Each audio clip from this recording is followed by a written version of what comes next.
Hi everyone, welcome to this course. In this course, we're going to learn how to build web applications using FastAPI. FastAPI is a popular web framework for building web applications using the Python programming language. And the reason as to why it has become popular is its ability to allow you to build something performant while also being simple and helping you use modern Python features. In this series of videos, we're going to look at the different aspects of this framework while also looking at how we can use them to deliver features on a simple web application. So I have the source code that I'm going to link down in the description for all the chapters that we shall be having in this playlist. With it also comes a companion website that is going to help you to navigate through the chapters that we shall navigate through in this course. So I hope you enjoy this video, and let's get setting up our environment so that we can build our FastAPI application. To begin our project, we are going to need some sort of folder in which we're going to install our dependencies. So to begin, I'm in VS Code and I'm having an empty VS Code, so I haven't opened up any folder. I'll go ahead and open up a new folder on my file system. Now I'll create one within my home directory. So I'll go ahead and open one. I'll call this bookly. And once I've been able to create it, I'll go ahead and open it up in VS Code. Once it has been opened, the next thing is going to be for us to create a virtual environment. A virtual environment is a special folder that is going to allow us to isolate the Python we use for running our app from that we use for running our system. Now within that virtual environment, we shall also do things such as installing dependencies that are specific to only our project. This is very useful as it is going to prevent us from having to have dependencies collide with those that are within our system-wide installation of Python. Now I've talked a lot, but this is what happens. On a system such as one running Linux, you are going to have a Python installation installed system-wide, and this is maybe going to run things like system utilities. Now that may also have its own Python dependencies that may be the same that you run on your project. Now when you go ahead and install these dependencies, they may conflict with those that exist within your system, and that may be problematic. But when you have a virtual environment, you can keep track of the dependencies for your system and also use only those that belong to our project. So to begin, we're going to use Python's virtual env module to create our virtual environment within our directory. So what I'm going to do is to close what we have right here and open up a new terminal. Now here in VS Code, I can use Control backtick, and that will go ahead and open up our terminal right here. I'm using the bash terminal, but you can use CMD or PowerShell or anything that you're comfortable with. So to use Python's virtual env module, we shall say Python 3. That's what I'm going to use on Linux, and then I'll call -m, and the reason that's why I'm calling -m is to call the module as a command. In this case, the module is going to be venv, and then I have to specify the name of the virtual environment. In this case, that's going to be env, but you can feel free to call it app env or anything, as long as you're going to remember the name of your virtual environment. So once I've been able to create the virtual environment, it's going to create a new folder right here. This folder is going to have a different structure depending on which operating system you are on. If you're on Windows, you are going to have something with env and then scripts and then other folders. But then if you're on Linux or Mac OS or any other Unix-like operating system, you're going to have something with a bin folder. Now this bin folder is where we're going to have various executables that are going to help us run various commands. And in this we also see that we have pip, we have Python, we have Python 3, which is going to be the executable or the interpreter that's going to allow us to run our Python within our virtual environment. So for now, if we confirm with which Python 3, sorry for this, so this is going to be which Python 3, we shall now see that this is the system-wide installation of Python, which is user bin Python 3 or USR bin Python 3. But when we activate our virtual environment, then we shall see that the Python we shall be using is going to be one that's specific to our virtual environment. So let's go ahead and activate that. So on Linux and Mac OS, you are going to activate your virtual environment with source env bin and then activate. So that will go ahead and install or activate our virtual environment. And once our virtual environment has been activated, the moment we run which Python 3, then we shall notice that this is going to be showing us the version for the Python 3 that we have within our virtual environment. So we can also go ahead and confirm with Python 3, and that will call the interpreter that we have within our virtual environment right here. So now that we've successfully installed or created our virtual environment and also activated it, we can also see our version here. So depending on your terminal, I'm using On My Bash to decorate my terminal, but this is going to also have an indicator on your terminal that shows that your virtual environment is activated. With that out of the way, let us go ahead and now install FastAPI. So to install FastAPI, we are going to use pip, but the pip we're also going to be using is one that's going to be found within our virtual environment. So we're going to do that with pip install or pip3 install FastAPI, and that will go ahead and add FastAPI to our virtual environment. Now keep in mind that on Windows, the command for activating your virtual environment is going to be a little bit different because the folder structure for this is going to be a little bit different as they are going to have different names. So our FastAPI has been installed. Now let's go ahead and confirm our installation. We can go ahead and run Python 3. And inside here, we can go ahead and say import FastAPI. If FastAPI is installed, then we shall not get any problems. We can also have the FastAPI CLI to confirm whether our FastAPI has been installed. Now, whenever we install FastAPI, we are also going to have a version of the FastAPI CLI installed. So to confirm whether that has been done, then we are going to run FastAPI. And just in case we get any output, then that shall also confirm that our FastAPI has been installed. What's up everyone, welcome back. So now that we've installed FastAPI, let us go ahead and create a simple web server. So to begin, let us create a new file and call it main.py. Once we've created this file, then we're going to go ahead and create our instance of our FastAPI application. So every FastAPI application is going to have a main app instance that's going to be the entry point to a FastAPI application. With this, you get access to everything that you'll need to create your FastAPI application. But for us to create that instance, then we shall have to first of all import the FastAPI class from FastAPI. So we're going to do that by saying from FastAPI, we are going to go ahead and import our FastAPI. And once we've been able to import the FastAPI class, now let's go ahead and create that with app. So app is going to be a variable, but this is going to be pointing to the FastAPI instance or object.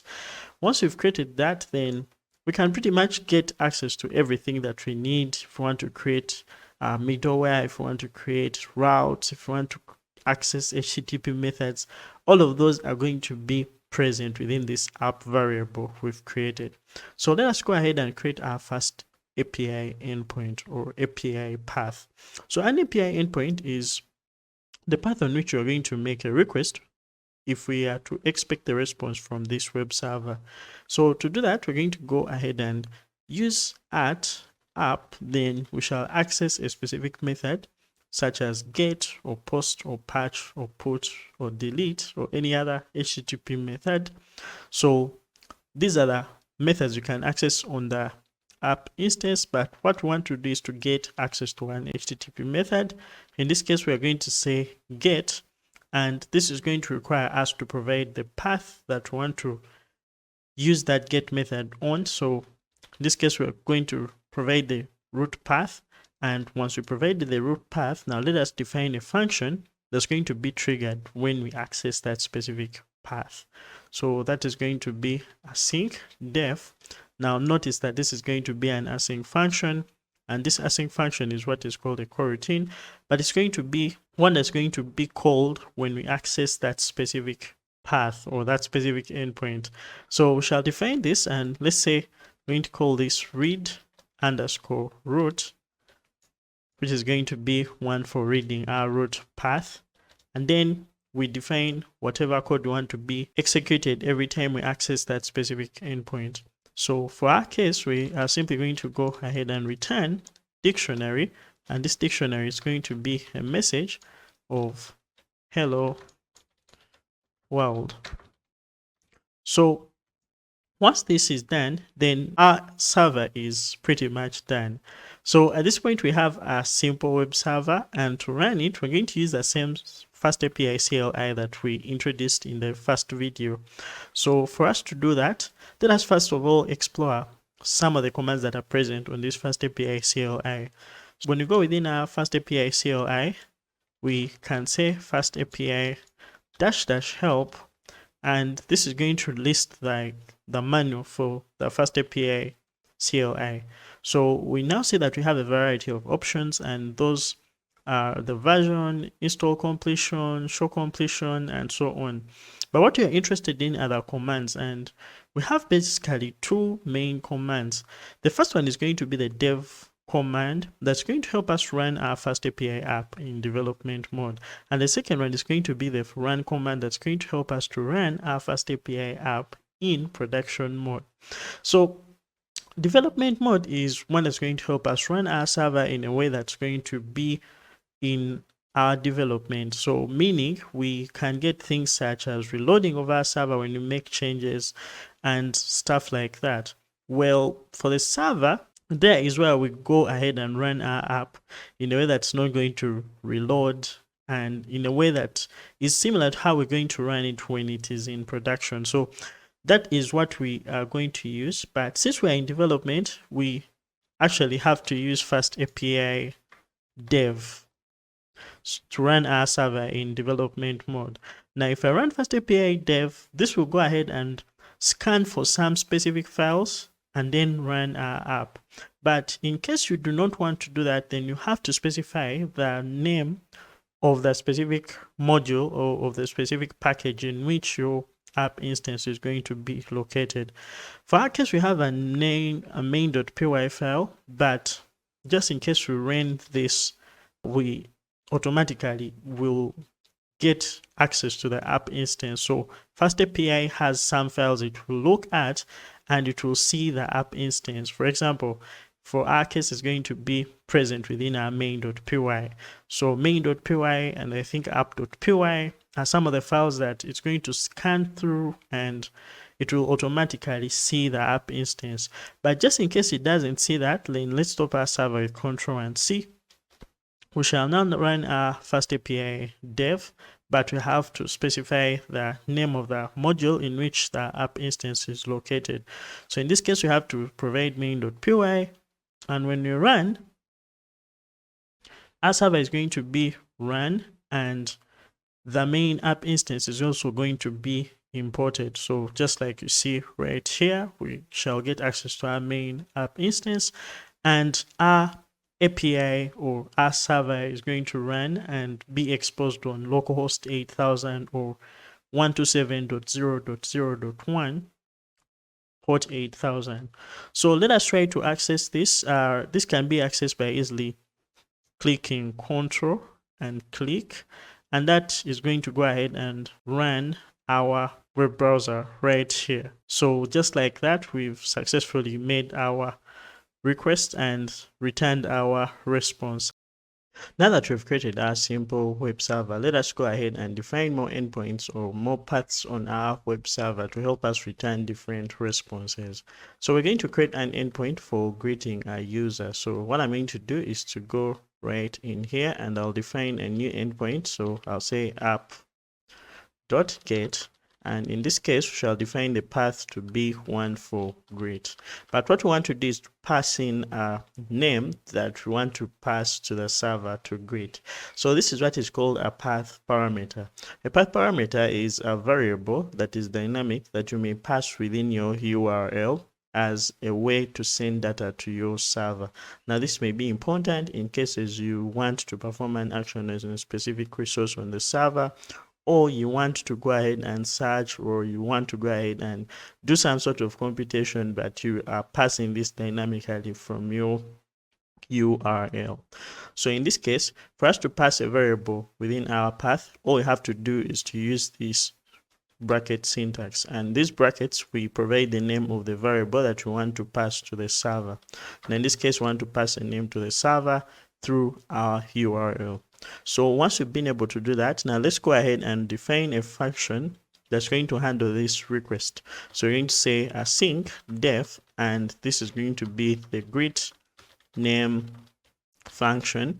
So this is going to take in a name, and with FastAPI we can define the type of that specific variable that you want to pass within this path handler function. So you need to specify that this is going to be a string, and you can also specify the return type that is going to be returned with this request. So in this case, we want to return our JSON, which is going to be a dictionary. Once that is done, now let's go ahead and return the greeting to the user. So we shall simply do what we have done right here, but in this case, our message is going to be greeting the dynamic user that has been passed in the URL, which is our name.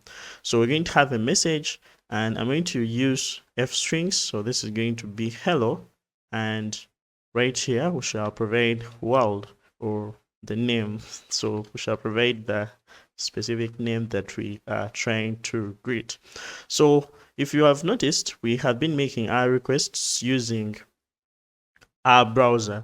So if you go right to where we make this specific request, we can say 127.0.0.1/greet. And in this case, if we try to make this request, we shall see that it's not found. This is not found because it will require us to provide the name that we want to go ahead and pass the greeting to. Now, when you go right here and we say /greet/ let's say Jonathan, in this case, we shall see that this is returning Jonathan. So for now, we are using our browser as our HTTP client to help us make requests to our server. And with this, we can pretty much do any sort of GET request that you may want to pass to the server.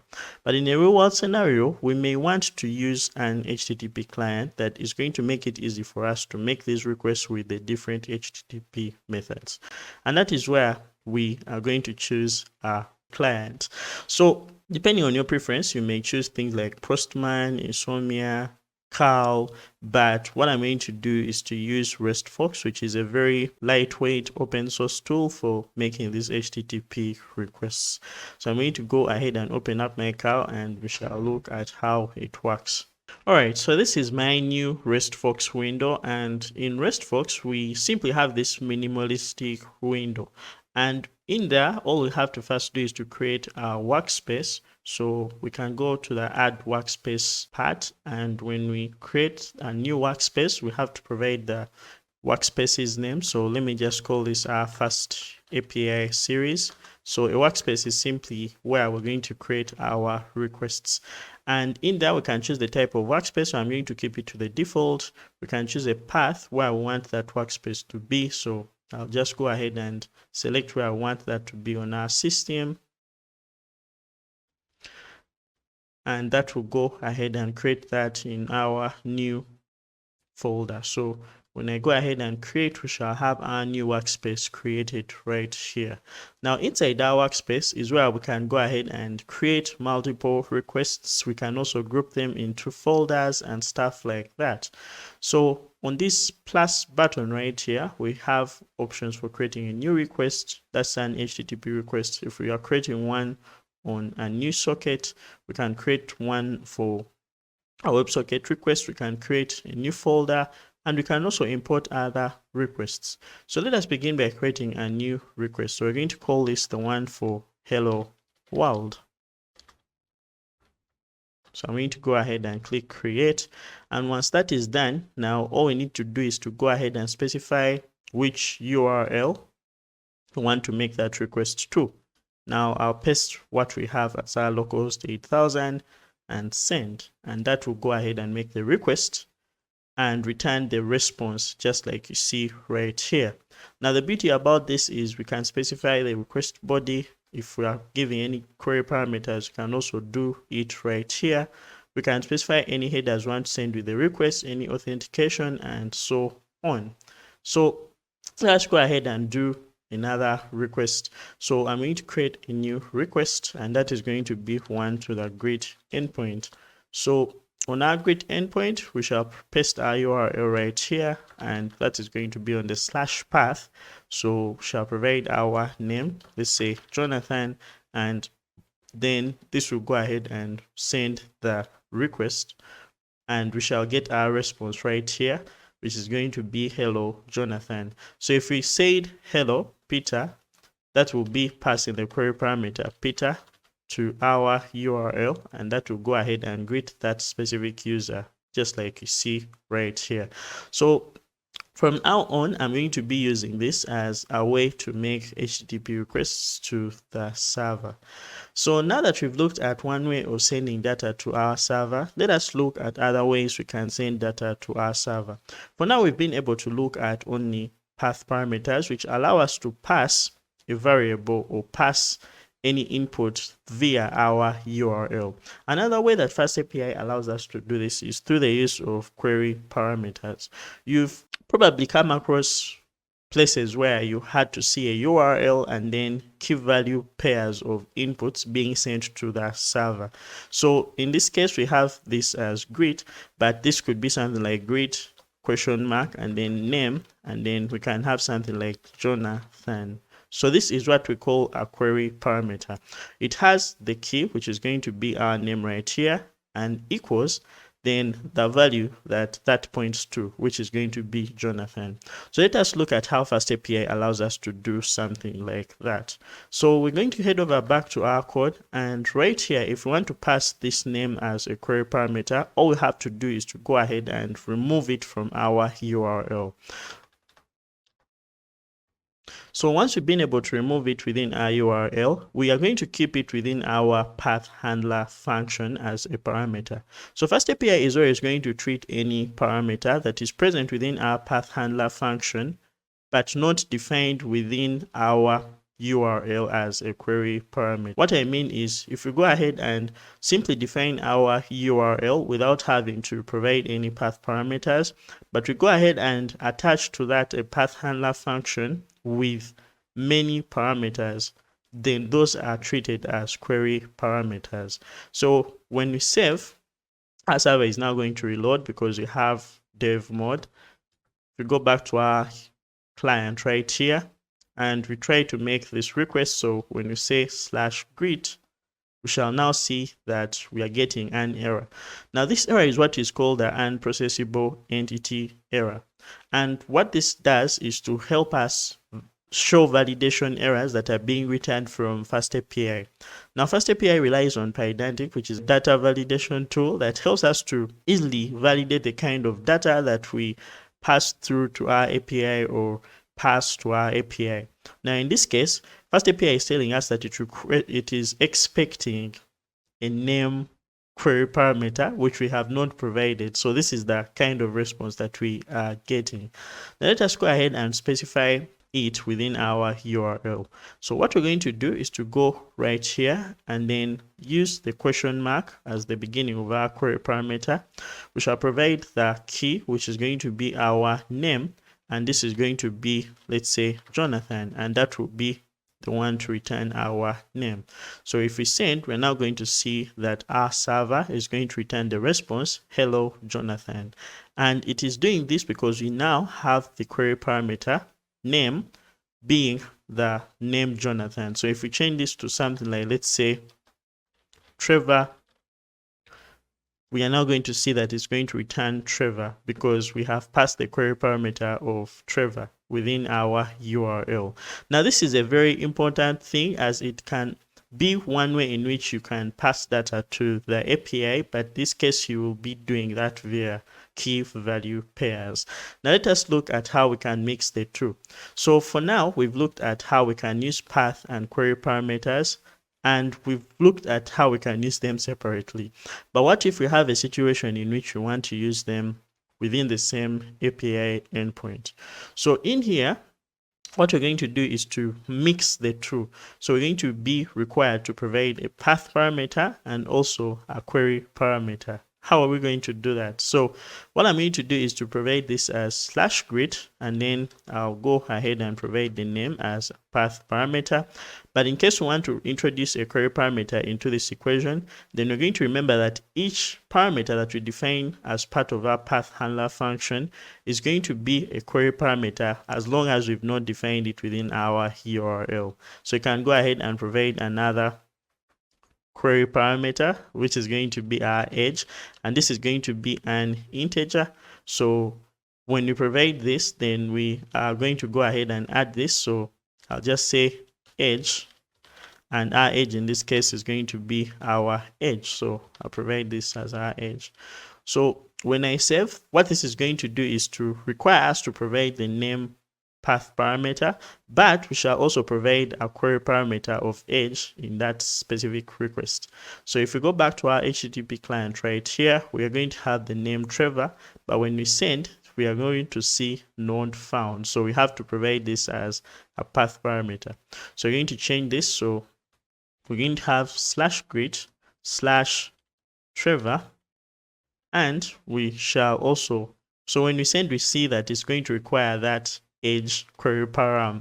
So when we do change that by providing the edge query param, so let's say the edge is 23, if we send, we shall now see that it's going to return the name as well as the edge. So this is how we can go ahead and mix both path and query parameters on the same API endpoint.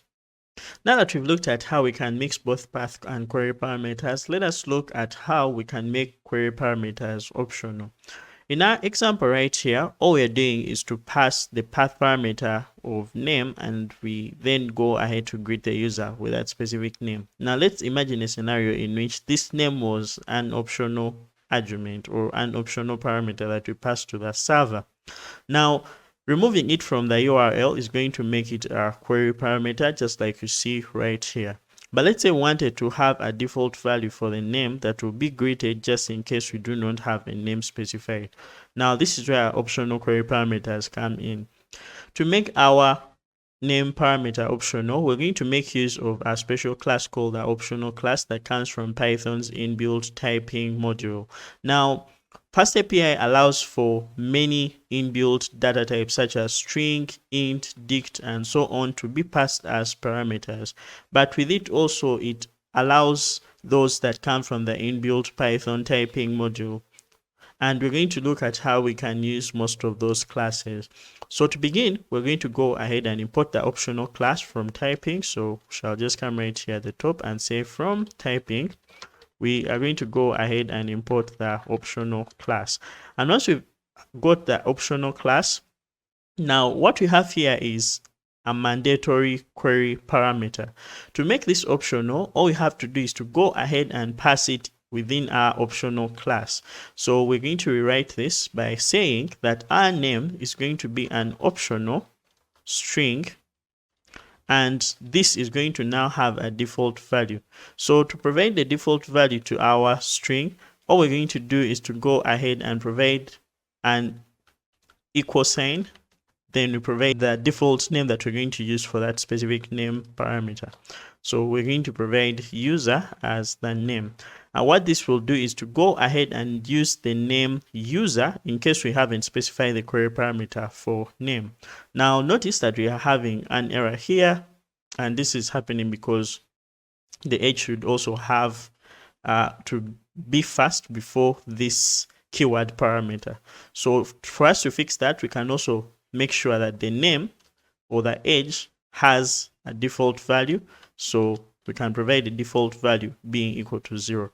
And what this means right here is the edge is going to have a default value of 0 in case we do not provide 1. And our optional name is going to have the value for user in case we do not have to provide the default value. So I'm going to format this so that it looks a little bit better. So I'm using black. And what we have here is our formatted code, but it is much more easier to read. So we have an optional name parameter with a default value of user and an optional age or a query parameter of age, but it has a value of 0. So if we go ahead and save and head over back to our client right here, if we make this request, we shall see detail not found. Now keep in mind that in this case, we do not have query or path parameters. We do not have a path parameter for that name. So if we go ahead and say /greet, in this case, it's going to return hello user because we have a default value of the name as user, and we also have our age as 0, therefore it will return age as 0. But in case we go ahead and provide this, so we can go ahead and say user, or actually that is going to be our name, just like we see right here. So if we go ahead and say name, we can provide our name, let's say Jonah, and then that will go ahead and say not found because we have name Jonah.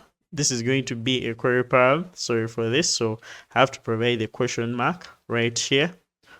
So if we send this, we are now going to see that it's going to return our name that is provided, but just in case we leave out the name, it's going to return user. So when you provide the name, it's going to return that name query parameter. But in case we leave it out, then it will refer to the default value of our user. So let us also provide the age. So to provide the age, I'll just use the ampersand and age. Then let's say age is equal to 23. So that will go ahead and return the age that we have specified within our query parameters. And just like that, we can be able to send optional values for query parameters just like we have done. At this point, we've only looked at how we can pass data to our server using path and query parameters. We've also looked at how we can mix the two and how we can make them optional. But we are also going to have scenarios in which we have to send data to the server to create resources or to perform some action on the back end. And this is where the request body comes in. Now, the request body is a way we send data to the server that is going to be used and validated in some way. So let us look at how we can be able to do that. We're going to begin by defining an endpoint that is going to be creating some sort of resource and then returning it back to us. So to do that, we're going to first of all begin by specifying that we're going to make a post request, but keep in mind that a post request is not the only request that may send data to the server. We may also have a post request that's going to update something on the server. So when we do this, so we are just simply going to say create, or let's say book. Once that is done, we shall define the handler for this function. So we shall say async def, and in this case we shall create book. So let us go ahead and pass this for now. So what we've done is to create the path, which is create book, and we are only going to access this via a post request. Once we've been able to do that, we have defined a function that's going to handle that specific request. Now, one thing that we need to understand is when making a post request or any sort of request that involves sending data to the server, then we are going to need some way of validating this data. So to validate the data, we are going to create what is a serialization model. So a serialization model is one that's going to help us to change data from the database or change data from our server into something that any client that makes a request to our server can understand. It can also be the reverse, where we are actually getting data from a client and then sending that data to the server, or making that data be in a form that the server can understand.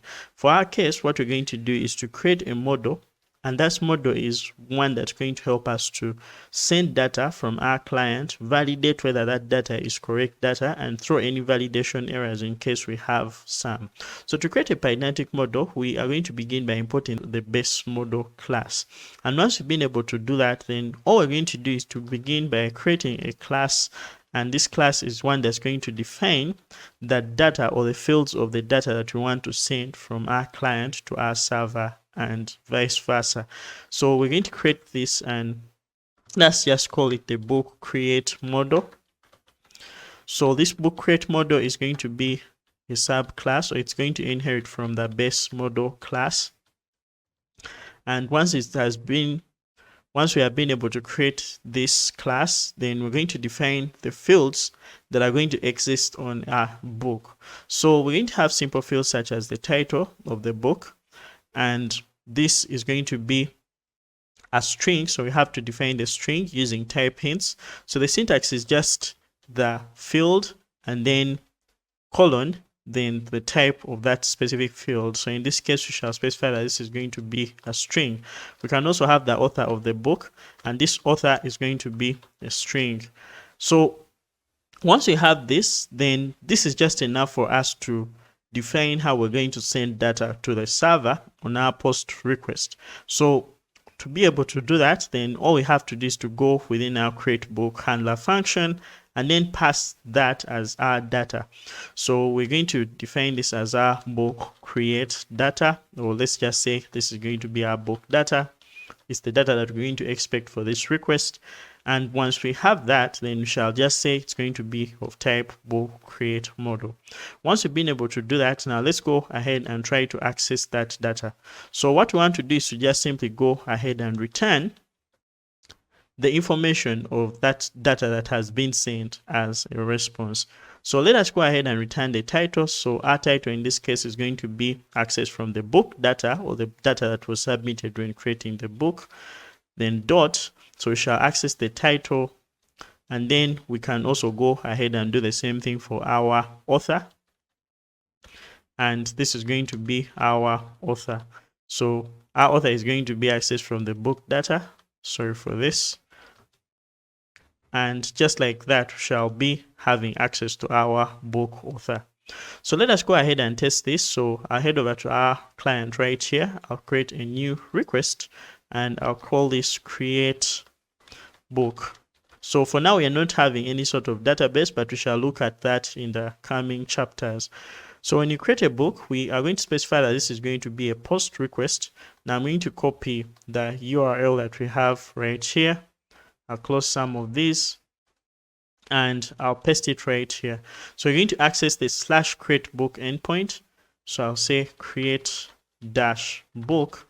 And in this case, if we try to send the data, we shall get an error, same error that's going to be for the unprocessable entity, meaning that we are missing the request body, so we have to provide the body. So FastAPI in this case is telling us that, you know what, you are trying to make a request on this endpoint, but this requires for you to have a request body.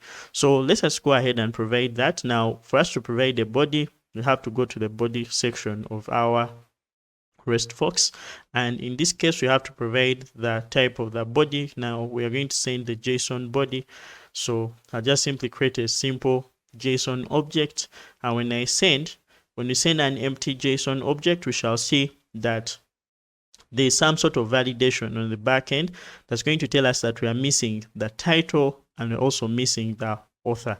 So let us go ahead and provide those. If we come right in here and say that we are going to have the title, our title is going to be, let's say, Learn Django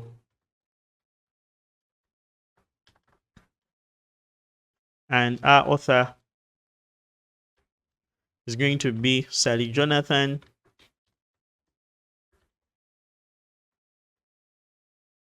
So if we go ahead and send this, we shall now see that our response is going to be returned. So that's basically how we do it.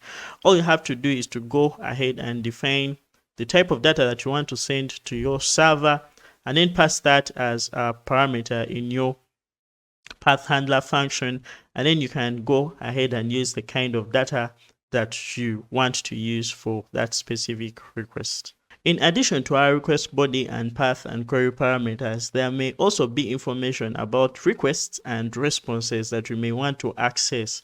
And FastAPI allows us to do that in a very interesting way. So when you head over back to our client right here, every time we are making a request, we are getting a response, but the server is also returning some information about that specific response.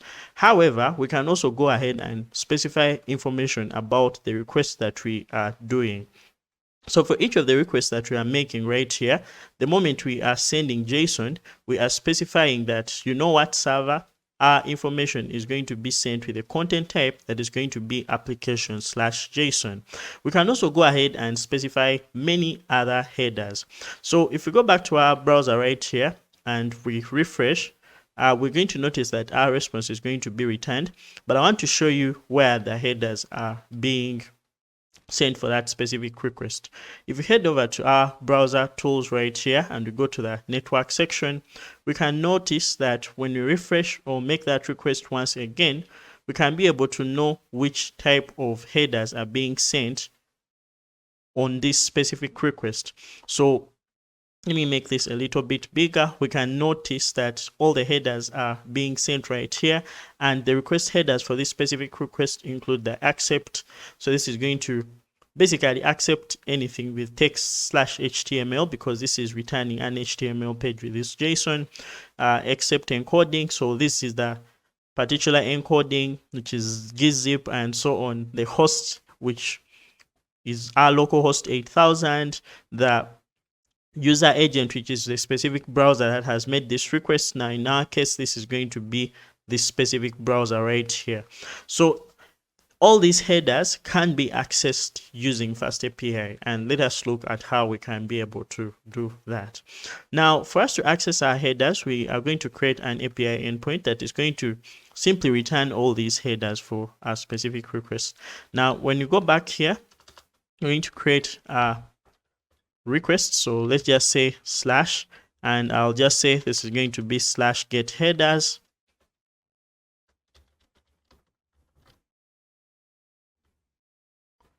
And once we have this, we can simply go ahead and say def get dash headers. And once we have this, then we'll go ahead and have to specify all the headers that we want to access in this specific part. So let's go back to our browser right here. All the headers that we have right here can be accessed using a header function that comes from FastAPI. So the way we access that is by, first of all, importing that function. So we're going to go at the top and say from FastAPI, we are going to go ahead and import the header function. And once we've imported the header function, now we're going to go ahead and kind of use the same logic where we're going to just inject the parameter of that specific header into this specific path handler function. So let us start by looking at one. So when you go back to our browser here, we can see the accept header, and this is one that we can access by using the lowercase accept. So when we say accept, this is going to stand for the accept header in our request. For us to access this, we can just simply say it's going to be a header and it's going to have a default value of none. So what we have here is this is going to be a string, but this string is going to be a header, and in case this header does not exist, then our request is going to return none. So each of the headers that we can have for a request can be accessed using the lowercase of that name. So in this case, this is going to be our accept header, but we shall access it using the lowercase accept. So when you try to return this, we can say return, or let's just say we can create a request headers dictionary, and we are going to go ahead and set each value with the value of that specific header. So we can now say request headers, and in this case, this is going to be our accept header, and our accept header will have the value of the accept header that we get from our request. So let's just simply go ahead and return our request headers as our response. So if we try to do this, we can go back to our client right here, and in our client we are going to create a new request that is going to be for get headers.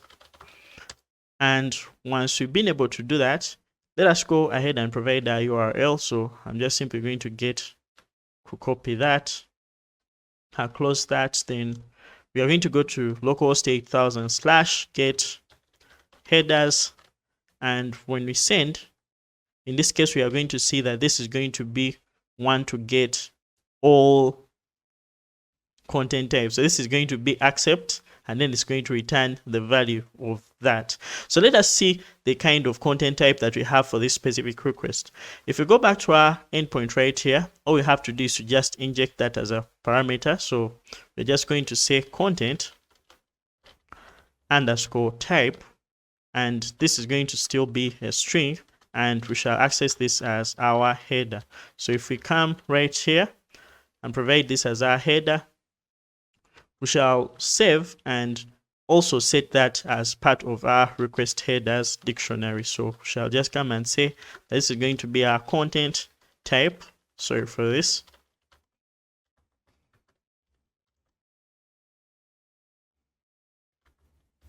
And our content type is going to be equal to our content type.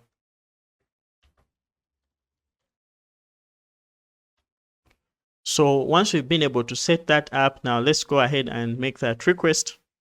And now we see that our content type is going to be now. So when you check the headers for this request, we do not see any type of content type being specified. So if we go ahead and add our content type,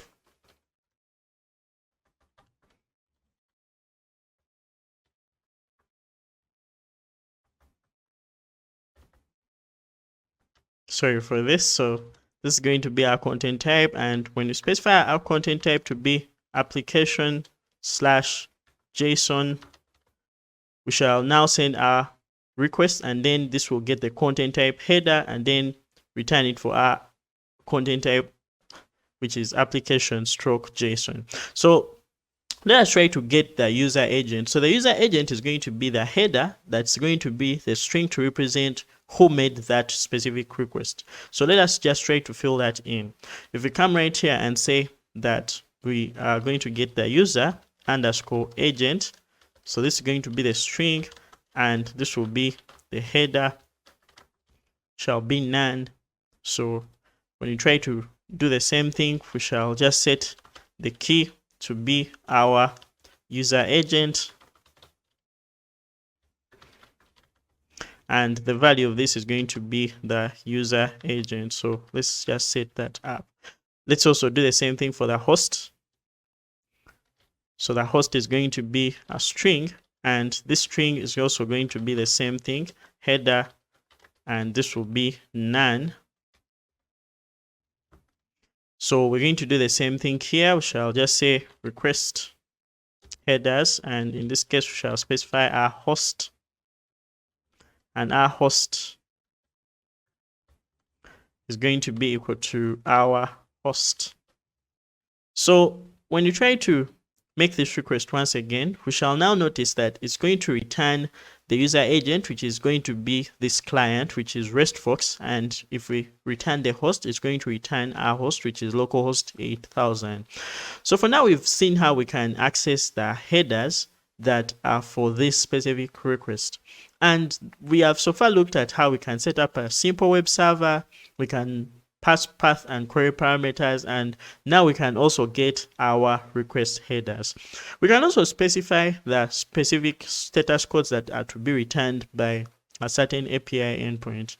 The way we do that is by going where we are specifying our request. So just in case we wanted to customize this, we can say that this is going to return a status code, and then we can specify which specific status code. Now in our case, this can be 200. So if I send, this is going to return 200. But in case we wanted to, let's say, change this to, let's say, 201, then when you send this, it's going to return 201 created, meaning that our resource has been created on our website. If we wanted to customize it to make it, let's say, a 500 error, still that's what is going to happen. It's going to return a 500 internal server error. So I hope you get the entire idea, and this is how we create a simple web server using FastAPI. So we've looked at how we can create a simple web server. We've looked at how we can run our server. We've also looked at different concepts such as path, query parameters, how we can make them optional, and how we can also access the headers for a specific request we've made to a specific API endpoint. What's up everyone? Welcome back. So in the previous video, we looked at how we can build a simple web server using FastAPI. And we also explored the different ways in which we can build API endpoints using that simple web server. With that knowledge, we are going to come up with the CRUD REST API. So CRUD is simply an acronym for 4 functions that are involved whenever you are manipulating data in a data storage application. CRUD is simply create, read, update, and delete. So for creating, we are creating a resource on the back end. So think of a resource as any sort of data that is being provided by an API or data that we are trying to manipulate using our API. So in this case, we are going to be manipulating book data since we're going to be building a book review service.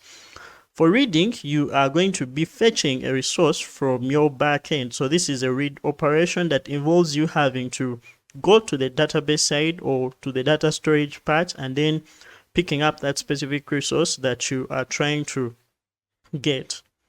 For updating, you are updating a resource that exists on your backend and you are trying to modify it with new data that is coming from your client.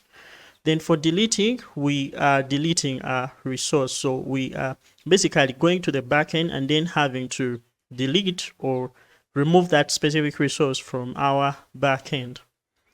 Then what is a resource? A resource is simply that data that an API provides or allows us to manipulate. So most of the cases, you may interact with an already existing API and that API is going to provide some sort of data. But sometimes you also go ahead and manipulate that kind of data by creating or deleting or modifying that specific data. All right, so now that we've understood what CRUD is, let us go ahead and try to look at how we're going to implement the simple CRUD REST API. So right here is a simple table containing the different API endpoints, the HTTP methods that are going to be used, and the description for those specific HTTP methods or those specific endpoints. So the first one we have is going to be the /books endpoint, and what this is going to do is to allow us to fetch or get a list of all books from our data store. Now in this video, we're going to be using a simple data store, which is an in-memory database, but we're going to look at how we can use a persistent data store such as a PostgreSQL database. The next endpoint is going to be one for making a post request to our /books endpoint. So this is going to involve us getting data from the client and then having to send that data to the server via a post request. The next one is going to be the book ID endpoint, and this is going to be one for updating a book on our backend. The reason that's why we are using a patch method is because by updating the book, we are not doing a full update to it. So we're going to be updating some of the fields that are going to be existing on a book. Finally, we have the /book ID, which is going to be accessed via the delete HTTP method that's going to allow us to delete a book on the backend. All right, with that out of the way, let us get into building this simple CRUD API. Inside VS Code is a simple list of books that is going to act as our book database. So what we're going to do is to carry out CRUD, but on this simple in-memory database, which is the Python list. So what we're going to do is to first of all create our FastAPI instance, and I'll begin by importing our FastAPI class. I think I've made a mistake right here. It's going to be FastAPI. And once I've been able to do that, I'm going to simply create an instance of our FastAPI class. Once this has been done, then the next thing is going to be for us to create the API endpoints to carry out whatever we specified in the presentation. So I'm going to go right at the end of this list right here, and then we shall create our first API endpoint using app.get. Now keep in mind the HTTP methods we specified. So this is going to be on the /books endpoint. Let me make this a little bit bigger so that you guys can see. And we're going to define the handler function for that as one for get all books. And we shall pass this for now. Now we're going to simply create the other endpoints, and then we shall implement their logic one by one. So what I'll do is to go ahead and copy what we have here. This is going to be the same for the one for creating books, though the HTTP method will be post, and then we shall have to also change the handler function to create a book. Notice that I'm giving very descriptive names for the actions that are being carried out by these path handler functions. So I'm going to do the same thing for getting a book. So I'll just come right here and say at app.get. So this is going to be slash books. Actually, it's going to be slash book and then slash the book ID, or the ID of the book that we're going to retrieve or get. So that's going to be slash book ID. And then we're going to define the handler function for that as get book. So notice that if you're trying to get a book, then this is going to be a path parameter. If you haven't checked out the previous video, we discussed how we can use path parameters. But when you define a parameter, just like we've defined for the book ID, then we shall also have to go ahead and provide it as our book ID in here. So this is going to be an integer for now, but we're going to look at how we can use UIDs when you get to using a persistent database. So once we've defined our integer ID, then we're also going to define the return type. So let's say this is going to return a dictionary. Wonder why I haven't done it for the others. So let me go ahead and do that. So all these are going to return dictionaries. So this is going to return a list, and we're going to look at how we're going to implement it. So let me skip that for now. But this is going to return a dictionary. So I'll have to specify that this is going to return a dictionary, which is going to be our book that we've created. Then let us go ahead and do for the rest of the remaining endpoints. So we have now done create, read, update. So this is actually going to be create, read. So we have one for getting all books. We have one for retrieving a single book, updating a single book, and then deleting. So I'm going to copy what we have here. And this is going to be for get. So let this be for updating. So when updating, we are going to get the book data, but let's not focus on that for now. Let us go ahead and also name that for deleting a book. All right, so our API endpoints have been built. So let's go ahead and first of all deal with retrieving all books. So to get all books, all we're going to do is to simply return this book resource that we have here, or the books list that we have right here, which is our in-memory database of books. So I'm going to go ahead and simply say return, and in this case we're going to say return books, and that is going to be just enough to return our list of books. So if we pull up our server, so which is not actually running, so we have to go ahead and run it with FastAPI dev, and then I'll point to main.py. So our server is running. I'll head over to RESTFox, and then what I'm going to do in this case is to create a new folder where we're going to have all the endpoints that are going to be for our books.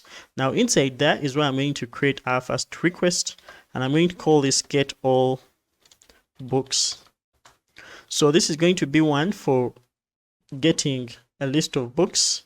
Now I'm going to make this a little bit bigger, and once I've been able to do that, then I'm going to go and get our localhost 8000, paste it right there. So notice that our books are being accessed on the slash books endpoint. So when I go to slash books,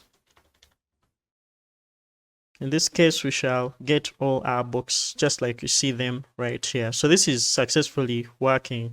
So one thing that we haven't yet done is to specify the way in which we are returning these books. And this is where our Pydantic models are going to come in.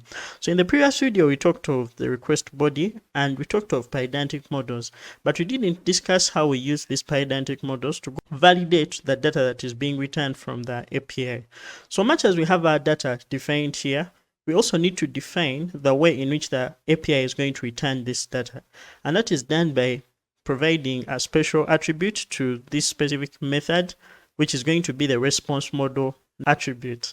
So let's go ahead and provide that. So I'll say response model, And our response model in this case is going to be the way we want to return our list of books.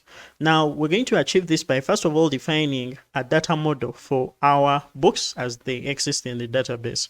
So let us go ahead and do that. So I'll begin by going to the top right here. So I'm going to make this smaller, and then I'll go ahead and import the base model class from Pydantic. So I'll say from Pydantic, we are going to go ahead and import our base model class. And once we've been able to do that, so I have a mistake right here, and let's go ahead and create our class for books. So this is going to be the one to define our books, and in this case this is going to inherit from our base model class. Once we've been able to do that, then let us look at the structure of a single book resource. So right here we have all these fields that belong to a book. I'm just simply going to come copy them right here, and then I'll go ahead and paste them right in our class. So I'm going to get rid of whatever we don't need. Alright, so now that I've been able to fix that, let me go ahead and now specify the types of whatever fields that we have on this model. So the first one is going to be our ID, and our IDs are integers, just like we see right here. So we're having most of the things being strings, but for the page count and the ID, we have integers. So I'm just going to go ahead and simply provide the right attributes for this. So I'll begin with the ID, which is going to be an integer. Our title is going to be a string, so I'll come right here and say that our title is going to be a string, and then our author in this case is going to be a string as well. Then we shall also have the same thing for our publisher, which is going to be a string. The published date is a string, so we are going to go ahead and also provide that as a string. Now let us go ahead and do the same thing for the page count, which is going to be an integer, and then our language is finally going to be a string. And now we have been able to create our Pydantic model. So once we've been able to define our Pydantic model, remember we're going to return a list of books. Now for us to simply go ahead and provide our book right here, if we go ahead and save and return to making a request to that endpoint, we're going to see that we are having an error.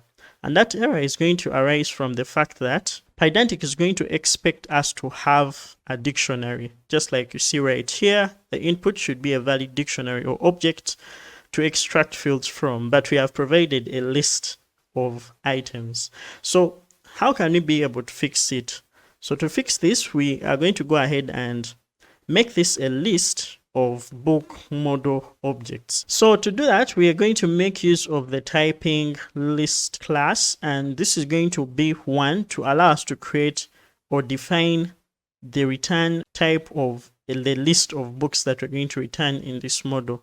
I'll go ahead and import that class from typing. So I'll say from typing, we are going to go ahead and import list class. And once we've been able to import it, then let us go ahead and specify that this is going to be a list of books. So once that is done, if all the fields have valid data for the data types we've defined right here and the extra validations that we can define, then we shall get a successful response. Else, we are going to go ahead and get errors for the validation errors. So when you go ahead and fetch our books, in this case, we shall see that our data is being returned successfully, and this is because we are defining our data according to the way the model is supposed to get and validate that data. So no validation errors are occurring. All right, so now that that is done, let us go ahead and deal with one to create a book. So to create a book, we expect that we're going to be sending data from our client, and this data is one that's going to be used through our serialization model to create a book on the back end. So to do that, we're going to come right here and inject in our book data.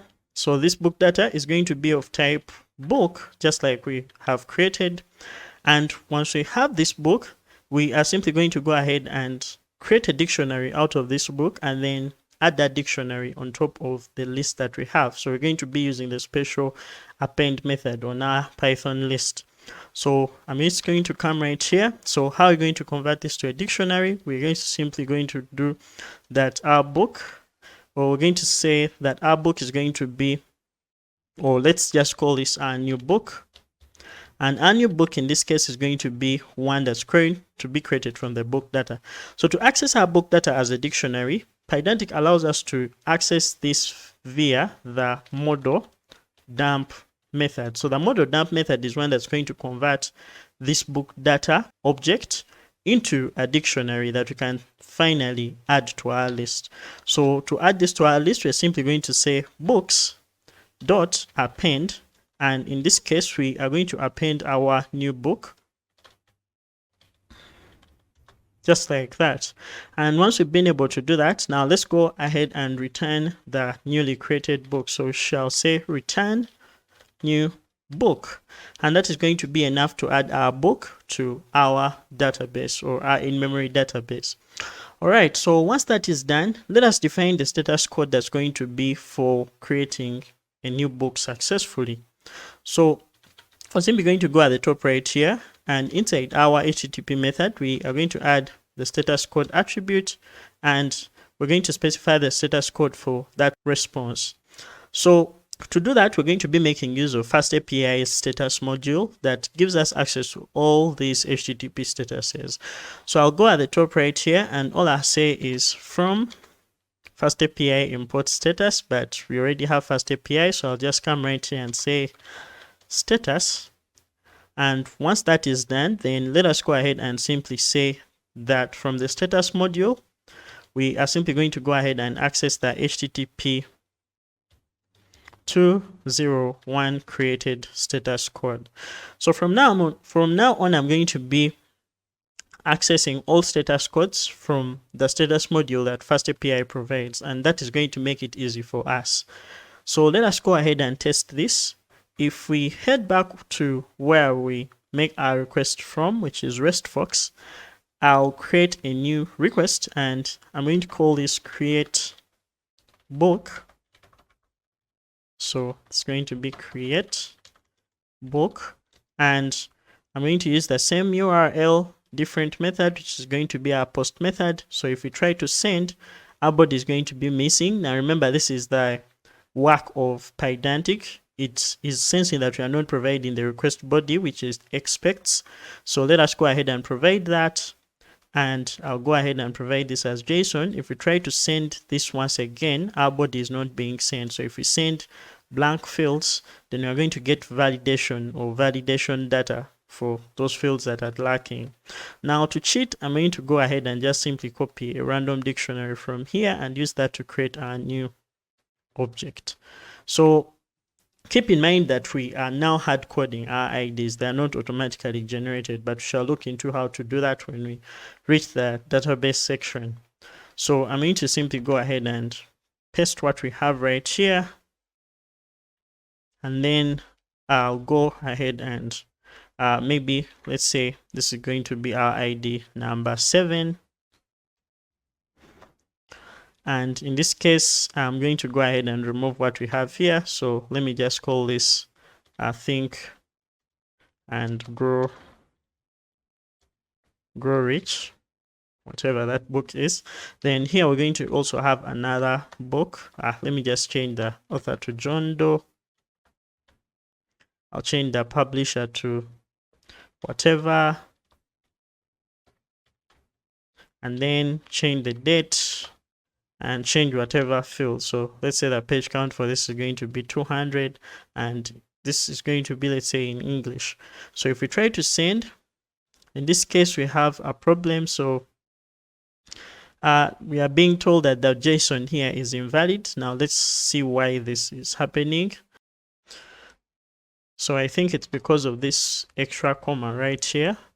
If we send, we are now going to see that our book has been created, and this book has ID 7. So let us try to retrieve this book. So when you try to get all our books to confirm whether that book has been created, when you head over to our last items, we're going to see that our last item has been added to our database, which means that we've successfully created our book. Now that that has worked, let us go ahead and try to retrieve a single book from our data store. So to do that, we are simply going to go to our endpoint for getting a book. So this is going to take in the book ID. So for now, we're using a list, therefore we can go ahead and loop through the list. So I'll use a simple for loop for book in books, and then if a book matches that specific book ID that we provided, then we're going to return that book. Else, we're going to throw an error. So what we're going to do in this case is to use an if statement. So we're going to check if the book ID is the same as the ID of the book that we provided. So this is going to be our book ID. Then we are going to simply return that book. So I'll say return and then book. So once that is done, then let us go ahead and try to return an error in case that book has not been found. So I'll go outside the for loop and then I'll go ahead and return an error. So in this case, we are going to throw an exception. So in FastAPI, the way we throw an exception is by using the HTTP exception class. So I'll go ahead and import that. So we are simply going to go to the FastAPI exceptions module. And in there is where we're going to go ahead and import the HTTP exception class. So once we've been able to import that HTTP exception class, let us use it to raise an exception. So we're simply going to come and raise HTTP exception, and this is going to take in a status code. So we're going to use status.http for. So this can be 404 not found because we have searched and not got the specific resource that we are trying to retrieve. And then we can also provide the detail. So the detail in here can be something like, so I'll put this on the next line. So we can come right here and say that our detail is going to be book not found. So I'm going to format this. I'm using the black extension, and now it looks a little bit better. So we are returning our status code right here for not found, as well as the details specifying that the book has not been found. All right, so let us go ahead and try to test that out. So I'm going to head over to RESTFolks right here. I'll create a new request and we're going to call this get a book. So this is going to be one to get a book. Sorry for this. So I guess I'll have to just simply copy paste this. And this is going to be getting a book. So just in case we get /book and then /1, then in this case we are going to get the book with the ID of 1. But in case we get one for, let's say, ID 3, then this is going to return ID 3. Let's say ID 7, that will get the book for ID 7. So I wonder why this is not working. Is our book existing? I think it doesn't exist because our server refreshed. So when we send, because this is a Python list, the moment we load our server, everything will be lost. Now, do not mind about this. We are going to implement a persistent data store in the next video. When we try to create a new book, so let's create one with ID 7. When you try to get that with ID 7, of course, it will go ahead and return that specific book. So our retrieving is also working. Now let us work on the remaining two operations, which are update and delete.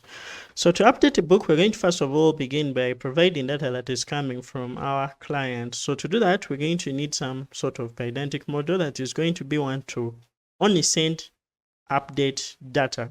So let's go ahead and create that model. I'm going to start by copying what we have and then creating another model right here. And this model is going to be one that is specific to updating a book. So I'll call this the book update model. And once we've been able to do that, then we'll specify the fields that belong to this model. So I'm going to begin by removing the ID because we're not going to update that. Then I'm also going to remove the published date, so that we remain with only these 5 fields right here. Now using these fields, we're going to go ahead and update our book. But for us to do that, we shall head over to the endpoint that we use for updating our book. Now I noticed that I made a mistake right here. Instead of saying patch, I actually made this a GET request. Now let's change that. So I'll say app.patch, and once I've been able to do that, now we shall inject another parameter into this specific function, and that is going to be one for getting that data to update our book. So we shall call this our book update data, and it's going to be of type book update model. So once that is done, now let's go ahead and update this book. So we shall first of all query for it or search for it within our list. So we shall say for book in books, and once we've got our book, actually we need to get our book by using the ID. So we shall check if the book ID is equal to the book ID. Then we are going to go ahead and update these books fields. So for us to do that, we shall do something as simple as book title is going to be equal to book update data dot title, and then we shall do the same thing for the publisher. So this is going to be book update data dot publisher. Let's do the same thing for the book page count. So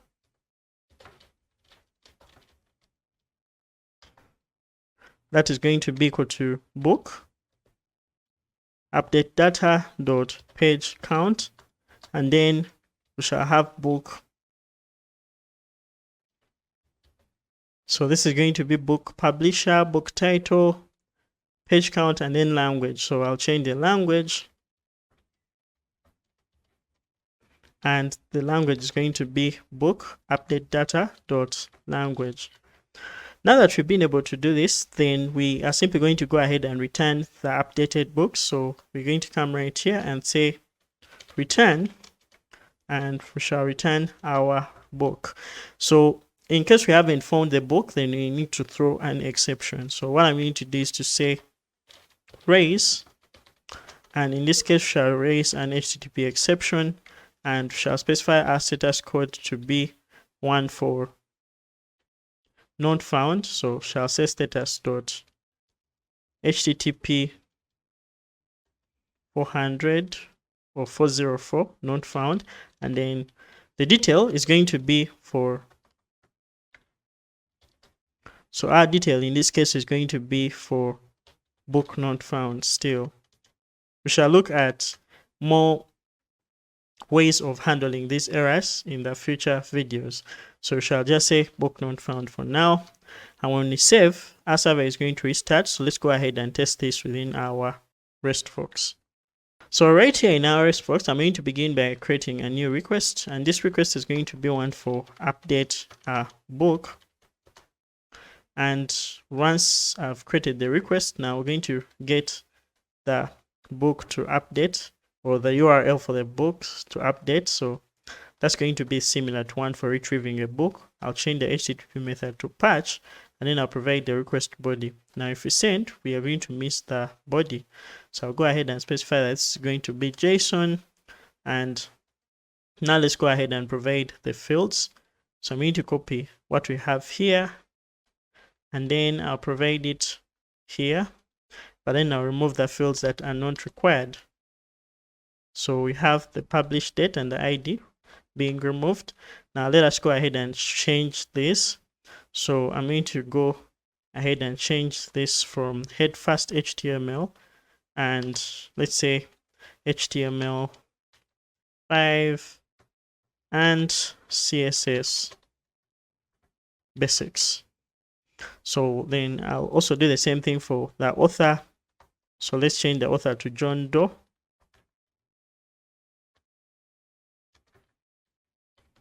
And once I've been able to do that, I'll send, and this is going to show us that the request has been successful. Now let us go ahead and test this. If we head over back to where we retrieve the book or get the single book, When you try to retrieve this, we now see that our information has been updated. If you go back here and let's say make changes to the author or the publisher of the book, let's say whatever media, then when we send, it's going to update it. If you try to retrieve it, it's going to retrieve our updated data. So for now, we're remaining with only one HTTP method, and that is the delete method. So to delete a book, we're going to begin by first of all searching for it within our list of books. So we're going to begin by using the same technique that we've used for the previous items. So this is going to be one to get our book. So you shall say something like for books or for book in books. Then we shall get that specific book if its ID is the ID of the book that we provided within our URL. So this is going to be if book ID is going to be equal to the book ID. Then we are going to go ahead and remove that book from our books list with books.remove. So this shall target that specific book dictionary and remove it from our ID at that specific index it is. And once we have been able to do that, now we shall return an empty dictionary.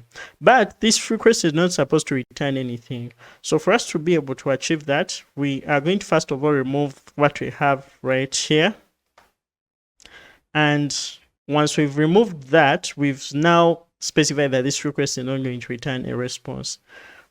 And another thing we're going to do is to specify the status code, which is going to be R204 status code for no content.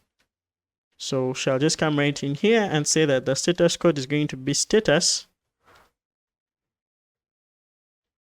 .http 204 no content.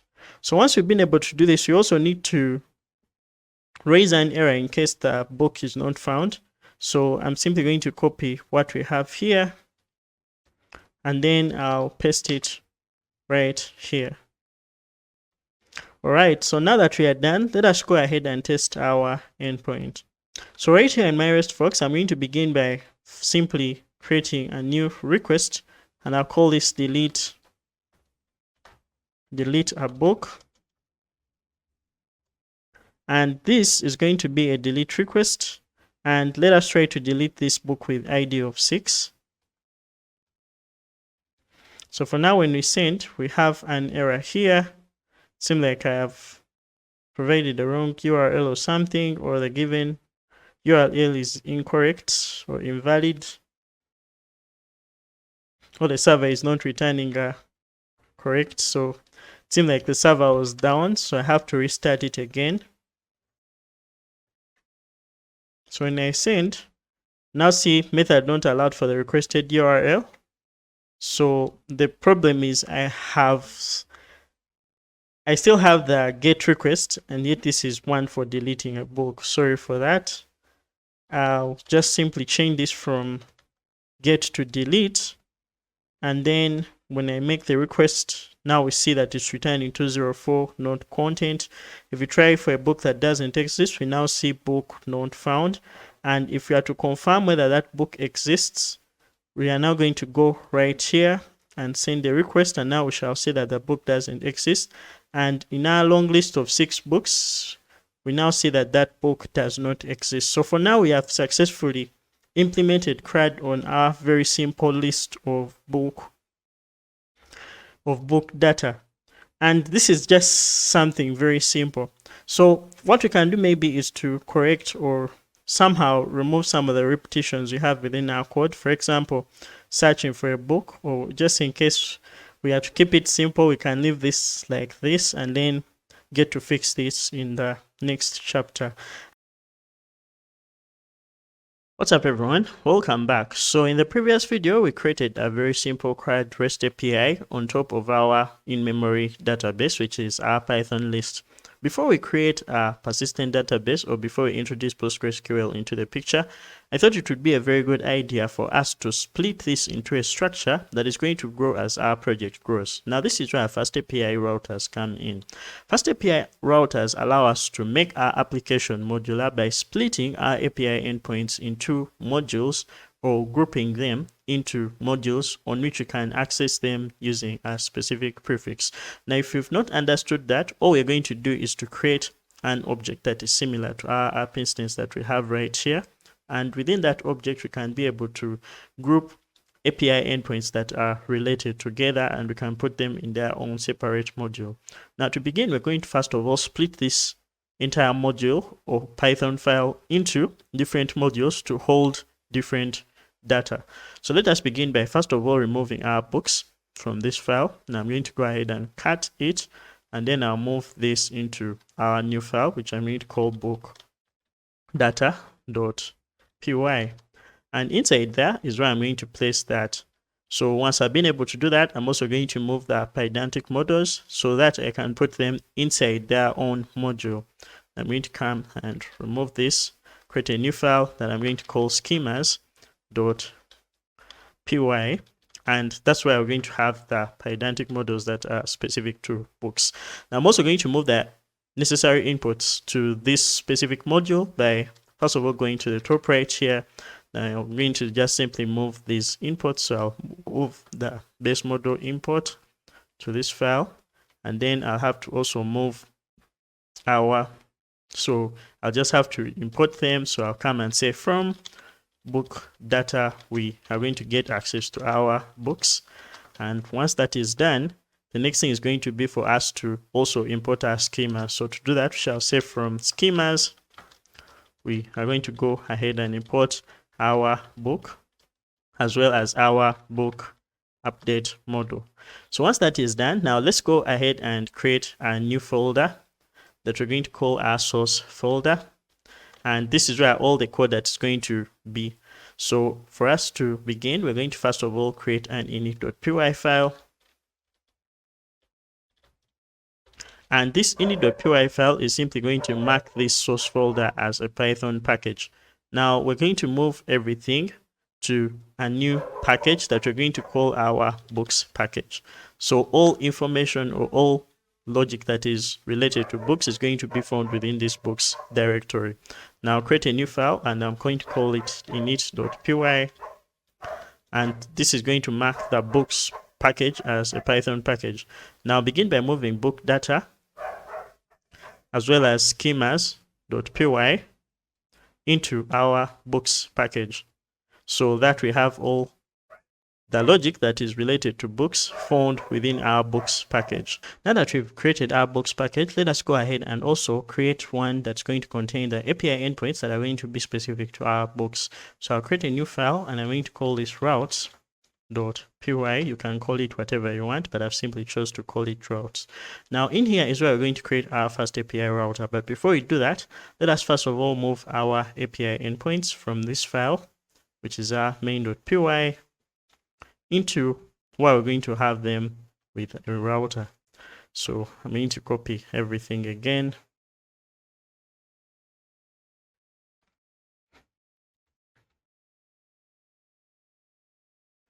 And I'm going to cut everything. And once I've been able to do that, then I'll move to routes.py, and I'm going to simply introduce everything there. Now, one thing we're going to do is to first of all create our router object. So think of the router object as an object that is very similar to our FastAPI instance.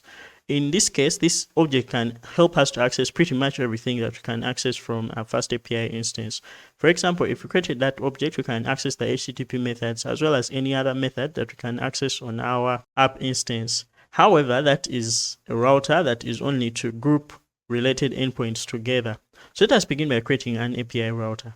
So we shall go to our FastAPI and say from FastAPI, we are going to go ahead and import the API router class. And once we've been able to do that, now we're going to call our router the book router. So this is going to be an instance of our API router class. Now, once we've been able to do that, now let's go ahead and change our API endpoints so that they make use of our router object. So to do that, I mean simply go ahead and copy what we have as at app, and then I'll press Ctrl Shift and L. So this can be Command Shift and L if you're on Mac OS. So I'll just go ahead and press that. So it's going to highlight every occurrence of at app, and then I'll have to just replace that with at book router. So this is going to now access all the HTTP methods just like we see right here. So let us go ahead and also fix some of the things that are not defined within this file. So we're going to import the status module, and we're also going to import, let's actually go ahead and just use the imports that we have inside this site. So I'll just come and copy what we have here and I'll cut it. So I'll just go ahead and introduce it within our routes file. So this is going to be from FastAPI.exceptions. Shall import our HTTP exception. Now I think there's one that's missing, and that's going to be our typing list import.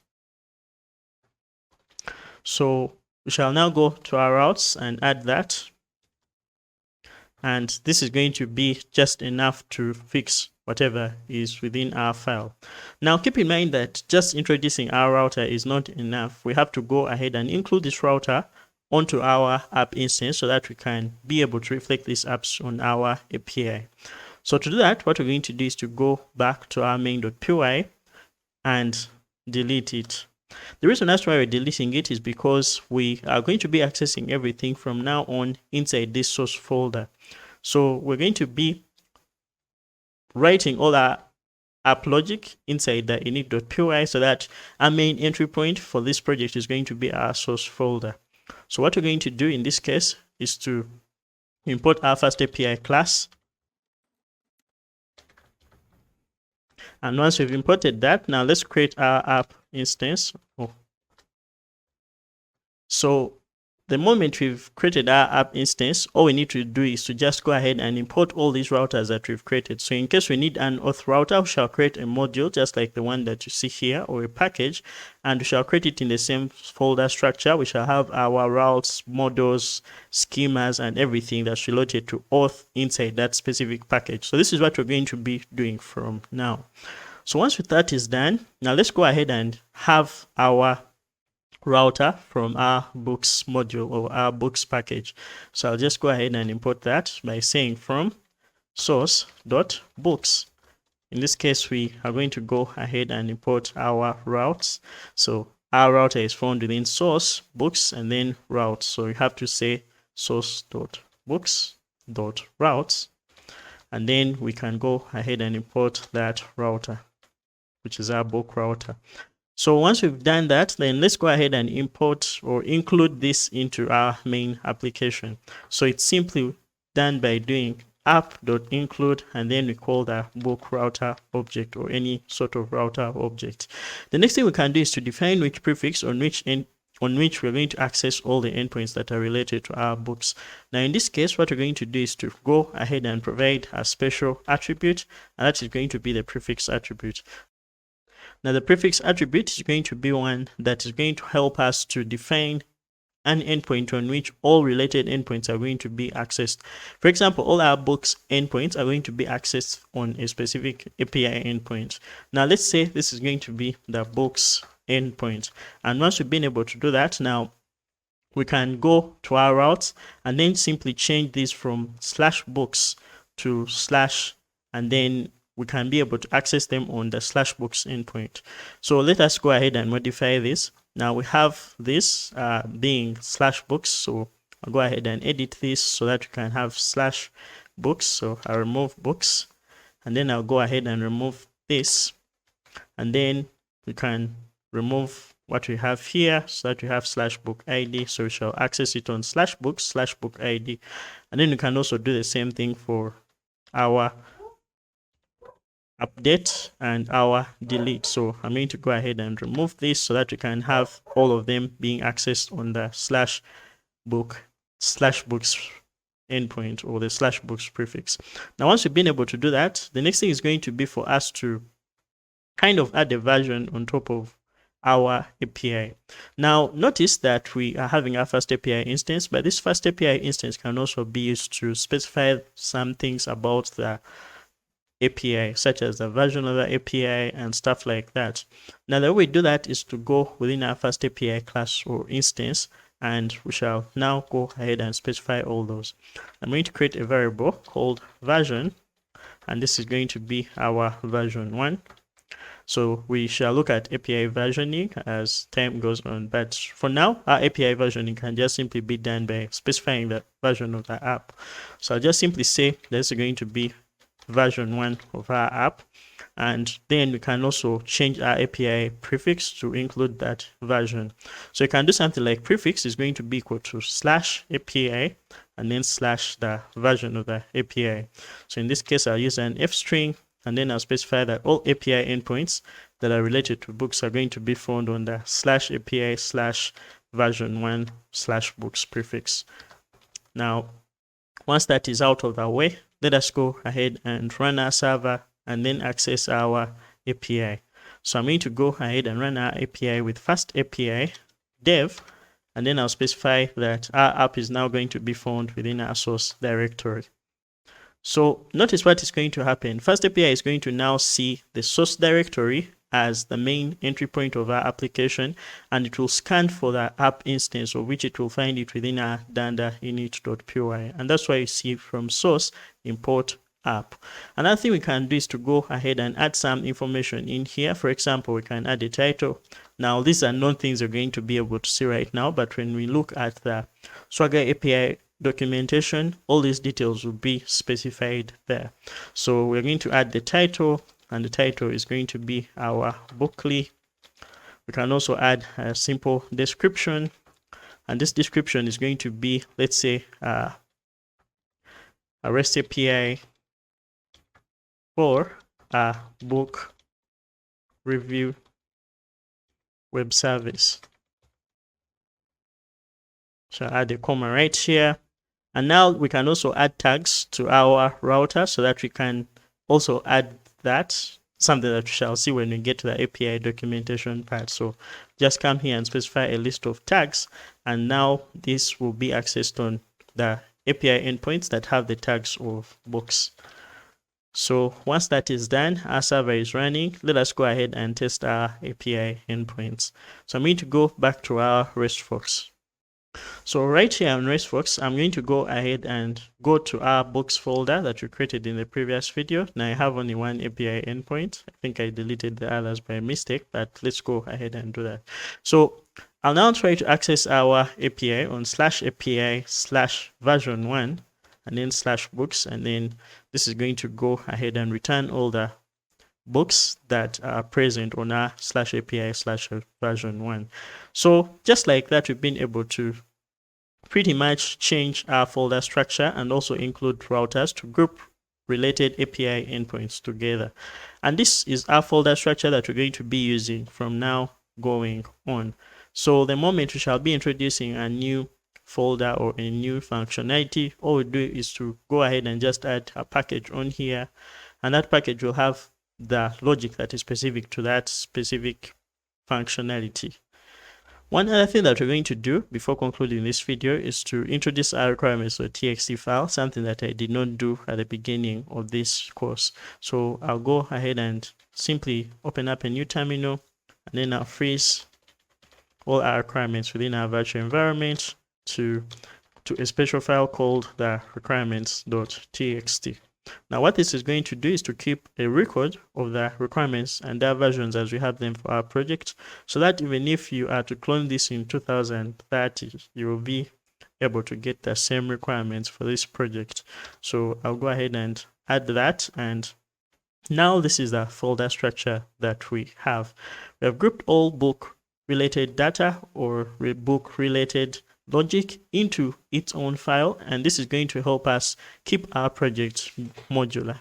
What's up everyone, welcome back. So in this video we're going to be making our application to adapt to a persistent database. In the previous video we looked at how we could build a simple functional CRUD API using an in-memory database, and that database was represented by a Python list. In real-world applications, it is very essential that we use a persistent database solution. Now, FastAPI supports various types of databases. If you want to use a relational database or if you want to use a non-relational database, the choice is yours. For this series, we're going to be focusing on using a relational database, specifically PostgreSQL.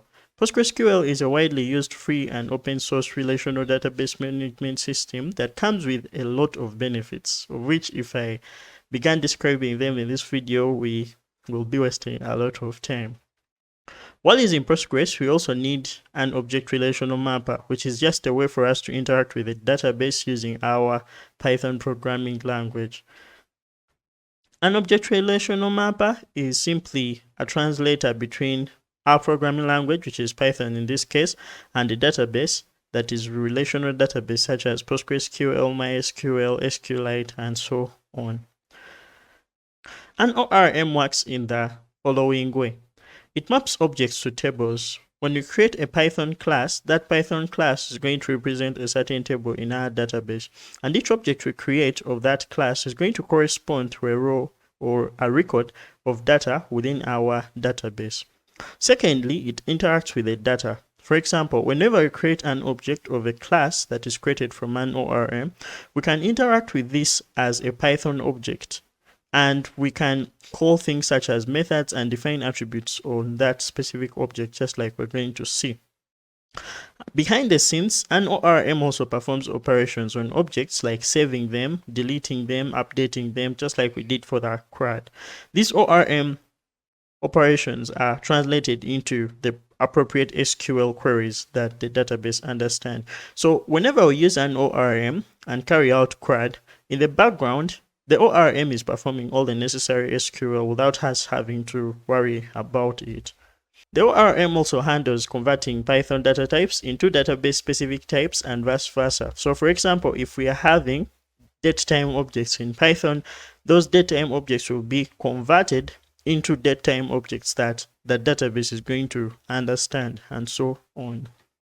SQL Alchemy is the most popular ORM solution for Python that helps us to map objects to tables, and it also provides an SQL toolkit that allows us to write high-level Python to represent SQL statements. However, despite the fact that SQL Alchemy is powerful, using it with FastAPI is going to be complex, and there's where SQLModel comes into the picture. SQLModel is an ORM that enables us to use the power of SQL Alchemy as well as the power of Pydantic. So much as we may write our models in a class object-oriented manner, those models are also Pydantic models, and therefore they can be used for both data validation as well as our database operations.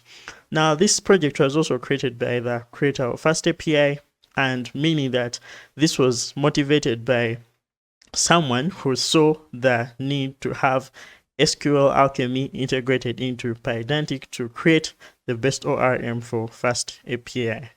Now, without further ado, let us get into setting up our SQL model and looking at how we can use it for our database solution. Now, in conclusion, an ORM is going to simplify the interactions by letting us developers use Python instead of SQL. The first thing we're going to do is to first of all set up a database that we're going to be working with. We have chosen PostgreSQL, and depending on which system you're using, the process of installing PostgreSQL is going to be different and is going to involve a number of steps. I already have PostgreSQL installed on my machine, but I'm going to be showing you one of the ways in which you can get a free PostgreSQL database. I'm not sponsored in this video, but this can help you to get a free PostgreSQL database that can help you work with PostgreSQL just in case you need it. And that's where Neon comes in. So when you go to the Neon website, you can create an account, and right here in your Neon console, all you need to do is just create a project. So we shall call this bookly. And once you've been able to do that, we shall create a database name, and this is going to be our bookly DB. Now I'm not going to be using this, I'm just showing you how to set it up. So we shall go ahead and create a project. And once you've created the project, you're just simply going to go ahead and get a database URL that you can simply copy into your settings, and then you'll be able to use that. But for my case, I'm going to be using PostgreSQL on my local machine. So to do that, I'm going to run the PSQL shell, and right in there, I can access it via the user. And once I've been able to access my PSQL shell, I'm going to go ahead and simply create a database.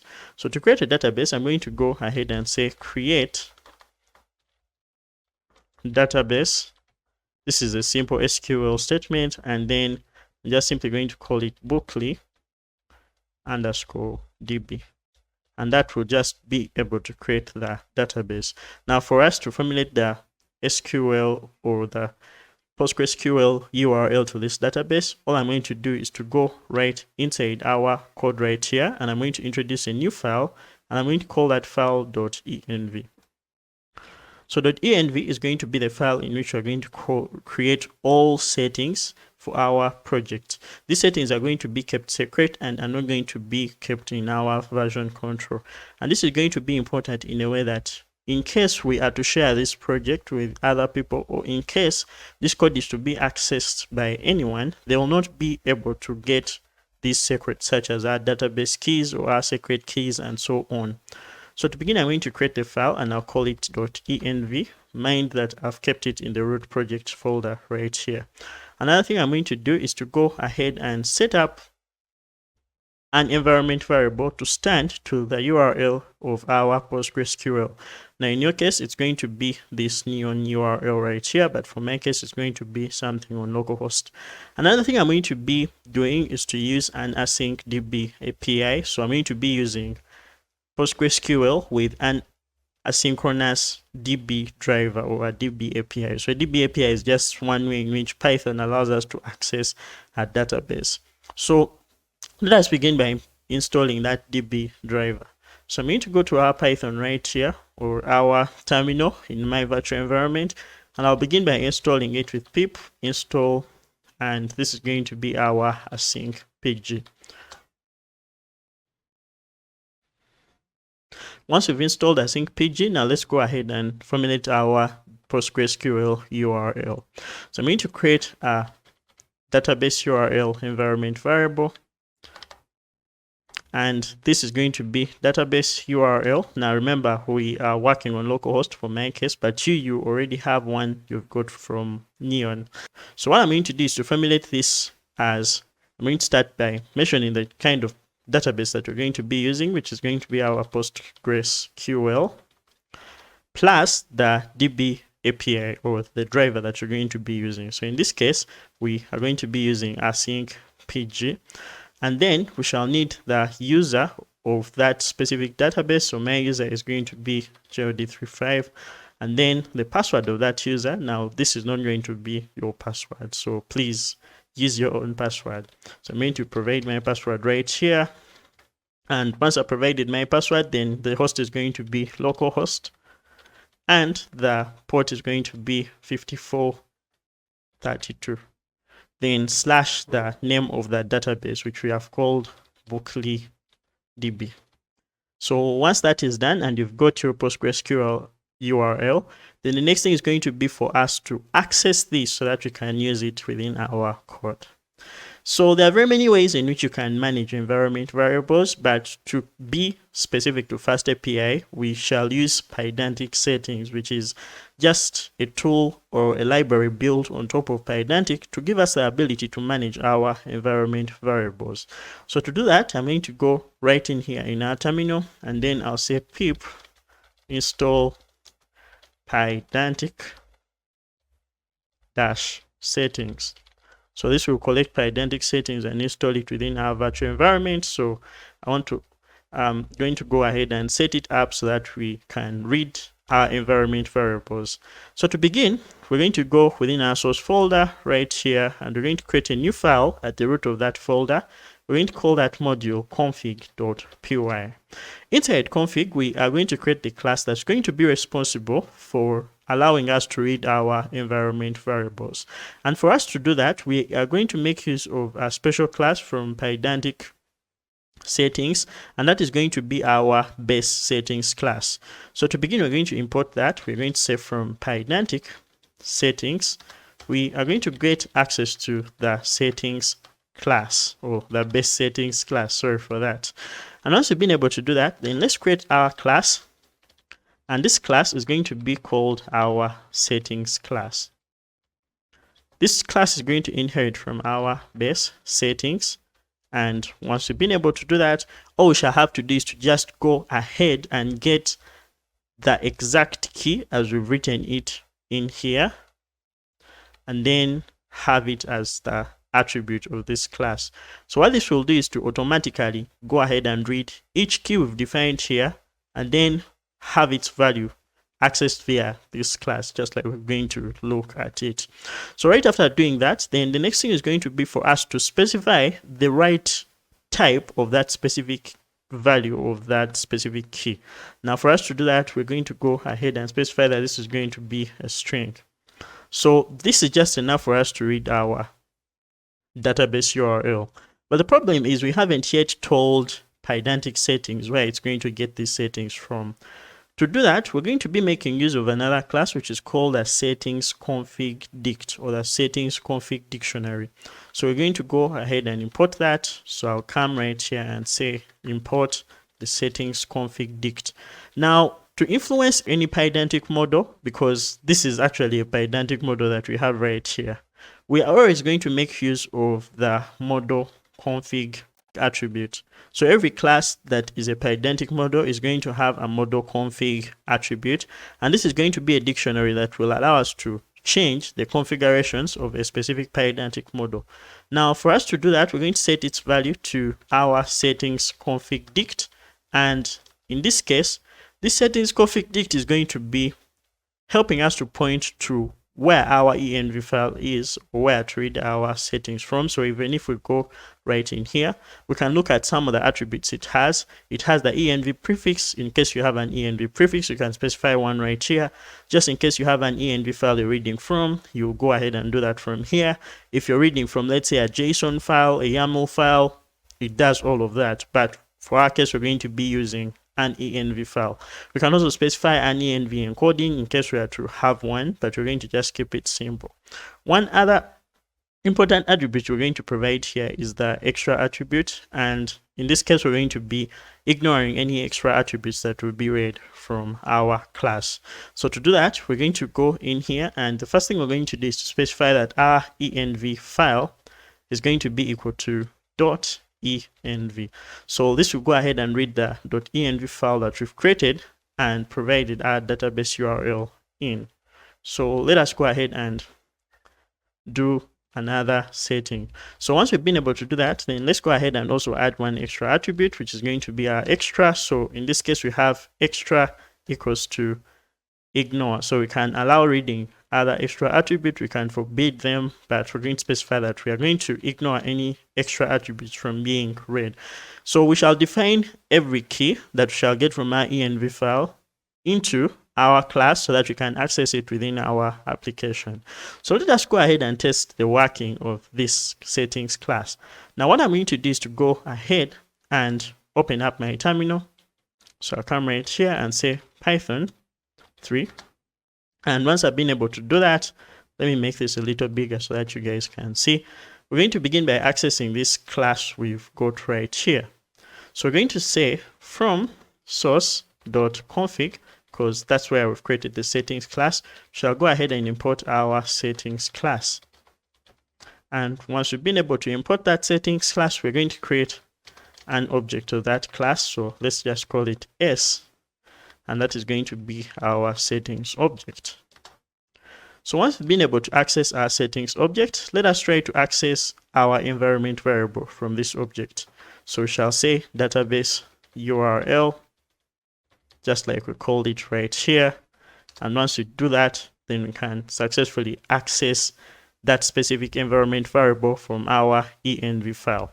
Now keep in mind that this is a file that we're not going to share with anyone. We're going to add it to the .gitignore file so that we do not commit it to version control. So I'll just do that right here. I'll say .env so that whenever we add this code to our Git repository, that file is not tracked. Now away from that, once that is done, now let us look at how we can connect to our database using our SQL model. So to begin, let us go ahead and install SQLModel. So I'm going to exit this shell and then I'll close this. So I'll begin by installing SQLModel with pip install and then SQLModel. So this will go ahead and collect SQLModel, add it to our virtual environment. So just like you see, it depends on SQLAlchemy and also SQLModel. It depends on also Pydantic, and yeah, that's how we've been able to install our SQLModel. So once you've been able to install SQLModel, let us go in our source folder and create a new package. So this is going to be called our DB. And this is also going to be a Python package, just like we have the other packages. So inside here is where we're going to do everything that's specific to our database. By that I mean anything concerned with creating sessions and also helping us to connect to our database. All that code is going to be found within this package. Now let us go ahead and create a new file, and that file is going to be main.py. So inside main.py is where we're going to create our engine object.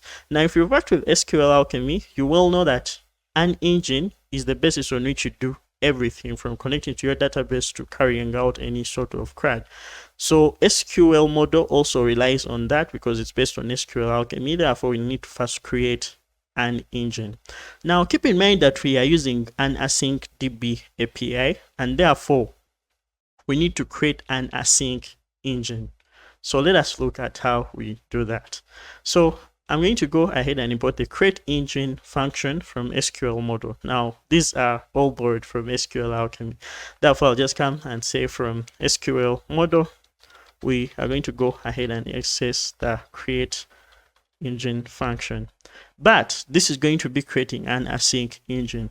So for us to create the async engine, why not use the async engine class from SQLAlchemy? So we're going to begin by importing that. So we shall say from SQLAlchemy.ext.asyncio, we shall go ahead and import our async engine class. So let us go ahead and create our engine. So our engine is going to be equal to create engine, and this is going to take in our database URL and other attributes. So let's go ahead and create that settings object. So I'm just simply going to come right here. I'll create a config object. Now keep in mind that I've kept it like config just for syntax. You can call it whatever you want, but as long as you're going to remember what you've called it. Now I'm just simply going to say this is going to be settings and to be an object of type settings. So it's going to be an object of our settings class. Now we're going to be importing this every time we shall need to access an environment variable. So whenever you create an environment variable, you go ahead and add it within your env file. And once you've added it there, then you'll add it as a field to the config class. And then after adding it as a config class, then you access it via the config object that we've created right here. So let's go ahead and access that object. So I'll begin by importing it. I'll say from source.config, we are going to go ahead and import our config object. Now let's go ahead and set up our URL. So our URL in this case is going to be our config object. And once you've been able to do that, now we're also going to set equal to true. Now remember, when using the create engine function, the echo attribute is what allows us to see all the SQL that will be logged on every transaction that we carry out in our database. So I'll come right here and say echo is going to be equal to true. And just like that, we've created a basic engine object. Now to make this an async engine object, we're going to begin by, first of all, making it an instance of the async engine class. So for us to begin, I'm going to go ahead and just simply, sorry for this. So I'm just going to come right here. Actually, I've made a mistake here. This is supposed to be the database URL. So I'll say config.database URL, and that will mark it as our database URL. Now let me go ahead and also change this from our basic engine object to an async object. So I'll just simply create an async engine object, and then I'll simply provide our engine. So this will create it as our async engine. All right, with that out of the way, now let us look at how we can connect to our database. Now, when is the right time to connect to a database? The right time to connect to a database is when the application is starting. So how can we make a task run at the start of our application? FastAPI allows us to do this in in a very interesting way. And this is through lifespan events. So a lifespan event is something that you may want to run through the lifespan of an application. Now, this may involve something that you may not want to do or load during the lifetime of an application. An example can be running a machine learning model. This can be something that can be expensive, something that you cannot run at the start of your application. However, it may make more sense for you to start running your machine learning application just at the start of your app. And whenever that application is running, that AI model or whatever you're running is going to be running. So let us look at how we can set that up.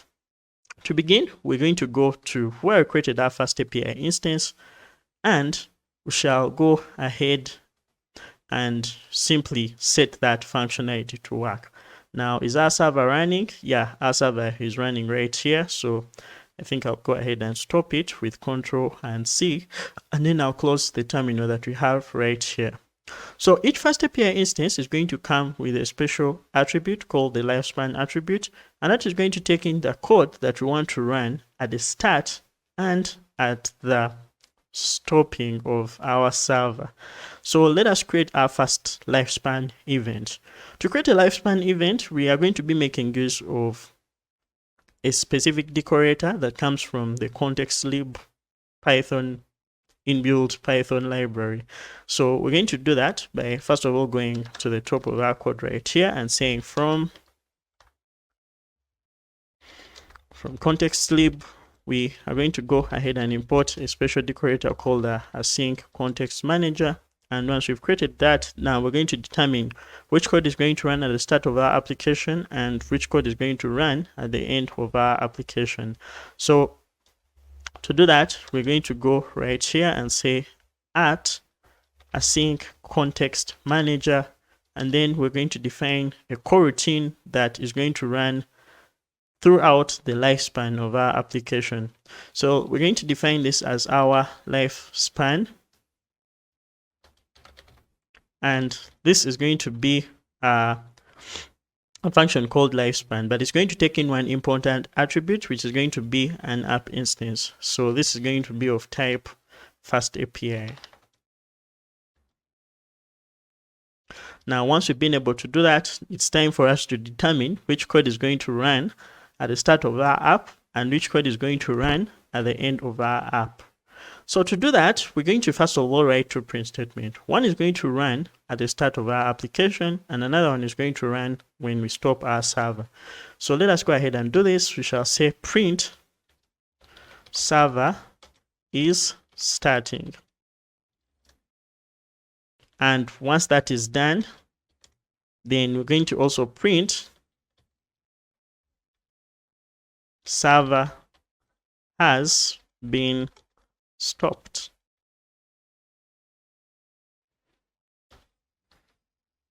So once we've been able to do this, we have two print statements, one indicating that the server has been started and another one indicating that the server has been stopped. How can we separate these two to make them not run at the same time? Or how can we make these run in an order where the first one is running at the start of our server and the second one is running at the stopping of our server, or when we stop our server? So this is where the yield is going to come in. So for us to do that, we're just simply going to introduce the yield word right here. And this keyword is going to determine which code is going to run first and which code is going to run at the end of our application. So just have this in mind. You don't have to memorize it. The moment you define your lifespan event and decorate it with the async context manager, the code that's going to run at the top of the yield statement is the one that shall start at the server, and then the one that will run after your yield statement right here is one that's going to run when our server stops. So when we have defined our lifespan event, we also have to go ahead and sort of register it to our FastAPI instance. And the way we do that is by coming to the FastAPI instance that we created right here, and then we can simply go ahead and say lifespan, and then we point to that specific lifespan event we've created right here. So that's going to be equal to lifespan. So to test the working of this, the first thing we're going to do is to go ahead and run our server. So we're going to pull up our server with FastAPI dev and then our source folder. Now, one thing we are noticing is we are getting this error right here that is telling us that our generator object is not an async iterator. So let's go ahead and fix this. So when we take a look at our lifespan event right here, it seems like we have to define it as an async function, and that is not something that I have done or something that I have forgotten.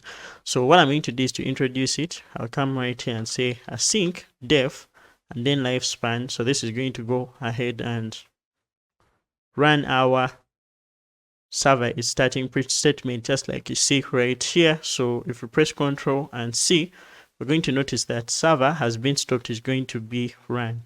So just like that, we've been able to set up a lifespan event. Now let us look at how we can create a database connection at the start of our server. So I'm going to go back to our main.py where we created our engine object. And the first thing we're going to do is to create sort of like a function that we're going to run at the start of our application to help us to create a database connection. So I'm going to come right here, and what I'm going to do is to create an async function, and I'm going to call this async function initDB. So this initDB function is going to be one that's going to allow us to create a connection to our database and keep that connection for as long as our application is running. So I'm going to start by using our async, or by using our engine object that we've created right here. So I'm going to create an async with statement, and what this is going to do is to help us to create a connection object, and then we shall carry out a simple SQL statement on our database. Now let us get started by doing async with, and inside here we're going to begin by creating our engine object. So we're going to call that engine dot begin method, and once we call that engine dot begin method, we are going to access the connection object via that method. So now that we've created our connection, let us go ahead and create our statement that we're going to execute on our simple database. So to do that, we're going to create a variable called statement, and statement is going to be equal to a simple select statement. But for us to carry out a statement, we are going to need to express this in terms of text. So SQLModel provides a text function that can be used to turn a text or a string SQL statement into an actual SQL statement that we can then use our connection to run on our database. So we're going to begin by going ahead and importing it. So I'm just going to go at the top right here and import the text function. Then I'm going to come right here and say text, and then we shall run our simple SQL. So just like you see right here, we're going to create an expression representing a textual SQL string. So shall just come right here and say select, and all we want to do is to select the word hello, or to run the word hello on our database. So this is going to be executed as an SQL statement. So we're going to close this, and once we've been able to do that, now let's go ahead and run this using our connection object. So to run our statement using our SQL, we're going to create a result object, and this result object is going to be a result of using our connection to run that statement.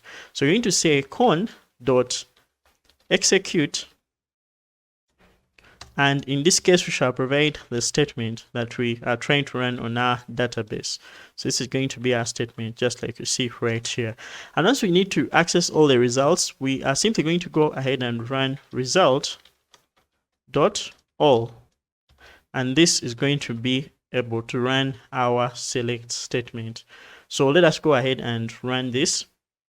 So to begin, I'm going to go right where we have our lifespan event, and instead of having to run the print statements, I'm going to go ahead and run this initDB function that we've created right here.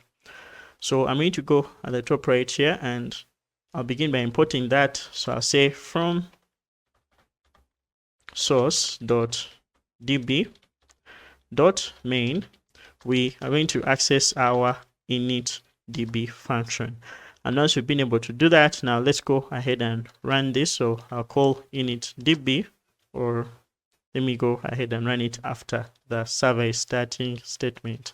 Now keep in mind that init.db is a coroutine, and therefore if we need to run it, we need to call it with await. So whenever I define an async function, for you to be able to call it, you have to call it with await. So we're going to go ahead and save and rerun our server with FastAPI dev and then source. And now we shall see what is going to happen. So when we run our server, notice what is going to happen. Since we set echo to true, we are going to notice that some SQL is going to be executed and it's going to be logged within our console. So right here, we see that the select statement has been run, which is select hello, and the output of that has been printed right here. So we have a list, but that list has a result that is our hello that we've selected on top of our database. So this shows that we have been successful in connecting to our PostgreSQL database. Now that we've been able to do that, let us go ahead and create a database model for our book data. Once we've created that model, we are now going to go ahead and create, read, update, and delete book objects in a real persistent PostgreSQL database. So to do that, we are now going to go ahead and inside our books module or books package, we're going to create a new file and we're going to call that models.py.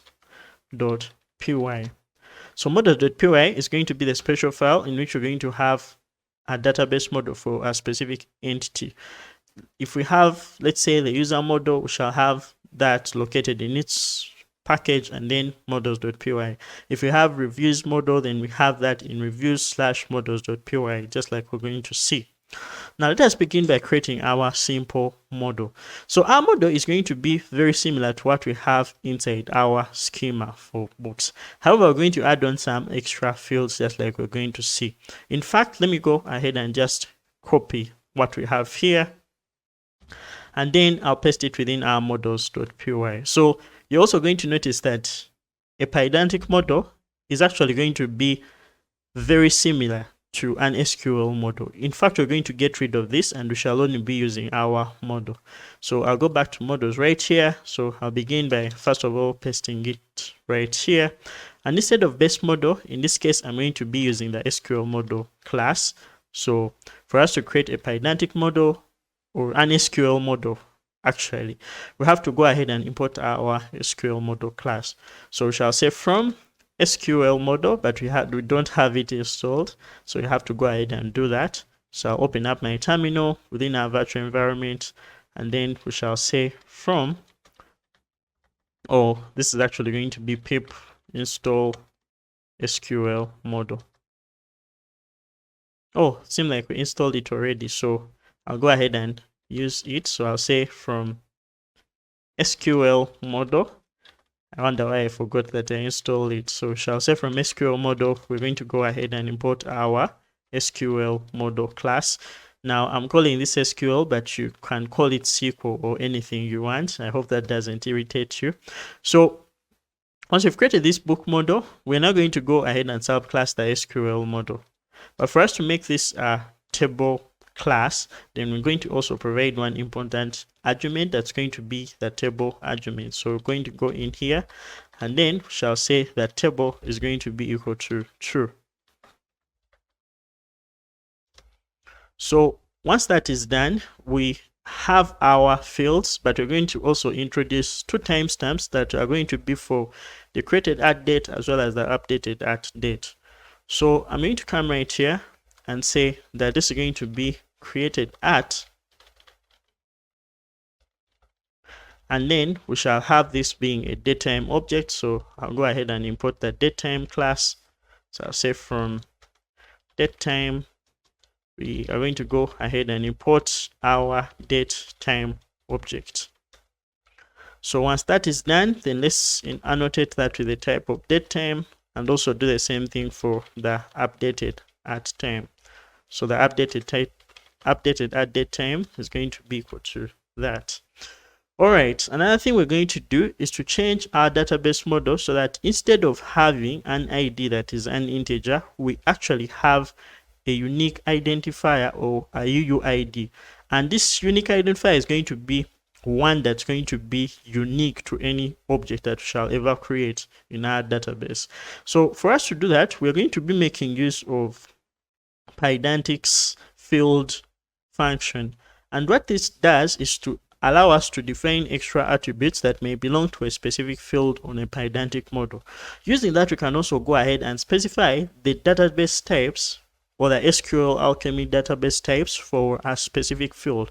Now, let's say you wanted to customize a field so that it has PostgreSQL specific types, then that is what you're going to be using. Now, databases such as SQLite may not have the support for UUIDs, but when using PostgreSQL or MySQL, you can be able to use the UUID type. So let us go ahead and set that up. We're going to begin with the ID field, or what we have as our ID field. So I'm going to begin by changing it from ID to UUID. And then instead of integer, I am going to set this up to be using the UUID type. So the UUID type is present within the UUID module that's present within Python. So I'll go ahead and import that. I'll say from UUID, we are going to be making use of our UUID class. And once we have that, then we are going to go ahead and say this is going to be our UUID. Another thing we can do is to just simply import UUID, or what I can actually do is to just say import UUID so that I can easily access everything of the UUID module. Now, once this is done, we need to go ahead and specify the exact way we want to store our UUIDs.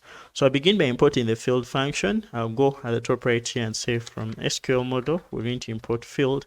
And once we've been able to import that, then this is going to be a Pydantic field. And this is going to also have the SQL Alchemy column. Why? Because we are going to be accessing the specific UUID type for PostgreSQL, and that's what we want to store our UUIDs with. So for us to use SQL Alchemy column types or specific attributes and stuff, all we're going to do is to access the SA column attribute, and then we are going to define this field as though we were defining an SQL Alchemy field. So to begin, we're going to make sure we get access to the column class, and with that column class, we're going to define whatever we want to define on this specific module. So we're going to come right here and say that we need to get the column class. So once we've imported the column class, we're going to define this as a column, and then this column is going to take in the type of that specific field. So we need to first of all go ahead and import it, and this is going to be the PostgreSQL UUID type. So I'll come and import that dialect for PostgreSQL that's going to allow us to access all the field types as they are on our PostgreSQL database. So I'll say import SQL Alchemy. So sorry for this. So this is going to be import SQL Alchemy .dialects .PostgreSQL. So you can also access other dialects right here. You have those for PostgreSQL, MySQL, Oracle, and SQLite. But in this case, we are using PostgreSQL, so I'm going to go ahead and say PostgreSQL, and want to go ahead and import it as PG. So we're going to be accessing everything via PG. So this is going to be import as PG. I think I've made a mistake right here. So it's going to be as PG. Now, once we've been able to do this, let's go ahead and set our type up. So we're going to provide our type in here as our PG dot UUID. And once that is done, let's define other constraints. So we can say that's not going to be nullable. So we can say nullable equals to false. And then we can also do other things such as setting the primary key attribute. So we can say that our primary key is going to be equal to true. And we can also say that this is going to have a default. So we can set the default by using this column class. So we can say that this is going to have a default, but our default is going to be a newly generated UUID. For us to generate a new UUID, all we have to do is to call a UUID function, or call functions that create specific types of UUIDs. So I'll say default is going to be UUID dot, and in this case we shall call a function UUID4. So we need to create a UUID4 type of UUID, and this is going to be enough for us to define our primary key column. Now another thing we're going to do is to define the table name of this class, and the way we do that is by using SQL Alchemy's table name attributes. So we're going to come right here and say that our table name is going to be equal to books, and that is going to be just enough for us to set the table name of that specific table. So the rest of this can also be set up, but I'm going to simply leave them out except for the created at and the updated at timestamps. I'm going to define them as timestamps from the PostgreSQL dialect. So I'll just go ahead and define them as what we've done for this. I'm going to do that by saying this is going to be equal to field, and the field is going to be, so right in here we're going to come and say that our field is going to be a column, and this column is going to be of type pg.timestamp, and then right in there we are going to also go ahead and set up the default. So I'm going to say that the default is going to be equal to, so in this case we shall just say date time dot now, and I'll do the same thing for the updated at. So I'll just come right here, or let me just actually leave it to this, but let me just leave it to default equals to updated at, which is now. So we shall also look at how we can set this when updating each of the book objects. So once we've been able to define this object, now we can also define a method on this class that's going to be responsible for giving us a string representation of the book object we've stored in our database. Now for us to do that, we are going to go ahead and say def, and this is going to be our danda repre, and this shall take in self. Now what this is going to do is to return an object of type book, but it's going to return it in a very readable format. So we shall say book, and in this case we shall return self.title, which is the title of that specific book that we shall be accessing at a given point. All right, we've been able to create our database model. Now we need a way for us to create this in our database, and we're going to achieve this using our lifespan event that we created in the previous sections. And this is going to be very easy because all we're going to do is to be using the metadata that's going to be present on our SQL model. So the metadata is simply the data about the database, and once we define any class with the SQL model, we get access to the metadata present on our SQL model class, and whatever class is defined there is going to be created by calling a specific method called the createAll method. So once we've been able to do that, our database tables will be created in our database, and we shall now be able to go ahead and run our CRUD just like we did in the previous video. Now to do that, we're going to go within our main.py, and we're going to modify our initDB function so that it actually goes ahead and creates our database. Now for us to do this, we're going to come right in here and remove what we have, and instead of running a simple SQL statement on our database, we are now going to go ahead and create database tables in our database. So to begin, we're going to have to first of all import the model that we've created inside our models folder, or our models module right here. So I'm going to go ahead and access that. I'll come at the top of our code and say from, it's going to be source.books.models. We are going to go ahead and import our book model, or we can actually also import it from here. And once we've been able to import it from there, then we're going to go ahead and call the SQLModel class. And to do that, we're going to have to go ahead and import it. So we shall say from SQLModel which is actually already imported at the top, we shall import our SQL model class. And once we've been able to import our SQL model class, now let's go ahead and call a specific method that's going to be the one to help us to run synchronous code with our connection object. Now, that special method is going to be the con.runSync method, and that is going to be running any synchronous function within this context that is async. So shall come and say that this is going to be a wait, and in this case we shall run con, which is our connection object, dot run sync, which is run synchronous or run any synchronous code.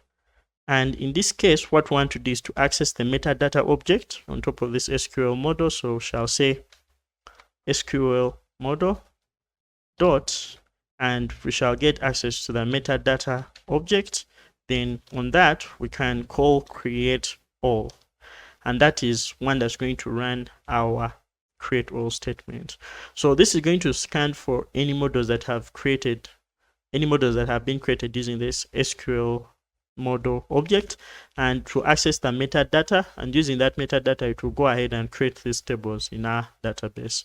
So when we save and go back to our server, we're now going to notice that our server is going to restart, and by restarting it is now going to call this method right here, and all the SQL that has taken place is going to be working fine. So we're going to have our create table books, and this is going to create the different fields that we have on our database, or the ones that we've defined within our model that we have right here. So just like that, we've been able to successfully create our database table. Now let us go ahead and confirm if our table has been created. Now if you're using Neon, it has a very nice user interface that can allow you to see your database table, but I'm going to be digging into the shell and then inspecting the table that has been created within our database. So to do that, I'm going to go back to my terminal right here, and then I'll connect to that specific DB, which is our Berkeley DB. And once I've connected to it, now I'm going to go ahead and list the tables that are present on that specific database, of which I have only one, which is our books database. And once I have that, then I'm going to go ahead and describe it. So I'll say D and then books, and that is going to show us the structure of our book database. So we've created the UUID, which is a UUID type, just like you see right here. Author is a string, publisher is character varying, published date character varying, of which this can also be set to a date. Now I think I'm going to fix this. And also we can have our page count, our language, created at, updated at, and also our indices. So we have the primary key being set to the UUID, just like you see right here.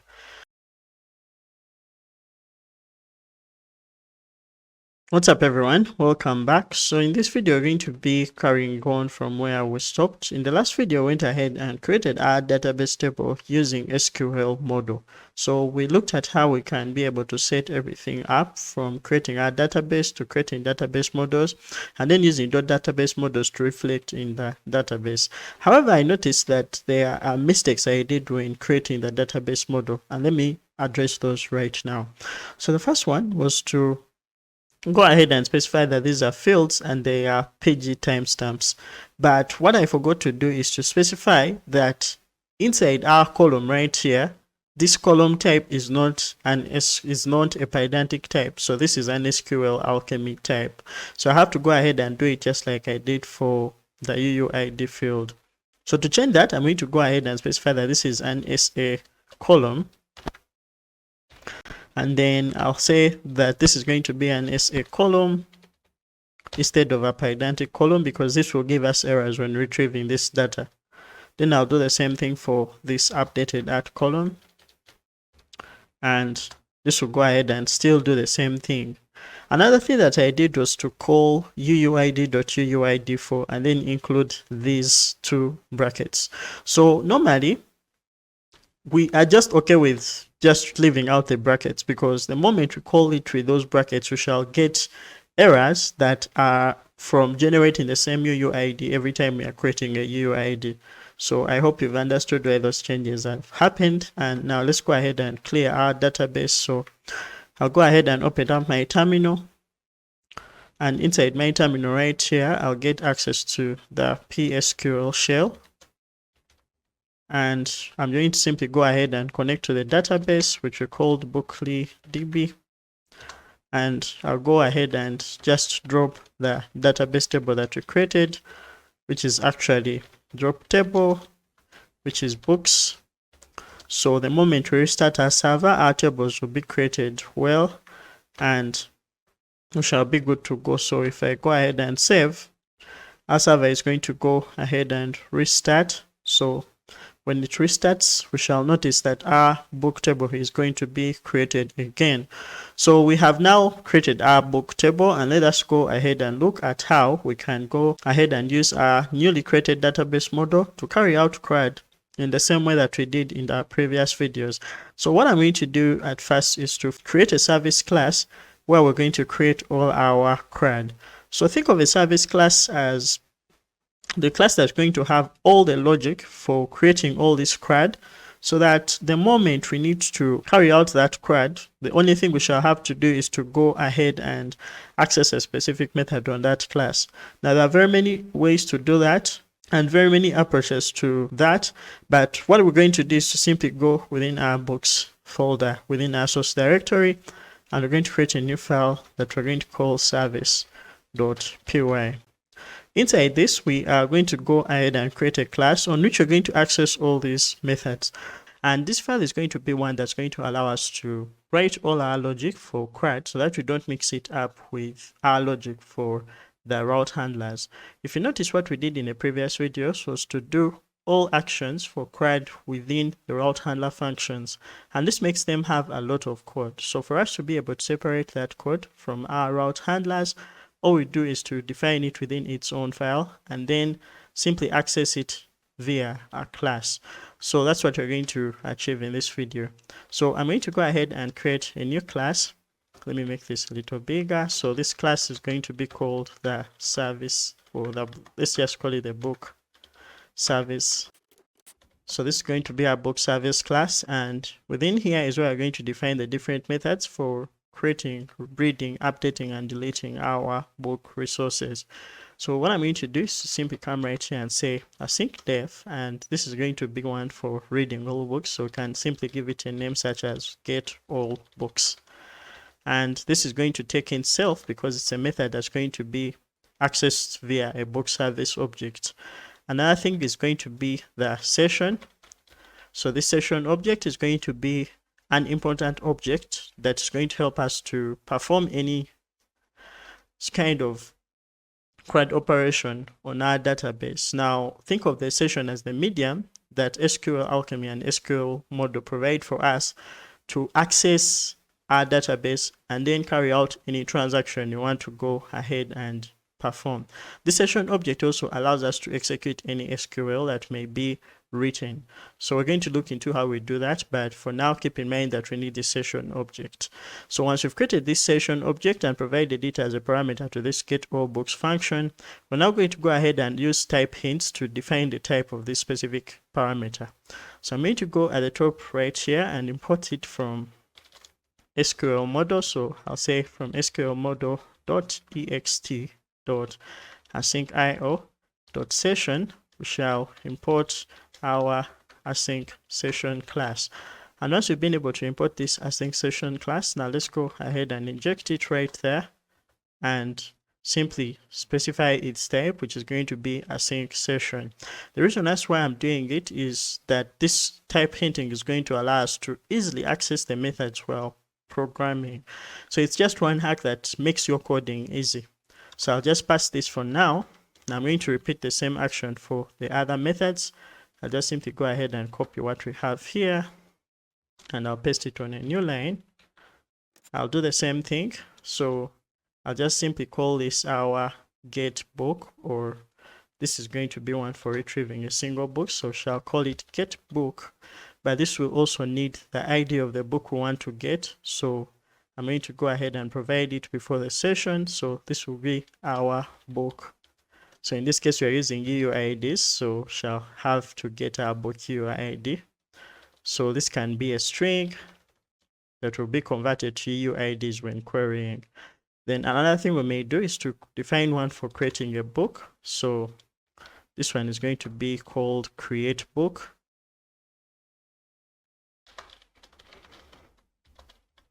And it will take in a session, but it will also need the data to create a book. So we're going to go ahead and provide the book data.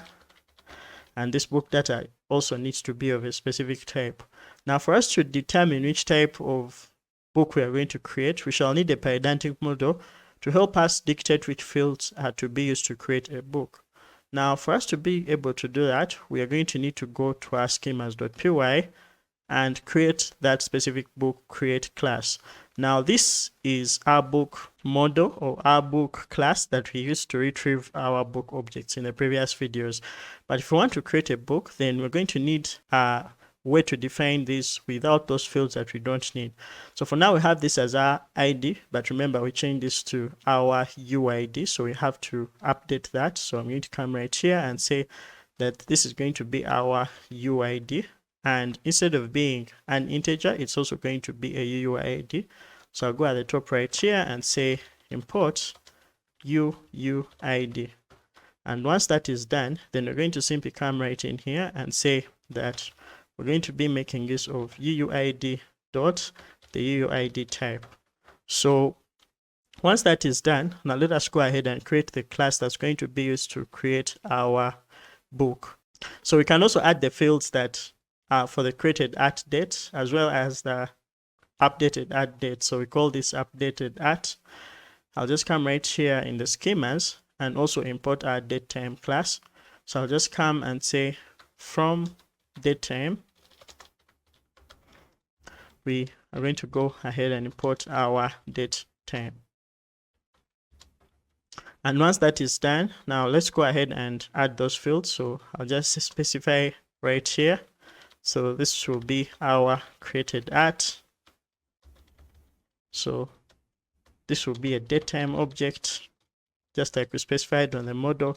And also this will be the updated at, which we actually called update at, but feel free to go ahead and update it.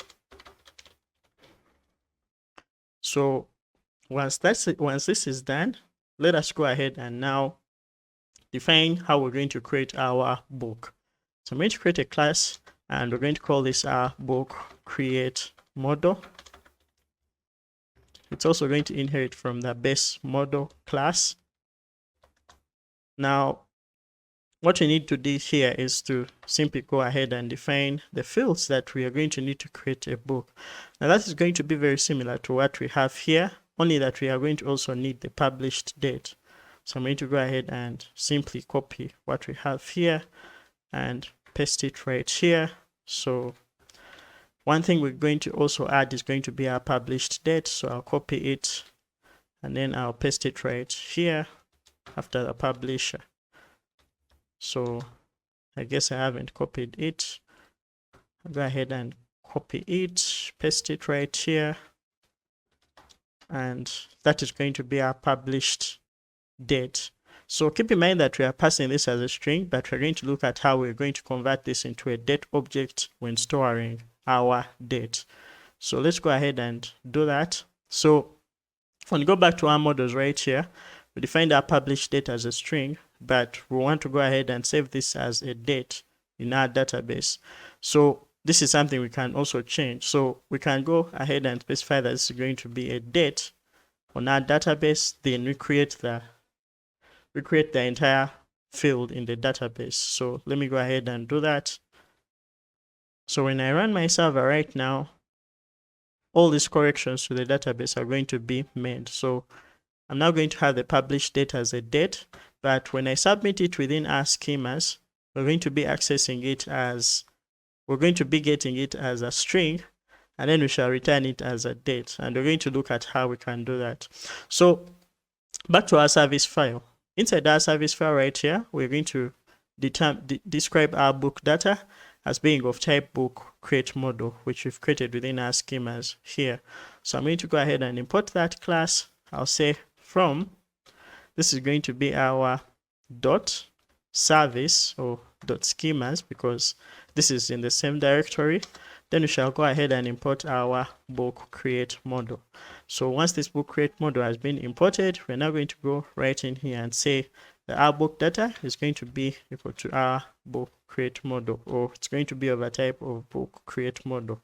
So once that is done, let us now define the two remaining methods for updating and deleting a book. So I'm just simply going to go ahead and copy what we have here, because they're going to be very similar. And then I'll just simply paste what we have here and change this from get book to update book. So when updating a book, we're also going to need the data that's going to be for updating a book. Now let's call this the update data, and this is also going to be of a certain type. So let's just say that it's going to be of this type of our book update model. So I also have to import that. I'll say import our book update model. So once we've imported our book update model, then all we're going to do is say book update model, and then we shall have our session. So this will take in the UID of the book as well as the data to update the book. Now let me format this so that it looks a little bit nicer. And yeah, that's how it looks for now. All right, so let's go ahead and finally delete the book, or describe the method for deleting a book. So that's going to be one similar to what we have. So this will take in only the book UID, and it will go ahead and delete the book. All right, we've now defined our methods that are specific to deleting or creating, reading, updating, and deleting a book. We're now going to go ahead and define the logic that's associated with each of those operations. Now let us start by first of all using our session to create a statement that's responsible for reading all our books, or getting all our books from the database. So I'll just come right here and I'll create a statement, and this statement is going to be a select statement. So SQLModel gives us methods or functions that help us to write our Python in form of SQL. For example, we can be able to write a select statement, and that select statement will be so equivalent to what we may have as a normal SQL statement. And let me show you how that is done. So we're going to be importing our select function from SQLModel. And once we've imported this select, we're now going to create a select statement. So this is going to be something like select, and then we shall just provide the model that we want to select from. So this is very equal to something like select stuff from a specific table in our database. And we're going to look at how we can do that. So we have to first import our model, which is our box model right here. So I'm just simply going ahead and importing it. So I'll say from dot models, we are going to go ahead and import our book model. And once we've imported our book model, now let's go ahead and select it. So I'll just come right here and say select book, and then we can now go ahead and do the filtering with where, or ordering by just simply calling dot and then the specific method. So in this case, what we want to do is to go ahead and order this by the date at which they were created. So we want the latest being at the top of the list. And the way we do that is by saying dot order by, and once we've been able to do that, we can now specify that specific column we want to order by. So what I want to do is to simply order this in a descending order, so that the book object that we created, or the book record that we created the latest, is the one to appear first on the list. So to do that, we're going to also make use of another function called the descending function, or the desc function. And what that will do is to just simply be called, and we can now go ahead and finally define that specific column we want to go ahead and order in a descending order. So we shall say book and then dot created at. So in this case, we want to go ahead and order this by the date at which we created them. So once this is done, we're now going to use our session object to go ahead and execute this statement. So for us to do that, we shall say that our result is going to be equal to using our session. So most methods that are to be accessed on the session object are going to be coroutines, because this is an async session object. So for us to do that, we shall say await, and then this will be session dot. So we need to call a specific method for executing a statement, which is going to be exec, and then in there is where we're going to provide our statement. So just simply going to rewrite this to statement. Once that is done, let's go ahead and access the result. So for us to get the result from this result object, all we have to do is to go ahead and call a specific method on this result object. So we can simply go ahead and return our book by saying return result dot all, and this will give us access to all the books that are going to be returned from this result object. So once that is done, we can now go ahead and test it out. So before we test it out, I think it's something good that we first finish all the methods and then we look at how we can go ahead and test this out. So let's first deal with retrieving a book. So retrieving the book is going to be the same, almost the same as what we have here, but it's going to be retrieving one book object.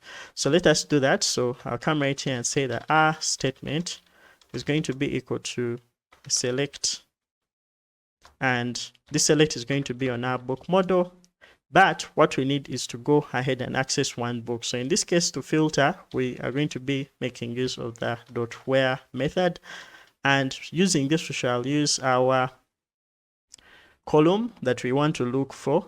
So in this case, it's going to be the book UID, and we shall check if the book UID is going to be equivalent to the book UID we provide within our method, just like that. And once that is done, this is going to return a result object, just like we've done when fetching all books.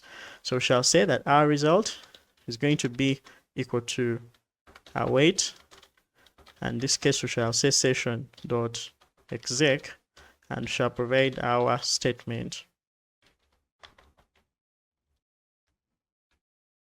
So once that is done, now we can go ahead and return our book object by saying return result dot fast, and that will go ahead and return our object. We've now been able to get all books as well as getting a single book object. Now let's go ahead and handle the rest of the CRUD operations. To create a book, we shall need to first of all access all the data that comes from the client. So that is going to come via the book data. And once we've been able to do that, we're now going to create an object of type book or our book model, and then simply use our session to add that to our database. So to do that, we're going to first of all access our book data via the book data dictionary. So I'm just simply going to create a dictionary, and this dictionary is going to be that's going to get our book data but in form of a dictionary. To get this book data in form of a dictionary, we shall just have to say .model dump, and once that is done, then we're going to create a new book. So our new book is going to be equal to a book object, and this book object is going to be unpacked, or the attributes are going to be unpacked from our book data dictionary.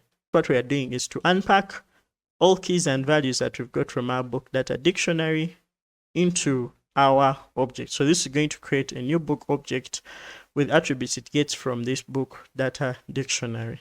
So this is what we have here. So it seems like I'm having an error. So book data dictionary is not defined. So I guess I did double underscores in here, and that's why it's returned that error. So now to go ahead and save this book, all we have to do is to say session.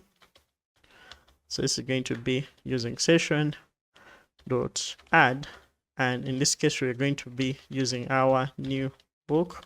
And then to finally save this to our database, we are simply going to go ahead and await session dot commit. So that will go ahead and commit this to our database. And once this is done, we need to also return the newly created book object. So this is going to be a method that's going to add the object to the session, And once we've added the book to the session, we are now going to commit this to our database, or to commit the current transaction. So we return our new book by just simply saying new book. And this is going to say return new book. And what we've done is to create our new book. So the way we've created our new book is to simply get the data from our client, create a new object with that data, and then add it to a session, and finally commit it to our database. All right, so let's go ahead and finish this up. So to finish this up, we're going to go to update. So the process of updating is to first get the book. And since we have a method for retrieving this book, we're not going to repeat the entire process.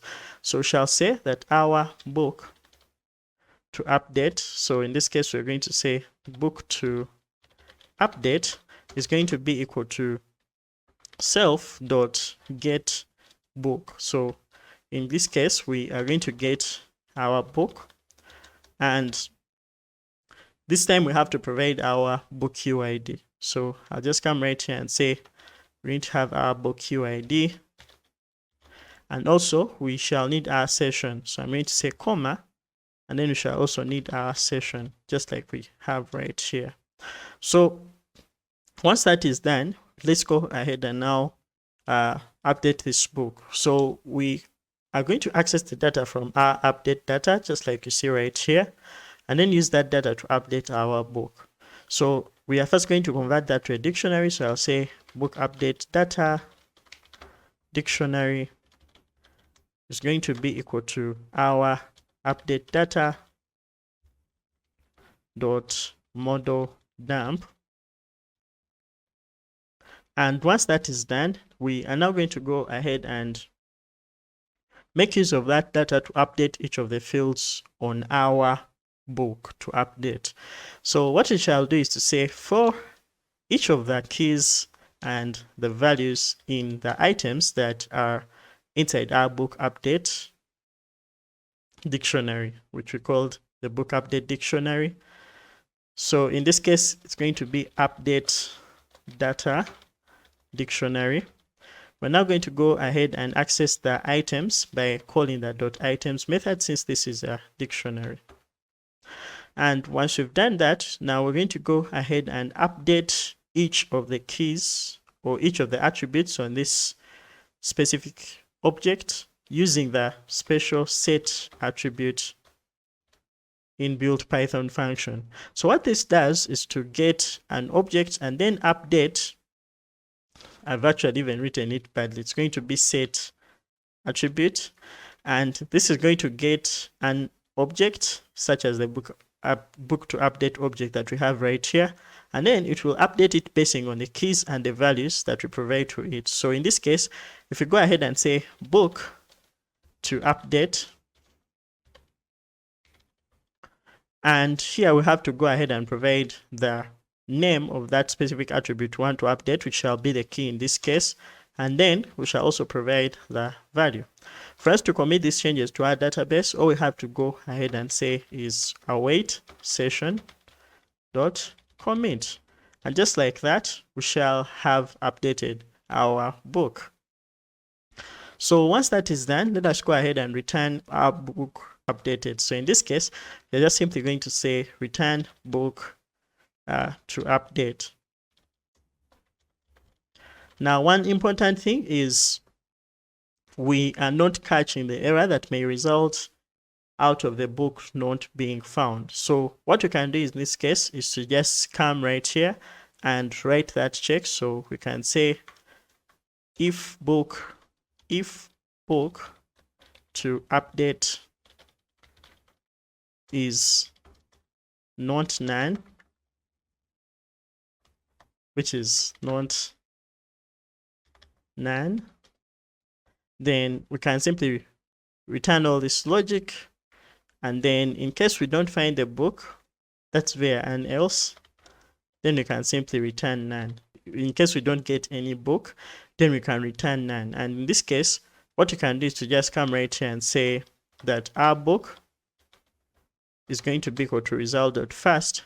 But in case our book is not being found, then we're going to return none. So how we're going to do that? We can say return book if book is not none, else we can return our none. So in this case, we shall return none in case the book is not found. Now, this is going to be very helpful when we are dealing with our path handlers. Just in case we do not find the book, we want to go ahead and throw that exception, the HTTP exception, to show that our book has not been found.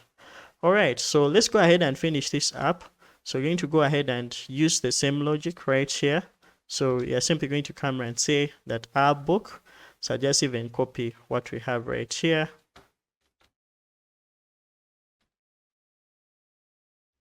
And once I have this, then we are going to also do the same thing if book, so in this case it's going to be book to delete, is not none. So I have to rename this from book to update to book to delete, and then we shall go ahead and delete using our session. So in this case, we shall come and say that await session dot delete, and then we shall call our book to update. So once we've been able to do that, then we are going to use our session to finally commit this to our database. This is actually book to delete, not book to update. So I'll just simply go ahead and change that.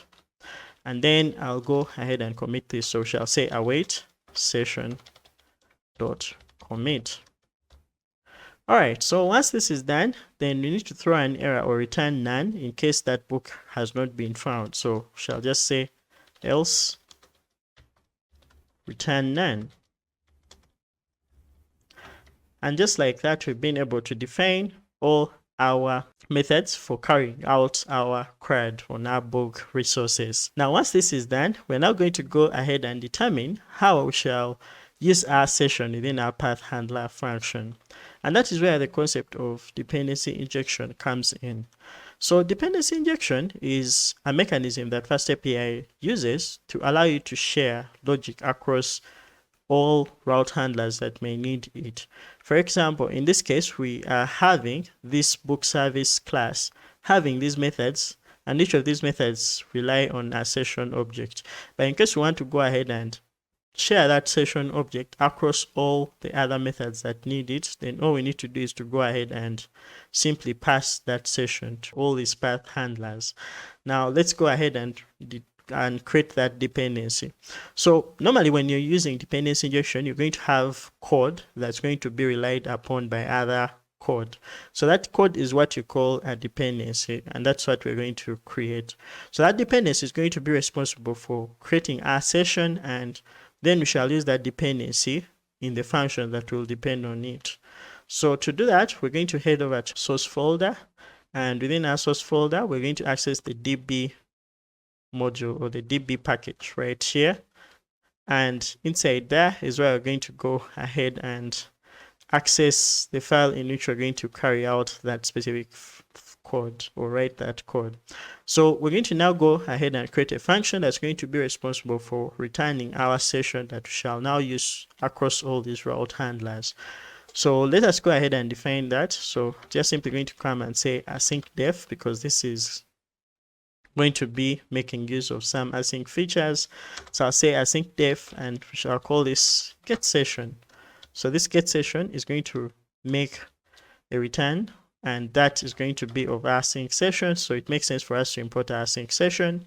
So I'll just simply go right at the top right here and say from SQLModel, we shall go ahead and access ext.asyncIO.session, and right inside there is where we're going to get our async session. Once we've got our async session class, now let's go ahead and determine or describe our async session as the return type of this function. So okay, now we have been able to define this function. Let us go ahead and create the session class through which we're going to create our session object. So this is what happens. When you want to create a session, you need a session class. But for us to create the session class, we're going to be making use of SQL Alchemy's session maker. And why we're going to use that is because we need to use this SQLModel async session. And the way we do that easily is through the use of the session maker class, as it helps us define any class that we want to use for creating a session. Now let's go ahead and import that. I'll go at the top right here and say from SQLAlchemy.orm. I'm simply going to go ahead and import our session maker. So I'll go ahead and import the session maker. And once I've imported the session maker, now let's go ahead and create a class. And that's why I'm going to write it with a capital S or an uppercase S. So this is going to be our session that is going to be created from our session maker. And the first thing we're going to have to do in creating a session or a session class is to bind it to an engine. Now remember that we created our engine. Now I renamed it to the async engine, but you can feel free to go ahead and modify that right at this point in the video. So this async engine object is what we're going to bind to this session so that we can access our database and then carry out the CRUD. So I'll just simply come right in here and say bind is going to be equal to async engine. So once that is done, now let's go ahead and also specify the class that we're going to be using. So it's going to be equal to our async session, the one that we imported. And once we have been also able to do that, let's go ahead and also add one attribute. So that's going to be the expire on commit. So expire on commit is going to allow us to use our session object even after committing transactions to our database. So in this case, we are going to go ahead and specify that we don't need to expire our sessions. So we're just going to set it to false so that every session that we create can then be used even after committing the transaction. All right, so we are done creating our session class. Now let's go ahead and finally create our session object. So we're just simply going to come right here and say async with, and we're going to use this context manager to create our session. So we are now going to just simply call our session class or create an object of our session. And we're going to just say with session as session, then we shall just yield our session. So this is going to return our session so that we can finally use it within our routes or our path handlers. And just like that, we've been able to create our fast dependency. Now let's go ahead and inject this into the route handler functions that are going to make use of it. So we're going to head over to routes.py within our books folder. And we're going to begin by first of all importing it. So I'm just going to go right here and say from. So we can actually just say from .service or from .main, from whatever. And that will go ahead and basically access as long as it belongs to the same folder or the same directory, just like you see right here. So for now, we want to access source.db.main. And in this, we want to go ahead and access the get session function. So the get session function is one that we're going to inject into these route handler functions in case we want to carry out any CRUD. And the way we do that is by first of all accessing the depends function from FastAPI. And when you access this depends function, all we need to do is to go inside a route handler such as the one for getting all books and then injecting in that specific object. But then we shall have to provide the value as that value that comes from the dependency, just like we're going to see. So let us begin with this function for getting all books. So shall say that our session is going to be of a specific type, which is going to be the one that we use to create this session. So I'll just go ahead and copy what we have here and then introduce it within this file. And once we've been able to do that, then our session is going to be of type async session. And the default value for that is going to be one that we get from using our dependency. So we're going to call the depends function and then provide the dependency, which is going to be our get session class. Oh, this is actually a function. So we're now going to say get session. So once that is done, now let us go ahead and use our session to retrieve or to get all books. So let us first of all import our service. So now this is a class and we need to create a session and then use each of the methods right here to carry out our CRUD. So for us to do that, I'm going to go ahead and import this book service. So we're going to do that within our models, actually our routes. So I have to close this. Now I'm going to come and import that service class. So I'll just come and say from source.books.service. In this case, we are going to go ahead and import our book service class. So once we've imported the book service class, now let's go ahead and change our code so that it makes use of our book service class instead of our book data. So I'm going to go ahead and first remove the imports for our books from our book data as well as our book data, so that we get rid of it. We are now using our database, so we don't need it. So once I've removed that, now let's go ahead and make use of our book service. So this is going to be an object, so I'll just have to come right here and say that our book service. So this is going to be our book service object, which is going to be equal to our book service. So once this is done, now let's go ahead and fetch all our books using our book service objects.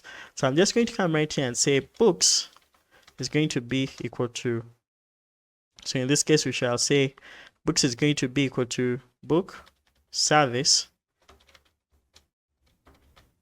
dot, and in this case we shall get all books, but this is going to require us to have our session, so we shall make use of the session object that we've got via our dependency injection. So I'll just have to pass it in right there, and once that is done, we'll have got our books from the database and used them. So that's how we're going to go ahead and finish up our CRUD. Now let us begin doing this one by one. So let's start with one for creating a book. To create a book, we are now going to go ahead and simply say this is going to be our new book data. So let's just say this is going to be our new book that's going to come from our book data. So I'll just remove what we have right here. So our book data is going to be available, but we need to create our book. So we shall say new book is going to be the one that we create from our book service object. And in this case, we shall create this with our session. So we shall actually need to just say book service dot create book. And in this case, we shall need the book create data, which is going to be our book data, as well as our session, which is going to be our session. So we shall go ahead and provide that. And then finally, we are going to inject our session right in here. So I'm going to do the same thing. I'll just come right here and say that we're going to have our session similar to what we have done right here. And just like that, we'll have injected our session into this route handler. So once the newly created book has been created, it shall be returned right here. Now let's do the same thing. So I'm going to format our code for this part. I'm using a black code formatter extension for VS Code, and that's why I can easily format my code just like this. So this is just enough to create our book, and we can also define how we're going to return our book. So in this case, we shall say that our book is going to be returned in a response model, which is going to be equivalent to a newly created book. So we are going to go ahead and say book. So this is going to be equal to book. And once that is done, let us go ahead and retrieve a single book. So to retrieve a book, we shall just say, in this case, we are going to say book is going to be equal to book service dot get underscore book. So I think that's what we called it. So this is going to be book service. I've made a mistake in the spelling, but when you get our book service, and we're going to get our book, and what we shall need is the ID of the book as well as the specific session. So I'm going to go ahead and provide the session right here, and then we are going to provide our book UID. So I'll say that our book ID is going to be our book UID, and I think I'm also going to change it right here from book ID to book UID. Then we can also have our session. So the thing is, right now we need to handle what happens when this book is not returned or when we return none from our service. So I'll go ahead and pull that back. So this can return none in case the book is not found, and it will also return the book if the book is not found. So for us to handle that, what we're going to do is to say if book, then in this case we can say return book, else we shall just simply go ahead and return an exception. So in this case we can say else, sorry for this, then we shall raise this exception for returning a 404 not found, and that is going to be one for retrieving a book. So let's go ahead and finish up. The first thing we're going to do is to head over to our update model, and in this case we are simply going to delete what we have, so shall have update, and this is going to be our updated book. So our updated book is going to be one that's going to be a result of calling book service. In this case we're going to say update book, and in this case we are going to need the book UID, so I'm going to change this from book ID to book UID. So I'm going to simply go ahead and change this, and then book UID, this is also going to be the book UID. So this will be the book update data, which is going to be of type book update model. And then inside here, what we're going to do is to provide that. So I'll have to also get the session. I just have to copy this session object from any route handler function, and then simply go ahead and inject it inside. Sorry for this. I'm simply going to go ahead and set this up by providing our session. Now let me format the rest of the code so that you can easily see it. And this is how it's going to be. So we have our book UID, our update data, as well as our session. All right, so let's go ahead and just provide them. So we're going to have our book UID, and in this case we shall have our book update data, and then we shall also have our session. So that will be enough for us to go ahead and update our book. So another thing is these are coroutines, so I've just forgotten to call them with await, so I'll have to do that. So I'm just simply going to come right here, and then I'll simply highlight all occurrences of book service dot the method, and before calling them we're going to go ahead and provide the await. So I'll just come and call them with await because these are all methods defined as coroutines, and yeah, that will be enough for us to update. So remember that this is returning none also. So when you go back to our service file, we have update book, checking if the book is not none, and then returning none in case the book is none. So in that case we have to also handle that. So we shall say if updated book, in this case we shall go ahead and return our book, so we shall return our update book, and that's where we're actually going to do our return. So I'll say return our updated book, and then else we are going to go ahead and return or raise an HTTP exception since the book is not found. Now, also going to look into other ways to handle these exceptions in a later video, but for now what we can just do is to just simply raise 404 not found. To delete, we're going to do the same thing, so I have to go ahead and inject our session object right in here, and once that is done, then we're going to just say book to delete. So we don't even expect this to return a response because it is a 204 no content kind of response.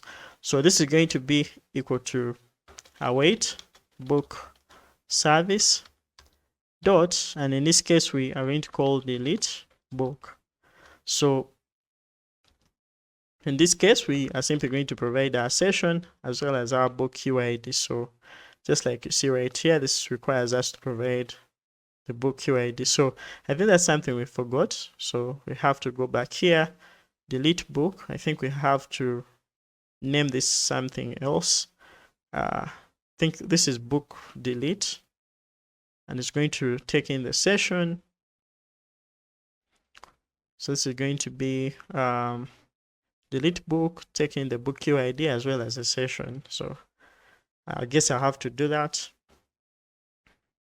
So this is going to be book service.delete book.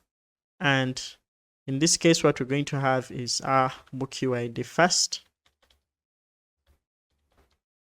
as well as our session. So if we return the book we have deleted, in this case, we can just simply return something. So let's just return an empty dictionary. And in case that book is not found, then we shall return none. So I'll do the same thing. If book to delete, then we shall return nothing because this is a 204 not found. And then once we have not found the book, we shall say else. And then this is going to return our HTTP exception. So this is going to be our status code of 404 not found. Another thing we can do is to change this. So we're having book ID, and this is supposed to be book UID. So let's go ahead and correct that in other methods. So this is book ID, and then we need the book UID. And then we shall do the same thing. So we have book UID, book UID, book UID, book UID, and then book UID, book UID. So it seems like we are now done with our methods. So let's check if our server is still running. And if it's still running, then I think it's time we tested these API endpoints. So let's go ahead to our RESTFox and try to test this out. So right here in my RESTFox, I'm going to begin by fetching all books. So to do that, we are simply going to make use of the API endpoints we did when performing our CRUD. So just press send, and this is going to return an empty list of books, meaning that we do not have any books created yet. So we're going to head over to where we'll create a book. So this is the structure for creating a book, and this was making use of our simple list. But remember, we're using IDs, so I decided to eliminate the ID and eliminate all other fields that may not be needed. So when you try to create a book, we're now going to get an error. So right here, the error is telling us that we are having an error, and that error is coming from invalid input type, string object has no attribute to ordinal. So this is something that we can easily handle. So for us to fix that error, what we're going to do is to go back to our service file and fix the way we are storing our date inside our database table. So what FastAPI is telling us is this is actually coming from SQL Alchemy. So SQL Alchemy is telling us that we are trying to fill a date field with a string, and therefore it can't access that specific method on that string object. So for us to do that, we are going to head over to our service and then define how we're going to be storing the date at which we published that specific, because I think it comes from the published date field. So for us to fix that, we are now going to head over to where I'll create a book. And when you create a book, we're now going to also modify the attribute of the published date to a date time or a date object. So we're going to first begin by importing the date class. So we're going to say from date time, we are going to go ahead and import our date time class. And once we've imported that date time class, now let's go ahead and modify this new book. So shall say new book dot, in this case shall say published date. So the published date is going to be equal to date time dot, in this case we are going to access it as, we are actually going to just change it to a datetime object using that dot stp strp time, and what is going to take in is a string that we provide right here as a string. So this is going to be our date that we shall access from our book data. So we shall just come right in here and say the object or the type of data that we're going to get from our book data dict. This is going to be our published date. So I guess I have to just copy it and then simply paste it. So right after doing that, then we're going to specify the format in which this date object is going to be created. So this is going to be created in this format, which is going to have the year. Remember, we're using year, month, and date. So in this case, it's going to be percentage y, meaning year, then dash, this is going to be the month, and then we are going to have the date. So I guess this is going to fix our error. So once we've set our published date as a date object, then it's going to be finally saved to our database as a date. So let's go ahead and try to create a new book once again. So if we try, we now see that our book has been created. To confirm this, we're going to try to retrieve all books, and now we can see that our books are being returned, or our books are being returned from the database. So we can also go ahead and define other fields on a specific book object, and we're going to look at how we can do that in the later video. So let's go back and try to finish up. So getting a book by its ID, I'm going to copy the UID of this specific book. And once I have that, then I'm going to head over to this part right here and try to fill in from an integer to a UUID. And when we send, we now see that we have input should be a valid integer and able to pass string as an integer. So I think that is coming from where we are having the model that's going to return all these books. So let's go ahead and fix that. We shall go back to our schemas. And within our schemas, I think there's somewhere we still have an integer book UID. So path book UID, this is going to be an integer. I think that is within our routes. So Pydantic is trying to, so you see we still have integers in here. So we can go ahead and change them to UIDs or strings. So let me try change them to strings. When you change this to strings, I think it's going to work. So when you provide them as strings, we are still having an issue, and so we are now having a message input should be a valid dictionary, and I think this is coming from a response that we are supposed to return. So let us see where that response is coming from. So we are supposed to return a dictionary, but it seems like we are returning something else that is not a dictionary, and this is the stupid mistake I did right here. So I'm going to fix that by saying return book, and that should be returning a book. So when you try once again, input should be, so this is a book object. So the thing is, when returning a response, FastAPI requires us to return something that is JSON serializable. And in this case, what we are doing is to return a book object that we have right here. So if we want to fix that, then all we're going to do is to go ahead and specify a response model for this specific route handler or this specific request. Now I'll just come right in here and say response model. And in this case, we are going to go ahead and return the response model for our book object. Now let us make use of our book right here, which is from our schemas. So I'm going to be making use of this. So I just come right where we have our routes, and inside there is where we're going to make use of our book. So I'm just simply going to remove our book model because this is somehow going to confuse us. Let us just use our schemas since we are now having the book schema. So when we have that, we're now going to come right in here and say that our response model is going to be a book, and this is going to carry out any validations on our book object and return it in a JSON serializable fashion. So when you try to send this, we're still having an error. Published date, input should be a valid string, input is date, so we need to also fix that.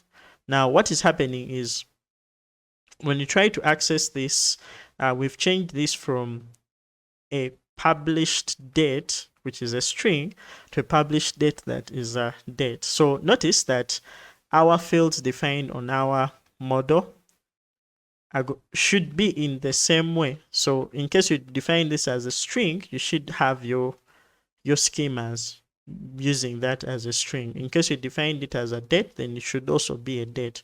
Now I'm going to go ahead and change that by simply going to schemas.py, and then inside there I'll change how we are returning our published date. I'm going to go ahead and change this to a date. Alright, so now when you try to send, still we are having an error, so let's go ahead and fix that. Date is non-defined, so I guess I'll have to go ahead and import it from datetime. So when you save, cancel this request, and before I cancel it, we now see that our response has been returned. So when you return, we're now returning that specific book object. All right, so two things are working. Let's go ahead and now try to update as well as to delete a book. So updating a book is going to require us to have an ID of that specific book. I'm going to come right in here and get an ID, simply one that we have right here. So let me try to create some more books. So this is head first HTML5 programming.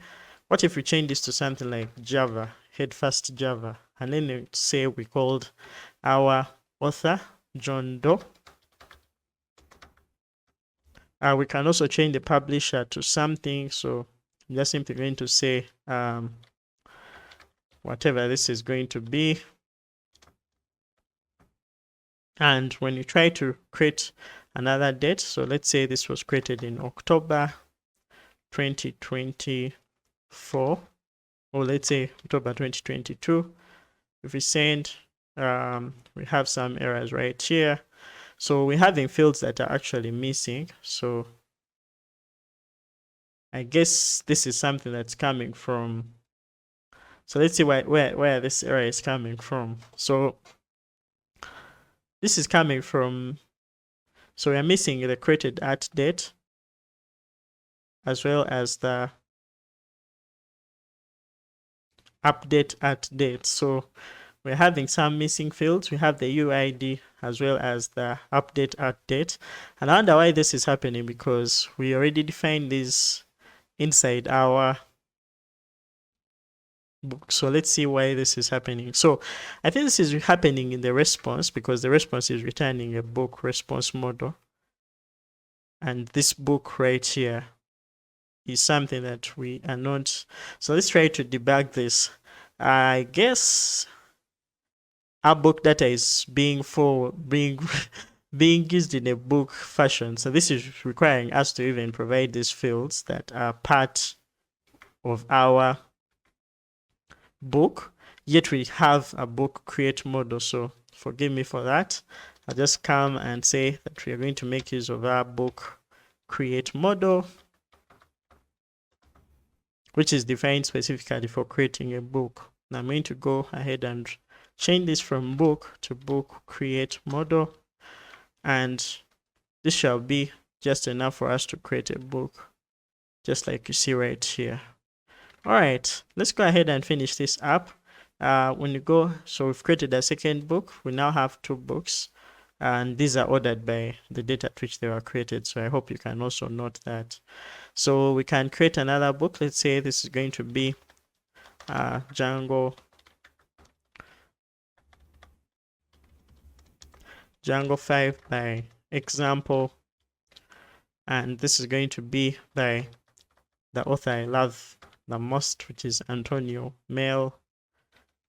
I don't know whether that's the right way to pronounce his name, but the name is Antonio Mel.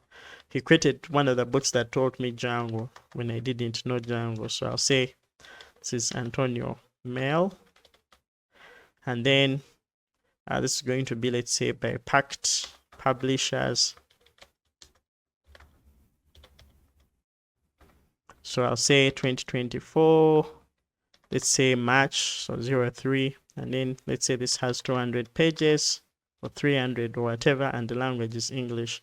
When we create that book, we now see that that book has been created. All right, so let's try to update our book. So I'm going to copy a random UID of a certain book. Let me see. I'm going to copy this one for head fast HTML.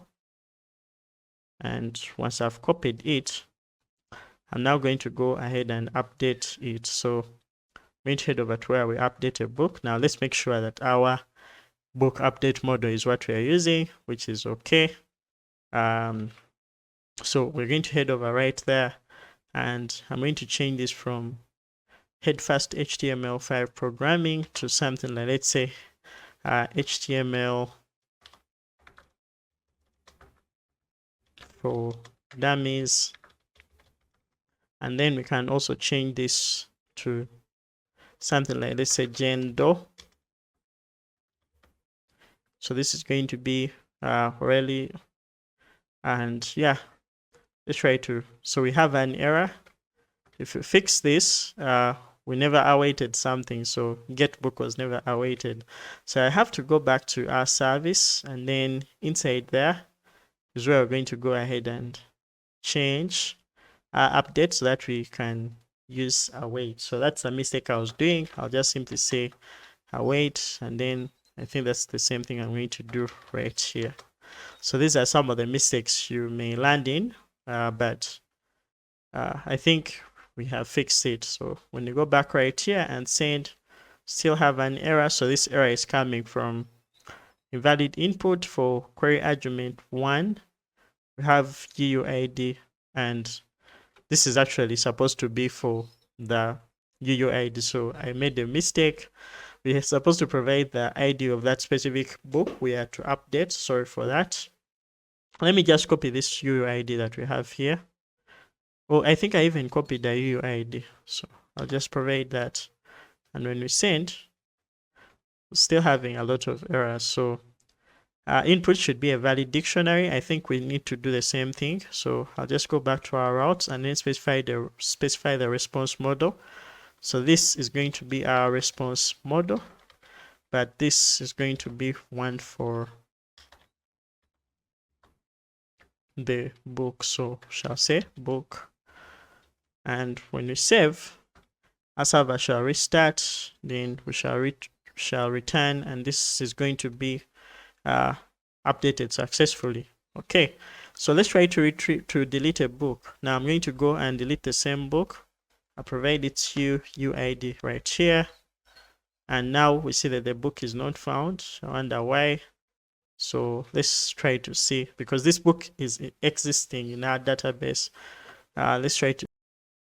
All right, so after a series of debugging, I decided that the best way to handle this was to first of all handle what happens when the object that we've got from our query is none. And in this case, what I did was to write if update book is none, or if the updated book. So that's actually if the updated book that we have right here is none, then we shall return an exception or raise an exception for it not being found. And if it's actually found, then the result will be for us to return the updated book. So after doing that, when you go back right here, that tended to work for updating. If we delete an object, so let me try to delete the specific book that we have right here. I'll just copy its ID. And when I copy its ID, when we try to send it right here, now see the book is not found. So the thing is, the idea is that when we are handling such a scenario, we have to first check for the book not being found. So if we say if book.delete is none, then we are going to first of all raise an exception in case it is not found. And when we find it, we are now going to go ahead and return that specific book. So that was the entire mistake I was doing. So what I'm going to do is to just simply come right here and say if the book is none, then we're going to go ahead and return that. And in case we do not return a book, FastAPI is not okay with us using none. in a response. So that was just the case. So when you try to go to our books right here and we send that book has been deleted, and when you try to get it, we now see that the book is not found. What's up everyone, welcome back. At this point in the series, we've been able to create pretty much all of our CRUD functionality, but CRUD is not the only thing that we're going to be looking at in this course, so let us implement some features that go beyond the CRUD.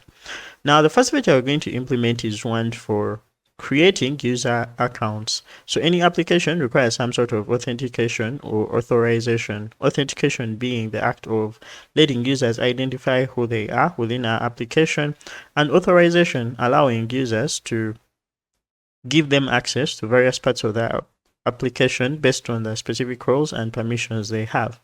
Now we pretty much have a simple web application set up, and let us go ahead and set up our user authentication model. So to do that, the first thing I'll do is to go within our source directory right here. So I'll create a new folder, and I'm going to call this auth, standing for our authentication. And inside here, to mark it as a Python package, I'm going to add a danda init.py file. Now inside here, I'm going to also go ahead and create a models.py file, and this is going to be for our user authentication model. Now to begin, we're going to go ahead and import the SQLModel class, just like we've done for the previous videos. Now let me go ahead and close some of the stuff that I have right here.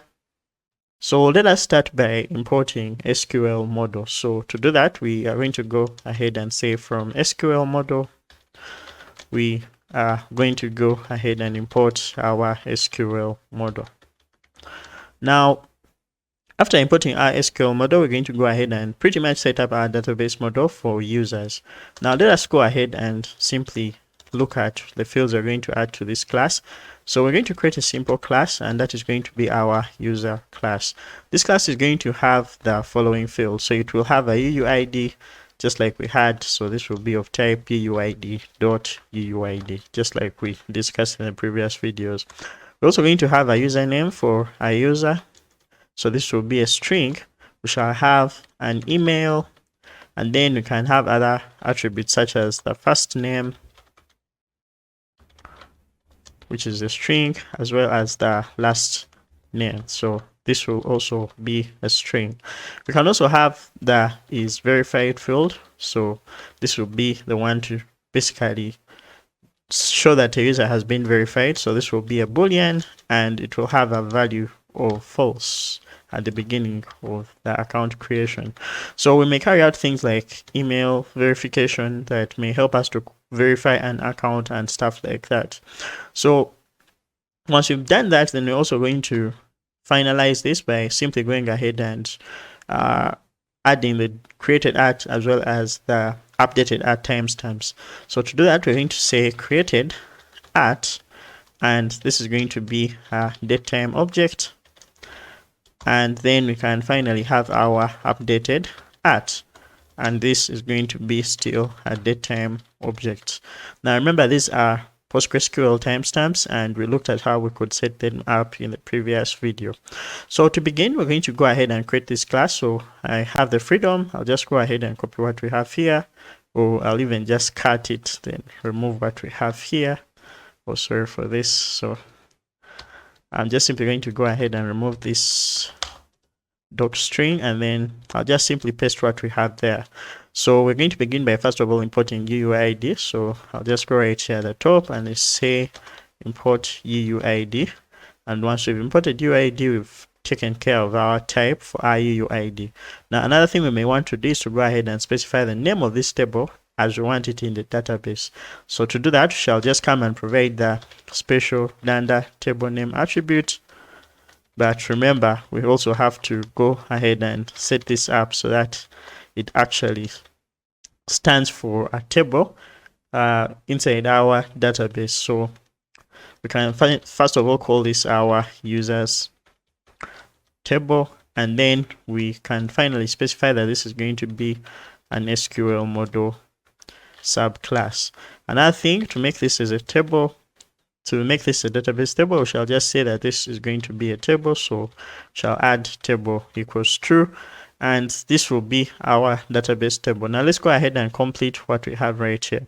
So we've specified that our UUID is going to be of type UUID, but for us to make it a UUID, we're going to follow the same concept that we looked at in the previous videos. So what I'll do is to just simply come right here, I'll copy what we have and then paste right here. So I'm just going to add an addition to this, and this is going to be our field, but it's going to be a PostgreSQL UUID type. So I'll have to go ahead and import our field.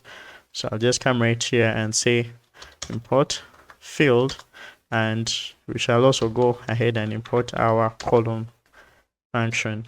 So once we've been able to do that, now let's go ahead and also import our PostgreSQL dialect. So I'll say from, or let's say import SQL. So this is going to be import SQL alchemy, or what some of you call SQL alchemy. So I'll just say import SQL alchemy dot dialects dot PostgreSQL as PG. So once that is done, then this will mark our column as PostgreSQL UUID type. So once that is done, now let's go ahead and just copy paste what we had for the timestamps. I'm going to head over back to our box model, and then I'll copy what we have here, and I'll paste it just right here. So I'll just go ahead and paste this. Now one thing we can do is to also go ahead and import our datetime class. So I'll just do that by saying from datetime, we are going to go ahead and import our datetime. So this is going to be our datetime, and we see that this is a boolean, so it should be false. So it's going to have a default of false, just in case we do not have it being true at the beginning. And we can also do this by using the field function. So we can say something like field, and inside here we can say that this is going to have a default of false. So just like that, we've been able to create our user account model. Now to create a string representation of our models, of our model objects, you can simply go ahead and create a danda repre method. So this will be danda repre, and it will take in self, then it will return a string representation of a user object. So for us to do that, we shall just simply come and say user, and in this case shall just say user.username. So that's how we shall be visually seeing these objects of type user. All right, so now our database model for users has been created. Hoping you don't have any mistakes. We've been able to create this, and we need a way for us to go ahead and reflect this table within our database. Now in the previous videos, if you looked at chapter 5, we simply created our databases in the table using a lifespan event. If you go back right to our danda init.py within our source folder, we created this lifespan event right here that was necessary for going ahead and simply creating a connection to our database and creating any database tables that are going to be available within our SQLModel metadata. Now this approach is a good one, but we are going to need one way to basically perform migrations to our database, and that's where Alembic comes in. So Alembic is a tool that allows us to work with SQL Alchemy and ORMs that use SQL Alchemy for us to be able to carry out database migrations on our SQL databases. Now, if you're wondering the importance of migrations, what migrations help us do is to make changes to our database without having to lose data. So we now have an existing database, and that database has bulk objects, but we want to go ahead and make changes to this database without having to drop any tables or modify or delete anything within our database. So this is where Alembic comes in. So we're going to go ahead and set it up, and let's begin by installing it. So I'm going to head over to our terminal right here, and I'll begin by installing Alembic. So I'm going to say pip install, and then I'll say Alembic. And what this will do is to add Alembic within our virtual environment. So once Alembic has been installed, we can confirm whether it has been installed by running alembic -- help. And so we now see Alembic has been installed, but this is going to be -- help. So when we run -- help, we're going to see Alembic and the different arguments, the different commands that are attached to Alembic. So Alembic has been installed. Now the next thing we're going to do is to create what is called a migration environment. So think of a migration environment as an environment to help us run our migrations. Inside this migration environment, we get to create versions or files that describe the changes we've been able to do on our database with time. So whenever we create a change to our database, we're going to create a migration, and that migration is going to be reflected inside a file. This file is going to be called a version file, and inside that file will be the changes to the structure of the database that we are suggesting. And once we've been able to suggest those changes, then we shall finally go ahead and make those changes reflect within our database. So since we are using a DB API, Alembic also helps us to create a migration environment by using templates, and it provides a very good template for using an async DB API. So let's go ahead and do that. So right here in our terminal, the first thing we're going to do is to run the command alembic, and in this case we shall say init. Then to specify a template, we are going to use the -t option, and then we are going to say that we're going to be using the async template. Now, right after specifying that, we need to provide a name for where our migration environment is going to be created. Now, let us call this the migrations folder, and it shall be created within the root of our project. So I'm going to go ahead and press enter, and just like that, we shall see that a new folder has been created called migrations. Some files have been created inside there, as well as an alembic.ini file. So when you go back to our project right here, we shall now notice that we have a new file called alembic.ini. We also have a migrations folder created right here. So let us look at what is inside here. So the migration folder is our migrations environment. So when you enter this folder, we have 4 items. The first one is going to be the versions folder, or the directory versions, and this is where the versions of our changes to the database are going to be kept. Now think of versions as files that track migrations or database changes at a specific point in time. We also have the env file, which is the entry point to Alembic. So this is the main working file that Alembic is going to be using to carry out migrations to our database. We have a readme.md file. It's actually a readme file, and it's just to describe whatever is going on within our migration environment, and a script.py.markup file, which is just simply a template for Alembic to do its thing of creating the migrations or establishing changes to our database via migrations. Now, right after looking at the migrations environment, let us go ahead and also look at Alembic. So alembic.ini is the main configuration file that Alembic is going to be using to do whatever it wants to our database. So in here is where we go ahead and write things such as the target database we are targeting to make changes to, and so on. So if you want to carry out any sort of migrations, you do it all inside here. Now, once this is done, we are going to make changes to our migration environment so that we can be able to finally adopt to our async DB API, as well as to introduce the available models that we have within our database.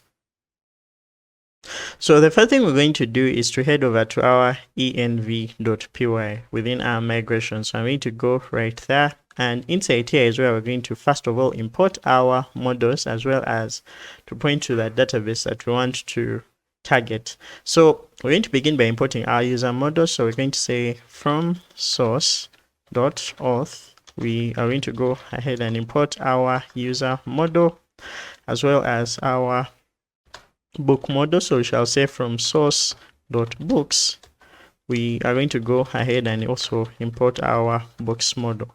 And right after doing that, we are now going to also import the SQL model class that we have used to create these models. So we shall say from SQL model, we are going to go ahead and get access to the SQL model class. So that's going to go ahead and import SQL model. Now, right after doing that, then we have a couple of things happening right here. But let us look at what is going on here. So we have this config object that is going to be the one that's going to provide access to the values within the .ini file. So by using this config object, we can go ahead and try to make settings to everything that's within our alembic.ini right here. So the first thing we may want to do is to go ahead and target our database. So when you look inside our alembic.ini file right here, we have the SQLAlchemy.url variable. And what this is going to be the name of the database that we are going to be using, or the URL to our database. Now, for us to be able to use our environment variables, what we're going to do is to go within our env.py, and we're going to use this object by saying config dot, and in this case, we're going to call the set main option function. And what this is going to do is to take in the specific variable that we want to change, and that's going to be our SQLAlchemy.url, and then the value that we want to modify that specific variable with. So we're going to say this is going to be SQLAlchemy.url. So I'm going to change this to SQLAlchemy.url. And then we are going to go ahead and set this up to be the database URL for my environment variables. So to do that, we're going to first of all import the config object that we created within our config file. So that's going to be within source and then config. So this is what we actually need to access our setting. So I'm going to go within our env.py, and then I'll come and say from source.config, we are going to go ahead and access the config object or config object. So once we've imported this config, remember this is in uppercase, so this is going to allow us to access our database URL. Now what we can do is to just simply say that our database URL is going to be equal to config dot database URL. And once we've been able to do that, now let's go ahead and substitute this with our database URL, or provide this argument for the value that we want to make this SQLAlchemy URL be to our database URL, just like we've done right there. Now, once that is done, let us go ahead and also specify the target metadata. Now, remember, every time we want to access that target metadata object, we shall have to do that via the SQLModel class. So we are going to go ahead and do that. So shall just come right here and say SQLModel dot, and in this case, we shall access the metadata object. So once we've been able to access the metadata object, then that will be it for the env.py file. So once we've been able to set that up, now let's head over to script.py.macro, and inside there is where we're going to go ahead and import our SQL model. So shall just come and say import. Remember, this is the template that Alembic is going to use to create our migration. So shall say import SQL model. And once that is done, we are now ready to get our migrations done. So for us to create a migration, we are going to be using Alembic, and then it will go ahead and create a versions file that is going to keep track of the migrations that we've created. So let us go ahead and do that. So I'll pull up my terminal, and then I'll run Alembic. And in this case, if we need to create a version or a migration, we are simply going to say Alembic revision, and in this case we are going to specify a message for that version, but we also need to go ahead and describe how we want to create that migration. So most of the times when you run Alembic revision, you are going to create a version file, and then you can edit it so that you specify the changes you've done to your database. But in this case, we want to go ahead and use the auto generate flag to basically go ahead and create those changes based off the state of our models. So we're going to automatically generate our migrations based on how our models are looking for now. So once we've been able to run auto generate, then let us go ahead and provide a message for our migration. So to do that, we're going to go ahead and say -m, and then we shall call this init. So I'll go ahead and press enter. So we now have an error here saying we cannot import the name user from source.auth. So I'm going to go ahead and fix that. We shall head over to our env.py, and then we shall say from source.auth.models. So I think I did the same mistake for books. So I'll say from source.books.models. We shall go ahead and import our book, which is actually book, not books. Then this is also going to be user. So we're going to have book, and then we're also going to have user. So when you head over back to our auth folder, in models, we have a user class. All right, so let us go ahead and run our migration once again.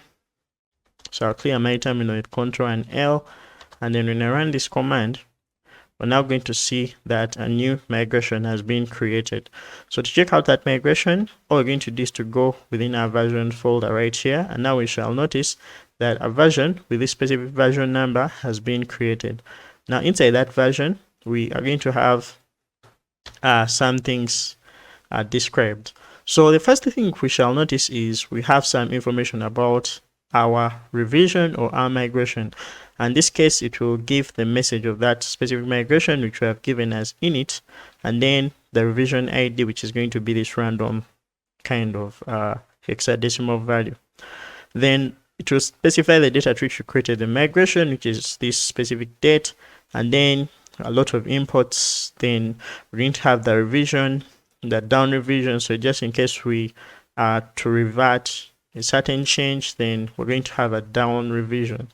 Branch labels depends on, so in case we have any if in case a migration depends on some other change, then that's where we're going to specify that. So we shall specify a string for that migration it depends on, and then none, just in case it doesn't exist. So the most important things we need to see within our migration here are going to be the upgrade function as well as the downgrade function. So this is where I want you guys to pay attention.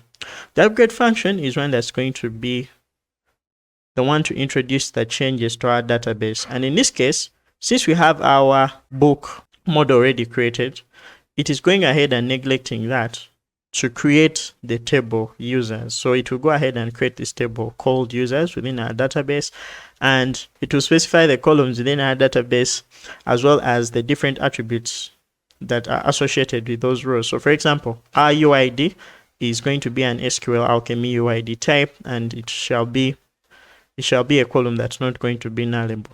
So it will go ahead and specify all those types depending on the model that you created for user, and then it will also add the constraints, just like you see right here. It's going to mark this as a primary key field.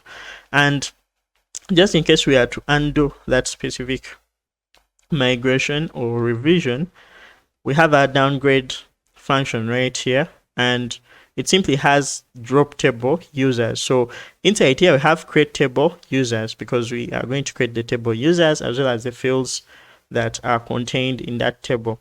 And then we also have downgrade, which has drop table users. So the OP is for Alembic. So Alembic is going to run a create table function as well as a drop table function in case we are to undo that specific operation. So now we've been able to simply create a revision or a migration. Now the next thing we're going to do is to go ahead and apply this migration to our database so that this table is created within our database. So for us to do that, I'm going to go ahead and simply pull up our terminal once again, and in this case we shall just come and say Alembic upgrade, and in this case we shall say head. So what this is going to do is to go ahead and look at our latest migration and then apply it to the database.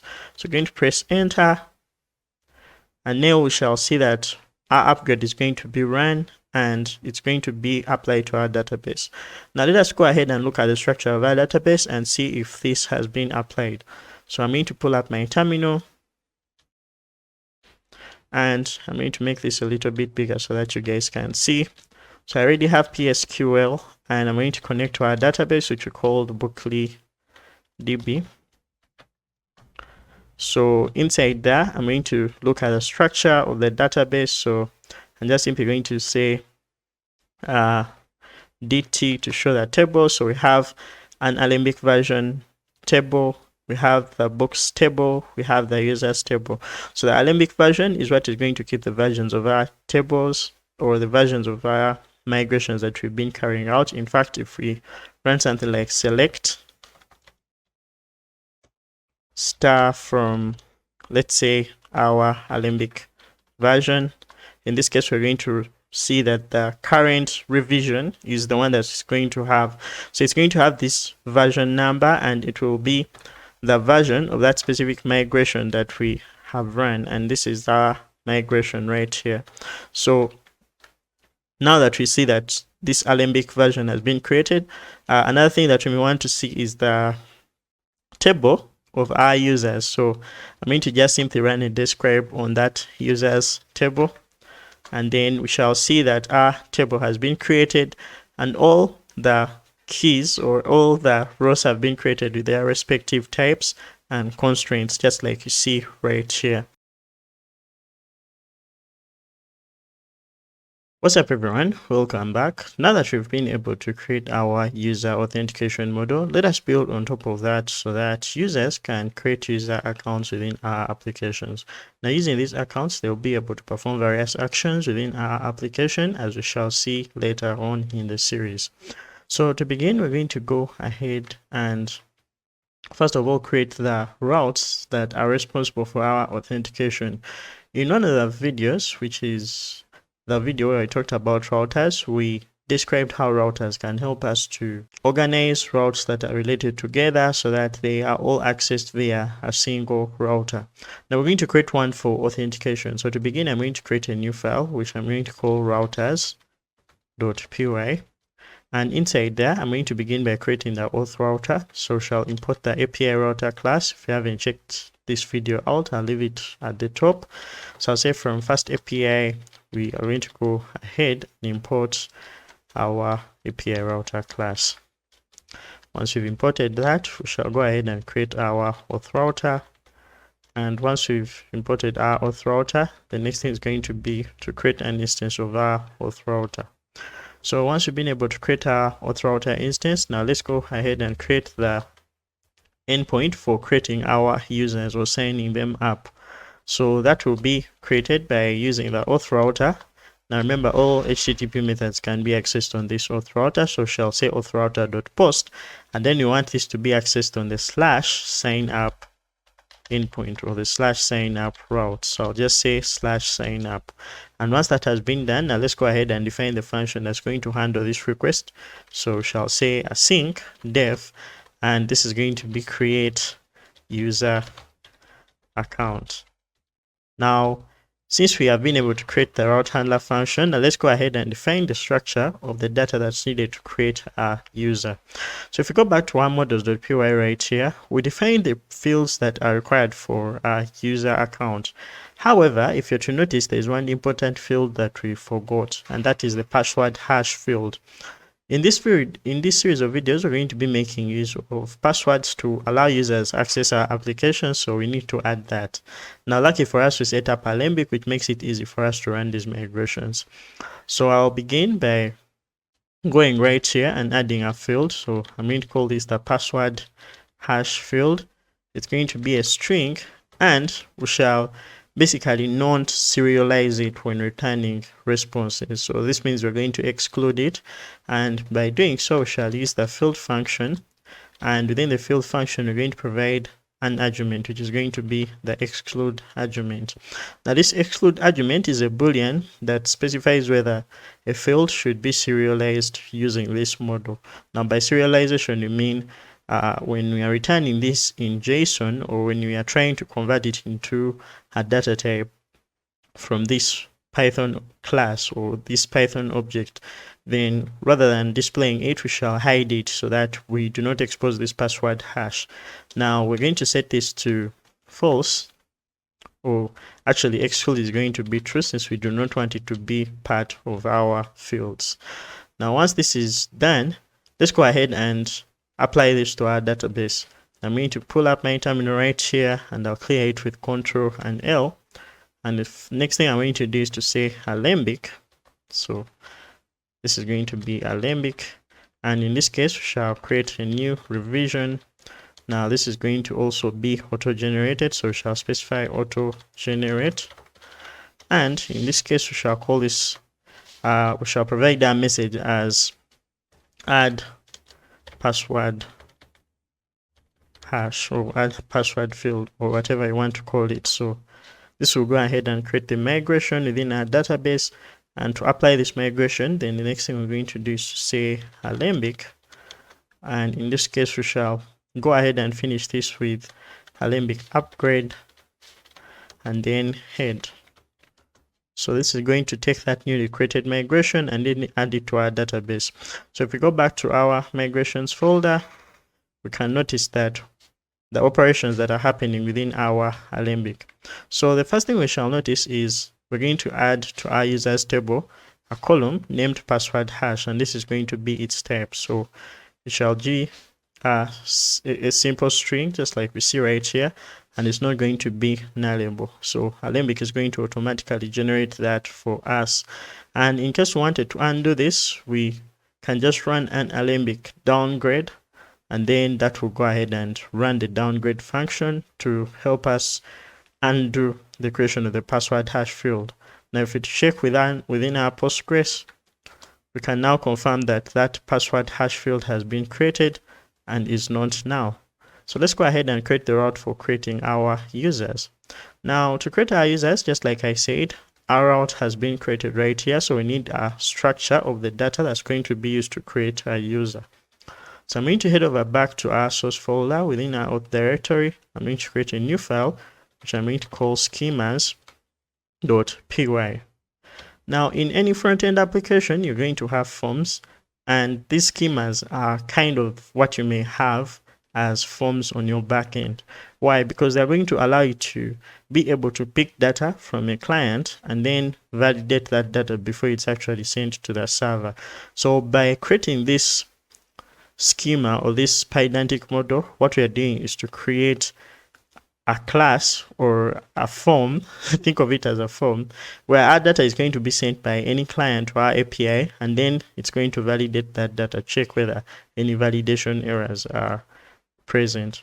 So to begin, we're going to import our Pydantic model, our Pydantic base model class. So shall say from Pydantic, we are going to go ahead and import base model.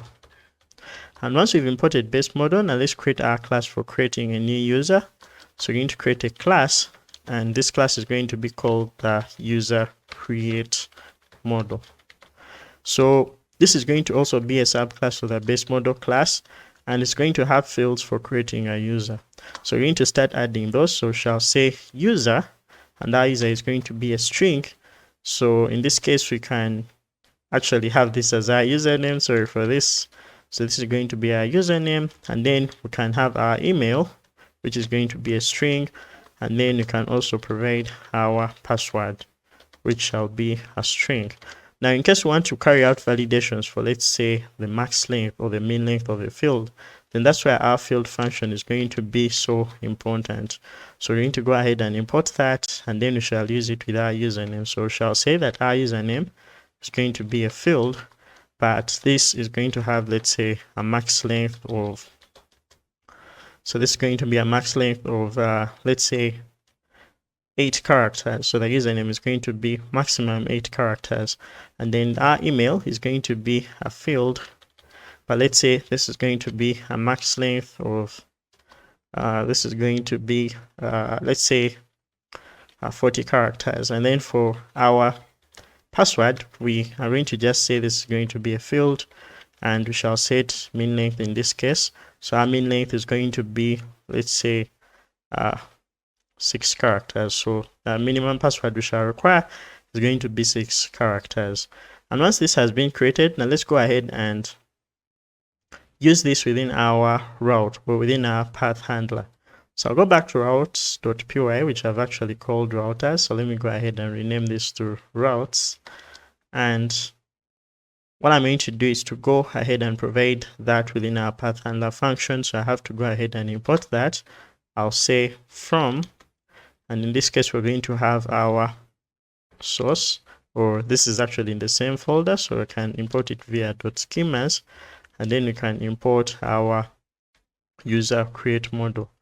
Once you've imported our user create model, let's go ahead and provide it here. So I'm just simply going to call this the user data. So it will be our user create model. So once we've done this, now let's go ahead and define a service file similar to what we did when creating our books or when carrying out CRUD for our books. So inside that service file is where we're going to have the logic that's responsible for doing anything CRUD on the user side. So I'm just going to come and create that file. I'll call it service.py. And within service.py, I'm first of all going to import the model. So I'll say from .models, we are going to go ahead and import our user model. And once we've been able to do that, now let's also go ahead and import our async session class, since the session is going to be an instance of the async session. So shall say from SQLModel.ext.asyncIO.session, we shall import our async session class. And once that is done, now let's go ahead and create our service class. So we're going to create a class, and this class is going to be our user service, or you can call it auth service or whatever you want to name it, but I'll simply keep it to user service. And this is going to, of course, have the different methods that we shall use when creating a user, reading up a user, updating a user, and deleting a user. But that's not the point of this video. What we want is to go ahead and do two things. We're going to check whether a user exists within our database, and then if they exist, we throw an error. If they don't exist, then we are going to go ahead and create their user account. So let's go ahead and do that. So I'm going to define a method, and I'm going to call this async def. So this is going to be check user, or we can call it get user. Let's actually create one to get the user account. So we can have a field. So let's just say we're going to use their email for checking whether they exist.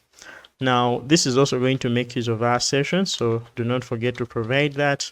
And our session is going to be of type async session. Now, what we want to do is to go ahead and query our database to check whether a user exists, or to check for the user who has that specific email.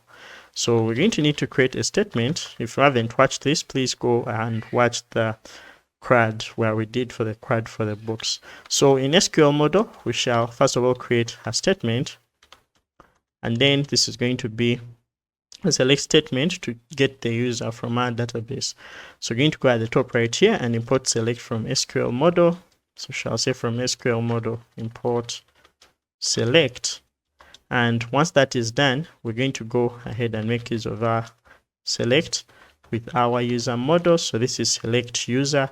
Then we're going to select the user with the email, which is our email right here. So we shall say user dot email is equal to what we have as our email. So it's going to be our email. And for us to access the first, or the first object with this specific email, we shall have to create a result object, which is going to be a result of using our session. So we shall say await session dot, in this case we shall execute this statement, and right after executing this statement, the next thing is going to be for us to return the result or return the object. So our book is going to be that specific object. So in this case we shall say return book, which our book is going to actually be the result of calling the first method on our result object. So we shall say that our result, or our book, is going to be result dot first and by doing that we shall get access to the first object that has that specific email. So the process is to create a statement, create a result after executing the statement, and then use any of the methods on that object to get what you want. So that's what we have done right here. So this is going to get the user by email. Let's actually modify this to get user by email so that we are a little bit clear. So this is going to be get user by email. And now right after getting the user by email, we're going to also create another method which is going to be called user exists. So in this case, we are also going to provide our email as well as our session. Now this is going to also be of type async session. And once we've been able to do that, now let's go ahead and make use of this method we've used right here. So we're going to say we have actually called this book, but this is going to be user. So I'm sorry for this. I'm really sorry for this confusion. So what we are trying to do here is to first of all get the user object. And once we've got the user object, we're now going to return true or false for whether that user exists. So in this case, we shall say that our user is going to be self, which is actually await because the method is with async, so it's a coroutine. We have to call it with await. So I'll say await self. In this case, we shall say self dot get user by email.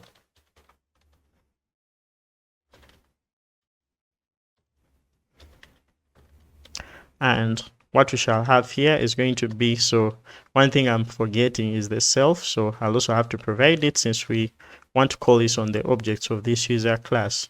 So if we want to access this method right here, we shall have to provide self, which is going to allow us to get the method. So in this case, if we say self.getUser by email, then we shall have to provide the email, which is going to be our email as well as our session. And once we've been able to do that, now let's go ahead and check whether the user exists. So in this case, we shall say if user is none. In this case, we shall go ahead and return true, actually false, because the user doesn't exist.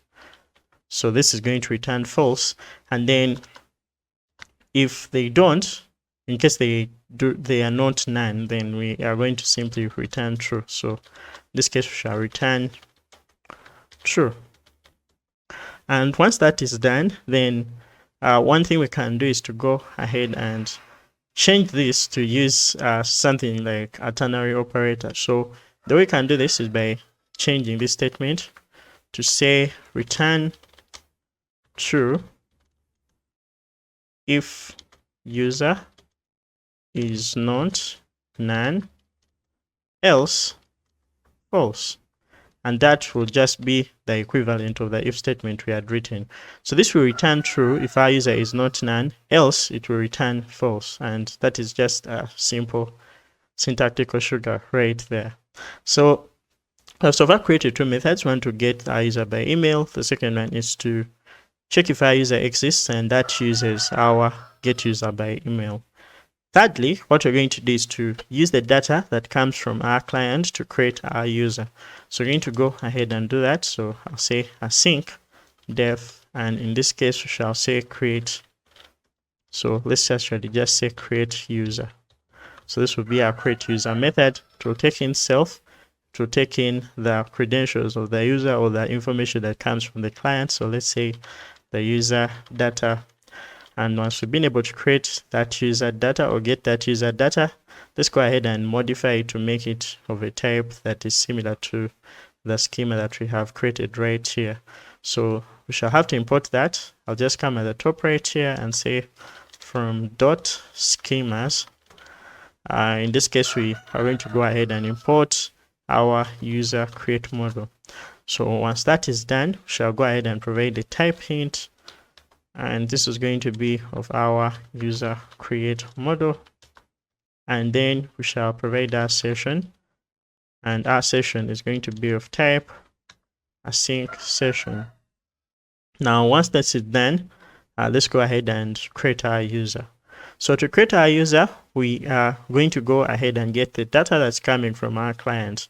and let's convert it to a dictionary. So I'm just going to say user data dictionary is going to be equal to the user data, because this is now an object of type user create model. But then we can convert it to our dictionaries by calling the model dump function or the model dump method. And once that is done, we are going to create a new user object. So we shall say new user, and our new user is going to be equal to a new user. So let's go ahead and create a new user object. And then we shall just unpack whatever we've got from our user data. So that is going to be it. But one thing that we also need to note is that our password is going to be hashed. So for us to hash our password, we're going to need to use passlib. So passlib is this library that is necessary for us to go ahead and hash our passwords.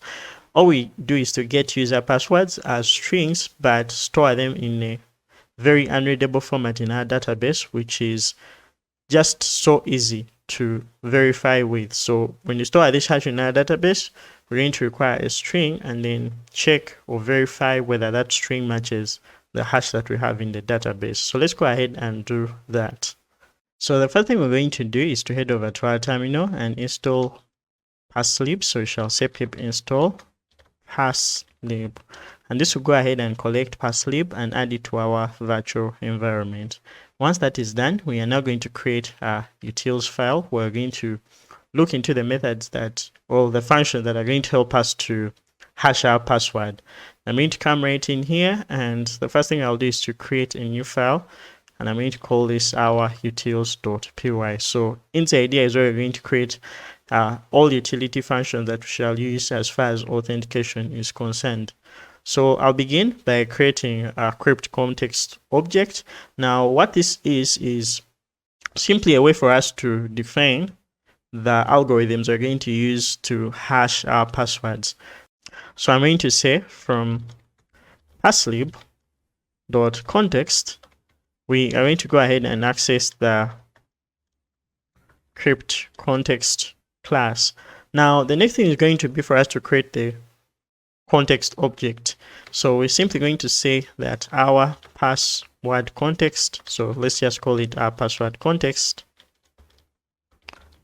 Our password context is going to be an object of type crypt context, and in this case we shall have to specify the scheme. So we shall say that our schemes is going to be a list, and this list is going to be a list of the algorithms that we're going to use to hash our passwords. But in this case we're going to be using bcrypt. So I'll just go ahead and provide bcrypt in there. And then right after doing this, we are going to create the functions that are going to be necessary for us to create our password hashes, as well as to verify password strings of the hashes that we have stored in our database. Now let us go ahead and do that. I'll begin by defining a function. This is going to be called, or let's just call it generate hash, or generate password hash. Now let me just say it's going to be generate password underscore hash, and this will take in a password or a password string, and to go ahead and also return a string. So this is basically what we're going to need. So when we have a password, all we're going to do is simply generate an unreadable string of that password that is going to be stored within our database.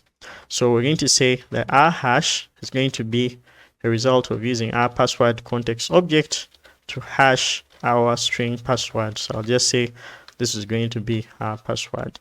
Once this has been done, now the next thing is going to be to just return our hash. Once we've returned our hash, now let's go ahead and simply go to verifying our password. So I'm going to create another function, and that is going to be one to verify our passwords. So we shall use this when logging in or when creating our JWTs, as we shall see. So this is going to take in the password, which is our secret, and then it will also take in the hash that is stored within our database. So we're going to have our password hash, and this also will be a string. So in this case, this shall return a boolean to tell us whether the password has matched or not. So in this case, we shall go ahead and say return. In this case, we shall use our password context object dot, in this case we shall call a verify method, shall take in the secret, which is our password, and then the hash, which is going to be the password hash that we've stored in our database. Let me fix this. And once that is done, now let's go ahead and call this method to hash our password before we store it in our database. I'm simply going to go back right within our service, and then I'll say from dot, in this case we are going to say from dot service, we shall import our, so this is going to be our generate password hash. This is not actually service, it's going to be from utils. We shall import our generate password hash. Once we import a generate password hash, now let's go ahead and make use of it when storing our password. So we can update the password hash by saying new user. So in this case, we shall say new user.password hash is going to be equal to generate password hash. And in this case, what we want to do is to access the user data dictionary, and then shall go ahead and get our password. So whatever we shall get as our password from the user data dictionary is going to be hashed, and then we shall use our session to go ahead and save our user. So let's do that. We shall say session dot add, and in this case we shall add our new user. After adding our new user, then we shall use this session to commit that to the database. So we shall say await session dot commit, and this will go ahead and finally commit the transaction to our database. So right after doing that, we shall now go ahead and return our newly created user. So we shall say return new user. And this is going to be just what we need to create our new user. So if you can look at this file, what we have done is to first of all create a method that's going to get our user by email. And we've also created a new method that's going to allow us to check if the user exists by using this same method. And right after doing that, then we are going to go ahead and create that user. So let's go ahead and make use of these methods. So I'm going to go back to our routes, and the first thing I'll do is to go ahead and extract our email. So I'll say that our email in this case is going to be equal to our user date. Oh, this is actually going to be our user data. So I'll change this to user data. And in case we want to access the email, we shall access it via .email. So let's go ahead and make use of our user service. So I'll go ahead and import it. I'll say from .service, we shall import our user service. Once that is done, now let's go ahead and create a new object of that. So I'll say that our user service object is going to be equal to our user service. And once we've created that object, now let's go ahead and make use of it.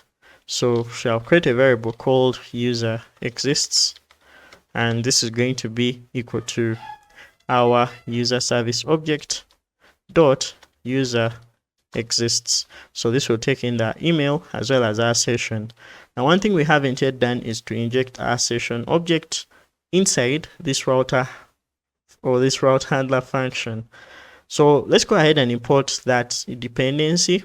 So we shall import it from source.db.main. If you haven't checked out the introduction to dependency injection, please feel free to go ahead and watch that CRUD with SQLModel video on this playlist. Now say from source.db.main, we shall import our get session dependency, and then the next thing is going to be for us to inject it within our path handler or within our route handler function. So I'm going to go ahead and do that. I'll add a comma right here, and then I'll say that our session is going to be of type async session. So I'll just go ahead and import that. Let me just copy what I have here, and then I'll paste it right here. So this is going to be of type async session, and then we shall just inject this object within our route handler. So for us to inject a dependency within our handler, we shall make use of the depends function from FastAPI. And once this is done, then we're going to go ahead and say depends. And in this case, we shall have to provide the dependency, which is our get session object. Now, once we've got our session, let's make use of it. So in this case, we shall provide our email. And then right after providing our email, the next thing is going to be the session object, which shall provide just like you see right here. Now remember that this method right here is one that's going to return, which is actually a coroutine, so we have to await it. I'll say await user service.user exists. Now once we've been able to do that, now this is going to return a boolean based on whether the user exists or not, just like you see right here. It checks whether the user exists and returns none. If it returns false if the user does not exist. So if you go back right here, we are going to now make use of this. So shall just say if user exists, then we are going to throw an exception. So let's go ahead and do that. We shall raise an HTTP exception. So let's go ahead and import that. We shall say from FastAPI.exceptions. In this case, we shall import our HTTP exception class. Once we've been able to import that, now let's go ahead and finish this by saying raise HTTP exception. And in this case, it's going to raise the status code of. So in this case, we shall say, let's go ahead and import the status module from FastAPI. So we shall just come right here on the top and say import status. And then let's make use of that right here by saying status.http 403 forbidden. So we shall also provide the detail. And let's say this is going to be detail is equal to user with email already exists. So in this case, we shall say user with email already exists. Now, when you go ahead and pass this line of code right here that returns true from the user existing, we're now going to return what is going to happen when creating a new user. So to do that, we are simply going to create our new user. We shall say our new user is going to be equal to a result of using our user service object to go ahead and create a user. Now remember that is a coroutine, so we shall have to await it. We shall say user service dot create user, and in this case we shall provide our user creation data, which we have provided right here as our user data, and then we are going to go ahead and provide our session object, which is going to be our session. So once our user has been created, then the next thing is going to be for us to return a response. So to do that, we shall simply just come right here and say return our new user. Then we shall specify both the status code and the way to serialize this new user, because this is going to be a new user object. So for us to do that, we are going to go back right here where we created our path. So I'm just going to enter in here within our sign up route, and then I'll provide some other arguments. So after providing the sign up path, we are now going to also provide the response model. So our response model is going to be equal to our, so let's just make use of whatever we have on our model. So I'll just go ahead and get our model, or we can even modify or create a schema that will be responsible for returning all these fields as they exist on our user model. So let's go ahead and do that. I'll just simply come and say class, and this is going to be our user model because it's going to return all the information of our user. So this is going to be our base model, and then we shall just go ahead and copy all the fields that exist within our model right here, except for the database specific stuff. Now just go ahead and provide it just like we see it right here. I'll copy what we have here, and then I'll go ahead and paste it right here. And one thing I'm going to do is to get rid of anything that has anything to do with our database. So I'll just remove this, and then I'll remove so I'll just go ahead and remove these fields, or these extra information that links it to our database.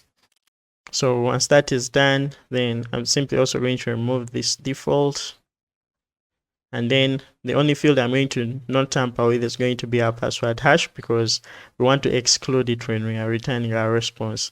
So what I'm going to do is to import what is missing, and that is our UUID module as well as our datetime class. So I'll say from datetime we shall import our datetime.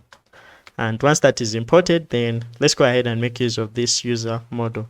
So inside our routes, I'm simply going to go ahead and import that. I'll say import user create model as well as our user model. And now I'll have to just provide it right here. So this is going to be our user model. So once that has been done, now let's finalize this by also returning a status code. So shall say that our status code is going to be status .http 201 created, which is the right status code for a newly created object. To finish this, let me format my code. I'm having the black VS Code extension, so it's going to format my code, and my code will look a little bit more spaced and organized. So right after doing this, let's go ahead and test this endpoint out. If I pull up my terminal, I'll run the server with fast. Sorry for this. This is going to be FastAPI dev, and then we shall point to the source folder. This will run our server. Then I'll go to our RESTbox right here, and I'll create a new request. So this request is going to be one for auth, and in here is where I'm going to provide all the authentication routes. Oh, this is a new request, so let me just create it as a folder. I'll create a new folder, and this new folder is going to be called auth, and the first endpoint or request we're going to create within our auth folder is going to be the create user account request. So I'm going to say this is going to be create user account. So this is going to be a post request, just like we've defined it in here, and then it's going to be on http / can say localhost 8000 / so the next thing we have to do before we go ahead is to register this router on our app, which we haven't yet done. So I'm going to go ahead and save, and then I'll head over to our danda init.py within our source folder, and then we are going to go ahead and register our router. So to begin, we have to import it. So I'll just come right here and say from source, sorry for this. So this is going to be from source.auth, sorry, from source.auth.routes, we shall go ahead and import our auth router. And once this is imported, then let's go ahead and register it. I'm going to copy what we have here and then paste it down here.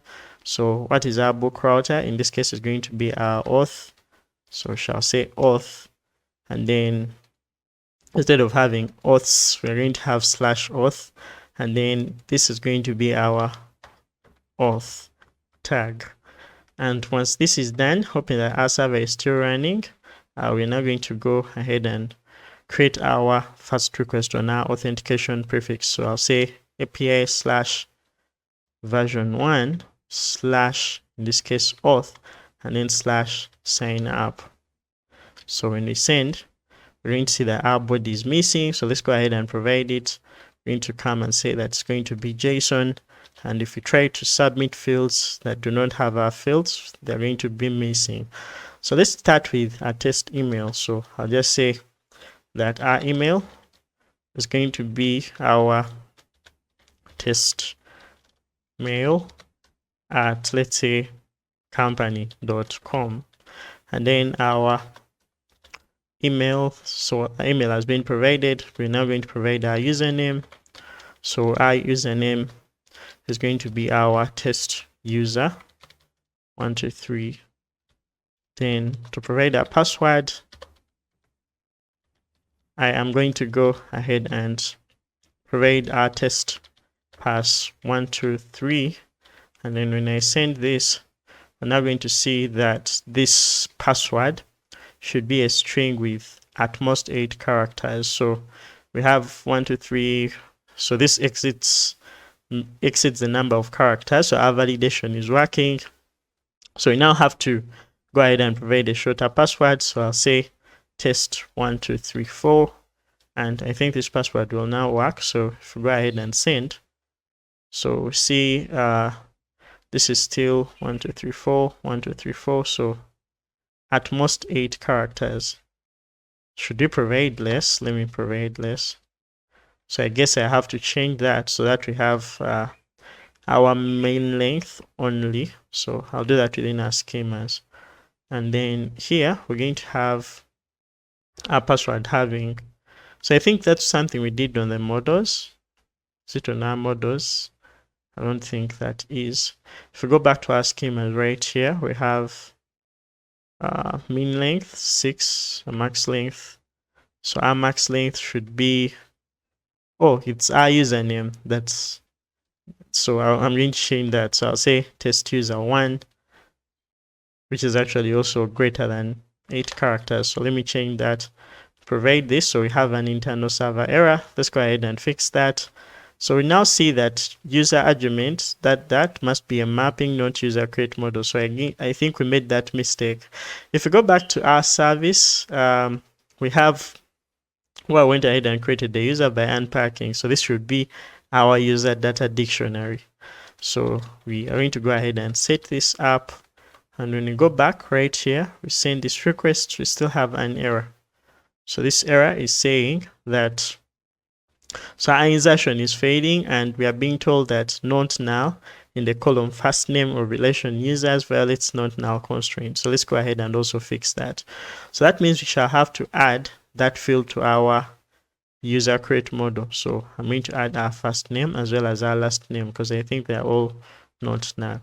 If you check within our database, we have not null for our first name and not null for our last name. Now these are going to be automatically added, so we don't have to worry about them. So I'm just simply going to come and provide them. So let's first do that within our schemas. So our user create model is also going to have those fields. So we shall have our first name. So this shall be a string and this shall be field. We can also provide the max length to be 25 characters, and then we can also have the last name to be, so this is going to be field, and we can have also the max length to be 25 characters. Once that is done, now let's go ahead and try to add those to our client. Now I'm going to come right here and provide them. So I'll just come and say our first name is going to be equal to, so this is going to be our test, and then we shall have a last name. So this last name is going to be so let's call this test and then user. So we shall send, and now we see that our user has been created. So if we try to send this again, we are now going to see that our user has been created. So this user already exists and we are not allowed to create that user again.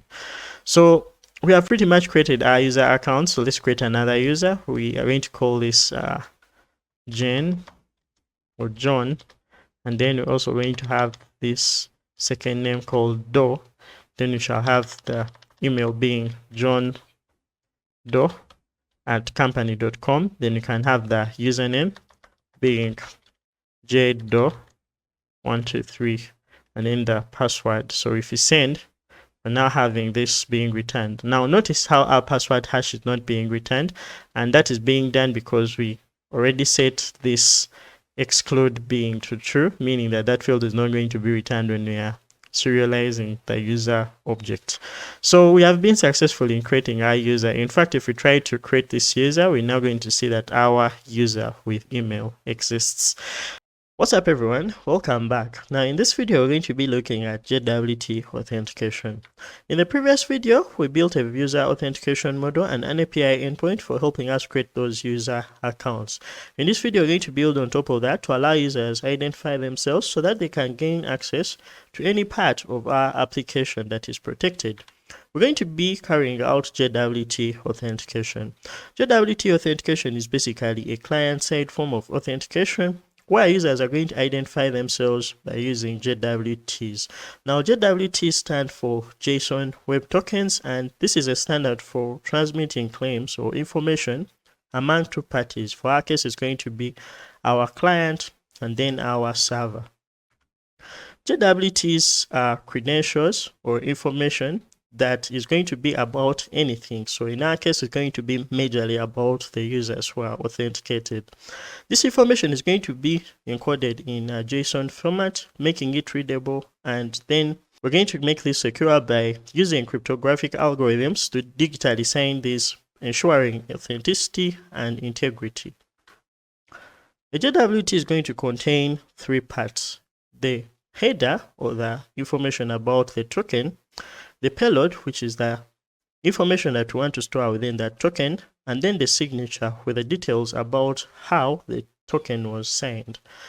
And in order, these are going to be separated by a period character, or what we call a full stop character.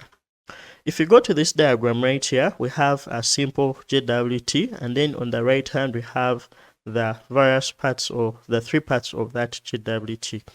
In the red right here, we have the JWT header, which is going to have basically two things: the algorithm, which is HS256, as well as the type of the token. In our case, it's going to be the JWT.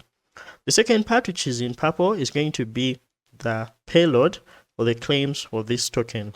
Now in our case, we see that we have three claims, and this is going to be the sub or the subject of our token. That's going to be some random user ID.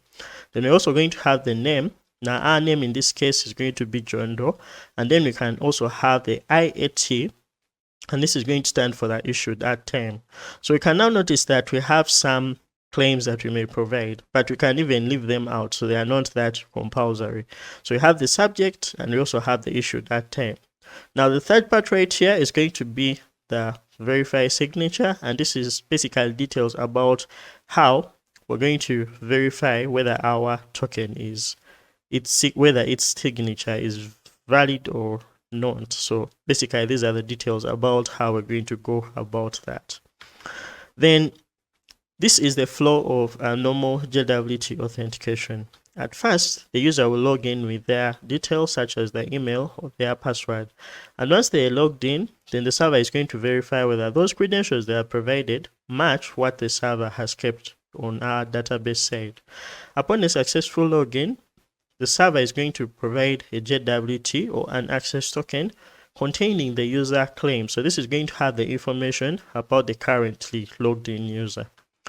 For any future requests, the client is going to always send this JWT in its HTTP header so that they can be authorized to access these specific protected endpoints. Once the server gets that token, it's going to verify the token's signature and the payload to ensure that that token is valid and is of that specific user. And once the token is valid, then the server is going to process the request. Otherwise, it's going to reject the request depending on whether this token is valid or not.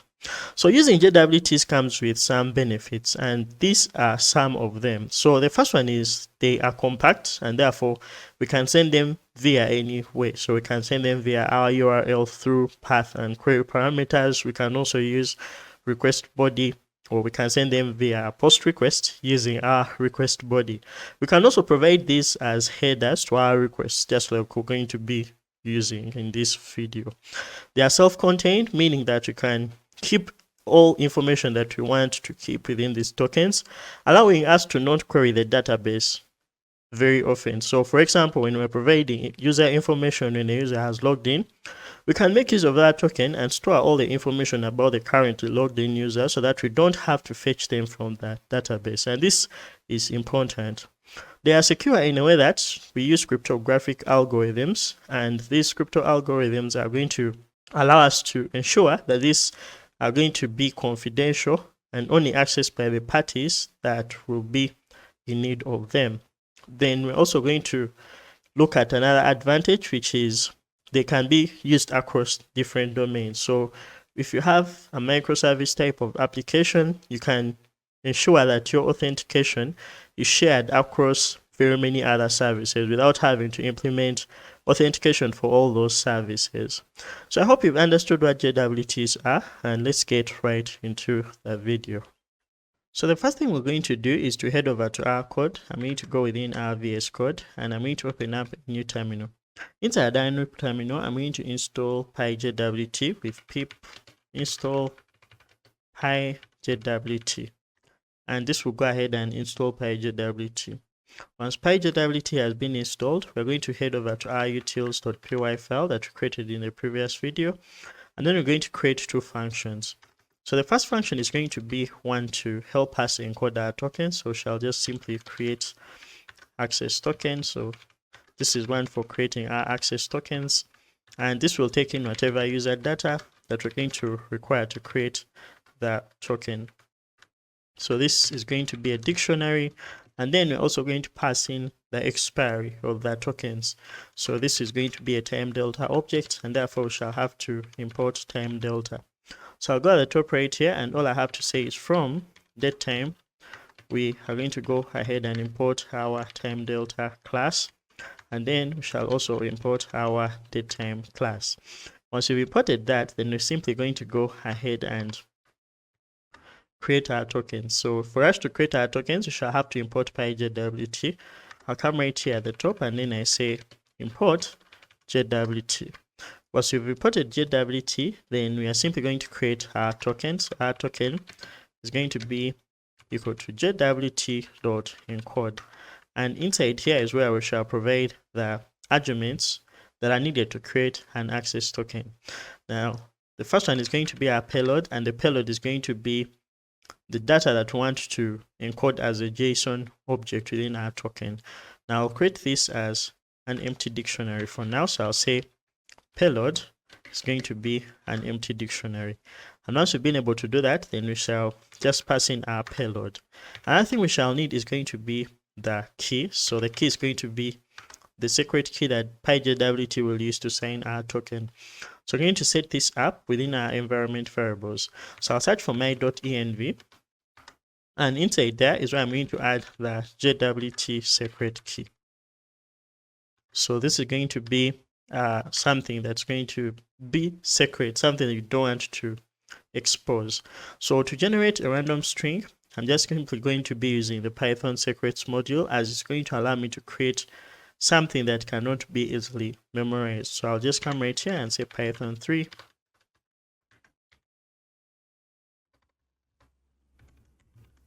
And inside here, I'll say import secrets. And I'll call a specific method or function that's going to be the token hex function to create a random hexadecimal string of a certain number of bytes. Now this is going to be our JWT secret. I'll copy it, and then I'll paste it right here in my env. Another thing we shall need is the JWT algorithm. So I'm just going to set this with JWT underscore algorithm. And this is going to be the default, which is HS256. I'm going to save, and when I save that, then the next thing is going to be for us to make use of these two environment variables. Now we shall go back within our utils.py, and inside there is where I'm going to provide our JWT secret key. But before I do that, I'll have to set these to be read within our settings class. So I'll go to our config file right here.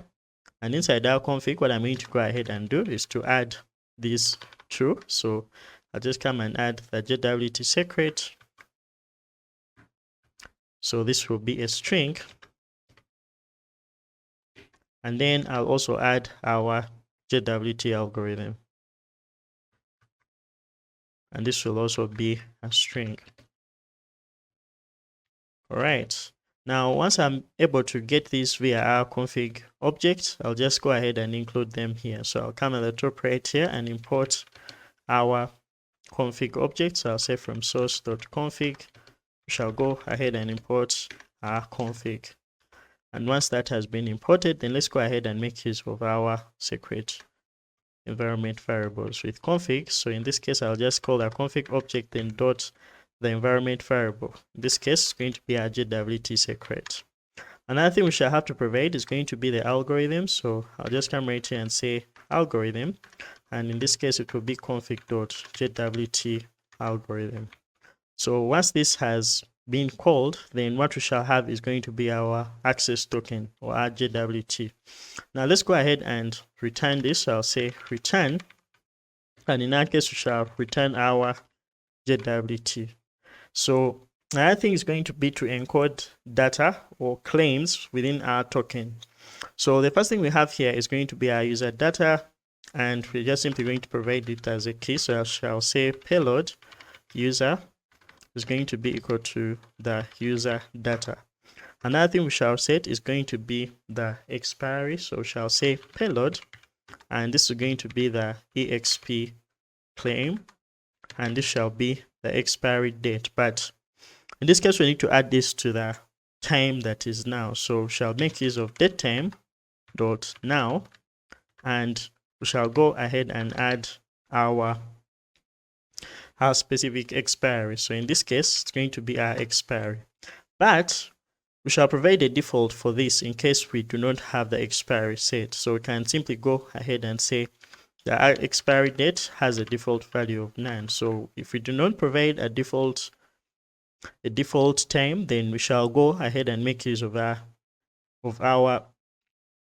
default time or default expiry of our token.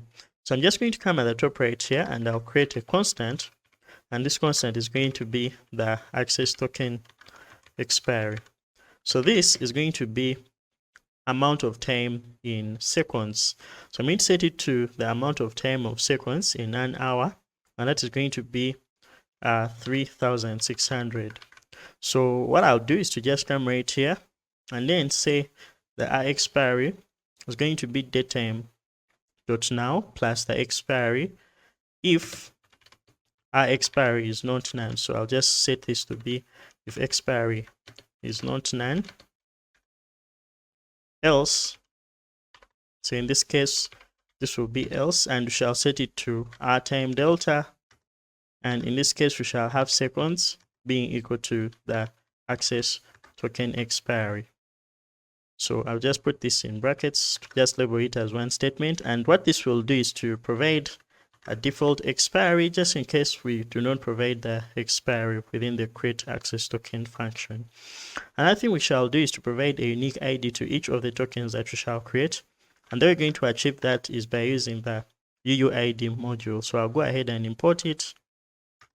I'll say import UUID, and once I've imported UUID, then I'll come at the bottom right here and say payload. In this case, I'll set the optional JTI claim, and this is going to be UUID.UUID4. So remember that this creates a UUID object, and we need to go ahead and serialize this in a JSON serializable format. So we have to convert this to a string by saying string UUID.UUID4. Once that is done, then we are also going to go ahead and set, what else should we set? So this is going to be the user data, the expiry of this token, and whether it's a refresh token. But then what we can do is to go ahead and simply say that we shall need an optional refresh token parameter. So I'll just come right here and add it. So shall say refresh, and this is going to be a boolean, and in this case we shall have false, because this function is going to create both access and refresh tokens. Now refresh tokens are going to be more long-lived compared to our access tokens, and our access tokens are going to have a short lifespan, while the refresh tokens will be used to get more tokens in case our access tokens are expired. So what we're going to do is to go ahead and set that up. So we shall say payload, and in this case we shall specify refresh, and in this case our refresh claim is going to be equal to the value of refresh. And this is going to be just enough for us to create our tokens. Now, the next thing we're going to do is write the function that's going to be necessary for decoding these tokens. So for us to do that, we shall just come right here and shall define a function. So this is going to be our decode token function, and this function shall take in a token, which is going to be a string, and this will return the data contained within the token as a dictionary. Now, for us to decode our token, all we have to do is to just simply create a variable. Let's call this our token data, and our token data in this case is going to be a result of calling JWT.decode, and this is going to take in almost the same things, but instead of the payload, it will take in the JWT, which shall be the token. And then we shall need our secret key. So in this case, we shall provide our key, which shall be our config.jwt secret. Another thing we shall provide is algorithms. So algorithms is going to be a list of algorithms that we shall use to decode the token. And in this case, we shall have our config.jwt algorithm. So this will be the only algorithm that we shall use to decode our token. Now, there are very many chances that we are going to land into errors when we decode the token. So we may catch things like the token being expired or the signature verification failing. And that's where we need a try catch. So in this case, shall say try except, because this is Python. So we're using try and except. So I'll say try, then we shall decode the token and then return the token. So in this case, we are returning the token data. And in case we fail to decode the token, then we are going to accept any error. But in this case, what we want to do is to accept PyJWT specific errors. To do that, what we're going to do is to come right in here, and then we shall do something like accept JWT.PyJWT error. So in this case, I'll just say PyJWT error. So that's going to be the base class for all these exceptions that PyJWT is going to raise. So shall access PyJWT. I wonder why I'm writing this wrong. So this is going to be a PyJWT error. And then in case we are interested in doing anything with that, we can simply say as E. So what I'll do is to go ahead and raise an exception, or what we can do is to simply go ahead and log it. So I'll import logging. And once I've imported logging, then what we shall do in this case is simply go ahead and log that exception. So I'll say logging.exception, and in this case we shall log our error. Once we've been able to log the exception, the next thing is going to be for us to simply return none in case our token has not been decoded. And that's it for creating the functions for encoding and decoding our tokens. Now the next thing we're going to do is to make use of this function so that we can be able to log in a user and provide for them both the access and the refresh token. So to do that, we're going to go to our routes and we shall begin by importing those two functions. So we're going to go ahead and say from .utils, we're going to go ahead and import our create access token function, and then we shall import our decode token function. So once we've been able to import this, then the next thing we're going to do is to go ahead and create the route or the path that's going to be necessary for us to log in. So to log in, what we shall do is to get user details, check if these user details match what we have in the database, and then provide the access and the refresh token.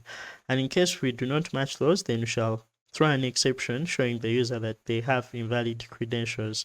So let's go ahead and do that. We shall begin by saying at authRouter.post, since we're going to be making a post request, and our path in this case is going to be our /login. So once we've done that, we're going to define our handler for this as login users, and this is going to take in the user login data. So we shall pass this for now. So we're going to go ahead and create a schema for the information that shall be needed when the user is logging in. So we're going to go to schemas.py inside our auth, and there is where we're going to go ahead and create our model or our Pydantic model for logging in a user. So we shall say user login model. And this is also going to be a Pydantic based model. So I've written this badly. So I have to go ahead and define the fields that we need. So we're going to need both our email as well as our passwords. So I'll go ahead and provide them right here. Once this is done, then we're going to go ahead and import this. So I'll just come at the top right here where we imported our user create model as well as our user model. And that I'll do is to go ahead and import our user login model.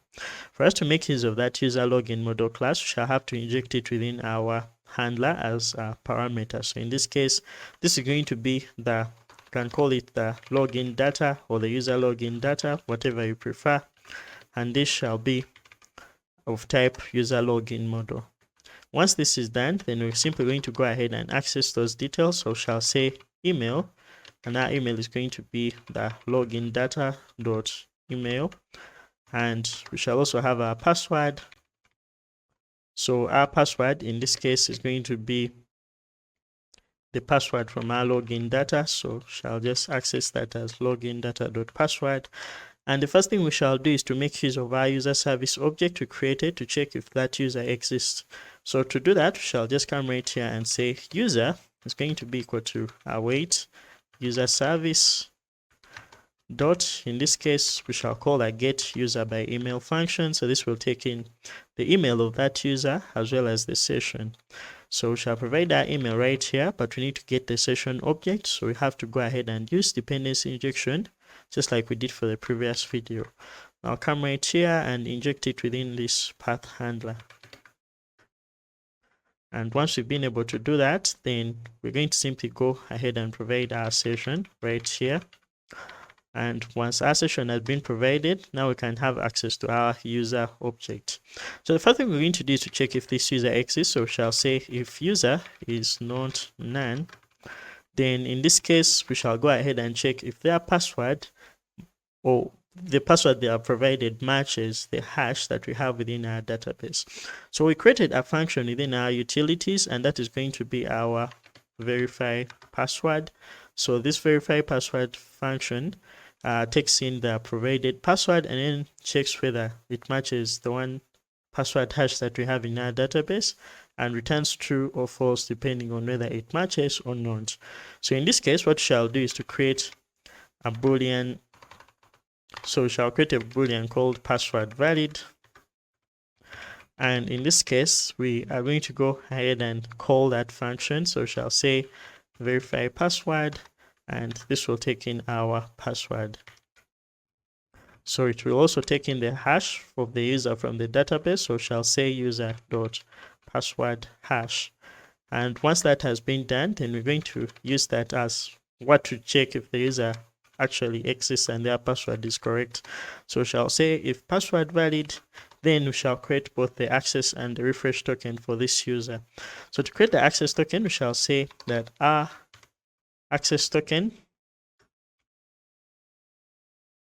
is going to be equal to a call to the create access token function, and in this case we shall create our user data. So I'm just simply going to go ahead and say that our user data is going to be equal to a dictionary containing the user data, and inside here we shall just have the email, and this is going to be the email of that specific user. So we shall say user dot email, and then we shall also pass in the user UID. So this user UID is going to be the ID of the user. So this is going to be user dot UID.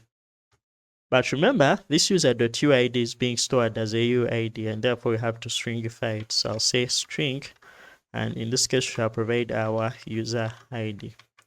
So once this is done, then let's go ahead and provide our, so we shall not actually provide an expiry and refresh. This will be kept to the default values. So in case we did not provide one, this utils function is going to go ahead and provide the access token lifespan, or the time delta, which shall be our expiry, which we set to 3600 seconds, which is an hour.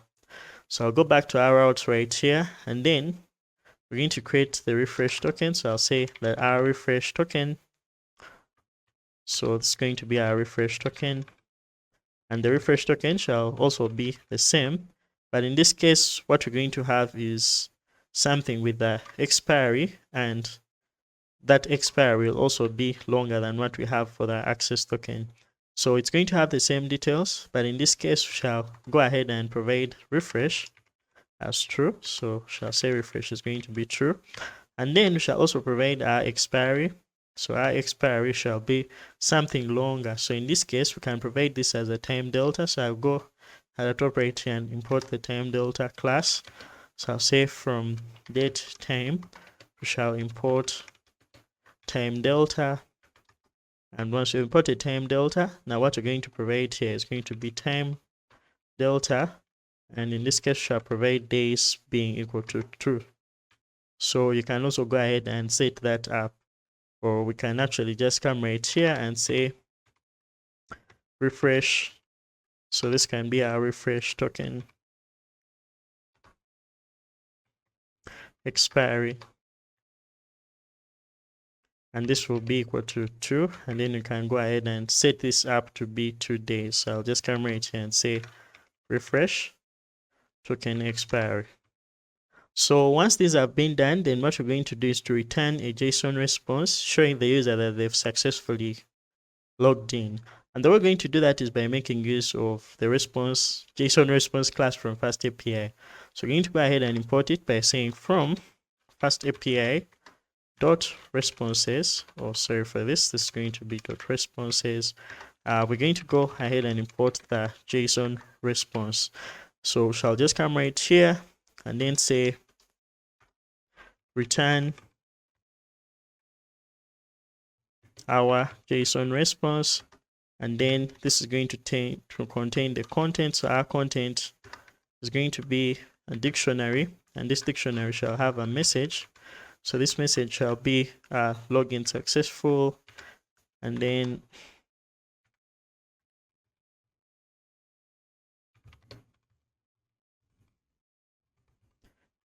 we shall also provide the token pair. So in this case, we shall have our access token. So our access token is going to be the access token, and then we shall have our refresh token being the refresh token. So in this case, we shall say refresh token. So once these have been provided, then we can also maybe provide some little details about the user who has logged in. So we shall say user, and this shall be a dictionary containing the user email. So the user email is going to be user.email, and then we can also have the user username, or let's say the user's email, and then let's say the user ID. So I'll say UID, and then we shall provide the user ID. So I'll say user.uid. So this shall also be a string because this is going to be a JSON response. So I'll make it a string by simply calling string and then wrapping it in there. So this will be enough for us to grant access to a user. Now, in case these two functions do not pass, or these two if statements do not pass, then we are simply going to go ahead and raise an exception. So I'll do that with raise,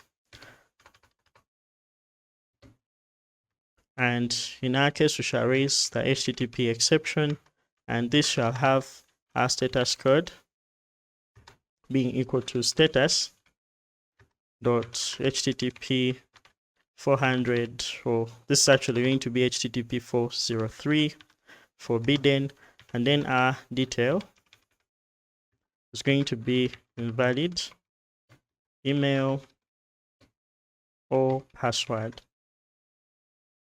So we're going to go ahead and save, and once we save, then we shall go ahead and test this in our RESTFox. So I'm going to head over to RESTFox, and I'm going to create a new request within this folder we created for our authentication routes. So I'm going to go in here and I'll say login user, so I'll simply call it create token pair. So once I've created this, then we shall go ahead and say that this is going to be a post request, and it's going to be one to that specific login endpoint. So shall just come right here and say /login. When you send this without the body, we're going to need to provide it. So I'll come and provide our JSON, and this is going to have our username. So our username in this case is going to be John Doe. Actually, in this case, we are logging in with the email and password. I don't know why I'm forgetting this. So I'll just have to change this key to email, which is John Doe. And this is going to be at company.com, just like we saw in the previous video. And then we shall have our password being our simple password of test123. So once I provide these details and I press OK, so we have an error. Let's go ahead and see what that is. This error is saying that module UUID has no attribute UUID4. So I made that mistake. I think I made it in utils.py. I'll just simply go ahead and call UUID4. So now I head over that way and save. Now we shall see that our response is being returned with both an access and a refresh token. So these are what we shall use to basically give a user a session.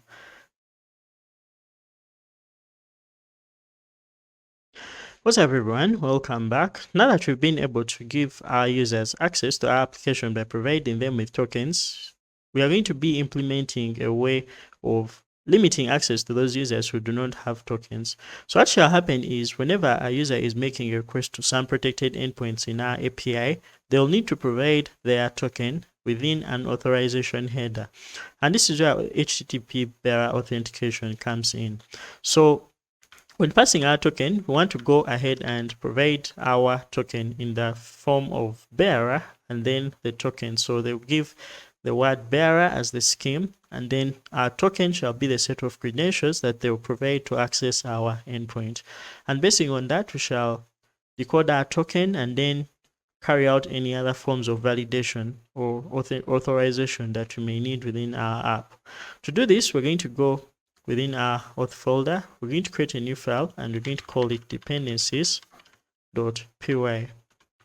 So inside our dependencies, we're going to begin by importing the special class that is going to allow us to carry out our HTTP bearer authentication. So that is going to be from FastAPI.security shall import our HTTP bearer class. And this HTTP bearer class is going to be the special class to allow us get to protect an endpoint and make it only be accessed when someone provides their token in the form of bearer and then the token. So the way we use it is by creating an instance of this class and then providing it as a dependency within the path handler of that specific function. And once we've been able to get that, then what we shall do is to access the HTTP authorization credentials, and using those credentials shall give us access to the credentials scheme and the credentials, which is going to be our token in that case. So let's go ahead and be able to do that. So I'll just come right here and then we shall create a class which we're going to call our JWT bearer.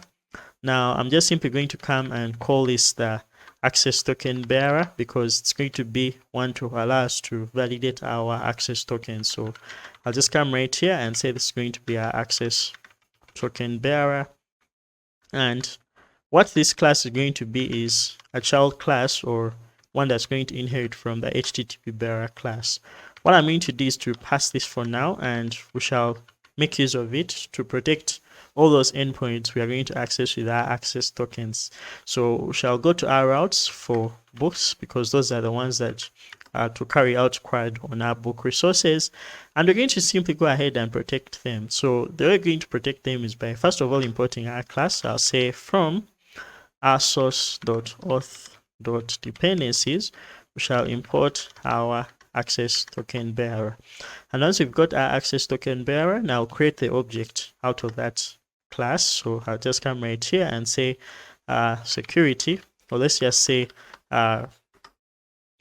actually just call it the access token bearer. So I'll just come right here and say this is going to be our access token bearer, and this is going to be an object of type access token bearer.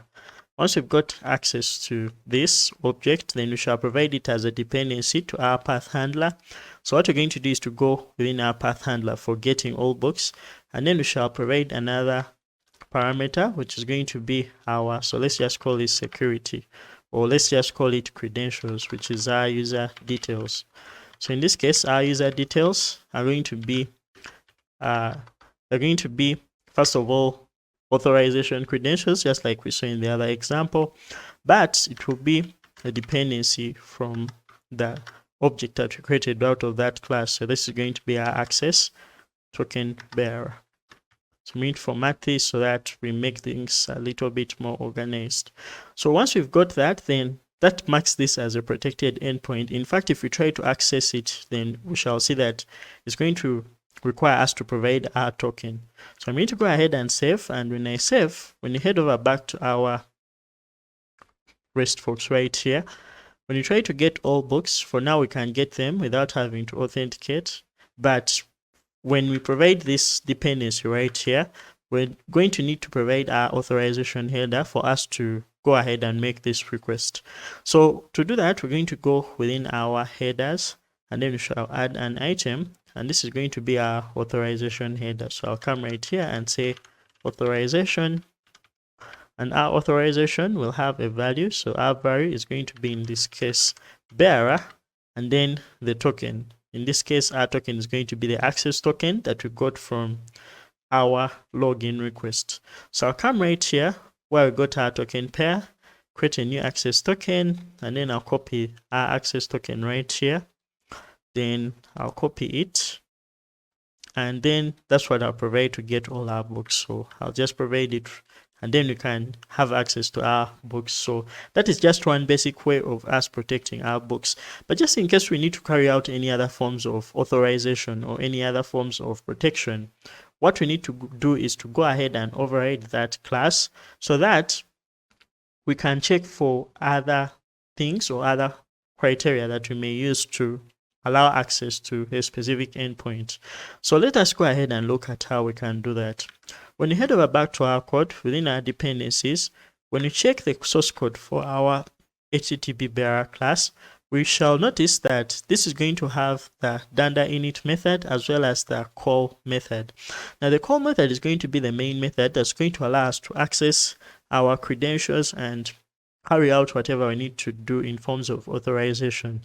So what you can see here is it works in a way that it gets the authorization header that we provided and then splits it into the scheme, which is the bearer part of our authorization header, and then the credentials. So the credentials in this case are going to be the token, just like we see right here. After doing that, it will check if we have not yet provided those, and then we raise not authenticated. So in case we delete this and try to make the request again, of course we shall see that we are not authenticated. And if they exist, then it will go ahead and check if the bearer is valid, and then it will return invalid authorization credentials. So that's just how it works. But in case we need to add other checks, then we need to go ahead and override that method. So for us to do that, I'll close this.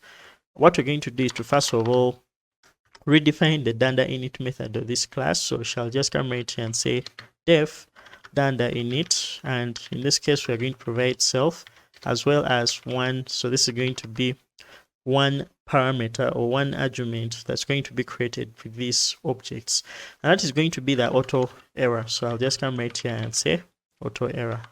So our auto error is going to simply be an attribute to this class that's going to determine the behavior of this class when an error occurs. So when you have an error, FastAPI is going to return that error, but in case we set this to false, then FastAPI is going to not return that error, but rather provide for us none as the return value of that specific error. So if an error occurs, we are getting the error in case auto error is true, and in case we do not get the error, then none is what we're going to get. So what I'm going to do is to set this to true so that we can get the real error that has happened, and then we shall just simply go ahead and override the init method. So we shall say super.init. So this is going to call the init method of our parent class, which is our HTTP bearer class. So we shall say danda init, and in this case we shall go ahead and set our auto error. So this is going to be our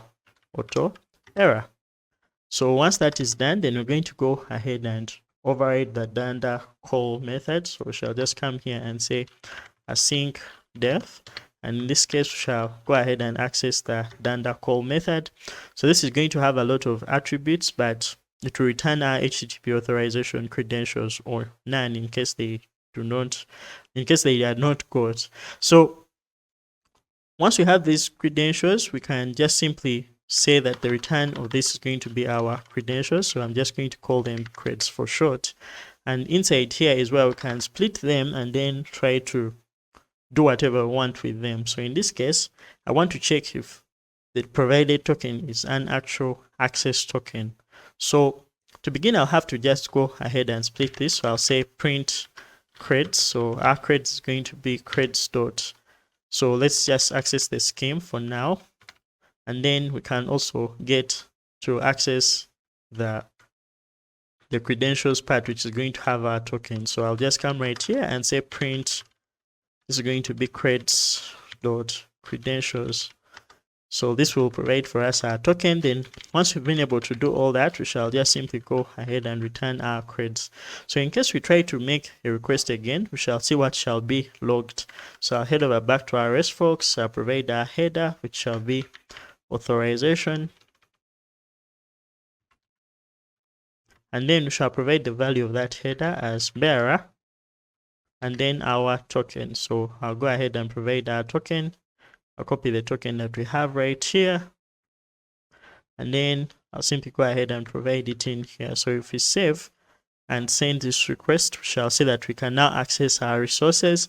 But if we go within our terminal, then what shall be logged is going to be our token. So we're going to have our bearer, which is our scheme in this case, as well as our token. So our token in this case is going to be our token. So now we can access our token. So once we've been able to do this, then let's go ahead and basically decode our token and find out if our token is valid. So we wrote a specific method or a specific function which is within our utils, and it's called a decode token. So what this is going to do is to decode the token, get the data out of the token, and check if whatever we want out of this token is valid. Now what we want to do is to check if this token is a valid access token. To do that, we're going to first of all import this function. So shall go at the top right here and say from source, or in this case it's going to be within our utils. So shall say from utils, we shall go ahead and import our decode token function, and we're going to create one function to check if our token is valid. So we shall just go ahead and call that our validate token, or let's say this is going to be token valid because it's going to return our boolean. So shall say token valid, and this is going to take in our token, but because it's a method, it will take in itself. So we shall have our token, and then this token is going to be a string, but we shall return a boolean in case it's valid or not. So we can actually return a boolean of true or false depending on whether it's valid or not. So I'll just come right in here and say that we're going to access our token data by using our decode token function. So in this case, shall say decode token, and then this will take in our token. And once we've provided our token, then the next thing is going to be for us to return true or false in case this token is valid. So shall just come right here. Remember that this function is going to return none in case our token is not valid. So we can do something like if our token data is not none, then we can go ahead and return true, else we can return false. So in this case we can return true, and in this case we can say else return false. We can also summarize this into something like return true in case our token data is not none, else false, which we can do like by doing something like, can just come and say, so this is going to check if our token is valid. Once we've been able to do this, now let's go ahead and authorize our users, or check if our user is valid or they are providing a valid access token. So to do this, our token is going to be found within credentials.credentials. So I'll go ahead and simply get rid of this. And then our token is going to be creds.credentials. So this shall give us access to our token. So shall check if our token is valid. So shall say if not, so in this case, not token valid, then we shall throw the exception. So shall say if not token valid, then we shall raise an error. So this is going to be raise an HTTP exception, but remember this shall be accessed via self. So we shall say self dot token valid, and in this case we shall raise an HTTP exception. So I'll go at the top right here and say from FastAPI dot exceptions, we are going to go ahead and import the HTTP exception class. So once we've imported that, then we're simply going to go ahead and say that we are going to raise our HTTP exception, and our status code is going to be equal to status. So we're going to have to import this. So I'll go at the top right here and say that we're going to import our status.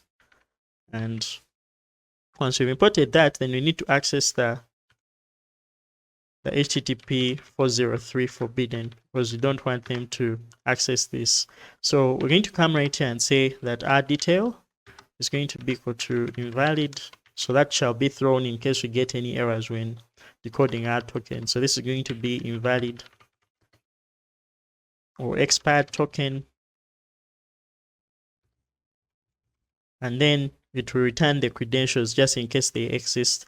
But one thing we also need to check, since this is our access bearer token, so we need to go ahead and check if it's a valid token.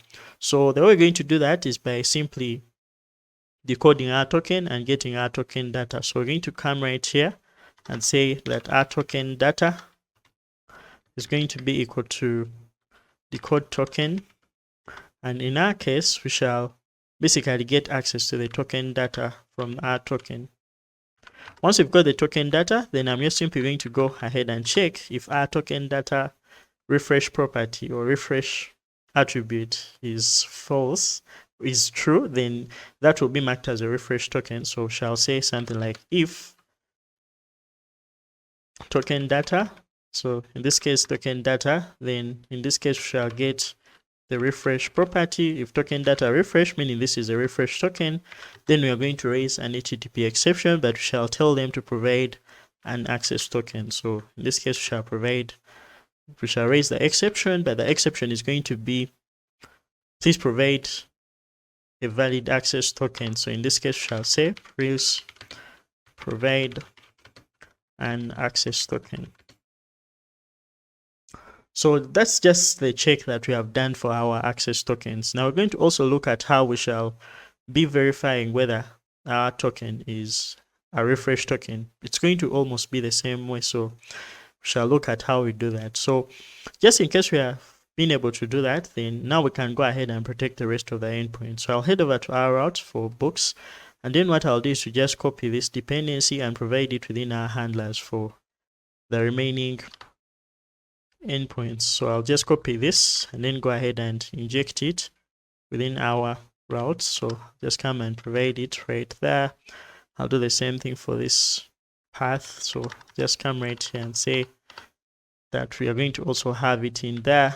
So I'll format our code, and then we can go ahead and simply return or inject this again. Then I'll go ahead and do the same thing for our delete book. So I'll provide it in there, format our code, and this is how it's going to look. Now another important thing that we can do is to simply return, instead of returning the token, we can go ahead and simply get the user details. So instead of returning our creds, just like we did here, what we can do is to return the token data we get out of decoding the token. So I'll just come right here and say we're going to return our token data. So that means we can get access to the user ID, and by doing so we can get access to the user details. So I'll go ahead and save. So Once that is done, then we can simply go ahead and access the user details inside our routes by simply printing them out. So when you go back this side where we injected our user details, in case we want to access our user details, if I say print user details, then this shall go ahead and provide our user details. So I'll save, and then when you go back to our RESTFOX here and try to make that request, in our terminal, we shall see that we can access our user details. So in this case, we know that our user is John Doe, their user ID is this, and the rest of the other things that are related to this specific token.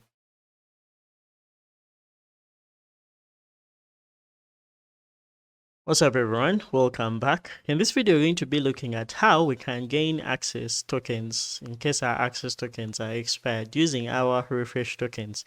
If you're to recall from the previous videos, we went ahead and created what is called a token pair, and that token pair has an access token as well as a refresh token. Our access tokens are short-lived and therefore can expire, but our refresh tokens are long-lived and therefore can be used to generate more access tokens. And that's what we're going to be doing in our video. So we can go back to our code right here. And what we have is the class that we created in the previous videos. And this is just one to create a dependency that shall be injected into every path handler that will require an access token to allow us access to resources. So what we're going to be doing is to rewrite this code so that we can create one class that is going to help us create the dependency for those endpoints that we shall need to access with our refresh token. So to begin, what we're going to do is to make sure that this is our base class. So we're going to make this our token bearer, which is going to be the base class. And then access token bearer is just simply going to be a child class or a subclass of that class. So we shall just come right here and say that our access token bearer, it's going to be a child class of our base token bearer class. So this is where we're going to do the checks to check if a valid access token is provided to an endpoint. And then we're going to create another class. So this class is going to be one to check if a valid refresh token is being provided. So these are just going to be the checks for access and refresh tokens. But the rest of the code for checking if a token is valid shall reside within our dunder call in the parent class. So let's go ahead and implement this. So to begin, what we're going to do is to get that logic for checking if a token is a valid refresh or access token. And if you to recall, it's within this if statement right here that we check if a valid access token has been provided. So in this case, we're going to move this logic to a method inside our access token bearer class. So we're just going to come right here, shall define one method that's going to be called the verify token data method. And this is going to be taking in self as well as the token data. Sorry for this. So this is going to be our token data. Our token data is going to be a dictionary. And then we shall have this being the token data. So this is going to not return anything. So we shall say return none. And therefore, we're just simply going to paste the logic for checking if a valid access token has been provided. So what this code is doing is to just simply check if a refresh token is sent to a token that requires an access token, and then it's going to throw an error in case we provide a refresh token instead of an access token. So to add on to this, we can also check if our token data is not none. So we shall do if token data, and in this case, we are going to go ahead and say and token data refresh, meaning that this is a refresh token. Then we shall raise our exception. We're going to do the same inside our refresh token bearer. So I'm going to rename this class to refresh token bearer, since this is going to be the one to allow us to create a dependency that we shall inject in that endpoint we need to access with a valid refresh token. So what I'm going to do is to just simply copy this function or this method right here, and then I'll paste it inside here. I'll fix the indentation. And once I fix the indentation, now we can go ahead and add the checks for a valid refresh token. Now this is going to be the opposite, since here what we're doing is to check if a user is providing an access token. So we shall come right here and say and not token data refresh, meaning that the refresh claim shall be false. So in this case we need to remind them to provide a valid refresh token. So we shall change this from provide an access token to provide a refresh token. Once this is done, then we need to go ahead and make sure that these methods are accessed inside our parent class. For us to do that, I'm going to first format my code, and then inside our parent class, we're going to make sure that this method is accessed. So what are you going to do? What we're going to do is to come right in here and define the verify. So we're going to call this the verify token data, similar to what we have here. So this shall be a method that shall be accessed from the parent class, but these are going to just override it. And this shall take in self as well as our token data, just like we've done in the child classes. But in case they are not implemented, what we shall do is to just simply come right here and say raise, and in this case we shall raise a not implemented error, meaning that when you fail to override that method, we are going to throw you an error reminding you to do that. So in this case we shall say please override, or in this case is going to be override this method in child classes. So every time you create child classes of the token bearer class, you'll be required to override this method, which is verify token data. And once we've been able to do that, now we need to go ahead and make use of this method inside our Danda call method right here. So for us to do that, we shall just come right here and say self dot, in this case that's going to be verify token data. So we're just going to go ahead and call the verify token data, and now we shall provide that token data. In our case it's going to be our token data. And this is just enough for us to go ahead and beat two birds with one stone by just making sure we have a base token bearer class to do all the JWT checks, and then having these classes to create our dependencies. So now let's go ahead and check if this is working. If I go back to RESTworks right here and I try to make this request, we now see that it's working successfully, but I need to go to one that requires an access token. So if I go here and try to make a request, it seems like everything is working, nothing has broken yet. If we try to provide a refresh token instead of an access token to get all our books, so I'm going to copy our refresh token right here. Once I copy the refresh token, I'm going to provide it as an access token, and let's see what is going to happen. So in our case, we see that it's now telling us to provide a valid access token, which is working the way we want. So once we have been able to do that, now let's go ahead and implement the endpoint for allowing us to create new access tokens. So to do that, we're going to go back to our code, and inside our routes right here, where we created the auth routes, we're going to make use of our auth service or our auth router to create. So this is going to simply be a post request. Actually, let's just make it, can we call it a post or a get request? Let's just say this is going to be a, let's say this is going to be a get request, and this get request is going to be on the / refresh token endpoint. So in this case, we shall just say refresh token.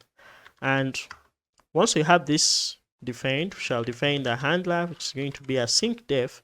In our case, we shall call this refresh token or a new session or whatever you want to call it. So shall say refresh token, or let's just call it get new access token.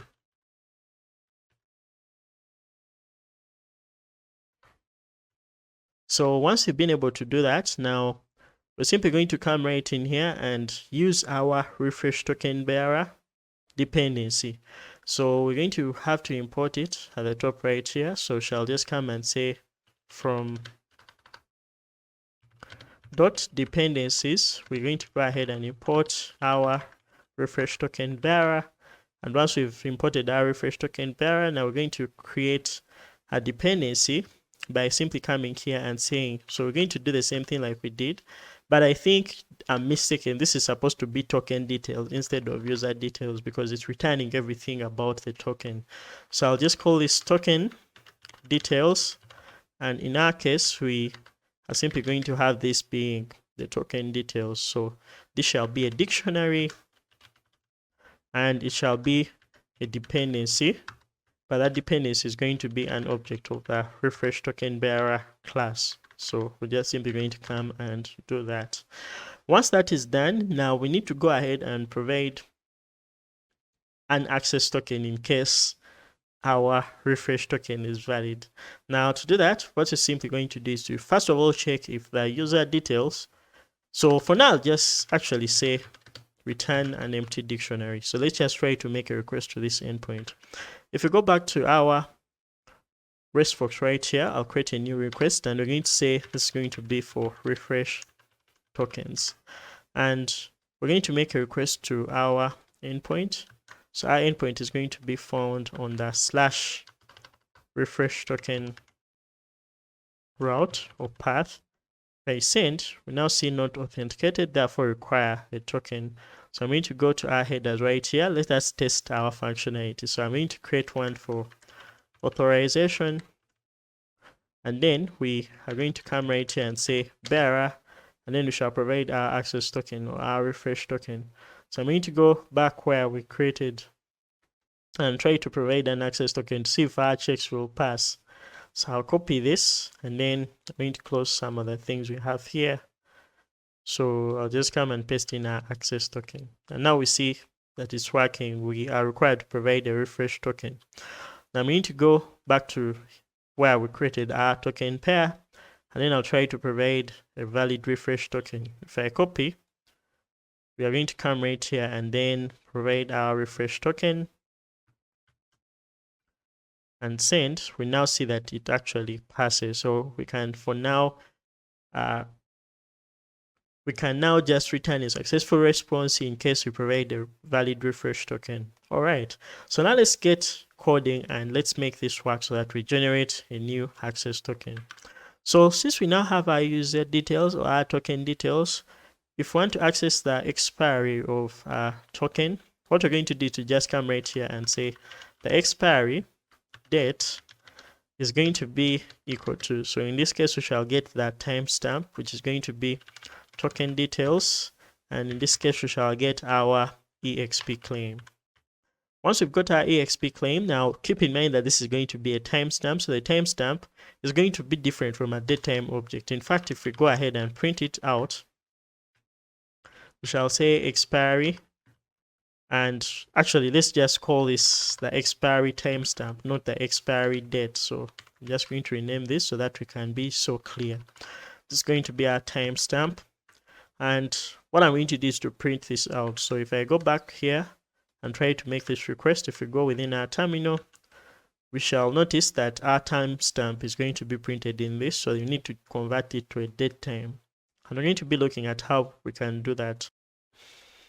So what we're going to do is to check if our token is expired, and if it's not expired, then we shall just create a new access token with the user details that are found within our token.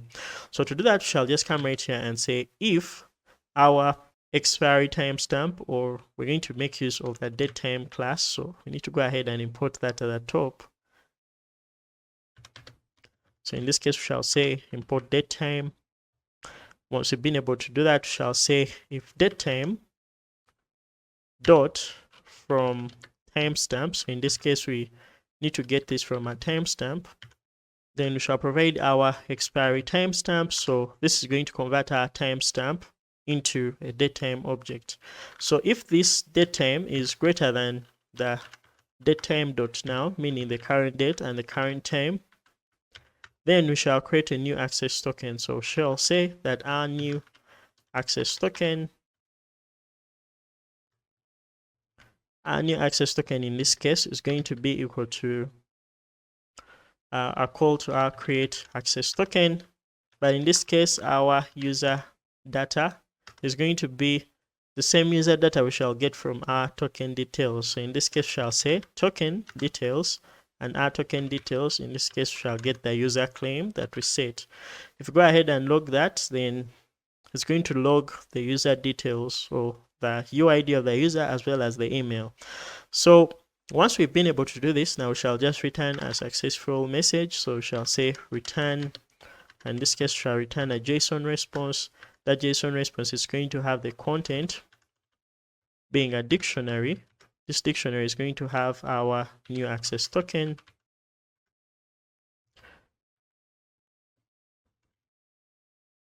and then that will be our new access token. In case it doesn't return that, then we shall throw the error. So let's just return an error or raise an error. So we shall just come right here and say raise HTTP exception, and in this case our status code is going to be something like, let's say 400, or let's just say status dot HTTP 400, or let's just say that this is going to be something like invalid credentials or something, or logout not successful, or this is actually going to be refreshing our token. So we're going to say something like the detail being equal to invalid or expired token. So this is going to be our refresh token. Anyway, let's just say expired token. So I'm going to format this and make this a little bit smaller. So this is the code that we have. We get our refresh token. After checking if our refresh token is not yet expired, then we shall go ahead and return our access token, else we shall raise an exception. So if we go back to our response right here and we try to make the request, we shall now see that our new access token has been created once we've received the right refresh token in this case. And in case we used an access token to generate a new access token, of course we're going to see that it's not going to work because we require a refresh token. So I'm going to provide our access token right here, or our refresh token, and then I think I missed something.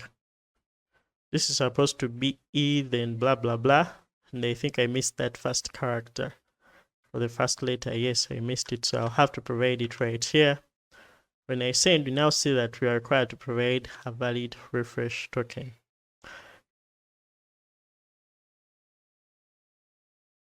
What's up everyone, welcome back. In this video we're going to be looking at how we can revoke tokens on the server side. In the previous videos we looked at how we could allow users to have access to our application by using their access tokens. We also looked at how they could regain their access when their tokens are expired by using their refresh tokens. Now in this video we're going to be making use of Redis, which is an in-memory data store, to help us act as a block list for the tokens that we shall revoke on our server side.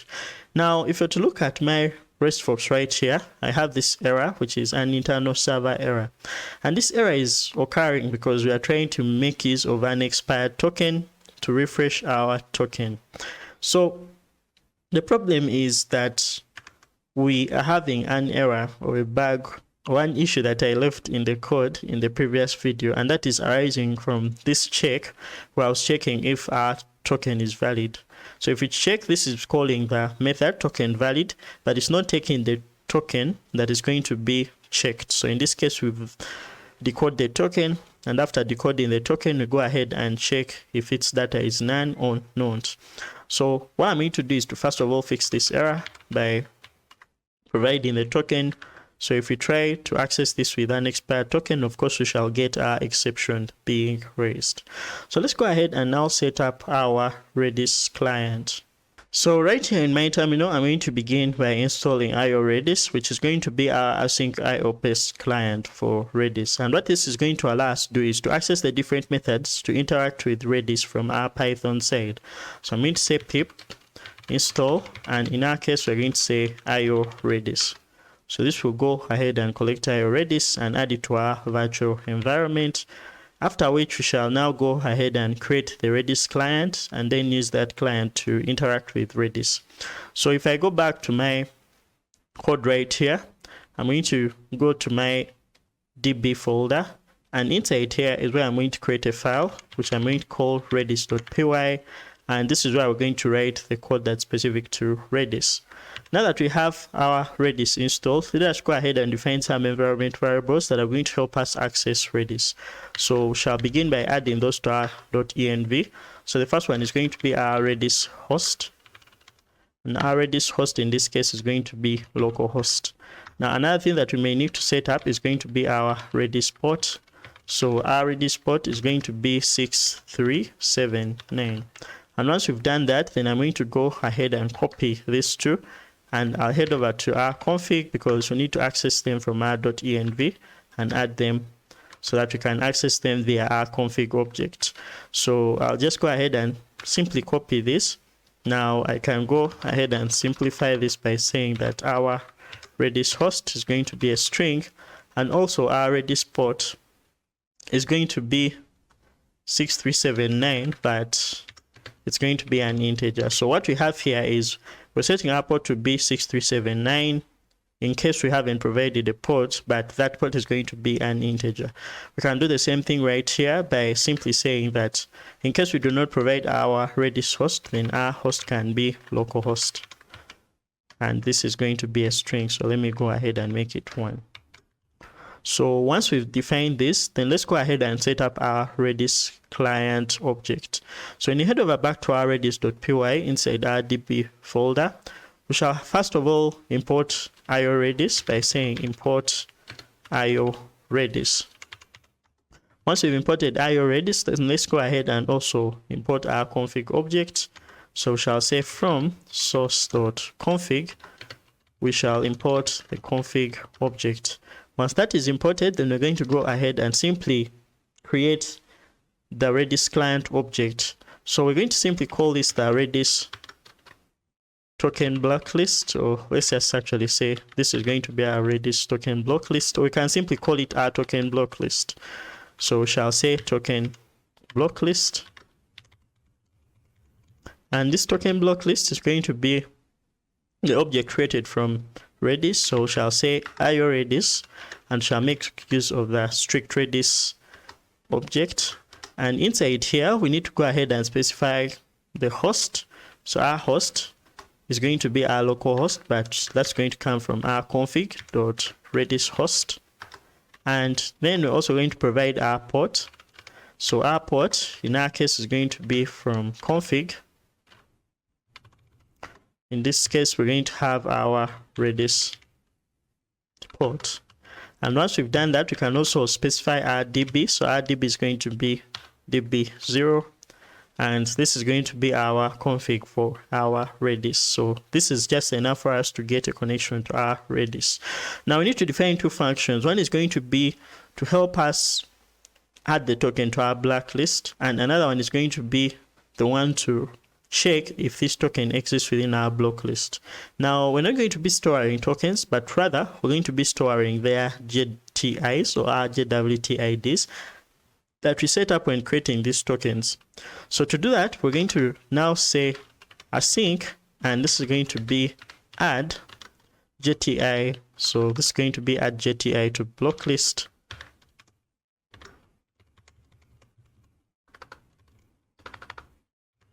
And this is going to take in the JTI, which is going to be a string.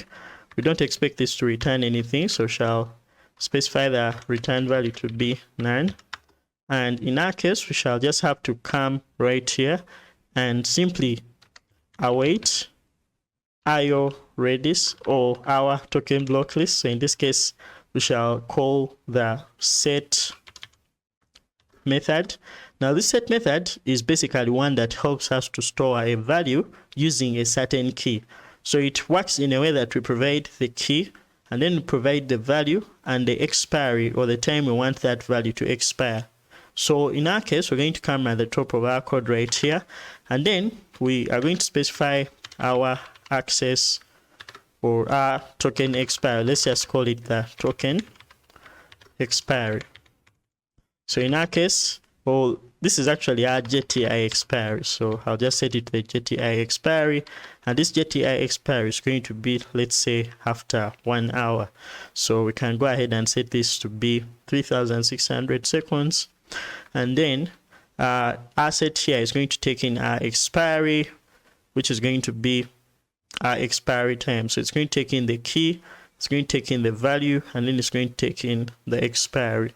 So we're going to go ahead and set that up by coming right here. So the name of the key is going to be equal to our JTI, and then we do not need the value, so we can leave the value to be equal to an empty string. Now for the expiry, we're simply going to go ahead and set it to be our expiry here that we've set. So that's going to be our JWT expiry. And once we've done that, this function is just enough for us to go ahead and add our token to our block list, or our JTI to our block list.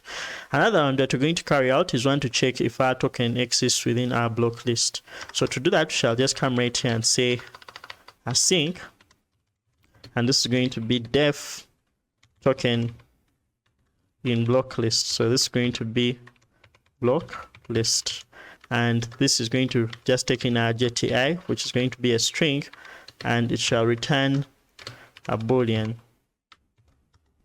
Once this is done, then we shall simply call our token block list dot, in our case we shall say get. So this is going to take in the key, which is going to be our JTI, and we can actually call this our JTI. So we need to check if this JTI exists within our Redis, and once it doesn't exist, then we shall return true or false. So to do that, we shall just simply come right here and say return JTI is not none. So this can return true or false depending on whether the JTI is not none. So I can go ahead and do the same thing for every time I say it is not none. So for example, instead of saying return true if token data, we can just say return token data is not none, and that will just be enough for us to return whether our token data is true, whether our token data is not none or is none. So returning token data.none will return true if it's not none, else it will return false. So just to avoid that repetition. So once we've defined these two methods, let's go ahead and make use of them within our dependency. So to do that, what I'm going to do is to head over to our dependency, and at the top right here, I'm going to begin by importing our function for checking whether the token exists in our block list. So I'll just do that by coming at the top right here and saying from source.db.redis, we are going to go ahead and import our token in block list. Once that has been done, then let's go ahead and simply add this check within our call method. So right after checking if our token is valid, then we're going to go ahead and also check if our token is in our block list. So we shall come right here and say if, in this case we shall call await token in block list, because this is an awaitable or a coroutine. Then this is going to take in our JTI, so that's going to come from our token data. So we shall say token data, and in our case, since this is a dictionary, we shall access the JTI. And once we've accessed that, then we're going to raise an exception. So I'll copy what we have here, and then I'll paste it right here. So once we have this, then we can simply go ahead and provide the detail. So for our case, we're going to provide the detail having the error. And in our case, our error is going to be this token is invalid or has been revoked. Another thing is going to be what the user is going to do in case they get this error. So we shall just give them a hint of how to resolve the error. So we're going to call this the resolution, and in this case we shall tell them to get a new token. So shall just simply tell them please get new token, and this will be just enough to throw that error. Another thing we're going to do is to simply add this to our invalid or expired token detail. So I'm just simply going to change the way I return these errors by using this format. So I'll just give them a hint also here. I'll just tell them that the token is invalid or expired.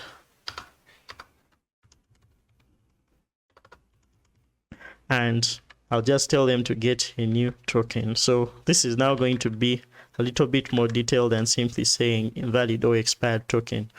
So we now see this token is invalid or expired, and please get a new token, which is better. So once that has been done, then the next thing is going to be for us to implement the endpoint for revoking a token. Now I'm going to go to our auth routes, and inside here I'm going to create a new route by calling our auth router. So in this case, we can choose to use a post request or a get request or whatever. So I'm just simply going to keep it to a get request, since we're going to pass our token in our header, the token that we want to revoke. So in this case, I'll call this our endpoint, which is logout, and I'm going to define this as async def. Then shall call this handler revoke token. Now this is going to take in our token data or our token details, and this will be making use of our dependencies. Now what I'm going to do is to import our access token bearer, as it's going to give us the details of the token that we want to go ahead and revoke. In our case, we shall come right here and say access token bearer, and this is actually going to be a depend. So this will be a dictionary, and it's going to be a dependency. So we're going to make use of our depends function.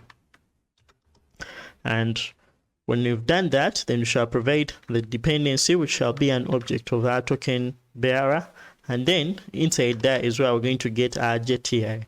So to get our JTI, we shall say that our JTI is going to be token details. And in our case, we shall get our JTI. Our token details will be returned as a dictionary containing the claims that we submitted within our token. And once we've got that as a dictionary, then we're going to go ahead and grab the JTI. Once we've grabbed the JTI, then we're going to make use of this function to basically add that token to our block list. So to do that, we're going to import our function by saying from source dot, in this case it's going to be db.redis. Then we're going to go ahead and import our add token or add JTI to block list. So once we have done this, we're going to simply come right here and say await add JWT to block list, and in this case we shall provide our JTI. And once that has happened, we shall simply return our JSON response, and our detail in this case, or our content, is going to be equal to a simple message of logged out successfully. So we're going to simply come right here and say logged out successfully. So we're also going to provide the status code, and that status code is going to be equal to status.http 200.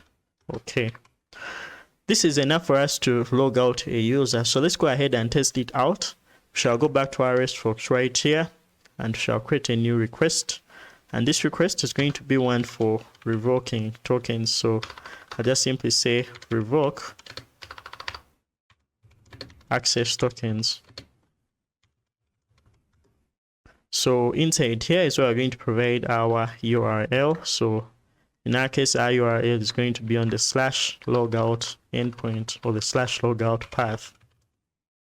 Try to get this. We are not authenticated, so we need to provide our header. I'll add our header, which is going to be our authorization header. And inside here, we shall provide bearer and then the token. So our token, let's go ahead and create a new JWT pair. When you try to get this token and use it to maybe get all our books, we shall provide this token right here to help us get our books. We can get our books, but when we revoke it, in our case, we shall just send it here. So we have an error. If we try to see what this error is, we're being told that redis.set got an exp argument. So it seems like we are wrong there. Let's go ahead and check it out. If I go back to Redis, redis.set simply has to take in ex, not exp. Sorry for that. If I provide that, when you try to make this request again, we see that our user has logged out successfully, which I called our. So let me go ahead and also fix that. So we shall say that our user has been logged out successfully, and when you try to make this access token make a request, we shall now see that the token is invalid or has been revoked, and therefore we need to get a new token. So that means that our token is added to our block list, and we cannot use it to access any other endpoints on our API. So if we try to, let's say, create a book using the same token, we're going to notice the same thing, that this token is going to be added to our block list, and therefore we cannot use it to make any other requests to our API endpoint. Hi everyone, welcome back. In this video, we're going to be looking at role-based access control and how we can implement it within a very simple FastAPI application that we have here. So role-based access control is simply a mechanism that is implemented in a way that we allow access to specific endpoints or specific functionalities within our application or within our API in this case, depending on the role that the user has within our application. So this is a very simple example that I have right here. In our application, we are going to have very simple role-based access control by having only 2 roles, but you can have as many roles within your application, and then you can figure out the different kinds of permission you allow for those specific roles within your application. So for my example, I have only admins and users. So users are going to be the normal people who sign up to use the application, while the admins will be pretty much the people who have all the admin privileges to perform almost everything within the application. So these are the 2 roles. We have the admin role and we also have the users role. Now the users role is going to have the following permissions. The users will be able to perform CRUD on whatever book they submit. So by doing the CRUD, all we're doing is to pretty much handle everything that's related to a book submission. When a user submits a book, that book will be made public by admins, and then those admins will be able to go ahead and make it public. When they make it public, then other users will add reviews for that specific book. So we're going to look into how to do almost everything. But the point is, with those roles comes permissions. So everything listed here is a permission. What you are allowed to do within the application is your permission. And now we see that admins can pretty much add users, change roles, perform CRUD on users, basically do their own book submissions. They can pretty much do everything within our app. So we're going to be looking at a very simple example and how we can implement this in the video. So to begin, we're going to build an API endpoint that's going to allow us to get a single user within our app. To do that, we're going to head over to our dependencies, where we pretty much did everything that's related to validating our tokens. Now the beauty about FastAPI's dependency injection mechanism is the fact that we can create dependencies which also take in other dependencies. So for example, if we want to create the dependency for getting a currently logged in user within our application, all we have to do is to create a function, and we're going to call this getCurrentUser. And this is going to take in the token that is provided via the authorization headers, as we looked at in the previous videos. So to do that, we can just simply say that our token details are going to be got, or this will be actually a dictionary, but they'll be got from using any of the objects created from these dependency classes that we created. So we can just search by using the depends function. So I'm going to go at the top right here and import it. I'll say from FastAPI, we shall also import the depends function. And once we've imported the depends function, we are simply going to go ahead and make use of it by saying depends, and then we shall inject in the dependency, which is going to be an object of our access token. So the access token is where we're going to get the information about the currently logged in user, and therefore we shall create an object of type access token bearer. So once that is done, then we're going to simply go ahead and decode.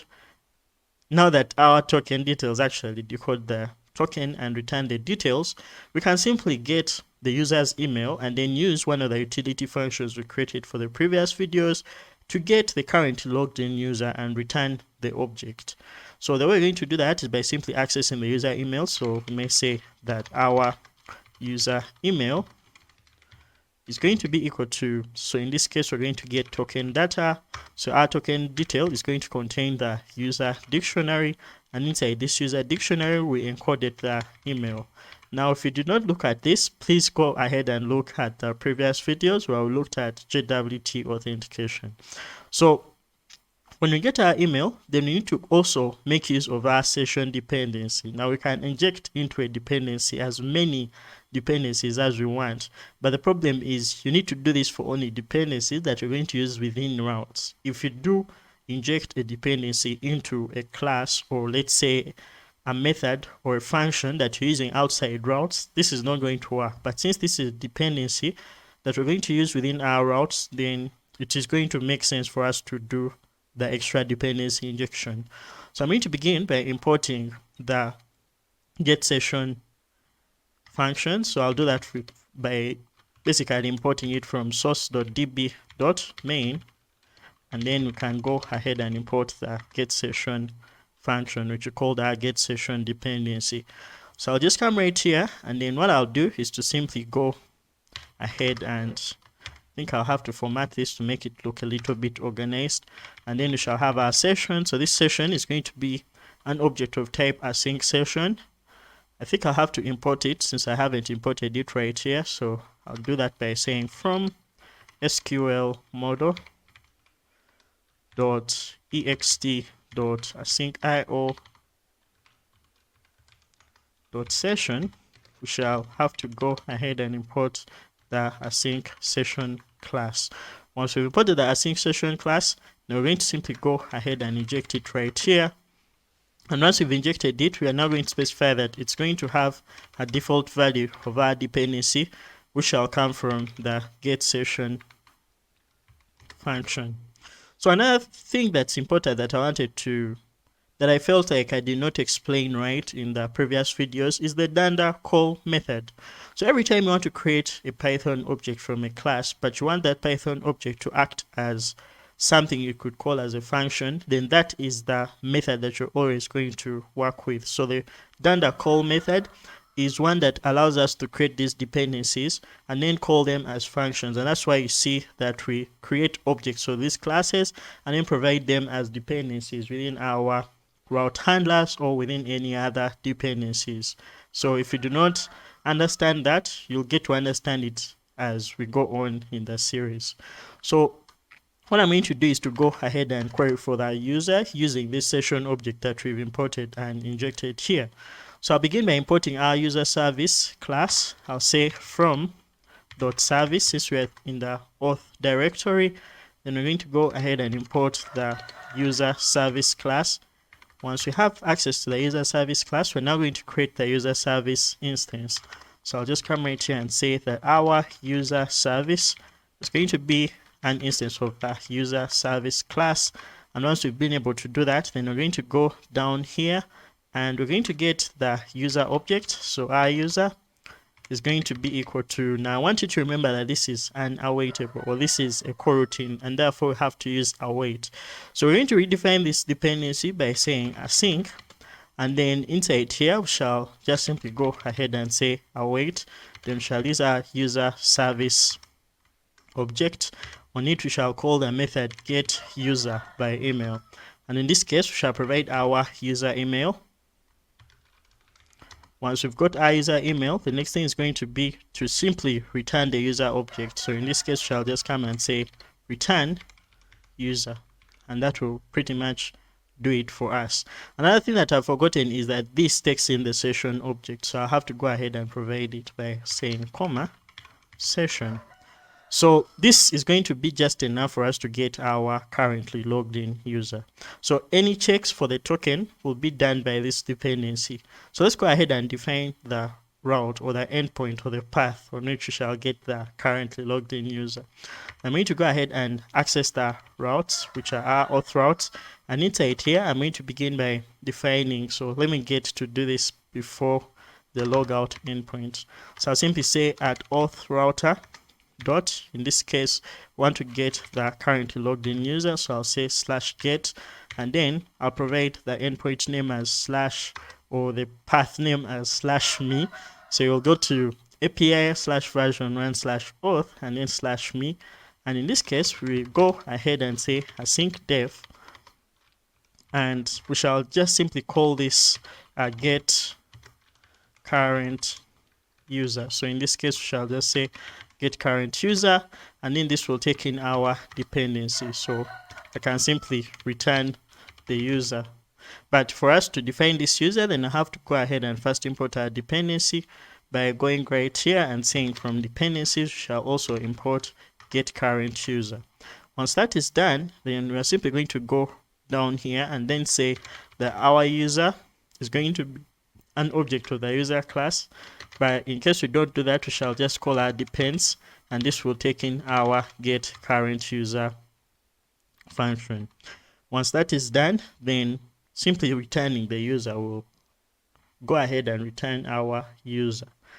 So by doing that, we shall be in position to just get the currently user object. So look at how simple it is to use dependency injection to write less code. All we have to do is to define the dependency that pretty much does everything we need. And once we do that, we'll go ahead and inject it within our routes, making them have less code. To proceed, we're going to test this endpoint in RESTFox. So I'm going to head over to RESTFox, and what I'm going to do is to create another request, and this is going to be the one for get current. So I'll call this get current user. So I'll provide the API endpoint or the path. So our path in this case is going to be this /me. When try to make a request to this, we see that we are not authenticated, and simply because this takes in the access token bearer dependency. So we have to go to our headers right here. We shall create a new header, and this is going to be our authorization header. So we have to provide the bearer and then the token. So in this case, we have to get a new token. I'll say, so this says invalid username or password. I think I changed or did something. If I say password 123, this will pretty much allow us to log in. So I think I have a problem. Invalid username or password. If I try to go back to create user account, create a new account, I think I did something with the database and the user was deleted. If I try to get the new tokens using this current user, if I go back to where we create the token pair, we can simply submit these credentials with the password, which was test123, and then right here we can be able to successfully log in. Now when I get the token, all I'm going to do is to simply go ahead and use this token within our route for getting the currently logged in user. I'll provide the token, and when I send, we now see that this is going to return the currently logged in user. So you see how simple it is.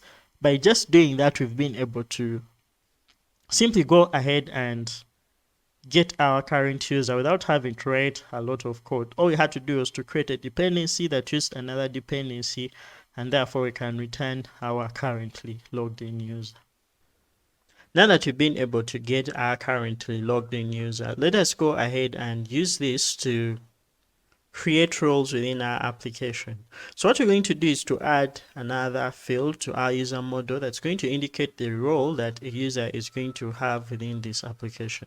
And the default role that we shall have is going to be our user role for every user that shall be created within our application. And then after having the user role, admins will be able to update the role of a specific user in our application, just like we're going to see. So right now we're going to simply go back to our user model. We're going to search for our user model that's going to be located within our /auth directory.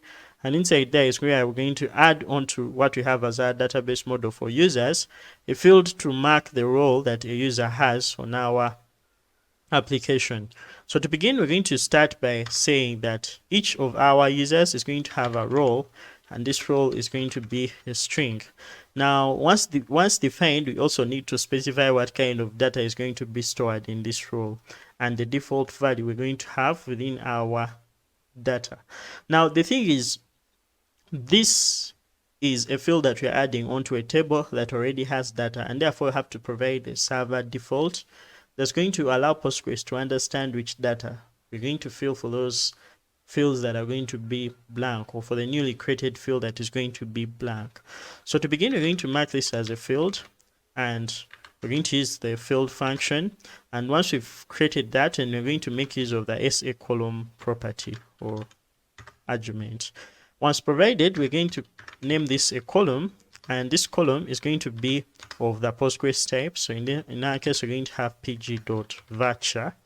And once that is done, then we're going to say that this is going to be not nullable, so shall say nullable is going to be false, and we're going to provide the server default. Now the thing about this server default argument is that it's going to allow us to provide a default value to fill in, because what we expect is this role is going to be created but shall not have any value.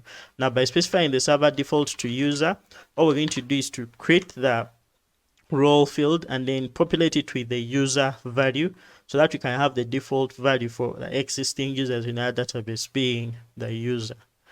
Once that is done, I'm going to save, so I format my code a little bit, and then now let's go ahead and use Alembic to make this modification to our database. Now remember that we're using lifespan events to make modifications to our database. Every time we create a table, the lifespan event will run and then simply create that table in our database. But from now on, we're going to be making use of Alembic so that we can stop using server lifespan events. So what I'm going to do is to go back to our source folder within our init.py, and then I'll remove this argument of our lifespan function. So I'm going to go ahead and remove it so that none of the code that resides within our initdb will run. And once that is done, then we're going to go within our terminal. I'm going to open up a new terminal, and in this terminal, I'm going to simply go back 2 steps within our root project folder, and in here is where I'm going to create a new revision to add that change to our database. So to do that, we're going to use Alembic revision, and in our case, we are going to tell it to auto-generate the revision. So it's going to auto-generate whatever change we've made from our models. And once we've been able to do that, we shall provide the message, which is going to be add roles to users. And this will go ahead and create the revision. To apply this revision, all we're going to do is to say Alembic upgrade and then head. Now, if you're wondering how we are doing all this, I created a video in the series where we set up Alembic to work with our AsyncDB API. I think it will be a very informative video. So I'll press enter, and then this will go ahead and make that change onto our database. Now to confirm, what I'm going to do is to head over to my terminal, and inside my terminal, I'm going to open up the SQL shell or the PSQL utility. So I'll say PSQL, and inside here I'll connect to our database, which is bookleaddb. And once I'm there, then I'm going to describe the users table, and this is going to show us that the role field has been added, meaning that we have made a successful revision. So once this is done, we're going to exit this, and then we are going to go back to our code right here. So now that we have the role being added, then we're going to make a few changes to how we create a user and how we can be able to provide them a role. So we're going to head over back to our route, so our paths for creating a new user. And the next thing we're going to do is to simply head over back to our service where I'll create a new user. Now inside here, we defined a bunch of attributes, so some of them are going to be submitted from the client side, while others are going to be modified, such as the password hash. So I'm simply going to go ahead and also add the user part. So I'll say new role, new user.role, and in this case we shall simply provide them with a default user role. Once that is done, then let us go ahead and also add this within the token that we provide to each user. So to do that, we're going to head over back to our routes, and where we encode our token to provide the user details, we're also going to add the user role. So in this case, we're going to come and say that our role is going to be the user's role, and in our case, we shall say user.role. Once this is done, now let's go ahead and work with that to be able to create a dependency that will allow us to implement our role-based access control. Now, role-based access control is something that can be as complex, but in this case, we are going to just need a simple way of blocking access to those who do not have a specific role.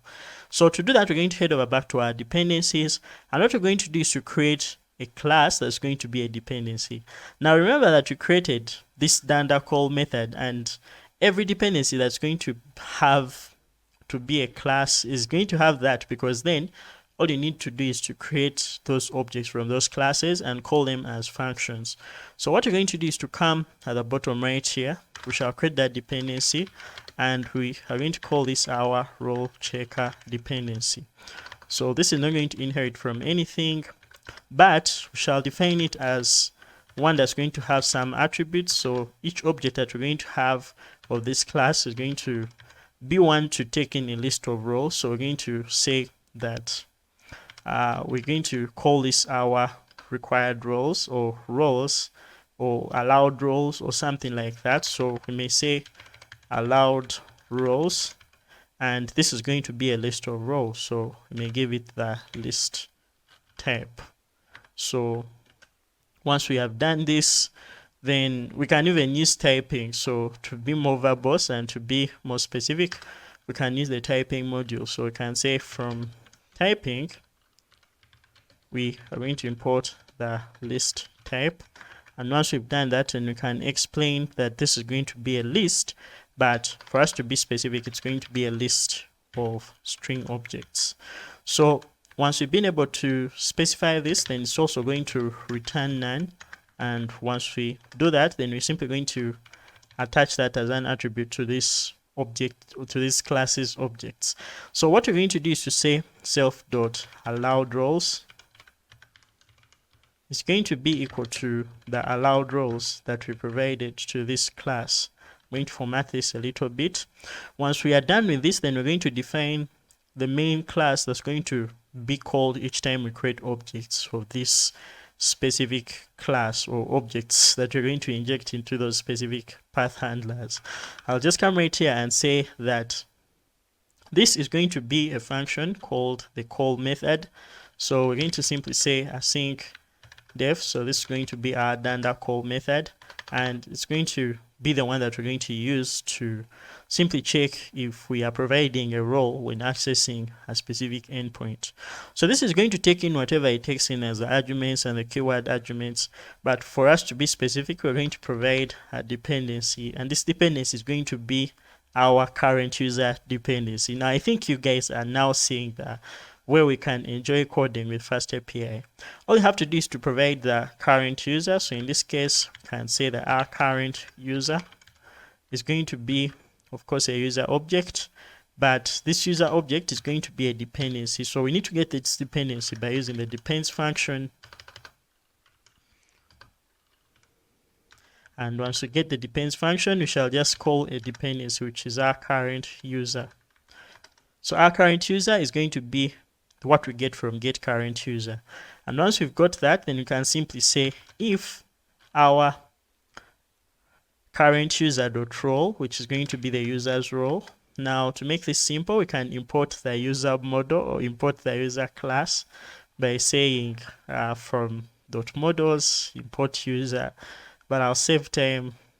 Well, what I'm actually going to do is to import it just for simplicity. I'll say from source.models, we are going to go ahead and import our user model. This is actually going to be found within the same folder. So I'll say from .models, we shall import our user. And then by using type hints, we shall just come in here and say that our user is going to be an object of type user. And that is going to be returned from this dependency right here. So when you get our current user, we shall get the role of that user and check if it exists inside our allowed roles. So we can say in self.allowed roles, which I actually called allowed roles. Now let me just rename this. So I'm just going to go ahead and rename it by pressing Ctrl D, highlighting and getting all the occurrences of allowed roles. And I'll change this to allowed roles. So if this is true, then we shall simply allow access to the user. And if it is false, then what we're going to do is to simply deny access by raising an exception. So we shall just come right here and say return true. And once this is done, then we're going to come outside this if statement and raise an exception by saying raise HTTP exception. And in our case, we shall deny the user access. We shall say status code is going to be equal to status dot HTTP 403 forbidden. And for our case, we're going to provide the detail as that for denying this user or telling them that they do not have sufficient access to access this specific endpoint. So in this case, we can say operation not permitted, or let's just say operation not permitted. So we can just come right here and say that we can actually just say you are not permitted to have, you are not permitted to access this or to perform this action. So in this case, you are not permitted, or you do not have permissions to perform this action. So you are not allowed to perform this action. And that will be just what we can simply tell the user when they access that specific endpoint where they do not have the role that is for that specific action. So for us to make use of this, we can go back and simply see how we can use this on our route for getting the current user. So we can go back to our routes, and all we have to do is to first import that dependency. So we called it the role checker dependency. So I need to first create an object of that class by coming right here. So we can call this the admin role checker, or you can simply even call it the role checker. What we can do is to just come right here and say that our role checker is going to be an object of type role checker. And every role checker object is going to have the allowed roles. So in this case, we can provide a list of roles, and these are going to be strings. So we can say that for the start, let's say that this action is to be done by an admin. The only thing we have to do is to go within our routes and inject that as a dependency. So we shall come right here, and since that is simply not going to return any object that we shall use within our routes, can just say underscore or whatever we want. So I'll close what I did there. So I can just come right here and say comma within our get current user. It's actually get current user.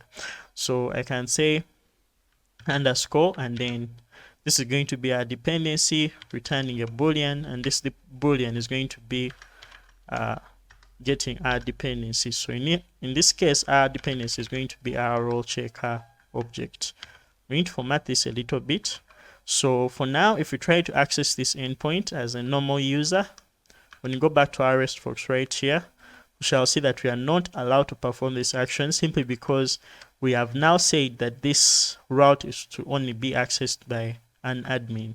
But if we go back and say that even users can be able to get their currently logged in user, so you can say that this can be performed by the admin as well as the user. Then if you try to perform it, then you can be able to get the currently logged in user. Now let us go ahead and add this protection to all the other endpoints. We shall look into some of the endpoints that will be for the admin, but let's go ahead and just protect those for a user. So almost each action performed by a user is going to be performed by an admin. For example, if you go back to the routes for the CRUD that's involved with books, we can just simply go ahead and use the same role checker object. So what I'll do is to go within the routes for our books, and then inside each of them, I'm going to go ahead and make use of this role checker object. So you have to go ahead and import this. So I'll say that we also need the role checker class. And once we've imported it, now let's go ahead and inject it. So I'll just come right here and say underscore, then this is going to be a list of, this is actually going to be a boolean, and what we need is going to be depends, and shall provide our role checker. So I'll say role checker. So what I'll do is to just simply copy what we have here, and then I'll go ahead and paste it. Or to simplify our life and to make it a little bit neater, we can actually make use of the dependencies argument within our router.post or router.get or within our HTTP methods.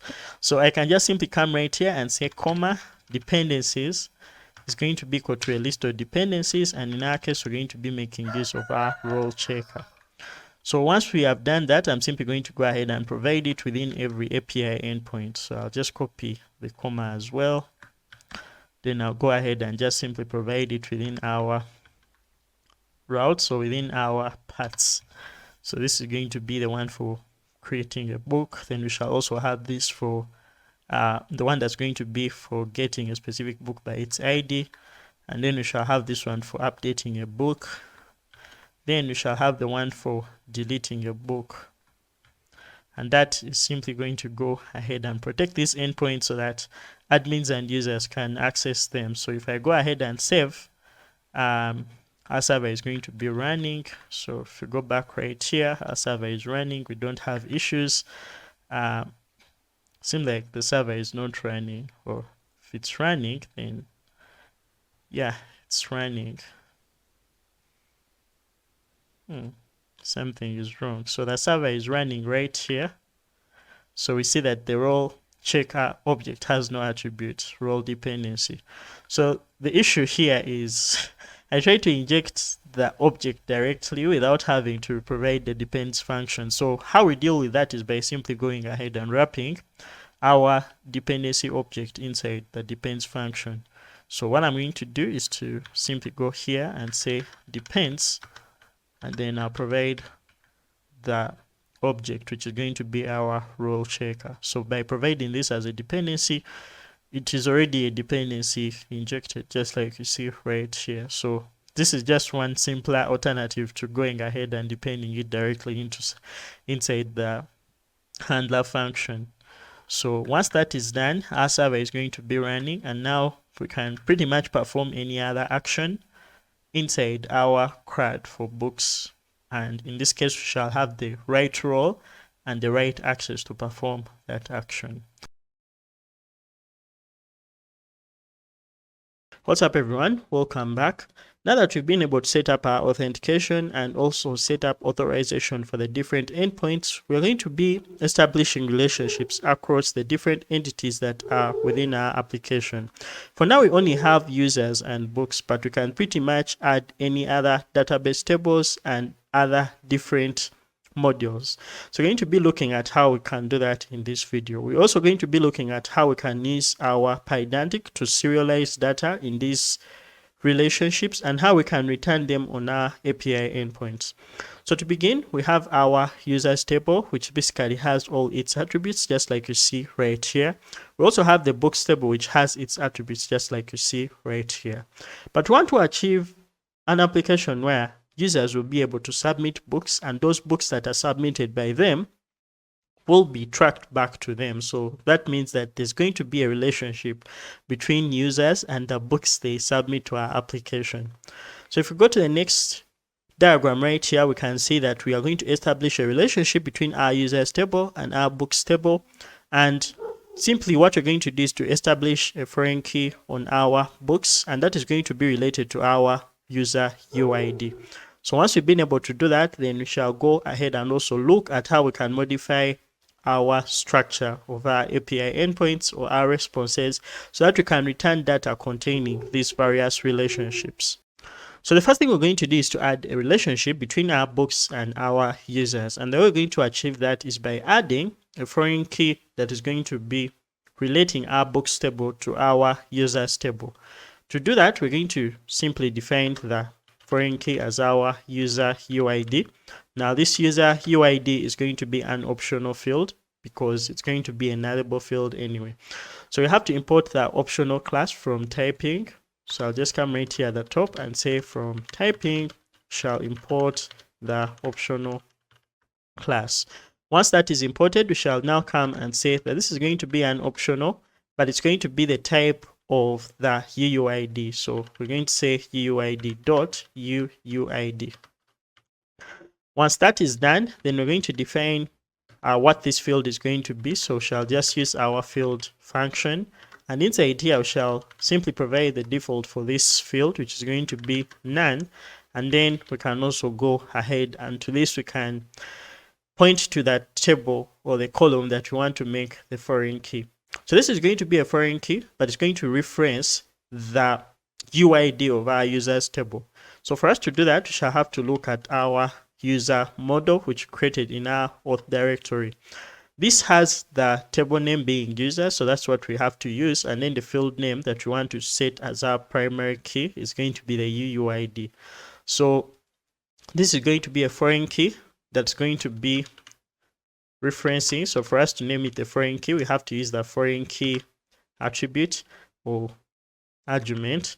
And in this case, we have to provide the name of the table, which is users dot the field that we want to point to or reference, which is going to be our UID.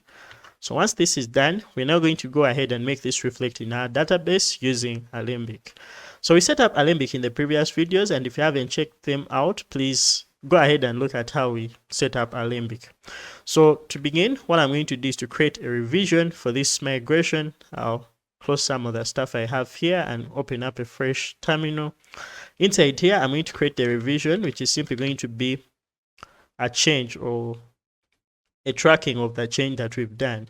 So in our case, we shall just come and say Alembic revision, and we shall auto-generate this. So after auto-generating it, we're now going to go ahead and create a message to mark it as a revision. So this message is going to be let's just say relate users to books. And once this is done, our migration or our revision is going to be created. Now, if I go within our versions directory and look at this revision, we shall see that a new column has been added to the books table, just like you see right here. And that is going to be a nullable field, just like you see right here. Now, we also see that a foreign key has been created, and that foreign key is going to be having none. So it's going to be created on our books table, and it's going to relate the users table using the user UID. But this is going to also refresh the UID field on our user table. So that has been our revision. Once that is done, now the next thing we can do is to simply go ahead and look at how we can relate a user to the book they've submitted every time they create a book. Now, we shall go within our user routes or our book routes, because that's where we went ahead and created books. And inside there, we shall visit the endpoint that's necessary for creating a book. Now, one thing you can notice is that in the previous videos, we call these user details, which is kind of misleading because what is returned out of this dependency is going to be the token details. So what I'm going to do is to simply go ahead and rename all these so that they can have token details instead of user details, because that's what they return. Another thing I will do is to also be specific about the type of the user details. I'm going to highlight every occurrence of this by pressing Ctrl Shift and L, and then I'll begin modifying them. So instead of user details, we are going to have token details, and also we shall provide the type, which is going to be our dictionary. So we expect that this is going to return a dictionary, and that dictionary is going to have our token details. Now, once we've got our token details, the next thing is going to be for us to get the user UID out of those token details. Now, remember, when we were creating the utilities to create our tokens, we basically went ahead and provided our user data.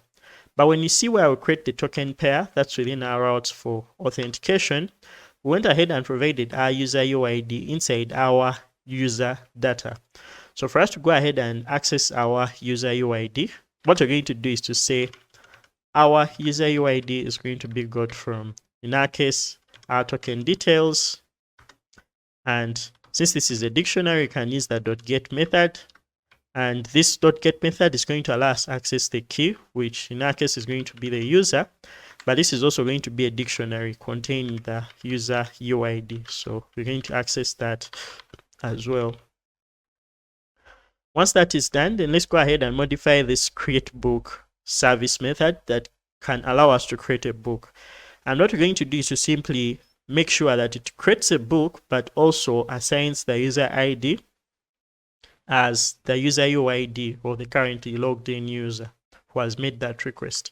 So we're going to go back to create book, and we're going to modify it by simply providing the user UID and using that UID parameter to go ahead and simply fill that new column, which is our user UID. So I'll just come right in here, and we'll create our book. After providing our book data, we shall also provide our user UID, and this is going to be a string. And once we provided our user UID, we are going to also go ahead and modify our book object so that instead of having none, we can have a user UID. So we shall say new book dot user UID, and for our case, it's going to be user UID. So this is just enough for us to use this method to create a book with the user UID we've provided. So we shall go back to our routes, and what we're going to do is to simply come right in here. So after providing our book data, we shall now make use of this newly got user UID. So I'll just come right here and say that this is going to be our user ID. So our user ID or our user UID is going to have the value of this user UID. So I'll go ahead and format that. So once I've been able to achieve that, then let's go ahead and try to create a new book using the currently logged in user. So I head over back to Revocation, and I'm going to go to where I will create a new book. Now, if I try to just simply use the JSON that I have right here to create a new book, we now see that we have an error. If I go back to our terminal right here, our server is saying that, so our server right here is saying that the column user UID of relation book does not exist. So let's go ahead and see why this is not working. I think we did not run the migration, so we have to go ahead and apply this. So for us to apply this, we have to run Alembic upgrade. Sorry, I forgot to run this. So when you run Alembic upgrade head, then this will go ahead and make those changes reflect in our database. And when we do that, if we go back to our Revocation right here and try to create the new book, we shall see that it has been created. So if we try to retrieve the user ID or try to get this book, so let me try to do that inside our Postgres. So I've of late found out this tool that can allow us to check for our connection to Postgres, as well as to navigate the data, run SQL statements, and that's called SQL Electron. So I'm going to go ahead and open it up.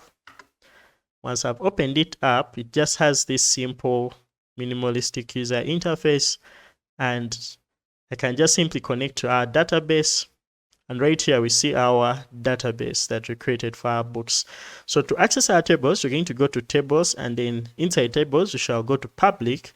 And inside public, we shall see public.users, public.books, but what we're interested in is public.books. If I open that, then we shall see a newly created book, which is this one. But in this case, it has our user UID added to it. You also see that for the existing data that did not have a user UID, now has been set to the default value of those fields. So let's go ahead and try to make sure that we get the currently logged in users books. So to do that, we can just simply go to our book endpoints and create a new API endpoint for getting all books by a user. So I'm simply going to get rid of this undefined squiggly line by removing this print statement. And then this is going to be similar to what we have here, except that we shall be able to provide the user UID. So I'm going to go ahead and copy this. I'll paste it right here, and then instead of being on the /books root endpoint, in our case we shall have /books/user, and then we shall provide the user UID. So I'll say /user UID. Once we have that, then I'll go ahead and also modify the name of our get all books path handler. Instead of being get all books, in this case we shall say get user book submissions to be more specific. And so this is going to be submission. So get the books that a certain user has submitted within our application. And then this is also going to require us to have the user UID. So if I go right here, I can simply go ahead and say that our user UID is going to be a string. And once we've done that, then we are simply going to come down here. So once we have that token details, we can also get the user ID from there, but we want to make it dynamic so that you can provide the UID of the user, you can provide the UID of the currently logged in user, and still be able to get the books for that currently logged in user. So instead of using this book service to get all books method, we're now going to make use of get user books method, or if that's what we've called it. So you have to go ahead and actually define it. So I'll say get user books, and this will take in the session, but it also take in the user UID, just like you see right here. So keep in mind that this doesn't exist, so we have to go ahead and define it. After I've defined this, I'll have to go back to our service where we basically went ahead and got all our got all books from our database. We shall create a new method that's going to be responsible for getting books by user.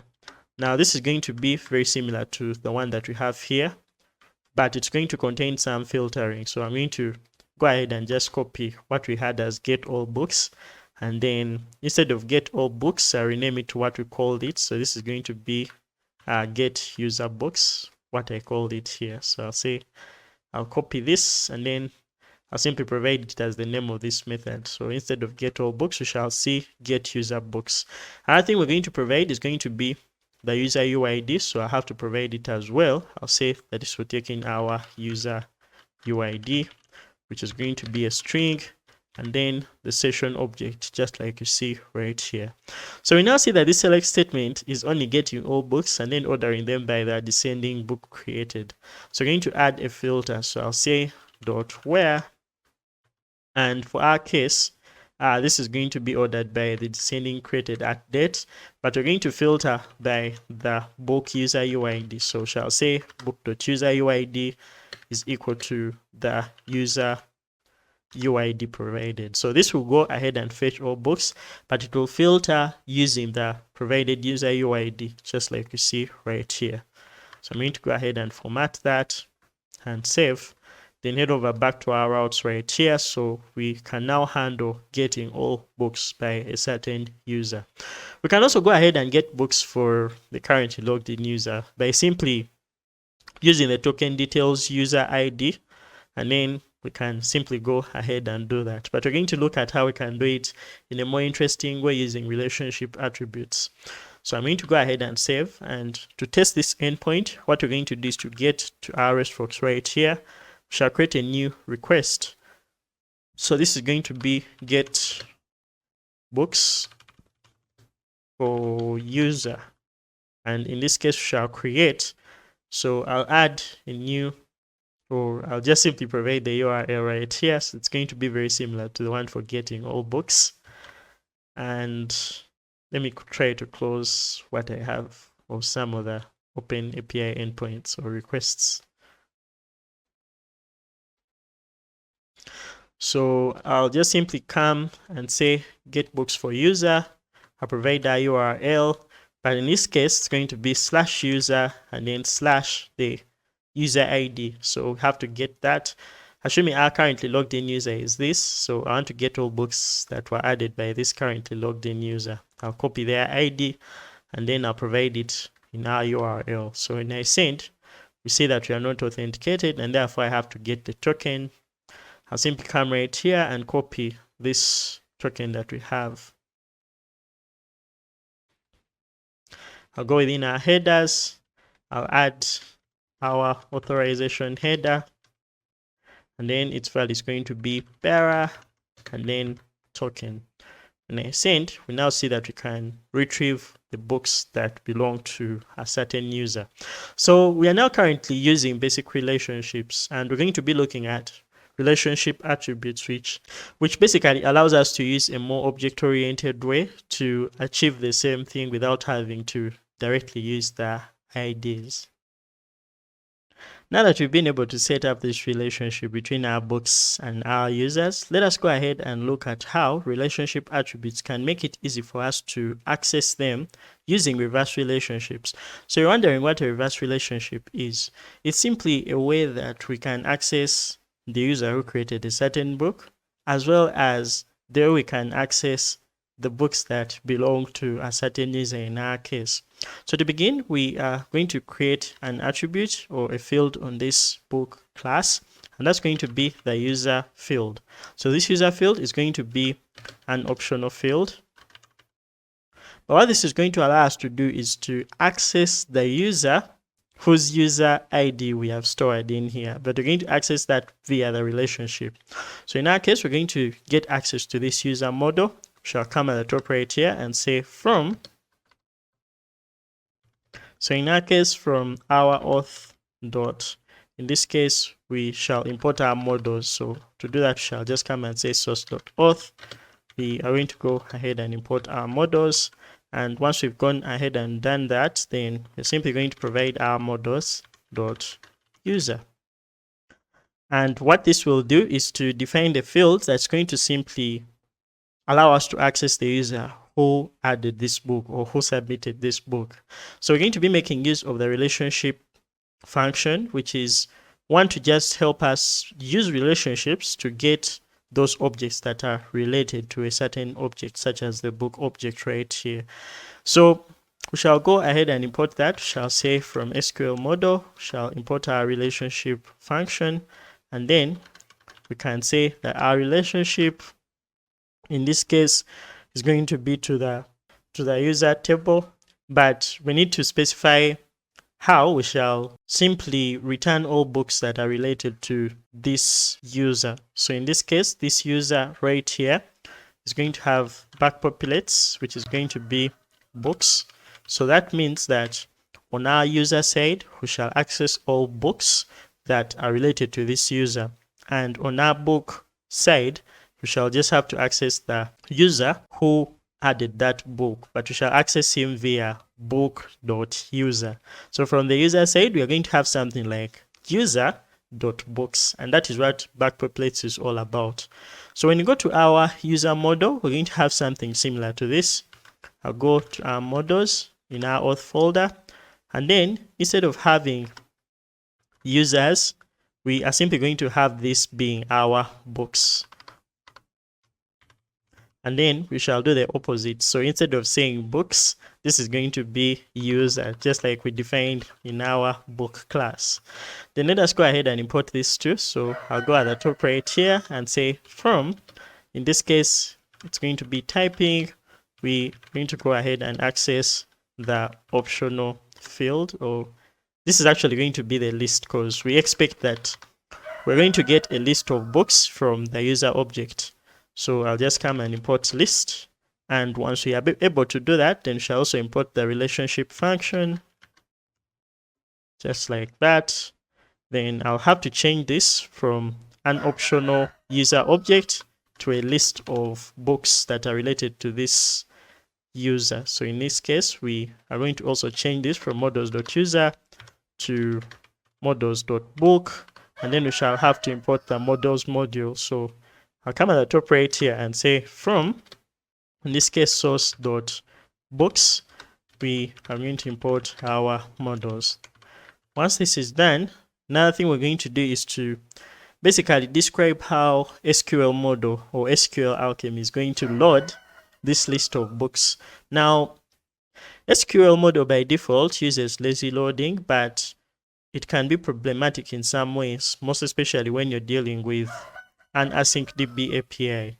So what we're going to do is to come right here and use another way of loading. So I'll just come right here and say SQLAlchemy or SA.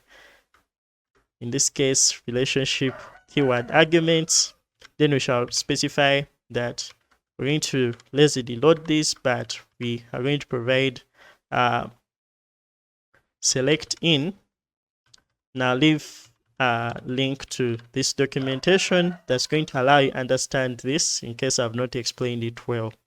But what this is going to do is to simply allow us to access the books that a user will have submitted. And this is just the relationship attribute. So once we've been able to define this, then let's go ahead and make use of this relationship attribute.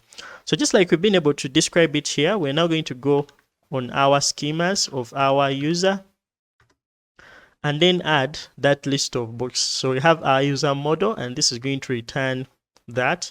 But in case we want to modify this so that it returns our list of books with a user model, we can simply define that here on our schema by saying books, and then we can use the typing list class. Can just come right here and say from typing, we are going to go ahead and import the list class. And once we've been able to do that, we shall just come and say list, and this will be a list of books. So we're going to import that at the top right here. We shall just come and import the model that we want to go ahead and use to display books. So I can come and say from source.books, we can go ahead and import our book. So I can get the book. This is actually going to be from our schemas. So when we say from source.books.schemas, we can import our book. So you have the book create model. Let us make use of the book create model so that we get less fields. Now, once I've been able to do that, I can simply go ahead and provide this as our book create model. And once we've done that, then let us make use of this within our route for retrieving the currently logged in user. So we shall go to our routes, and those are going to be our auth routes. And within our auth routes, we have the path or the endpoint for returning the currently logged in user. What it does is to simply use our token, get the user, and then simply return that user. So once we've been able to do that, we can simply go ahead and provide the response model. And this response model is going to be the schema that we defined in here, or the Pydantic model for the user model. So I can just say that we shall make use of our user model to return that specific user with their related books. So I'll go within our routes or within our RESTFox. To test that, I'll go within our RESTFox, and when you try to get the current user, in this case, we are going to get an error. So let's see where this error is coming from. So we see that our books published date is going to be a string, but that is going to be a date time. I think we shouldn't use that book model we imported, but rather let's just use the book model. So I'm going to go ahead and import that book model instead of the book create model because I just needed less fields.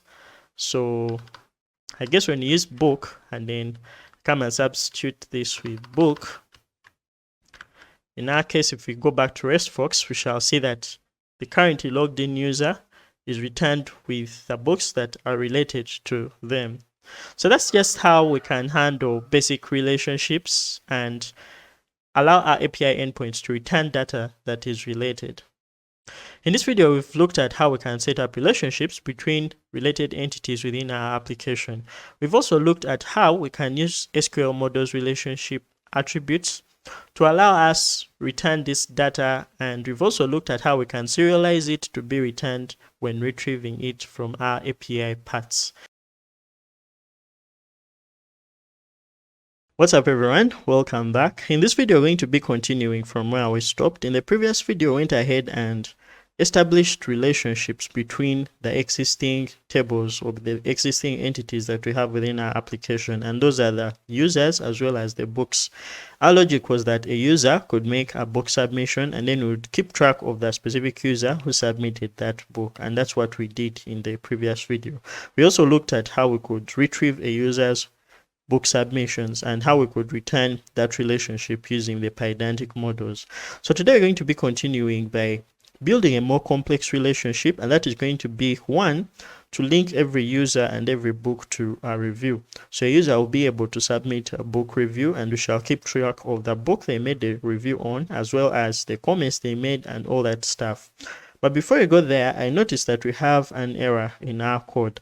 So if you go to how we create a user account, when you try to create a user account, this user is going to be created in our database, but it's going to return an internal server error, and this server error is being returned because this user has not been serialized in the way we want.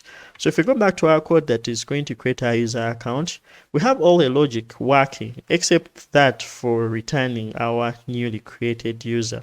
So if we go to our terminal and see what is wrong, we shall notice that we still get that missing greenlet error. So the missing greenlet error is one that is raised each time we try to operate outside the context of greenlet.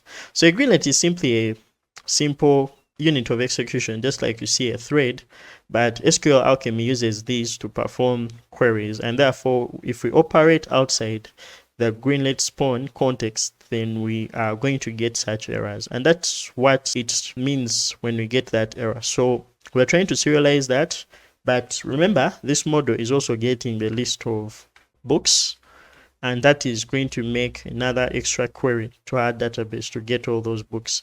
So for us to fix that, we need to make sure that the where we are serializing this user for this case is going to be in a way that is not going to return those books, because we will be operating outside greenlet's context.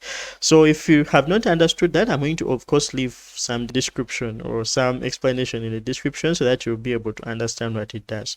So to fix that, what we're going to do is to simply modify our user model so that it doesn't return the books, or we shall create a separate model that's going to return all information about the user as well as the books that are associated with the user. So to begin, I'm going to create a class, and I'm going to call this class our user books model.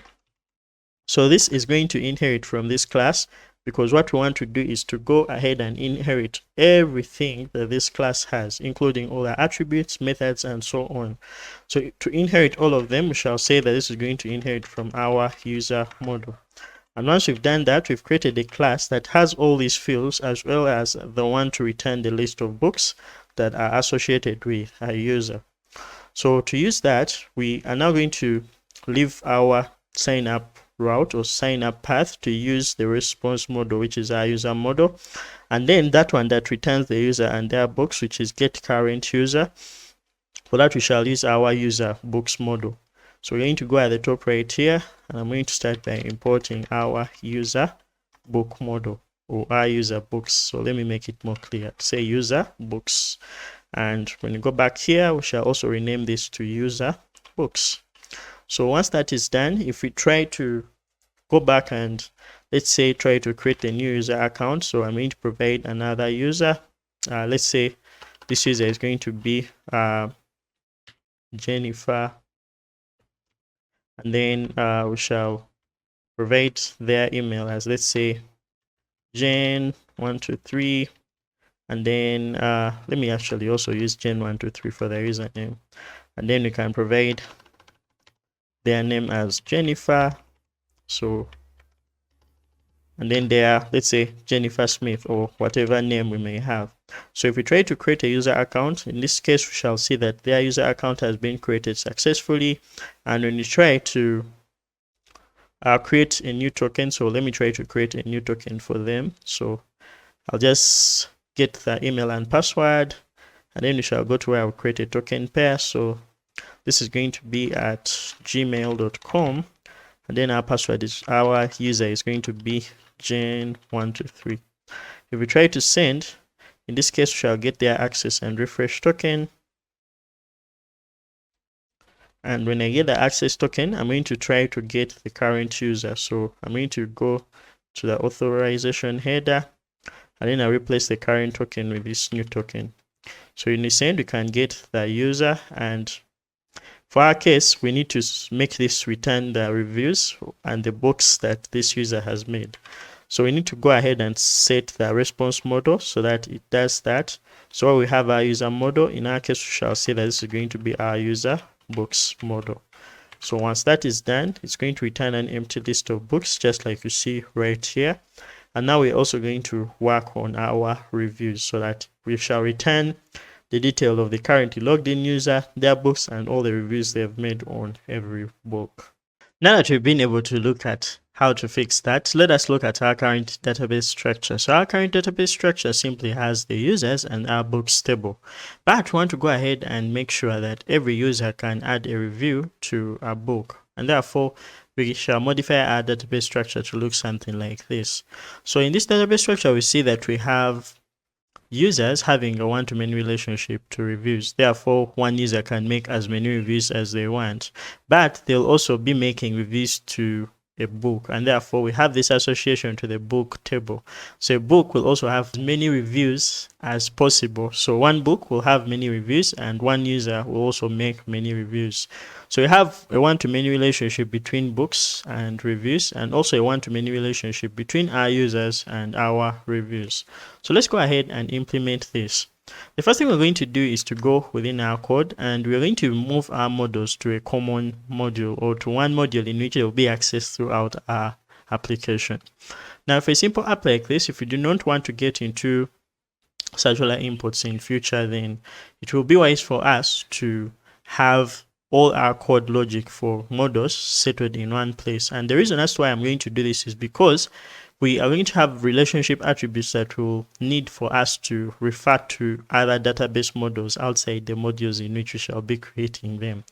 So to do that, I'm going to first of all create the module. So I'll go right within our source folder, and within our DB, I'm going to create a new file which I'm going to call models.py.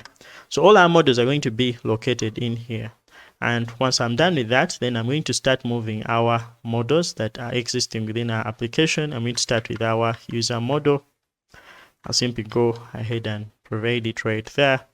And then I'll do the same thing for our auth. So I'm going to go ahead and simply delete this auth models file, since we've moved its code inside models.py. Another thing I'm going to do is to go ahead and do the same thing for our books. So I'll go to books.models, and then I'll simply cut the code from there, and then I'll paste it inside here. So once that is done, then the next thing I'm also going to do is to make sure that these imports are at the top, and we're also going to look at how we shall fix our file so that we do not have them being repeated like the way we have them. One thing we can do is to just actually remove the repeated imports, just like you see right here. And if you have any undefined, then we shall simply go ahead and fix them. So I'll come right here, and the first thing is to import date, because that is appearing as an undefined. So when you go to the bottom of the file, we still have the optional type, which we did not import. So I'll go at the top and also import it. So I'll say from typing import list, but we shall also import optional. And once that is done, we do not have any undefined. Now the next thing is to go ahead and fix everywhere we imported these within our code. So I'm going to use VS Code search feature, and I'm going to look for all models that exist within our code. So right in here, we have source.books.models, but we now know that all our models are being got from source.db.models. So I'll go ahead and fix that with from source.db.models import book, and I'll do the same thing for our .models. So I'll just come right here, and I'll just simply say source dot, this is going to be db.models. We shall import our user, and then I'll do the same thing here. I'll say source.db.models. We shall import our user, and then I'll do the same thing here. I'll say source.db.models, and that will go ahead and fix all the import errors that we have within our code. So I'm going to go ahead and save everywhere I made that change, and then we can now go ahead and test to see if our server is running. So I'll pull up my terminal right here. I'm seeing source.auth, so I think that is on models. So I guess I have to remove this or save. And now our server is running. What I'm going to do is to go ahead and remove the models that is inside our books. So I have to get rid of it, just like I did for auth. And now we have our models residing inside our DB folder. So it seems like I still have another import issue. So right now we have this these imports right here for basically the table relationships that we set up in the previous video. And we're going to fix this is simple, since we have all these tables or our models located inside one models folder. It can be as simple as just saying instead of saying db.models or source.models or models.book, we can just say book. And then for our case, if we want to call a user model, since this is already defined within our current module, we can just say user. Then we can go at the top right here and remove where we imported our model. So in this case, I'll just simply go ahead and remove this, and that will just be enough for our server to run again. Now that our server has run, let us go ahead and create our reviews table. So to create our reviews table, we are simply going to go down here and we're going to create a class which we're going to call our reviews. So this reviews class is going to be similar to what we have at the top right there. So if you look at our database structure, we have this having the book ID or the book UID, which is going to be a foreign key to the ID of the users, as well as the foreign key to the ID of our books. So we're going to go ahead and set this up, but we also need the review text as well as the rating for that specific book that a user has submitted. So I'm going to go down here and I'm going to simply define this based on what we have. I can go ahead and copy this entire class and then I'll paste it right here. Then instead of book, we shall have this being our review class, and it will have all these attributes, but the table name will be reviews instead of books. Another thing, we shall have the same UID.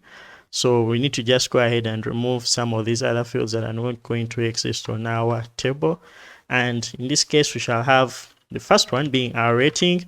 So the rating will be an integer, but we can go ahead and also keep this integer validated. So we can use the field function to do that and set up our max rating. Let's say our max rating is going to be 5, and therefore the topmost rating will be 5, or let's say 5 stars and stuff like that. Another thing we can do is to set up the user UID. So the user UID will be an optional UID, but that optional UID will be a foreign key to users.id, and I think that is correct. Another thing we shall set up is going to be the book UID. So our book UID is going to be set up in a similar way, but in this case it will have the name of our book UID, and then instead of being a foreign key to users.uid, in this case it will be a foreign key referencing book or books.uid. Another thing we've missed, I think, is going to be the review text. So we need to add that by saying review underscore text, and that will be a string. So this simply shows that this review text will be a string and it will not be nullable, and that is just enough for us. So we have now created our review table. All we are left with is simply modifying this method right here, which is simply want to return a string representation of any object that we create out of this class. So I'll just come right here and say that our review. So in this case, we can say that this is going to be a review, and this review is going to be for self dot. So in this case, we can just come and say self dot book, or in this case, we can just say book UID. And then we can also say by the user who created that, which is going to be self dot. So in this case, we can just say self review by book for book that, and then by user, and then we can have self dot user UID. And this will be just enough to do that. So I can go ahead and fix this and then say for book self dot book UID, and then by self user ID. So our review database model has been created. So let's go ahead and use Alembic to set this up in our database. So to begin, I'm going to first pull up my terminal. I'll go to the bash. So I guess I'll have to create a new terminal right here, and then I'll run Alembic. For our case, we're going to create a new revision, and this new revision is going to have to be auto-generated from our model. So I'll say auto-generate. And for our case, we shall basically give it a message describing what change we have done. So our change is going to be add review table. So when you press enter, this will go ahead and generate the migration or the revision. So if we go ahead and check this out, we're going to notice that it's going to create the reviews table or the details about the reviews table and how we're going to apply them to our database. To make sure this reflects within our database, we're going to go within our code or within our terminal and run Alembic. So this is going to be Alembic upgrade head, and then these changes will be done in our database. So we've been able to set that up. Once our table has been created, we can confirm whether it has been created by simply going back to this graphical user interface right here. I'm going to just simply reconnect to the database. And now in our public right here, we can see public.reviews being added. So when you enter right here, we can see the different columns that we have set up on our database table. All right, now that that is out of the way, let us also set up our relationship attributes just like we did for our users and our books. So to begin, we are going to first of all set up the user relationship attribute that's going to allow us to access the user who created a certain review. So to begin, we're going to modify this by saying that this will be a user object. It's going to be an optional user object. So in case one does not exist, then that will not be returned. And the relationship will backpopulate to, so in this case, we have to modify this to make it reviews instead of books. And once that is done, then we are going to do the same thing on our user side by introducing the reviews list that is going to be the reviews that a user has made. So when you go back to our user model right here, we're going to do something that is very similar to what we have on our books list. So I'm going to go right here and I copy this relationship attribute.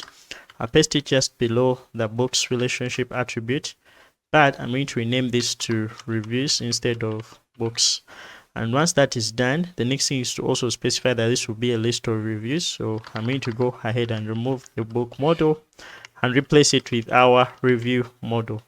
So keep in mind that we set this up. The backpopulate in this case is going to be our user. So that will be just exactly how we set it up. The user will be what this relationship attribute will backpopulate to.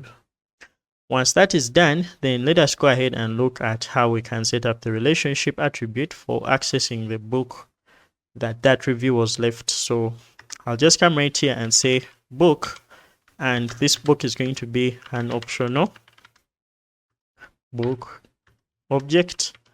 So once we have that, we can now come and basically do the same thing like we did here. I'll just come right here and say that our relationship is going to be pointing to reviews, and this reviews is going to be found on our book model. So I'm going to copy something very similar to what we have here, and then on our book model, I'll add that relationship attribute that is simply going to allow us to access the reviews that were left on a book. So in this case, we're going to come and specify that this is going to be a list of reviews, and this relationship will be backpopulating to the book. So this mapping will be onto our book, just like we set up this book relationship to map to our reviews on our book table, our book relationship. So once we are done with this, now it's time we created the API endpoint for basically adding a review to our books. To do that, I'm going to go within our reviews folder or our reviews package. So we don't have one yet, but I'm going to create one by saying new folder. So we shall call this our reviews folder. Inside that folder, we are going to go ahead and basically add a danda init.py to mark it as a package. And once we are done with that, we shall create both our models. Actually, not our models, but we shall create a service class that's going to allow us to basically create code that is going to be for the CRUD or for any functionality in our endpoints for reviews. So inside that, I'm also going to create the routes.py, and this is going to be where our code for the API endpoints or the API paths is going to be found. The first thing we're going to do is to create the review router. So we're going to create an object of the API class or the API router class, and to do that we shall first import it with from FastAPI. We shall import our API router.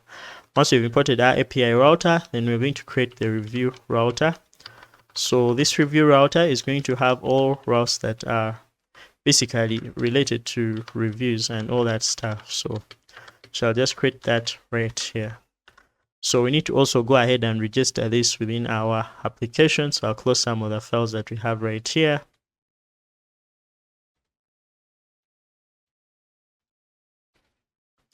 And once that is done, we shall move to our init.py inside our source folder. We shall import that router by saying from, so this is going to be from source dot, in this case, we shall have our reviews dot routes. We are going to go ahead and import our review router. And once that is done, then we are simply going to go ahead and include that router. Shall just come down here and say app.include router. So we're going to pretty much have almost everything that we have here, except that we shall rename it to our review router. So we're going to name this our review router. And once we are done with that, we shall have our prefix being API version and then /reviews. And then our tag is going to be the reviews tag. We shall look at this when we're looking at our API documentation with Swagger and Redoc in the later video. So once that is done, now let's go ahead and write the code for creating a new review. So to create a new review, we shall go within our service.py class. The first thing we shall do is to import our database model for our review. So we shall do that by saying from source.db.models, we shall import the review model.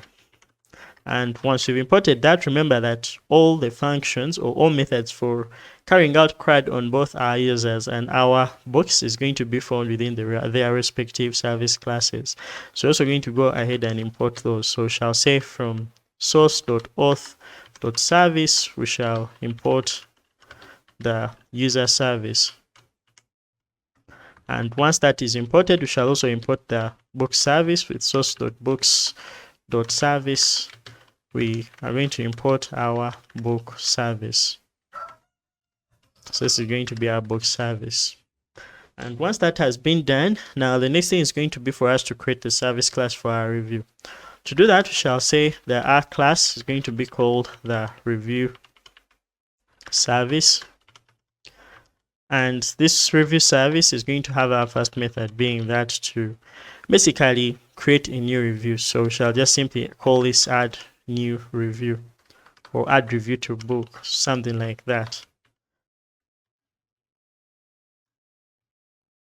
So this is going to take in the details of the user who has made the review, the details about the book that we are reviewing, as well as the session that's going to be used to make that specific query or make those queries to the database. So to begin, we're going to provide our user UID, which will be a string. Or let's actually use the user email since we have the method for getting them their email. Then another thing we can do is to go ahead and provide the book UID, as that is the ID of the book we are going to try to basically make a review of. So in this case, we shall have our book UID, and then we shall also have our session. So the session is going to be an async session object. So you have to import the async session class. So I'll say from SQLModel.ext.asyncio, we shall import the async session class. So this is actually supposed to be found within the .session module. Shall go ahead and say import our async session. Once we've imported async session, now one thing that we also need is going to be the data that will be used to create that specific review, or the review text and the review ratings. So let's just add that right before the session. So to do that, I'll just simply come right here and say that our review data is going to be of type. So we need to basically set up the schema that's going to allow us to describe the data that will be for creating a review. Now, shall just simply call this the review create model. So we need to also go ahead and create this. So it doesn't really exist. So we need to go ahead and set it up. Now just come below right here and pass. Now, one thing we may realize is I forgot to name this as sync def, and that is a mistake that I do a lot. So I'm just simply going to come here and say pass, and then I'll format it a little bit to look more organized, but we need to create this schema. So I'll just come right here, copy this name, and then do something like from source.schemas, we shall import our review create model. So I'm going to go to our reviews, and then I create a new file, which is going to be our schemas.py, and this schemas.py is going to have that class that's going to be responsible for creating our reviews.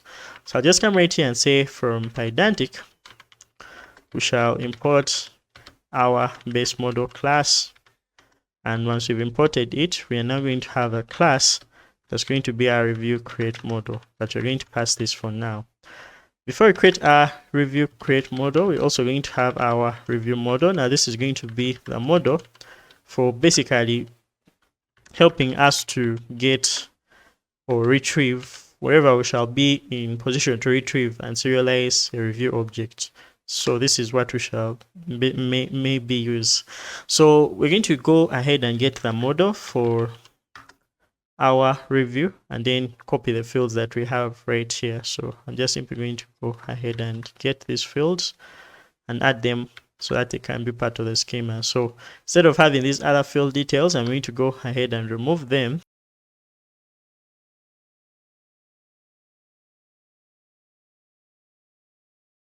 And that is going to be just enough to set up our review model.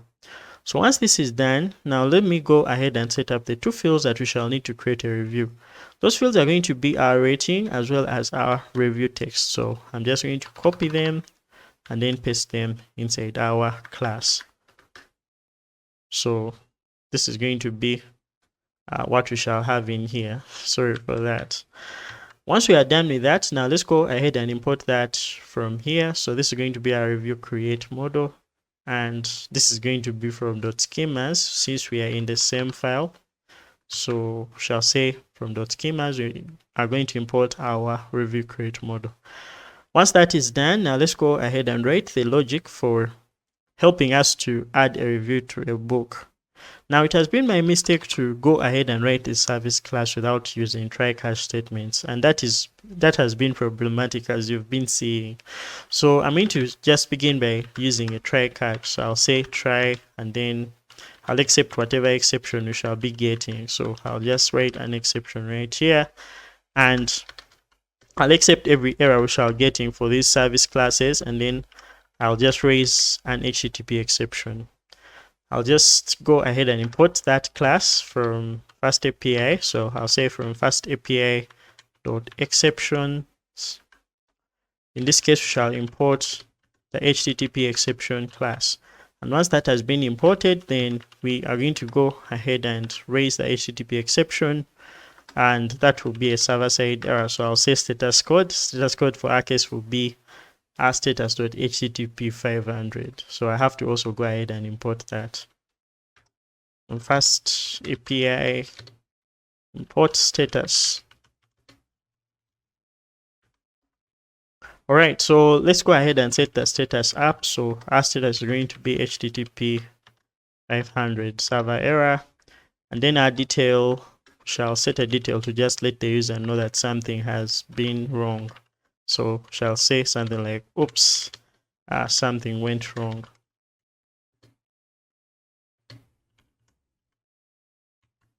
And that is going to be what we shall have. So what we're going to try to do is to basically go ahead and add a review to a book. So to begin, we shall first of all get that book for which a user wants to make a review. So to do that, we shall create a variable called book. And then since we have our user service and our book service, we shall make use of those to allow us to get the objects that we want to go ahead and add reviews for. So I'm going to come right here and create a book service object by saying book service, and our book service is going to be our book service. So just going to come and say book service, and then this will be the same thing for our user. So we shall say user service is going to be equal to our user service. And once that is done, now let's go ahead and try to use our book service to get the book. So shall say await, we created a book service object. Then in this case, we shall call the getBook method. So the getBook method is the one that's going to allow us to get the book. We shall specify that our book UID. So in this case, we shall use the book UID. And that book UID is going to be the book UID we provided within our function or within our method right here. Then we shall also need the session. So our session object is the one that we're going to use for this case. Once that is done, now let's also get the user who is currently making that request. So to get the user, we shall just come right here and say that our user is going to be equal to await user service dot get user by email. We shall provide the email as the user email, and then we shall also try to get the session. So our session is going to be equal to the session. All right, so we've got both our user and our book. Now let's go ahead and create the new review that we want to go ahead and associate with these two objects.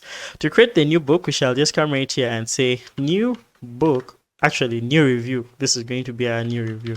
So our new review is going to be an instance of the review class. And once we've created that instance, now we're going to go ahead and unpack the data that we shall get from our review data. So to do that, we shall just come right here and say a star star. So that is basically saying unpack as a dictionary, or unpack the dictionary as a list of keys and values. So in our case, we shall say that this is going to be our review data. Now remember, this review data is going to be in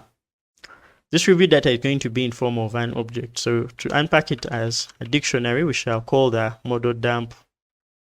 This is going to be the model dump method. And this will go ahead, or to make it simpler, we can just come right here and create a new variable. So this variable can be something like review data and then dictionary. And this will be the value of that. Then we can unpack the review data dictionary. So once that is done, now let's go ahead and basically make sure that this review has both the user and the book associated with it. So to make sure that a user submitted a book, we shall just simply update the new review object by saying new review dot user. And for our case, this is going to be our user, the user that we've created right here.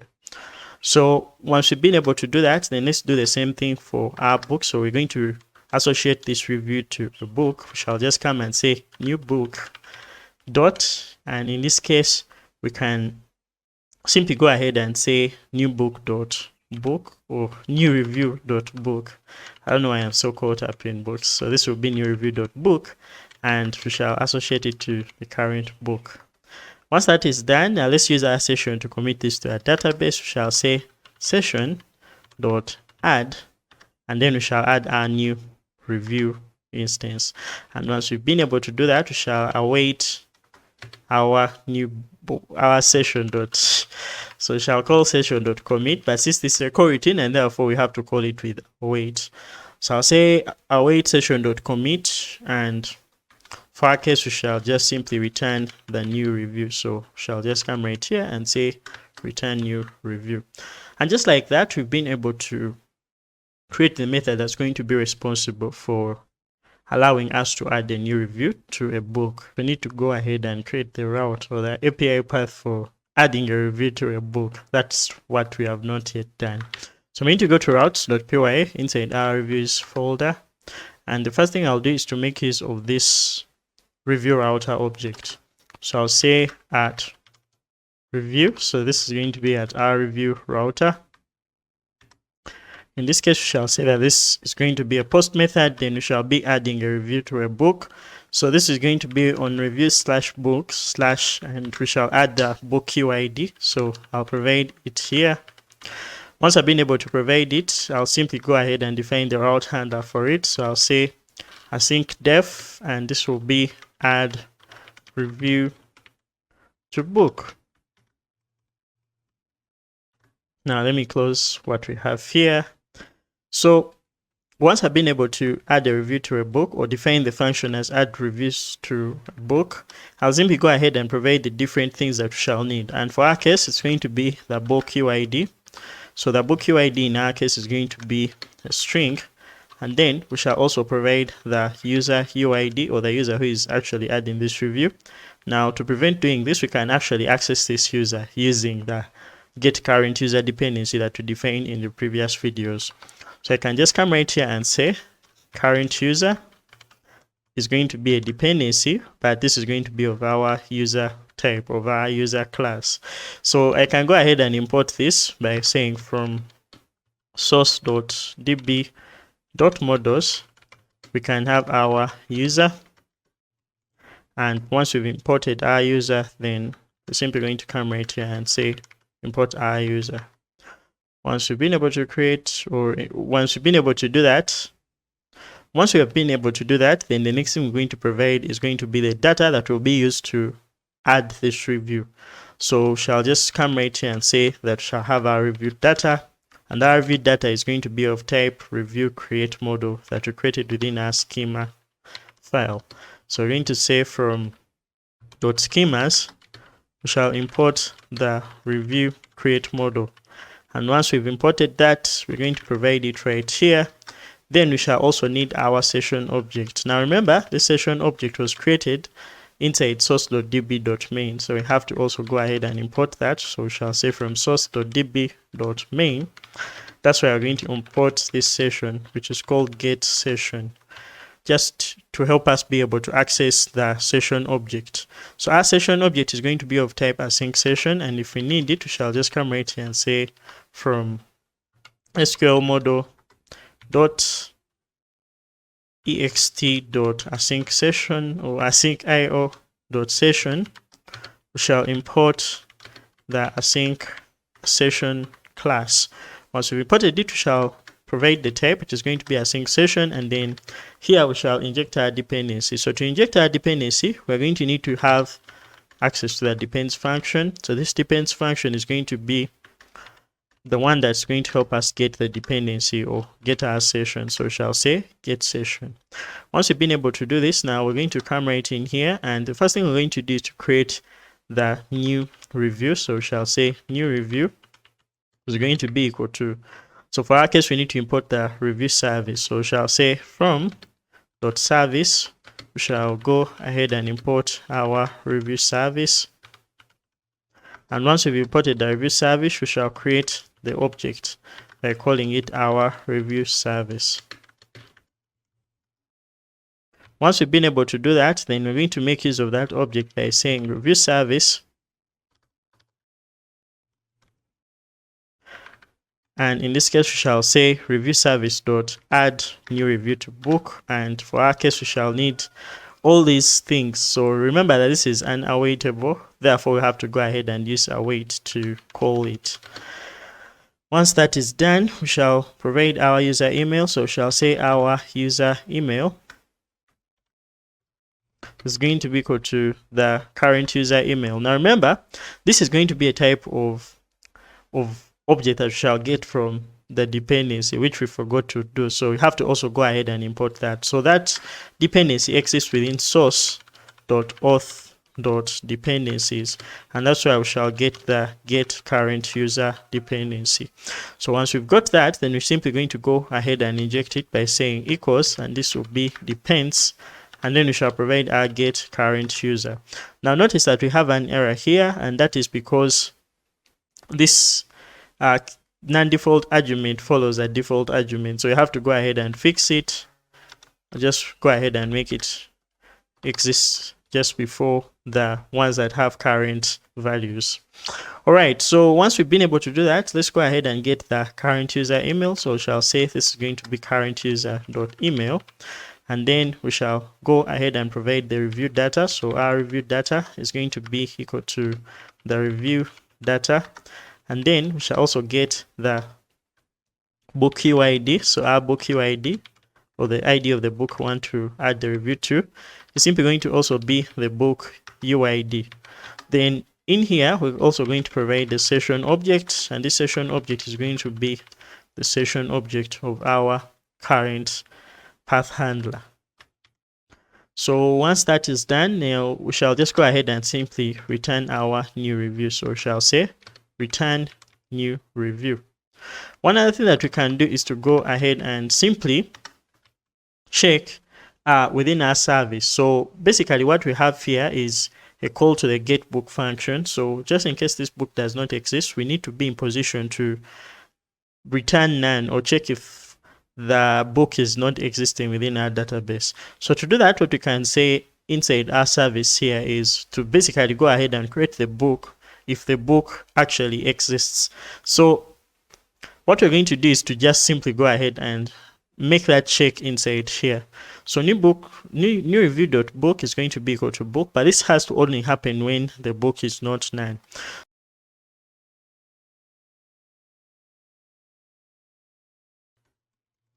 Once these checks pass, our user is going to be not none, and also our book will not be none, and therefore we shall just go ahead and assign them to the review object and go ahead and save. So that's just something that I remember to do.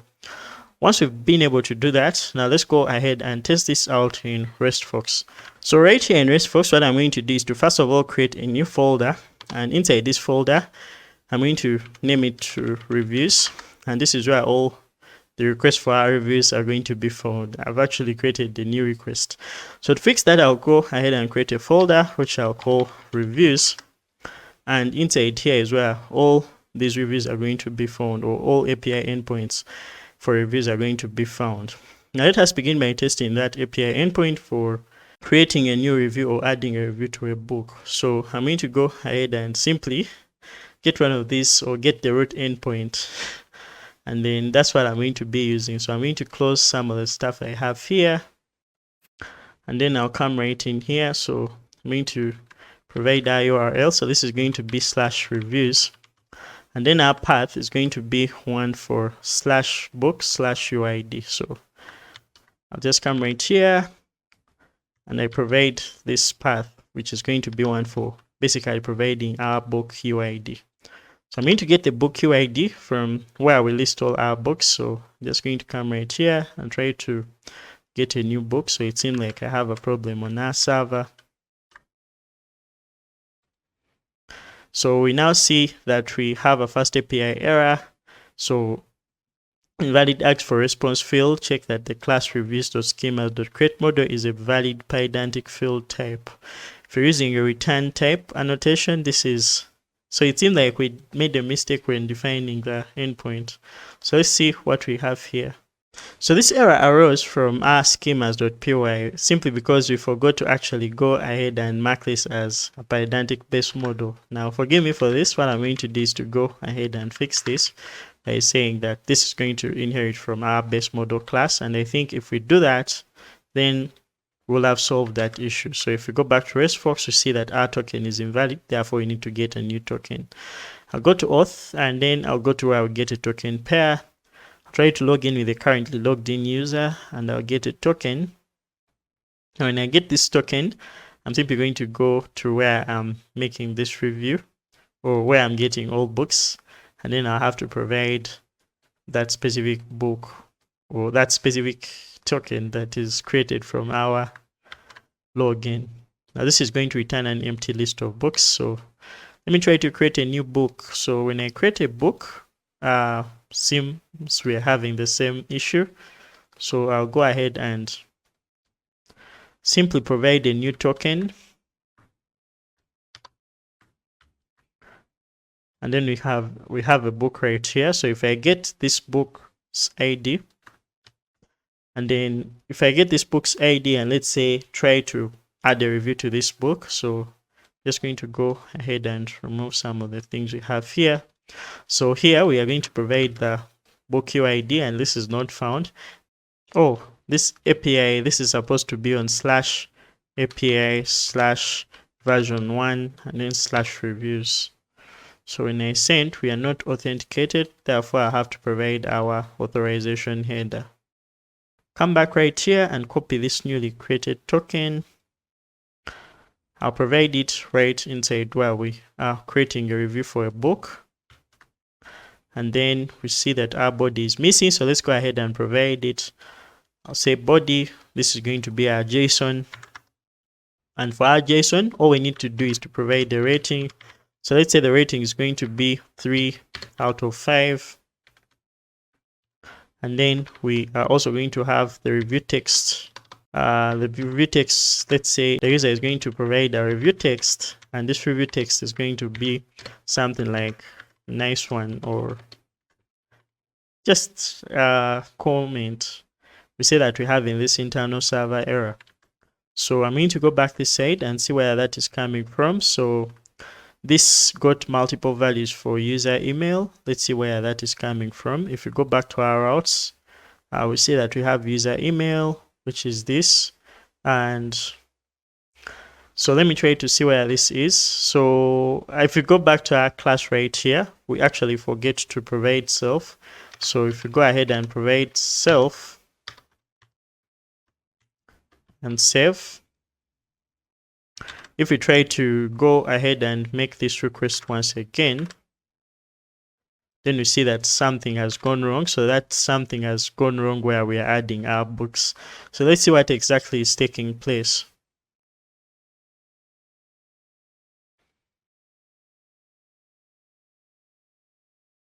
So basically what we are having here is internal server error.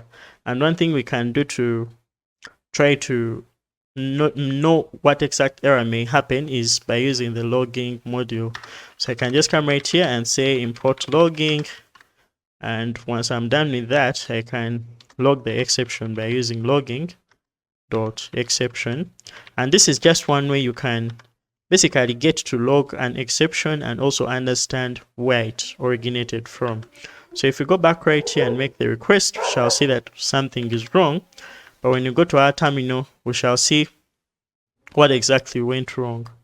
So what went wrong is data error, and here we have invalid input for query argument 1, which is that. So this is an invalid UUID. Therefore, we have to go ahead and provide a real UUID. So what I'm going to do is to go back where I got our box, and I will try to see if I've copied the entire UUID, which I didn't. If I copy this and try to add a review to the book, so let me make this a little bit smaller so that you guys can see. If I go ahead and provide this UUID right here and send, we now see that our review has been created successfully. Now let's go ahead and also make sure that each book is returned with its reviews. So the way we're going to do that is to modify the book schema. So we're going to head over to the schemas of books, and within our book schemas, we are going to make sure that each book is returned with all the reviews that are, or each book detail is returned with all the reviews that it contains. So we have this model, or this class that we created for returning information about a book. But what if we wanted to return the detail of a book? So what I'm going to do is to create another class similar to what we did for the user class or user schema. So for our case, we shall have this being the book detail, or let's just say this is going to be our book detail model. And this book detail model will have something like, let's say it's going to be a base class of our book class, and then it will have a list of reviews that a book has. So for our case, this is going to be a list, so we shall import the typing class. So the typing class is going to be the list class, so shall say from typing import list.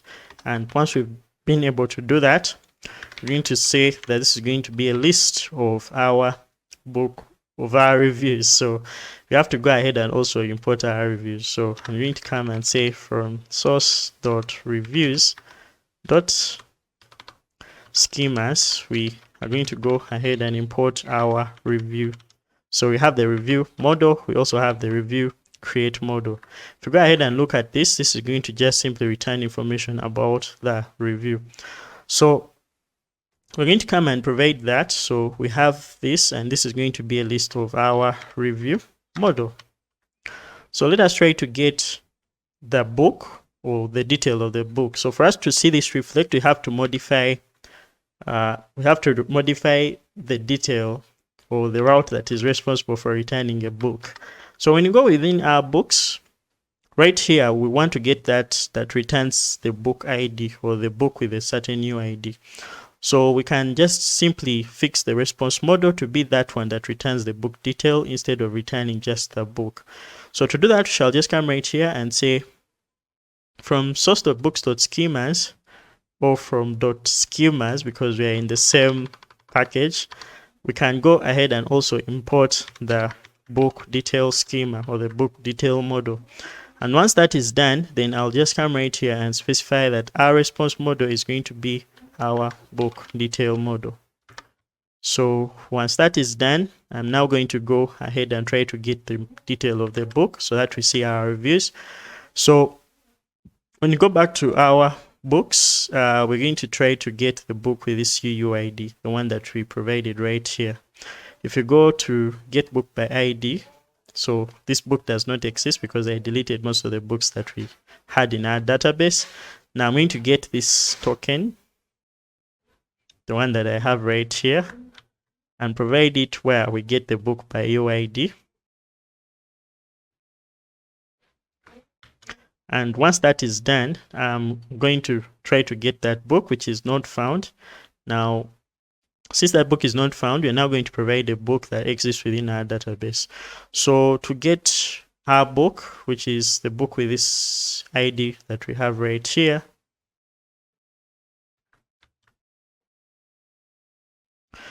this time we expect that it's going to return all the reviews that are going to be present on that book, as well as the book ID and the book UID.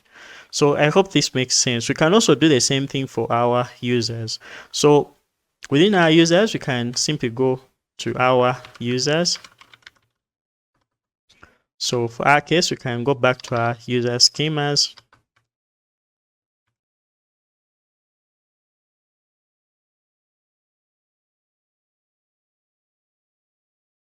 So let's go ahead and try to do it. So I'll say reviews, and in our case, we shall have a list of reviews. So I'll try to do this.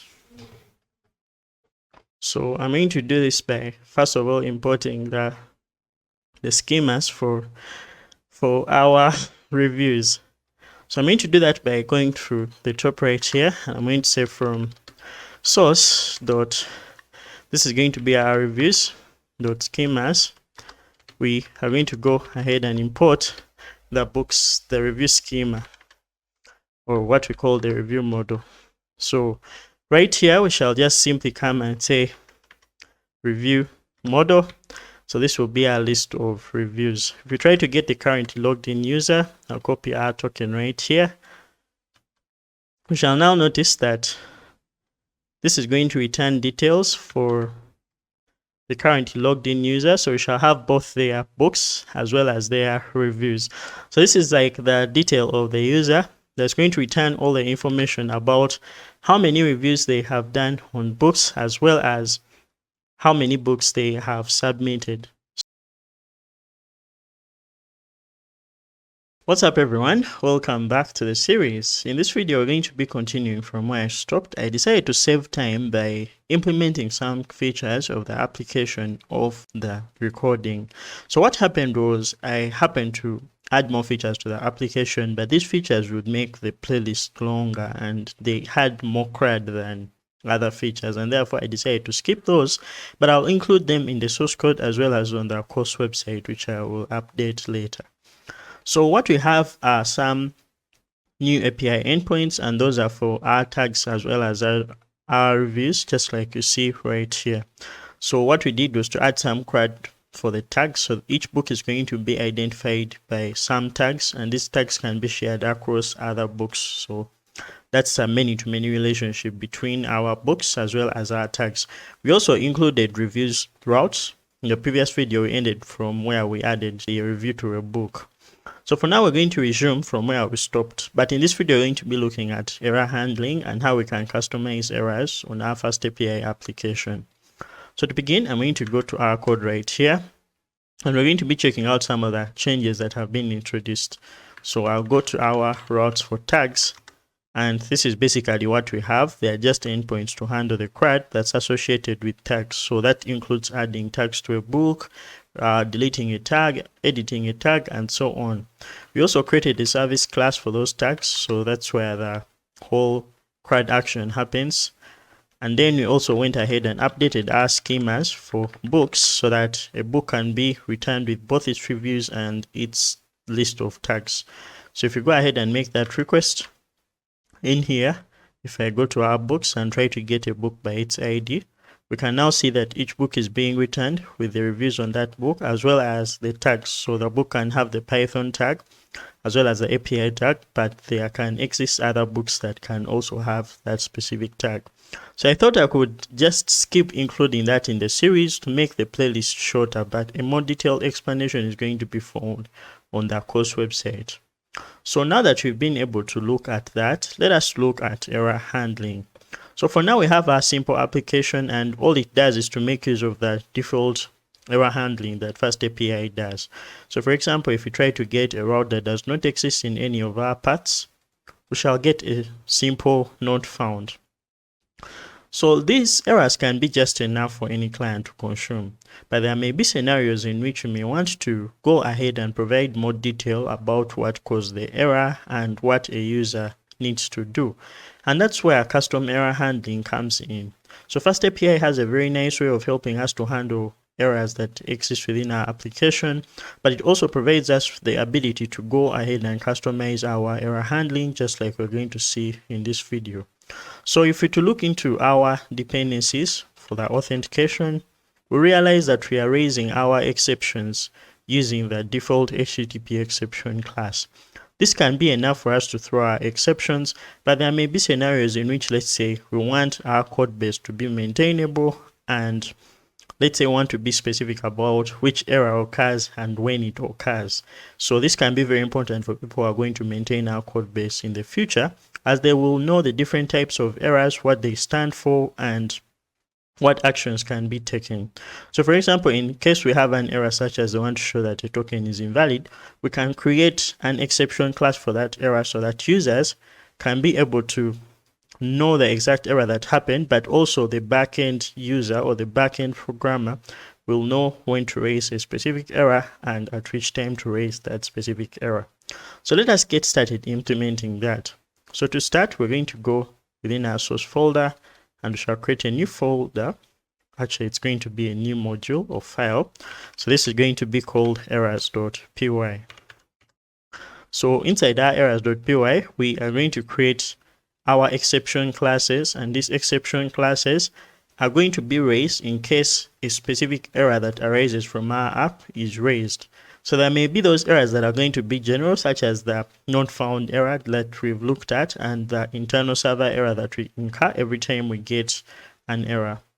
So there may also be those errors that are going to arise due to user actions. Things like, let's say, someone trying to access an endpoint for which they do not have a permission. We can have a specific error for that, and that's what we're going to be doing. So to start, I'm going to go ahead and first of all create our class.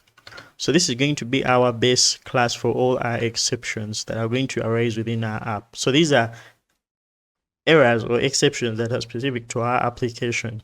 So we're going to call this the bookly error or the bookly exception. Let me just name this the bookly exception. And once I've been able to do that, then I'm going to make this to be a subclass of our default exception class that Python provides. So all errors or all custom errors that we're going to define are going to be made from this default exception class, which is our bookly class.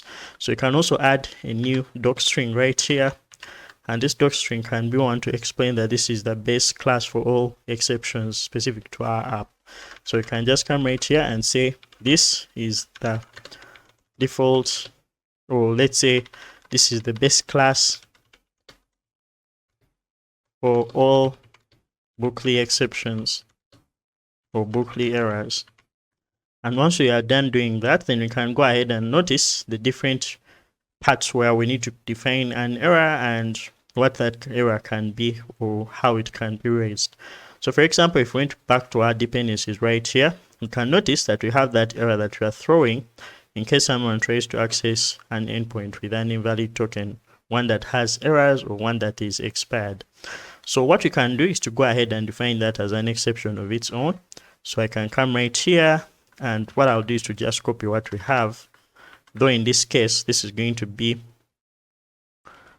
invalid token, so we can name this error invalid token. And what this is going to be a subclass of our bookly error. So I'll go ahead and fix this, and here we shall have bookly exception. So this is going to be an error, but we need to change how we are defining it here. So instead of showing this as the documentation for this class, we can just say that user has provided an invalid or expired token. And once that is done, this is just enough for us to have that error. So what we can do when we need to raise that error is to just come and import it. So you can just come right here and say from source.errors, we can go ahead and import so for our case, we're going to have a bunch of errors, but for my case, I'm going to import the invalid token error. And once we've imported that invalid token error, instead of raising this entire HTTP exception, we can go ahead and simply raise that invalid token. So we can just come right here and say raise invalid token. And just like you see right here, it's going to be showing the programmer who will be maintaining our code. Now, this is the exception that we're going to raise in case someone has provided a token that has been expired or is invalid. So that's just enough for us to do that. Now we also have the one for a revoked token. We can just simply go ahead and do that. I'll just copy and paste and then edit this. So, and I'm going to speed code through this so that we can save time during the video. But you're going to see how these are all going to come up.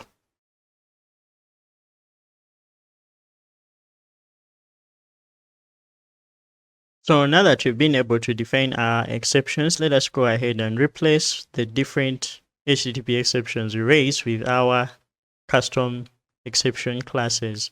So when you go back to our dependencies, I'm going to go ahead and update our code so that it makes use of those classes we've created. So we're going to begin by importing all of them. I'll begin with importing the refresh token required, and therefore we have imported them. So to begin, we shall start with where we have our invalid token error. So shall just come right here and say that we're going to raise invalid token, and this will show that the user has provided an invalid or expired token. Then we're going to do the same thing for where we want to provide an access token. So we shall just come right here and say raise, and in this case we shall raise access token required. So this shall show that the user has provided a refresh token when an access token is needed. And then for the case of the refresh token, here we shall say raise refresh token required, and that will be the exception. Now the last exception that we are remaining with is one for raising an error in case someone tries to access an endpoint with the wrong role or with the role that is not allowed to perform that action. So in this case, we can raise the error, which is going to be our insufficient permission. So just like you can see, user does not have the necessary permissions to perform an action. And that is just how we're going to be playing around with those custom exceptions. So we're going to do the same thing for the rest of the errors. So just in case we go, let's say, to our service classes, we can now be in position to go ahead and replace some of those exceptions. So if I go to our auth routes, I can simply go ahead and raise an error for this. So in case we have that, we can just say so we already have our source errors, and then we shall get so in this case we can use the user already exists, user not found. Then you can also get insufficient, or actually that's going to be invalid credentials. I don't think I created the exception for that, but when you go back here, we can still be able to create it. So I can come right here, user already exists, that exists, so I can simply copy this and I create the exception for the invalid credentials. So in here, we can simply create a class. So this can be invalid credentials,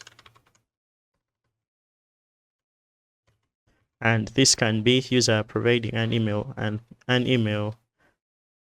or password during sign up that is invalid. So here we can say invalid credentials where so here we can say user has provided wrong email or password during login. So that's what we can go ahead and show it, but you can feel free to write whatever you want. So for our case, we can just raise invalid credentials. When I go back here, I can still go ahead and import invalid credentials, and that will basically cover that. So if we go back right here, we can just come and say user already exists, which we already created. So we can just come and raise that exception by saying if user exists, then we shall raise user already exists, the exception for showing that the user with that email already exists. Then we can do the same thing for logging in case someone provides invalid credentials. We can just raise the invalid credentials error. So we can just come right here and raise invalid credentials, and that will be the one that will be raised. So we have other errors, invalid or expired token. I think we created a class for that, and our class is going to be the one for invalid token. So if we want to go ahead and customize that, or we can just come right here, and instead of raising this, we can simply go ahead and say raise invalid token. Then I think that will be it for now. Maybe for other places where we have book not found, I think that's going to be in our service books class. And where we have that, we can simply go ahead and I don't think we have an exception being raised in our book service, but I think that exists within our book routes. So when you go within our book routes, we have parts where we are always raising those exceptions. For example, book not found. So we created an exception for that. If I go back to source.errors, I can just say from source.errors, we can go ahead and import the book not found exception, and then we can simply raise that every time we want to raise the book not found exception. So in this case, we can say raise book not found, and that will be the exception that is being returned. And even here, we can simply raise book not found, and that will be enough for us to raise that exception. So once you've been able to do that, then you can also do the same thing here, and that will be it for our book routes. So once that is done, I think we are now remaining with our tags. So these are the routes for tags. In our tags, we have our routes. So within our routes, we do not have any place where we are raising exceptions, but we can go to our service, and I think that's where we went ahead and raised the exceptions. For example, where the book does not exist and where the tag does not exist. So we can go ahead and simply raise those and basically reduce on the amounts we are raising those HTTP exceptions. So if I come right here, I can say from, in this case, we can just import source.errors and then import book not found and then tag not found. And when you get those, we can simply go ahead and raise them. So for example, here we have tag not being found. So we can just come right here and say raise tag not found. And we can simply go at the top right here. And when you see that the book is not found, you can just raise book not found.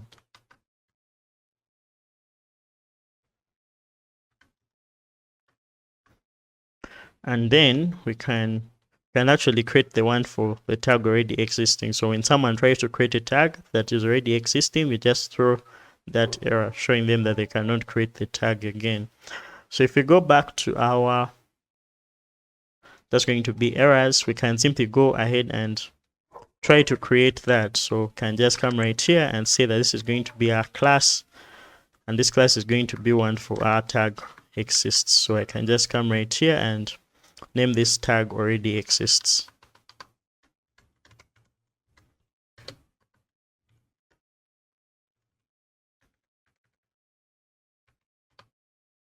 And then we can just come right here and say tag already exists. So let us go ahead and import that within our service. So I'll come at the top right here and then import tag already exists. So once I have imported it, I can finally raise it here by just saying tag already exists. Once that is done, we can now go ahead and look at how we can return these responses with those exceptions.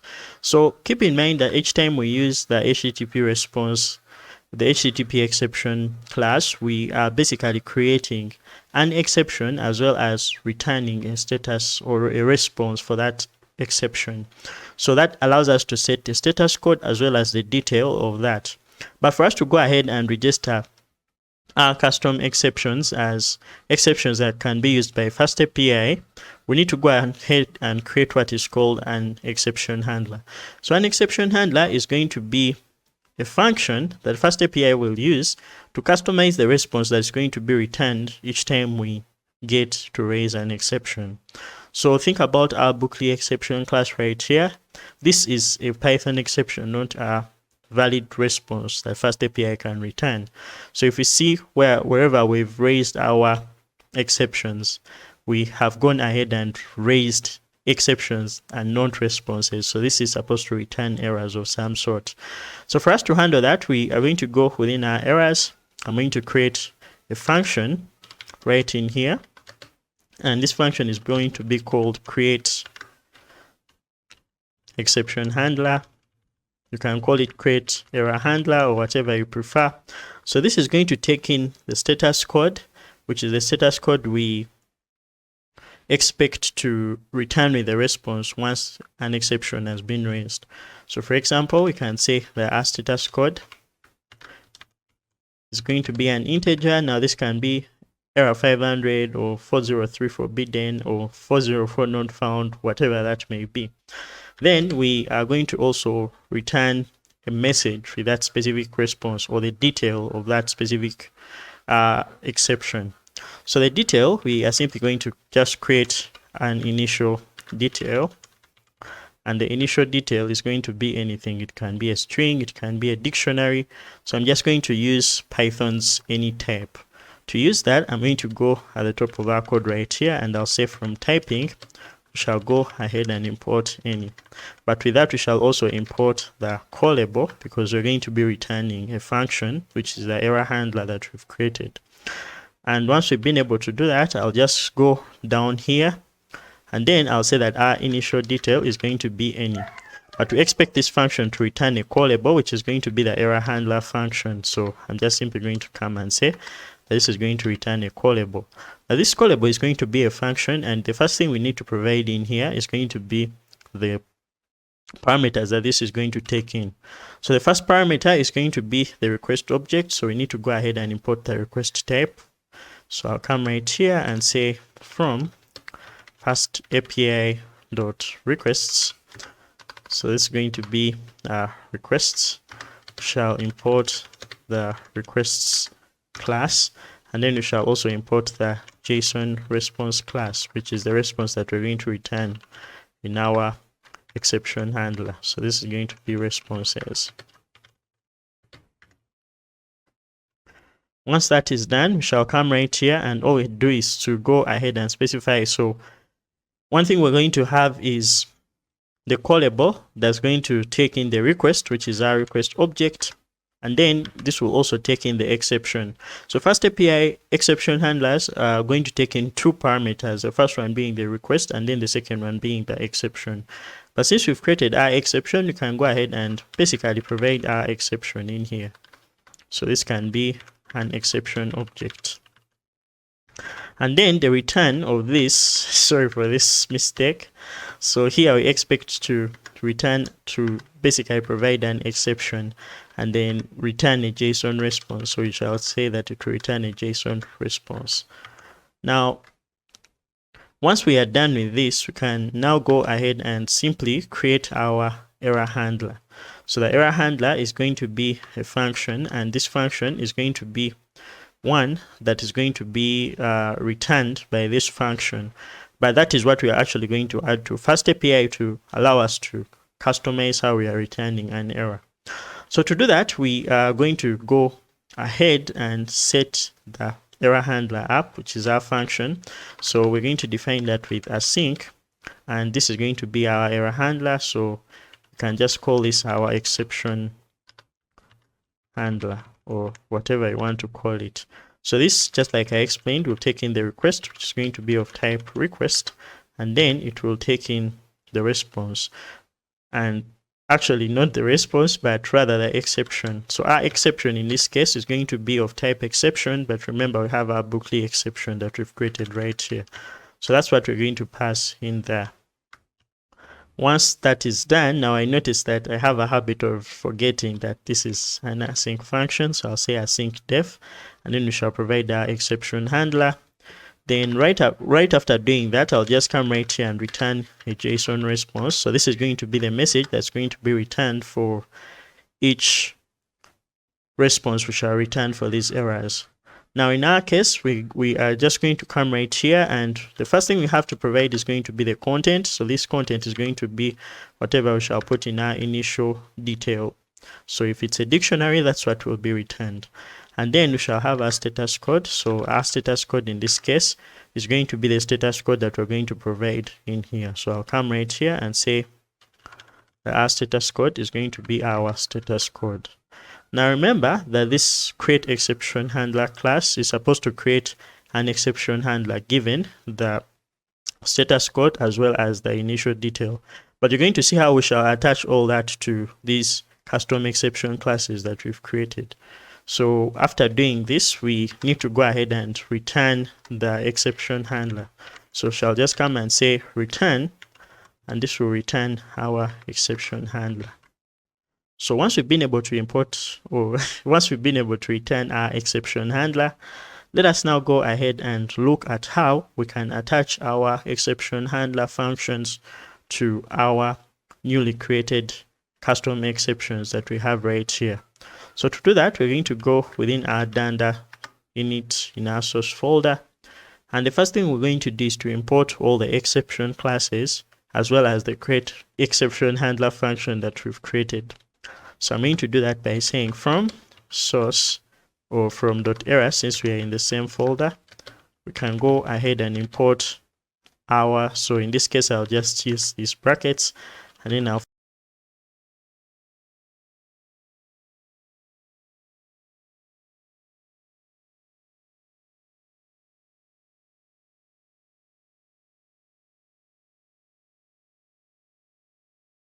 So we shall also go ahead and import a user not found, revoked token, and so on and so forth. So once we've been able to import these errors, we're now going to go ahead and attach them to our application using our app instance that we created right here. So using this FastAPI app instance, we are going to go ahead and access a method that's going to register each of the custom error handler classes that we've created onto an exception handler, just like we've created this function right here. So to do that, we are simply going to go ahead and basically create our first, or attach our first custom error exception class to our FastAPI app. So to do that, we shall say app, or app.add, and in this case we shall call our add exception handler method. So this is going to take in the exception class, or the status code of the exception that we want to handle. For our case, we shall just come right here and say that our first one is going to be user not found, or let's say user already exists. Then we need to go ahead and provide the handler, or the function that's going to handle that specific exception. So for our case, we have this create exception handler function that is going to take in the status code and the detail of whatever happened that we want to return within our response. So to do that, I'm just simply going to come right here and say that our status code is going to be, so for this case, we can raise maybe a 403 forbidden error. So we're going to be making use of FastAPI status module. I'll import that. And once I've imported that, I'll come right here and say that we're going to make use of status.http 403 forbidden.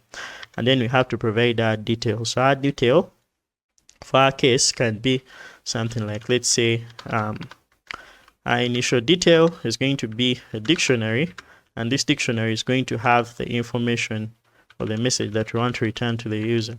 So for our case, our message is going to be user with email already exists. And then we can go ahead and also provide an error code. So these error codes can be used to further describe these errors. Let's say our API has a documentation page on a certain website. We can go ahead and add these error codes that are going to be just descriptions to just show the client what exactly happened. So in case front-end developers are working with our API, using our error codes, they can be sure of what happened. So for our case, we can just provide these as snake case characters or snake case strings. So we can just say something user exists, and then they'll be able to know that they are trying to create a user with an email that is already existing within our application. So this is just also important. So once we've done this, I'm going to go ahead and speed code this for the rest of the error classes or the error exception classes that we created. So I'm going to begin with the ones that are not existing. So I'm going to go ahead and copy paste this.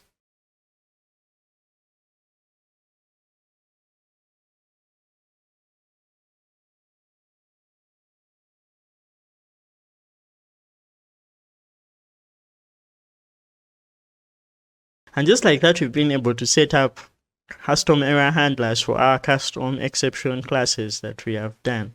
So to test this, we are going to go ahead and try to access different endpoints, throwing different exceptions, and we shall see how those are going to work.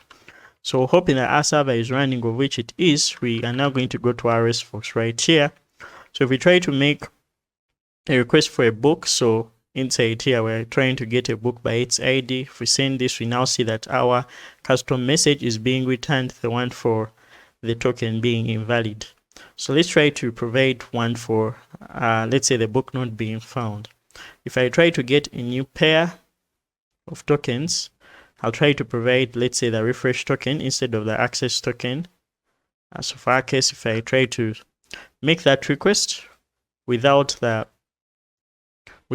refresh token instead of an access token, we shall now see that our custom error is being returned, the one for providing a valid access token. So I'll provide a new access token.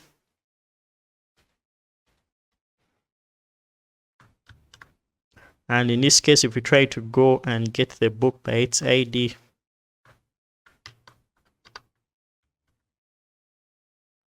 we shall now see that we can be able to return the book. But let's say we are to return the book and the book does not exist. So what I'll do is to just go ahead and update this UID to something like this. We shall now see that our book is not found and our custom message is the one that's being returned. So if we try to, let's say, throw some exceptions, for example, try to throw an error inside here. Let's try to throw an error inside any route in here. So if you go back to our code, we can throw an exception to just make sure that we get an error, and then we see what we can do about that. So for example, I can go to our route that retrieves a book by its ID, which is this. So I can go ahead and maybe say print, let's say n divided by 0. So if we try to make this request again, we shall see that we have that internal server error, which is a very weird one, and it's being returned in a way that you don't want. So one of the ways we can fix this is by basically setting up an error handler for it. So if you go back to our source init.py, we can create an error handler for the 500 internal server error so that we return errors in the way we want. So to do that, we can just go ahead and now we can create a function or an error handler for that, which is not going to be in the format we've done right here. So FastAPI also allows you to create a decorator from the app instance that is going to mark the function as an error handler or an exception handler.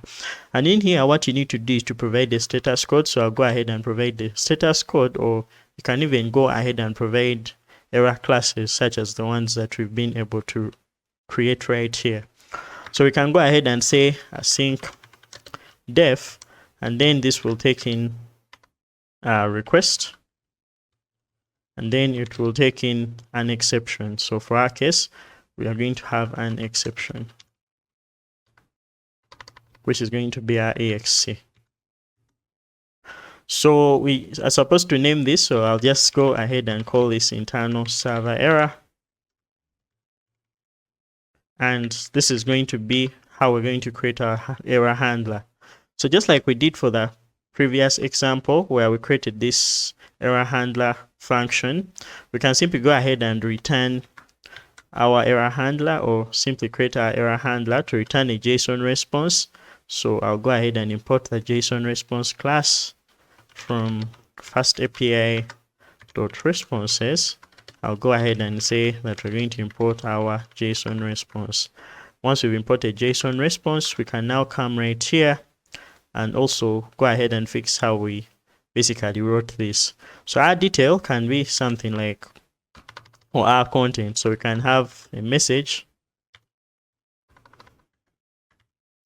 And for our case, this message can be something as simple as,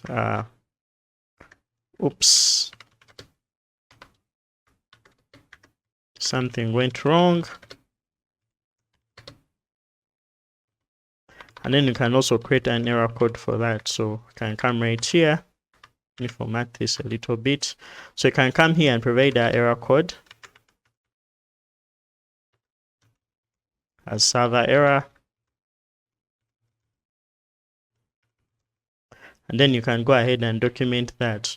So our status code in this case is going to be the status dot. In this case, we can come and say status.http 500 internal server error, which is going to be the one that will be returned. So in this case, if we make that request, we shall see that our response is being returned as that.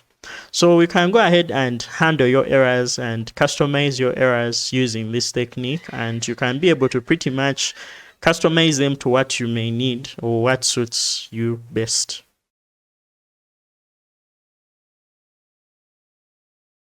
What's up everyone, and welcome back to the series. In this video, we're going to be looking at middleware. We've so far been able to look at things like dependency injection, error handling, and other concepts in FastAPI. But I thought before we conclude the series, let us look at the concept of middleware.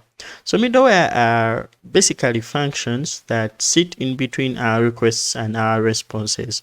By this I mean functions that we can define to modify how we are going to handle a request before passing it to the route handler, and how we can pass a response, or how we can handle a response before actually returning it to the client. Now I've created a simple diagram right here. I am not the best at making these diagrams, but I think this will kind of give you an idea about how middleware work. So just like you see right here, middleware sit in between the server or the route handling functions and then the client who is going to make a request to our server. So when you have your middleware, this can be able to do a variety of things. You can check for authentication. You can be able to modify headers in your request or your response before actually sending them to wherever they are going to be handled. So for example here, when a client makes a request to our server, the middleware will get the request, perform actions on that request, and then send the request to the request handler function. That happens the same way for the response. When you're making a response from the server, you're going to pass it via the middleware that will go ahead and perform actions on that response, and then after you'll be able to return that response. Now this is a very nice way in which you can go ahead and modify some of the ways FastAPI works. You can go ahead and do things like logging. In fact, we're going to be looking at a logging example in our video. You can customize exceptions, we can customize error handling and perform authorization and so much more. And you can also be able to use third-party ASGI middleware, just like I'll show you in the video. So to start, we're going to create a simple middleware that's going to be responsible for allowing us to modify how FastAPI logs our logs. So for example, whenever I make a request to our server, we get a log inside our terminal that shows the path through which we made that request and some other details about that specific request. We're going to modify it and we're going to make it look a little bit more detailed in our video. So to start, I'm going to go ahead and first of all show you some of the changes that I've done to the application. So remember, in our error handling video, I went ahead and made all the errors to be registered within our dunder init.py in our source folder. I went ahead and modified this to create the register all errors function that is going to go ahead and perform all those actions in a function that has the app instance, which is our FastAPI instance. So once we define this function, it takes in an app instance, which is a FastAPI instance. We then go ahead and call that function to run all our exception handlers, just like you see right here, with our app instance that we created for our application. So we're going to do the same thing for middleware. So what I'm going to do is to go within our source folder right here. I'm going to start by creating a new file. So this is actually going to be a new file. And I'm going to call this new file middleware.py. So inside our middleware.py, we are going to first of all begin by importing the FastAPI class. So I'll say from FastAPI, we are going to go ahead and import FastAPI. And once you've imported FastAPI, now we're going to create a function that's going to take in an app instance. So I'm just going to come right here and create this function. So this is going to be our register. So we are simply going to call this our register middleware function. And this will also take in our app instance. So this will be our FastAPI app instance.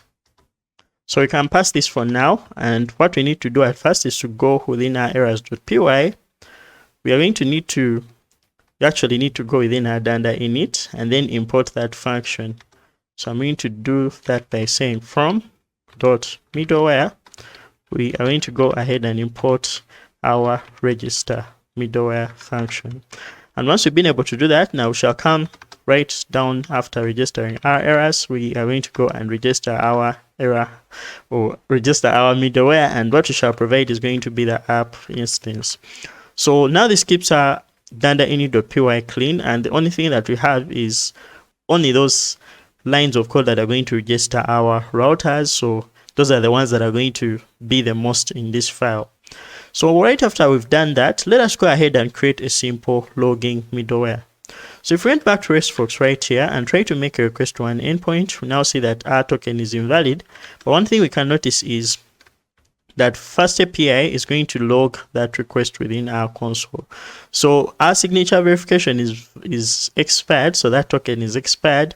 But for now, we can only handle that and return a 401 unauthorized error.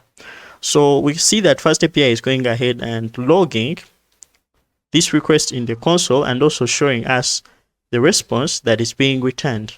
What if we wanted to customize this to make it in a way that is custom or changed in a way that is more detailed, and we may actually include things like the time it took for that request to happen? So that's where middleware can be used. So to begin, we are going to go ahead and create that middleware. So a middleware is simply a function, and for us to create a custom middleware in FastAPI, we can go ahead and use our app instance to create a decorator that we shall use to decorate a function. Then whatever code that will be within that function will be our middleware. So for example, if we went ahead and said at app.middleware, so this is the middleware decorator, it's going to take in the type of middleware that we want to create. Now you can create one for your HTTP, so that will be our HTTP middleware. You can create that that's specific to, let's say, our WebSockets and so on. But for our case, since we are dealing with an HTTP server, we can just go ahead and say that this is going to be our HTTP middleware. And once we've been able to do that, then we can go ahead and define the function that's going to be run within our middleware. So we're going to define an async function. So I'll say async def, and for our case, we shall say custom logging, or shall just simply come right here and say that this is going to be our custom logging. So this custom logging middleware is going to take in two things. So every middleware function is going to take in the request for which we want to pass that middleware. So in this case, we are going to provide the request object. Now this request object is going to be of type request, so I have to go ahead and import that as well. So I'll say from FastAPI, we are going to go ahead and import. Actually, we need to enter the request module. So that's going to be within FastAPI.requests. We shall go ahead and import request. Once we've been able to achieve that, then we are now going to go ahead and provide that type in here. And then after doing that, we shall have to provide call next. So there are two things to observe here. The request parameter is going to be that request that we want to pass to the middleware before we pass it on to the route handler. And then the call next is going to be either another middleware that's going to be registered on our app, as well as any path handler or route handler that we've defined. If we go within our route.py for, let's say, our authentication, we have a simple route for signing up. So whenever we use a middleware onto this specific route, we may be able to go ahead and first of all get the response on our sign up. But before it reaches this function to handle that specific request, it will pass through the middleware, get processed, and then hit the route handler. So I hope you understand that. So when you go back right here, the call next is going to be that specific route handler or any other middleware that will be needed to process that specific request. So to move on, we are going to start by first of all getting the current time. So to do that, we're going to be making use of our time module. So I'll say import time. And once I've imported time, I'm going to go ahead and keep track of the current time. So to do that, we can create a variable called the start time. And that start time in this case is going to be time.time. So this is going to create an object that's going to be standing for the current time. And once we've been able to do that, then we can go ahead and first of all get our response. So to get our response, all we need to do is to go ahead and call this call next function with the current request as an argument. So basically what that does is to go ahead and set up our response object. So to do that, we shall say that our response is going to be equal to await. And for our case, we can go ahead and say this is going to be our call next. So that's going to also be an async function. Then what we shall do is to go ahead and provide the current request. So once that is done, we can now calculate the processing time for this request. So normally, when we are done processing the request with our middleware, all we do is to go ahead and return our response. So I'll say return response.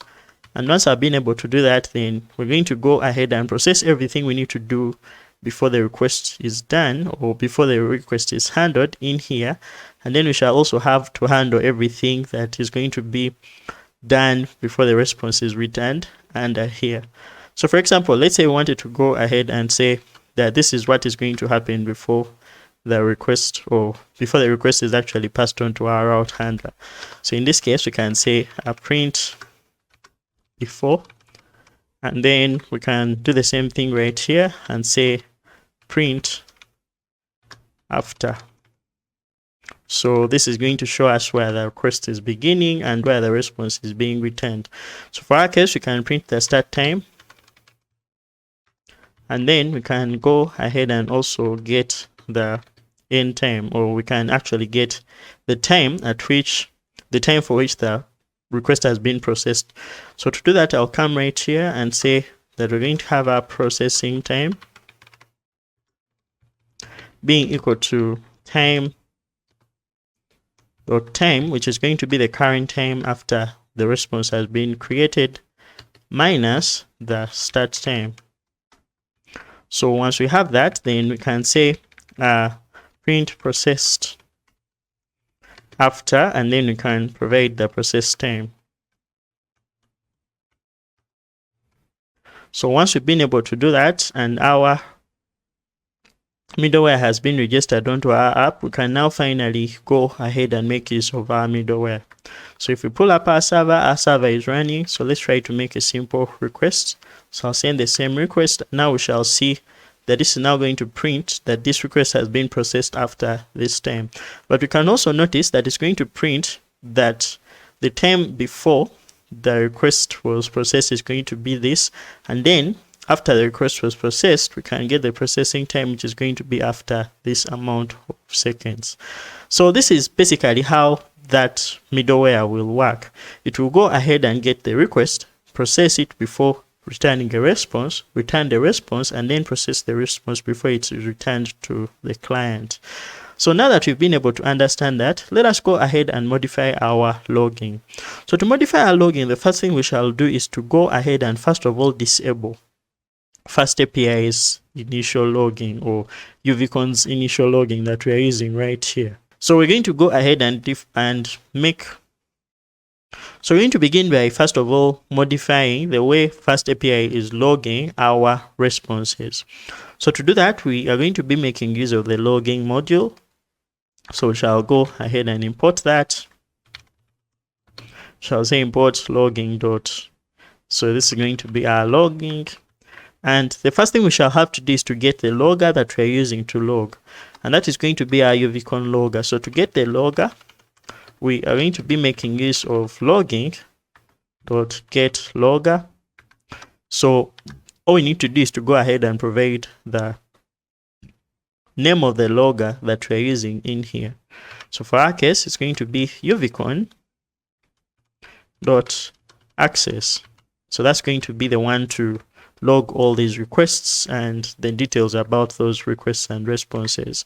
So if we want to disable it, all we have to do is to just come right here and say logger dot disabled, and then we can set that to false, or actually it's going to be true since we are disabling it. So once that is done, whenever we try to make a request, so let's try to make a request right here. When we go back to our terminal, we shall see that no information is being printed about the response that is being returned, and that is what we want. So we want to go ahead and set up our custom logger that's going to log information about the request as it has happened, and we shall have the request URL, the method that's being used to make the request, as well as the process time for that request. So what we're going to do is to first of all create the message that we want to go ahead and log. So to do that, I'll come right here and say message. So our message is going to be an F string. And for our case, we want to go ahead and get the request time. So all those can be accessed within the request object right here. So you can go ahead and say request dot, in this case, we can get the path. So we can say, we can actually begin with the method. So you can say request dot method and then space. Then we want to go ahead and we can say request dot method dash, then we provide the path. So you can say request dot URL dot, so we can get all the components of the URL right here. So for our case, it's going to be the path, and then after providing the path, so this is going to be get slash, let's say, books, and then we can go ahead and provide the time that this request has been completed. So for our case, I think this needs to be done right here, or let's calculate the processing time right down here. Actually, I'll just move the message down because we need to go ahead and return this before we return the response. So I'll come right here, provide the message. So this is where we're going to provide a time. So we can say completed after, and for our case, we can go ahead and provide the processing time. So we're going to go ahead and provide the processing time. And since we want this to be in seconds, we shall just provide the S just like that. So for our messages, we are going to get rid of these print statements, and then we can simply go ahead and provide logging for that. So we can just come right here, and all we shall do is to just go ahead and print our message, and this is going to be what we shall print within our terminal.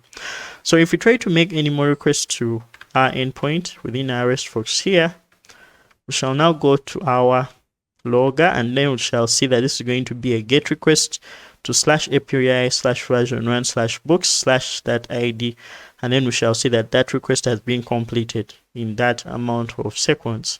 So it's just that we have errors right here. So let's go ahead and try to get right credentials for this so that we actually do not get those errors. So if we go to where we get a token pair, we can send a request, we get our new access token. And when we get this new access token, we can now pass it in our authorization header, just like you see right here. And that will be, so we have something wrong. Let's see what is wrong. If I go within our terminal right here, we can see that n is not defined. I forgot to remove this, so I'll go ahead and get rid of that. And when I get rid of that, we now see that the book is not found, but what is most important is going to be this log that we have here. So when you get the book, we see that get books v1 books, and then the ID is completed under that. Now we can also get the status code or the response status code. So to do that, we can simply go ahead and modify our message to return our response status code by simply going back to our middleware.py, and then we can go ahead and provide the response status code by simply coming in here. So we can just come right here and say response dot, and for our case we shall provide the status code. So when we save and try to make a request again, shall now go within our logs, and now we shall see that get that is going to return the 404 status code, and that will be completed in that amount of seconds. So by just using our middleware, we've been able to set up custom logging for our app. So what I've done here is to also go ahead and add the client who made that specific request. So we can get the details about the client via request.client.host, and then we can also get the port via request.client.port. And that will go ahead and log the IP address of the client that made the request, and we shall also be able to get the method, the path, the response status code, and then we can also see the amount of time it took to complete that request. So what I'm going to do is to go ahead and disable SQL Alchemy Echo, since we do not need it at this point. So what I'll do is to go within our DB main, and what I'll begin doing is to first of all remove the echo attribute so that we only see our logs. So when I save and head over back to our logging, when you try to make any requests, this time we are only going to be getting our logging. So if we try to make any more requests, we shall now see that our logging is the one that's going to be done. And this is how we're going to be using our logging from now and on. So let us look at another example of using middleware. So we're going to set up a simple middleware that's going to check our authorization header, and just in case a request is sent without authorization header, we shall be able to get or raise an error. So this is something that is an alternative to what we did in the series where we used dependency injection to achieve this thing. So just in case you don't want to go ahead and use dependency injection for your authorization, you can also use your middleware and set up authorization middleware that will be responsible for helping you check if users have provided credentials and if those credentials are valid. So what I'm going to do is to head over back to my middleware.py, and I'm going to create the second middleware. Now this is going to be the authorization middleware. So we shall say app.middleware. So in this case, we shall say app.middleware. This is going to be our HTTP middleware. And then we're going to define this as our authorization. And this will take in our request object and call next. So request is going to be of type request, and call next is going to be also provided. So I forgot that def, so I'll go ahead and provide that. And now we're going to write the code that's going to handle our requests. But one thing we need to keep in mind is that when we set up middleware, this middleware is going to be registered to our app instance, and therefore it's going to work on all endpoints that we shall have within our application, just like we saw for the logging middleware right here. So if we want to go ahead and make that specific middleware that's going to check every request and check if the user has an authorization header, we shall go ahead and first of all check if the authorization header is really found in the request headers. So to do that, we can do something like if authorization is in the request header, so we can access those via request.headers. Then since we are checking for an opposite of this, we can go ahead and do something like if not authorization in request.header, that means a user is not authenticated. Then we can return an error showing them that they are not authenticated. But one thing is we cannot raise exceptions and return them as responses within our middleware. So we have to go ahead and return a JSON response, and that's something that is important to note. When using middleware, you cannot raise an HTTP exception inside middleware. It will be raised as an exception, but it will not be returned as a response, and that is very important to understand. If you want to return some kind of response, all you have to do is to go ahead and return it inside the response right here.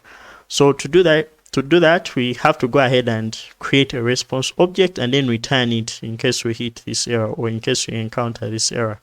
So I'm going to go ahead and import the JSON response class that's going to allow us to do exactly that. So I'll say from FastAPI, I think I've done a mistake right here. So this is going to be from FastAPI.responses. We are going to go ahead and access the JSON response class. And once we have that, we are now going to go ahead and return. So this is going to be return JSON response, and for our case, we are going to provide our content. Now for this time, we can come and provide the message. So the message can be something like, or let's say not authenticated. So let's just say not authenticated. And we can also give them a way to resolve that by providing a resolution message also. So we can say resolution, and we can simply tell them to provide the right credentials. So we can say, please provide the right credentials to proceed. So when we save, this is going to be added onto our headers, or it's actually going to be added to our request, so that when we make a request, we check if the authorization header is present in the request headers of that request, and then if not, we return the JSON response. So to finish this, we have to go ahead and create our response object. This is going to be got via await call next, and our call next function is going to take in our request object. So let's go ahead and return our response. So that's going to return our response. And when you try to make a request again without our authorization header, of course, we shall see that that's going to be what will happen. So when you go back right here, and let's say we delete our authorization header, when you try to make this request, we shall see that our middleware is going to allow us to return this specific response to show that the user is not authenticated. Now we can also go ahead and return the right status code. For this case, our status code is going to be the one for not authorized. So we can say status. I think I have to go ahead and import that status.http 401. So let me go ahead and import the status from FastAPI. So this is going to be our status, and then we can go ahead and say 401 unauthorized.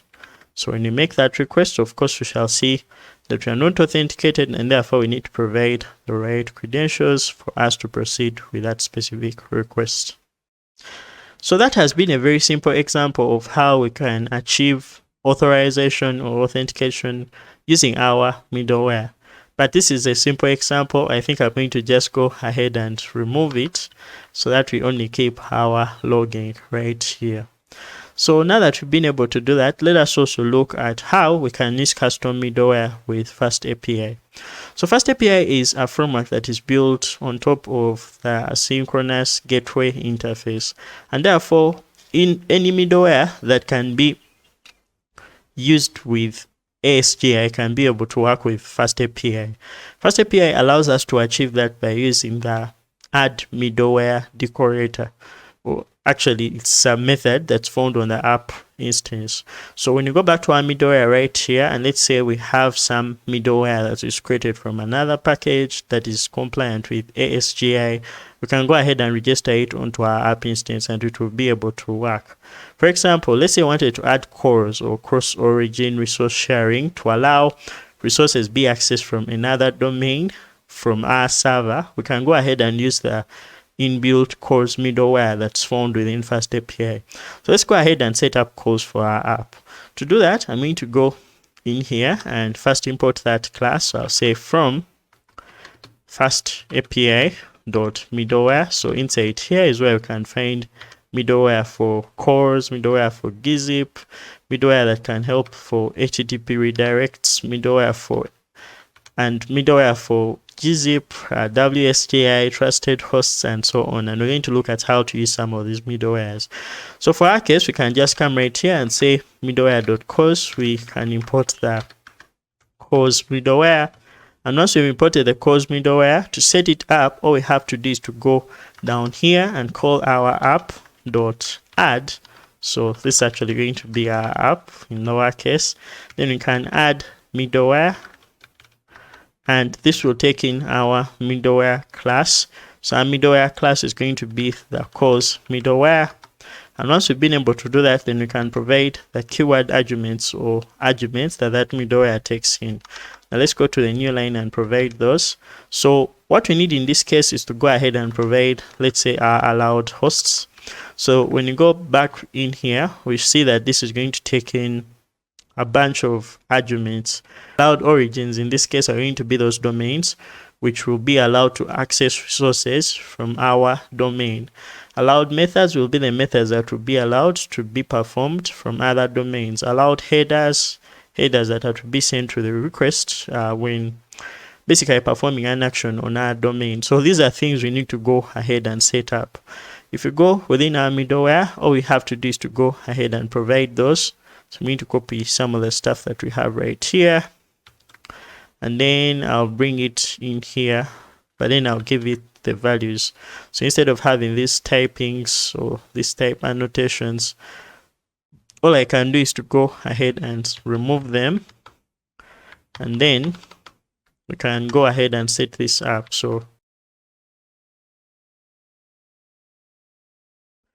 So here we can say allow credentials equals to true or false, whatever we may feel is needed. So we can say allow credentials equals to true.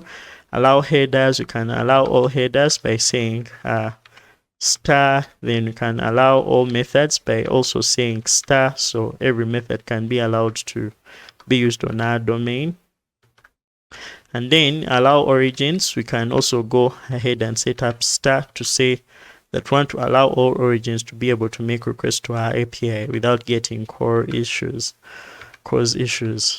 So right after doing that, this is just enough for us to go ahead and use our custom middleware.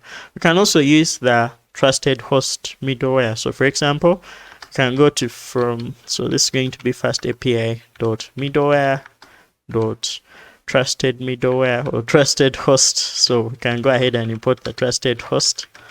So the trusted host middleware can also be added here. So this is how we set up the allowed hosts for our app, the host on which our app may be accessed. So in this case, we can go ahead and say app.add middleware, and then we can simply go ahead and set up the trusted host middleware. So this is going to take in a lot of things, just like we saw for the cause, but we need to set up the allowed hosts. So the allowed hosts is going to be the list of domains on which our app can be accessed. So we can go ahead and set that up by saying allowed hosts,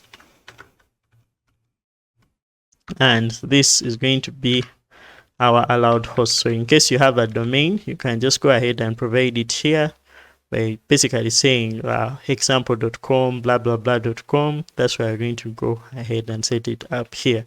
So that's just how you set up a custom middleware, and this can be any ASGI middleware that you want to use within your app. So you can just go ahead and import it, then simply import the class and then use the add middleware method to go ahead and register it.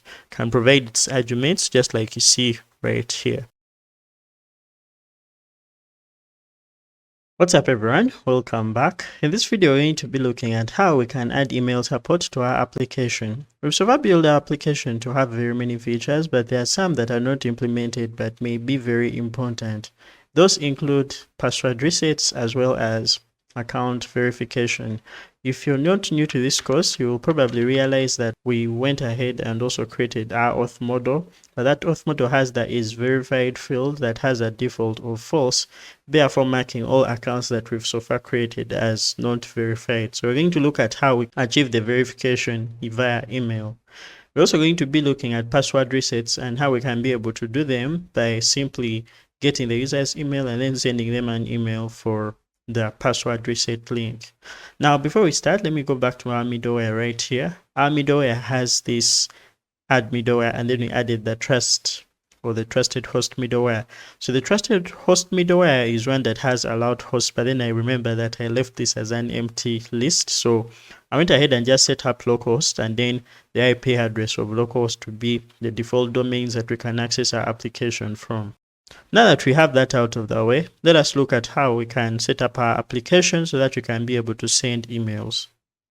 To start, we're going to begin by first of all importing the FastAPI mail object. But before we do that, let's go ahead and create a separate module in which all the functionality for sending emails is going to be. So inside our source folder, I'm going to go ahead and create a new module. Now that module is going to be similar to this that we have. I'll just create it at the root of our project, and I'm going to call that mail.py. So inside mail.py is where we're going to have the code that's going to be responsible for sending emails. So to begin, we shall say from FastAPI mail, we shall go ahead and import the first mail class. And once we've been able to import it, then we shall go ahead and create our mail object. So this mail object, or the FastAPI mail object, is one that's going to be responsible for sending the messages, or basically this is where we're going to access methods that will help us to send emails. So we shall go ahead and say that this is going to be a fastmail instance, and once we've created it as a fastmail instance, the only argument that you have to provide in here is going to be the config object. So the config object is going to be a set of configurations that are necessary for us to be able to send emails, and that's going to be a type of the connection config class. So to begin, or to create the config object, we shall go ahead and import the connection config class. And then before we actually go ahead to create our mail object, we shall go ahead and create an object called config, which shall be an object of the config or the connection config class. Now inside here we have a bunch of items just like you see right here. So what I'm going to do is to just simply copy what we have here, and then I'll paste it inside our config object. Now some of these are going to be read from environment variables, therefore I'm going to go ahead and move them there.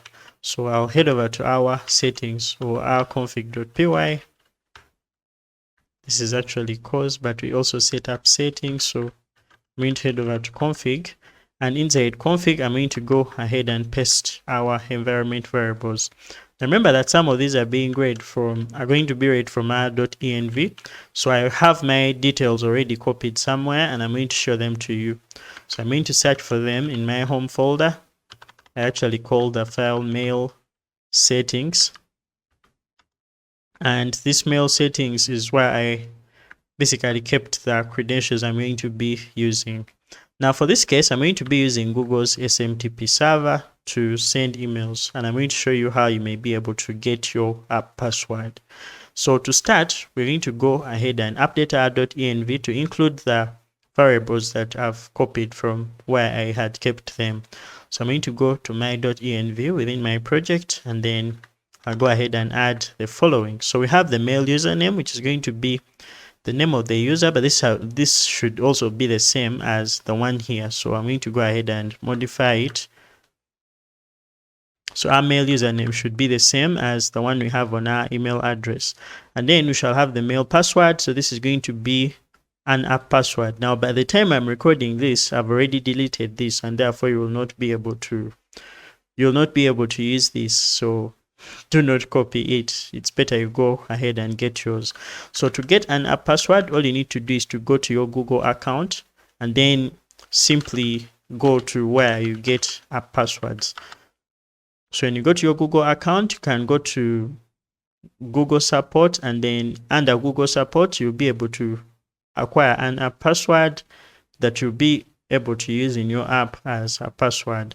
So when you enter your password, then you'll be redirected to the part where you create an app password, and then that app password will be a 16-character string, just like you see right here, and that's what you'll be using as your mail password. Now I'm using this, but please do not copy this, because by the time of uploading the video, I've already deleted it. So I'm going to also leave links to how you can get your app passwords in the description. So the next thing is going to be the SMTP server, or the server that's going to help us to send emails. Now I'm choosing smtp.google.com, but you can feel free to choose the SMTP server that you may want. I've also chosen the default port, which is going to be 587, and that's the port on which we're going to be listening. So we have who is going to send the email, so that's going to be the mail from email, which is going to be this email address that I have right here, and the mail from name is going to be the name of the person who is sending that email. Now in this case, this can be changed to anything. We can even have it being the name of our application, so I can go ahead and rename this to Bookly. Now once I've set this up, this can be set up to what you want. Then I'll have to go ahead and include their types right in here. So our mail username is going to be a string, and therefore I'm going to go ahead and update this. So we shall have a string, and then we shall also have our mail password being a string. Now remember, these are going to be read from our .env. We're also going to have our mail from, so mail from, in this case, is going to be a string. Now I need to make sure that these are the same way, like the same keys are in our .env, so that they are read in a very organized way, so that what is called mail from email is mail from email even when we read it from our .env.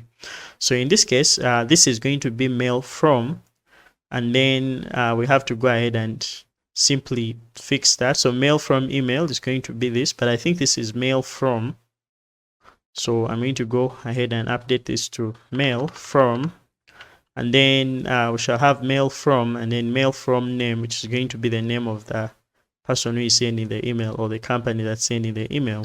Now that's going to be a string. Now our port in this case will be an integer, and it will have the integer as read from our .env. We're going to have our mail server. This will be a string, so I'm going to go ahead and set it up. And then we are going to have our mail from name, which in our case is going to be a string. So I'll just come and say mail from name is going to be a string. Now these are going to be booleans, and they'll have default values, so I feel free to leave them with the default values. But one thing I'm going to do is to go ahead and specify their types. So I'm just going to say that all these are going to be booleans. Now after writing this, then we have basically set up the configurations that we need for us to be able to go ahead and use these from our application. Now once I have this, then I can go to our mail.py, and instead of having this hard-coded values, I can then go ahead and use the values that are being read from our configuration. So to do that, I'll say from source.config, we are going to go ahead and import our config object. Now remember that this is an object that is from our settings class, and to help us to access each of the variables we've described right here. So to do that, we are going to go ahead and first access our mail username. So I'm going to go ahead and remove this. So to access our mail username, we shall say config.mail username, and then I'll do the same for the others.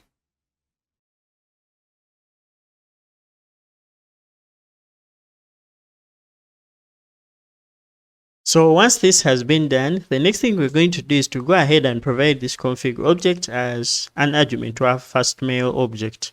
So to do that, we're going to go ahead and say that our mail is going to be a FastAPI mail instance, but this is going to be taking in our config.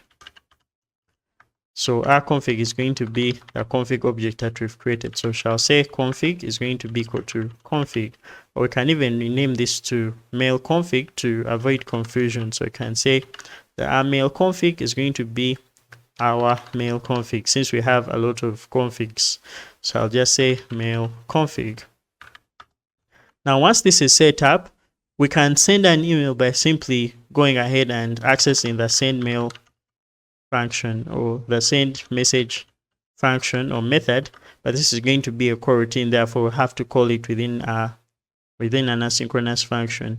So this is going to take in the message schema. So the message schema is going to be sort of like a structure in which an email is going to be, that's going to describe the email addresses we want to send to, the message body, if there are any attachments that we want to send, all that will be included in the message schema. Now, to simplify our lives, what we're going to do is to go ahead and also set up some stuff so that we can be able to send templates within our folder. If we were to check the config object, we have the template folder set right here, and this is going to be leading to a directory path, or basically a path on our system if we are to send HTML templates as our emails. So we can go ahead and also add that here. We can just come right here and say template folder, and this basically takes in a path object. So for us to use path objects, or to use paths on our system as objects, then we shall make use of pathlib. So I'm going to go ahead and import it. I'll say from pathlib, we shall import the path class. So the path class is going to help us to create objects or files, and then we shall be able to get things like the parent folders and their location and stuff like that. So the first thing we shall do is to create the base folder, or the folder of our root project. So to do that, we shall basically create a base star variable, and this base star variable is going to be as a result of creating a path object. Now this path object is going to take in the file from which we want to find the path. For our case, we want to go ahead and provide our file, which is basically this current file that we are in. And once we are being able to get the object, then we can call the resolve method, and with that we can be able to get the absolute path and then access things such as the parent folder and stuff like that. So to get the parent folder of this specific file we are in, we shall just say dot parent, and this will give us access to the parent folder of this file, which is mail.py. So we shall be inside our root project folder. So what we want to do is to go ahead and specify a template folder, and that template folder has to be just inside our source folder. So to do that, we shall just come right here and say path. So this path object is going to be taking in the first path. So this is going to be our base directory, which is the absolute path to, or the path of the parent, which is going to be our source folder. And then we need to just direct it to a folder called template. So we shall go ahead and also create this. Once we've created that, then the next thing is going to be for us to add that folder so that it doesn't miss. We shall just come and say that our templates folder is going to be present within our source folder. Now we currently don't have any templates, and we're going to be looking into how to send HTML emails. We can even keep it simple by not sending HTML templates, but just in case we want to send HTML templates, then we need to go ahead and provide the template folder. So what I'll do is to go ahead and now set up our message schema, or the structure in which we want to send our emails. So I'm going to go ahead and create a function right here, and this is going to be the create message function. So the create message function is going to take in basically the information that's required for us to send messages. I'm going to go ahead and pass it for now. And the first thing I have to do is to import the message schema class, because that's what is going to determine the structure of our emails. So I'll go ahead and import it by saying from FastMail or FastAPI email, we're going to access the message schema class. Once we have that, then a message is going to be simply an object of that specific class. So shall just come and say our message schema is going to take in, first of all, the recipients of the messages. So here we are going to basically provide the recipients. So the recipients is going to be a list of recipients. Now that's the first argument I'm going to provide here. So our recipients is going to be a list. So I'll have to make use of the list type. And this is going to be a list of string objects. So another thing we shall have is going to be attachments, if we have any, then the subject. So for our subject, we're going to actually provide the subject. So let me go ahead and also say that our recipients is going to be equal to recipients. Let me actually make this plural so that we have recipients, and then we can also have our subject, and we can also go ahead. So our subject is going to be a string. Then we can basically also have the body, which is going to be the entire body or the message that we want to send with our email. So for our case, we shall have our body. Our body shall also be a string. Now, once we have that, then we have to go ahead and provide those as arguments to our message schema. So I'll go right here and say that our subject is going to be equal to our subject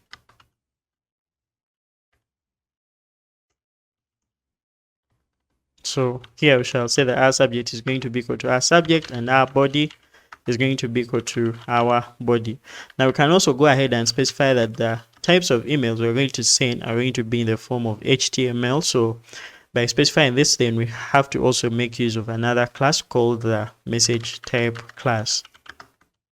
So once that is done, I'll just simply come right here and specify that our subtype is going to be the HTML type. So we're going to be sending HTML emails. Once we've been able to create a message, then what we need to do is to just simply go ahead and return our message. And that is just enough for us to create a message. So with all this set up, let us go ahead and now look at how we're going to send a simple email. So I'm going to start by going to our auth routes or our auth API endpoints. And within our auth API endpoints, we're going to create a simple route or a simple API endpoint that's going to be sending an email to a random email that exists. So to do that, we shall go way before we actually do all this stuff of refreshing tokens and all that stuff. I'm actually just going to do it right here. So I'm going to start by creating a simple route. So I'm going to say that this is going to be at auth router. So for our case, we're going to make this a post request, and this is going to be send email, or let's say send mail. So this is going to be a post request, and therefore we need to define this route handler as one for sending a mail. Now this will need a list of email addresses, and these email addresses are going to be recipients. So we can say that these are going to be emails, and we need to, of course, create a Pydantic model that's going to allow us to get these emails. Now, for now, what I'm going to do is to just call this our email schema or our email model. So let me just call it the email model. And I'm going to pass this for now. So let's go ahead and create the email model. We shall head over to schemas.py inside our auth. And then here we shall go ahead and create a Pydantic model, and this Pydantic model is going to be called the email schema. So this is going to inherit from base model, and then we are now going to go, sorry for this, so shall go ahead and then create a list of addresses. So we can call this email addresses, or let's say emails, and this will be a list of strings. So once this is done, now we have one job, which is to go ahead and import it right here. We've actually called it email schema, but it's email model. So let me just go ahead and adjust this to email model. And when we do that, then we have to go ahead and import it just right where we import our user model. So shall just come right here and say import our email model. Once the email model has been imported, now let's go ahead and access the emails.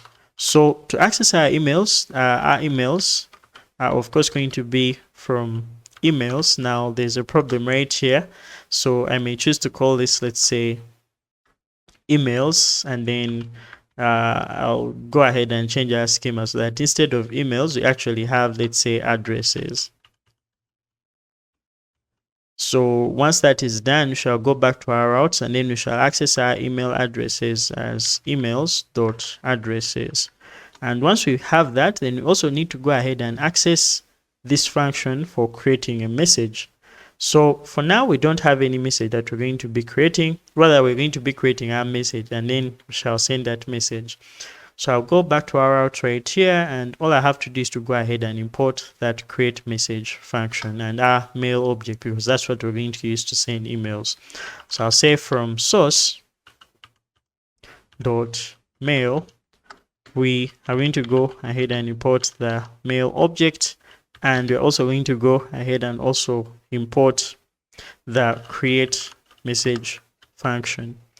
So once we have that, then we are simply going to first of all create the HTML message we want to send. So our HTML is going to be something like, let's say, an H1, and that HTML is going to have a simple message. So we can just say welcome to the app. And then once we've been able to do that, now we can create our message. So our message is going to be a result of calling the create message function, and this is going to take in the recipients. Now remember, our recipients are going to be the emails that we've got from our email model or our email schema. So these are going to be emails, and then we shall provide the subject. So our subject right here is going to be the subject. So let's just say welcome is going to be our subject, and then the message or the body is going to be our HTML that we've created right here. So I want to go ahead and send this HTML as our email, so that's what they will be able to view in the email body. So once that is done, now let's go ahead and finally use our mail object to send the message. For us to do that, we shall just go ahead and use await, because that is a coroutine. So we shall say await mail dot send message, and then this will go ahead and take in the message that we want to send. So for our case, we shall just go ahead and provide the message. Once this is done, now we want to go ahead and also tell users that the message has been sent successfully by returning a JSON response. So we shall say return, and for our case, let's go ahead and return a plain message, or simply an object that can be serialized by FastAPI. So for our case, we shall say email sent successfully.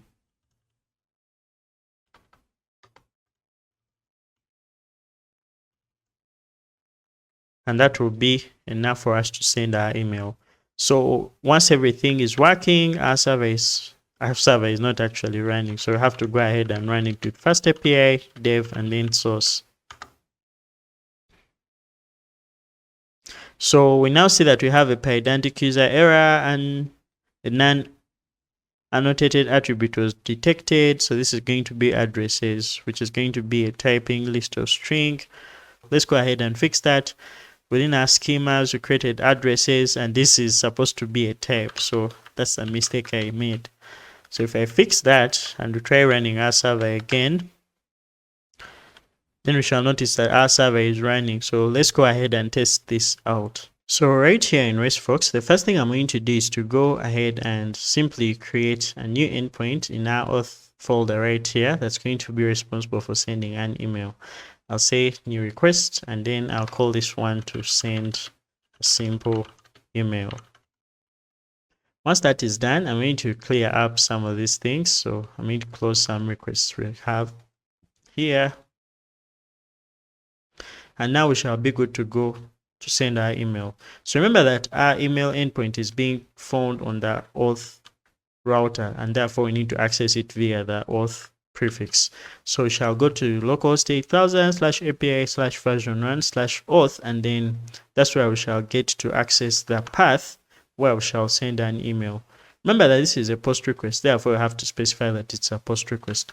Now head over back here. Our route is called send mail, therefore that's what I'm going to go ahead and set.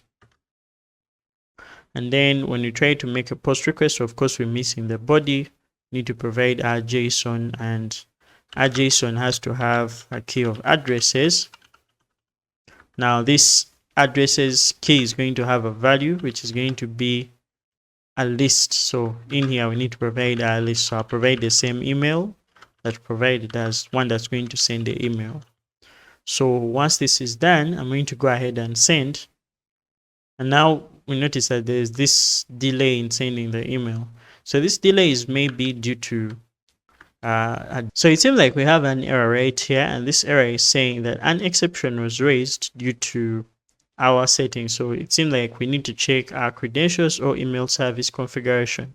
So we need to go back to where we wrote our email service configurations. Now I'm going to go back to our .env.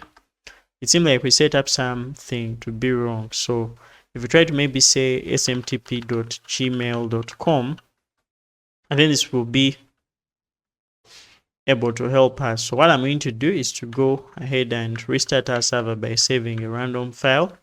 Our server is going to restart. If we try to send an email again, so for our case, we see that our email has been sent successfully. Now to confirm if our email has been sent, I'm going to log in into my email and then we check the email that has been sent. So if I go to gmail.com,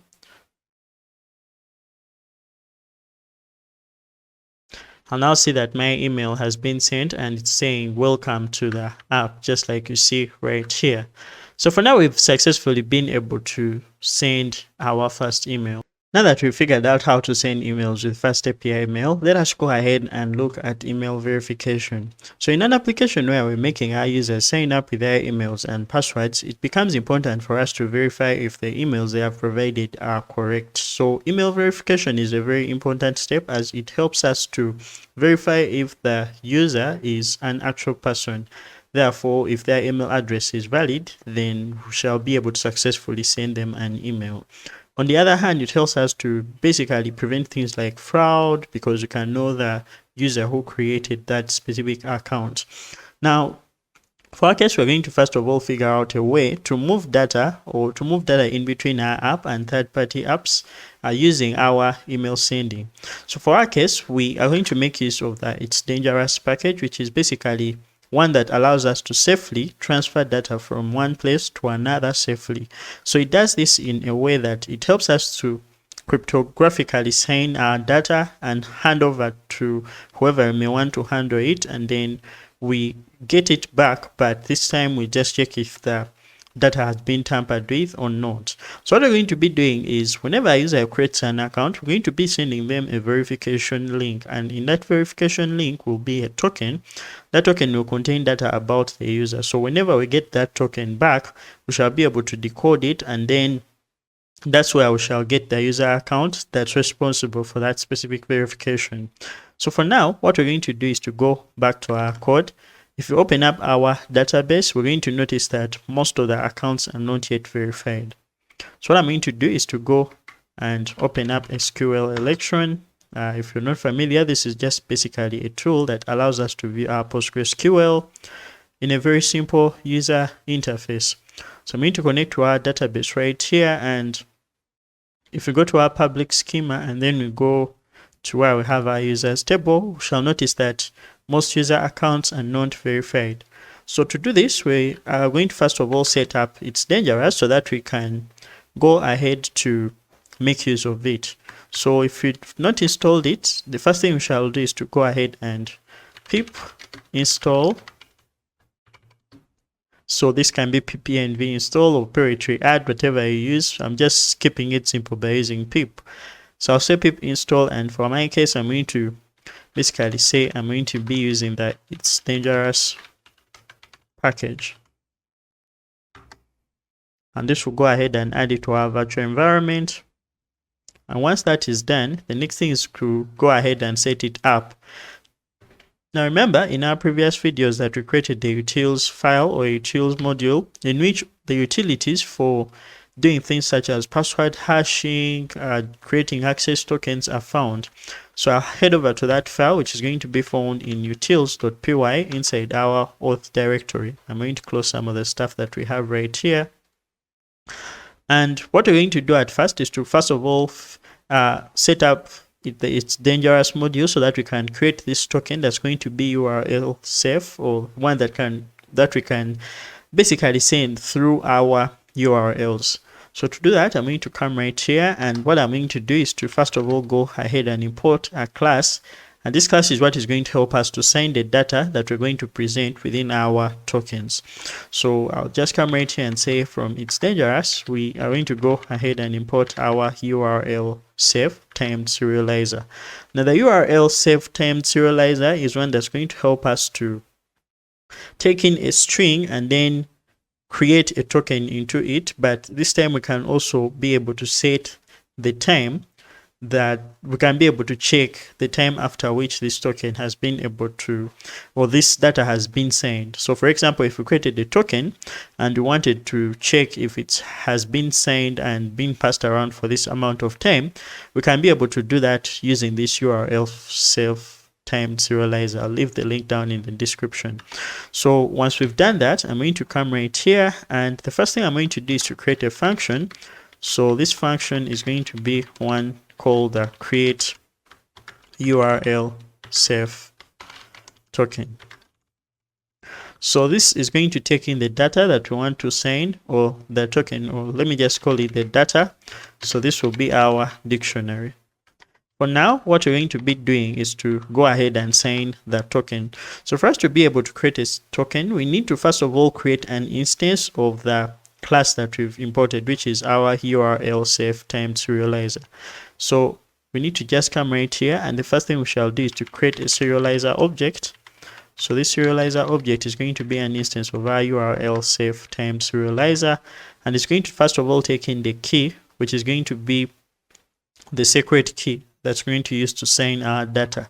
Now for our case, we already have one set up, so we can just come right here and say secret key is going to be config. So we already have our config object, and from that we already set up a secret key. So I'm just going to keep it to the same as our JWT secret. Now you can be able to generate that, but from the previous videos, remember that we use the secrets Python module to generate this secret key. And once we've been able to do that, we can also go ahead and provide the salt, and we can name this anything we want, but for our case we shall just name it email configuration. So once we've created this serializer, now we need to go ahead and use it to send the data that we've sent within this function. So for us to be able to achieve that, we're simply going to come and say that our token is going to be equal to serializer. So this can have multiple methods, but for now we can call the .dumps method, and the .dumps method is one that's going to allow us to get a value and then serialize it into an object, or basically a string that is going to be sort of like a token, just like a JWT we created, and that is what we're going to pass into the URLs that shall be used to verify the user accounts. So for our case, we're going to go ahead and provide the object, which is going to be our object right here, which is our data. And once we've been able to do that, now this is going to take in only the object as well as the salt. So we can also go ahead and provide the salt right here. So our salt can also be equal to our email verification.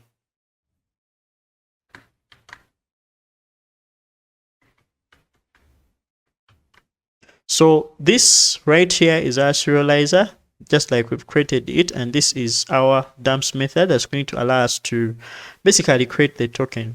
So for us to make use of this token, we shall simply return it just like you see right here. So we shall say return token. Once we've been able to do that, then we shall create another function that's going to be responsible for getting our token and then decoding it to get the data that's stored within that token. So for our case, we're going to come right here, and we shall create that function and call it decode URL self token, and this will take in our token. Now this token is going to be a string, and for our case we are going to use a try except block, so because we can encounter errors when this data has been tampered with, when it has a bad signature and stuff like that. So for our case, what we're going to do is to go ahead and use our serializer. Now one thing I did was to create this serializer in here, but what I can do is to just come right here and simply remove it and create it outside our function, so that we can access it in these different functions. Now what I'm going to do is to also go ahead and change this name, so we can call this, let's say, our token serializer or something of the sort, but I think it's the only serializer object that we have within this file, so I'm going to keep it to serializer. Once we have that, then we can go ahead and decode the token by simply saying that our result, or our data, or the token data, is going to be equal to, so for our case we shall have the serializer, and just like we call dumps, we shall call loads. Now I think repeating myself is providing the salt right here, so I have to go ahead and remove it so that we just have it created right here. So I'll just come right here in the serializer object, and then I'll call that .loads method. Now this .loads method is going to take in the token, of course. So this is going to be the complete opposite of the dumps method, as it's going to be the one to just return the data that's decoded within our token. And once we've been able to do that, now we're going to grab right here and return our token data. So once we've returned our token data, we shall accept any error. So I'm just going to come right here and say accept. And for our case, we shall accept any exception as E.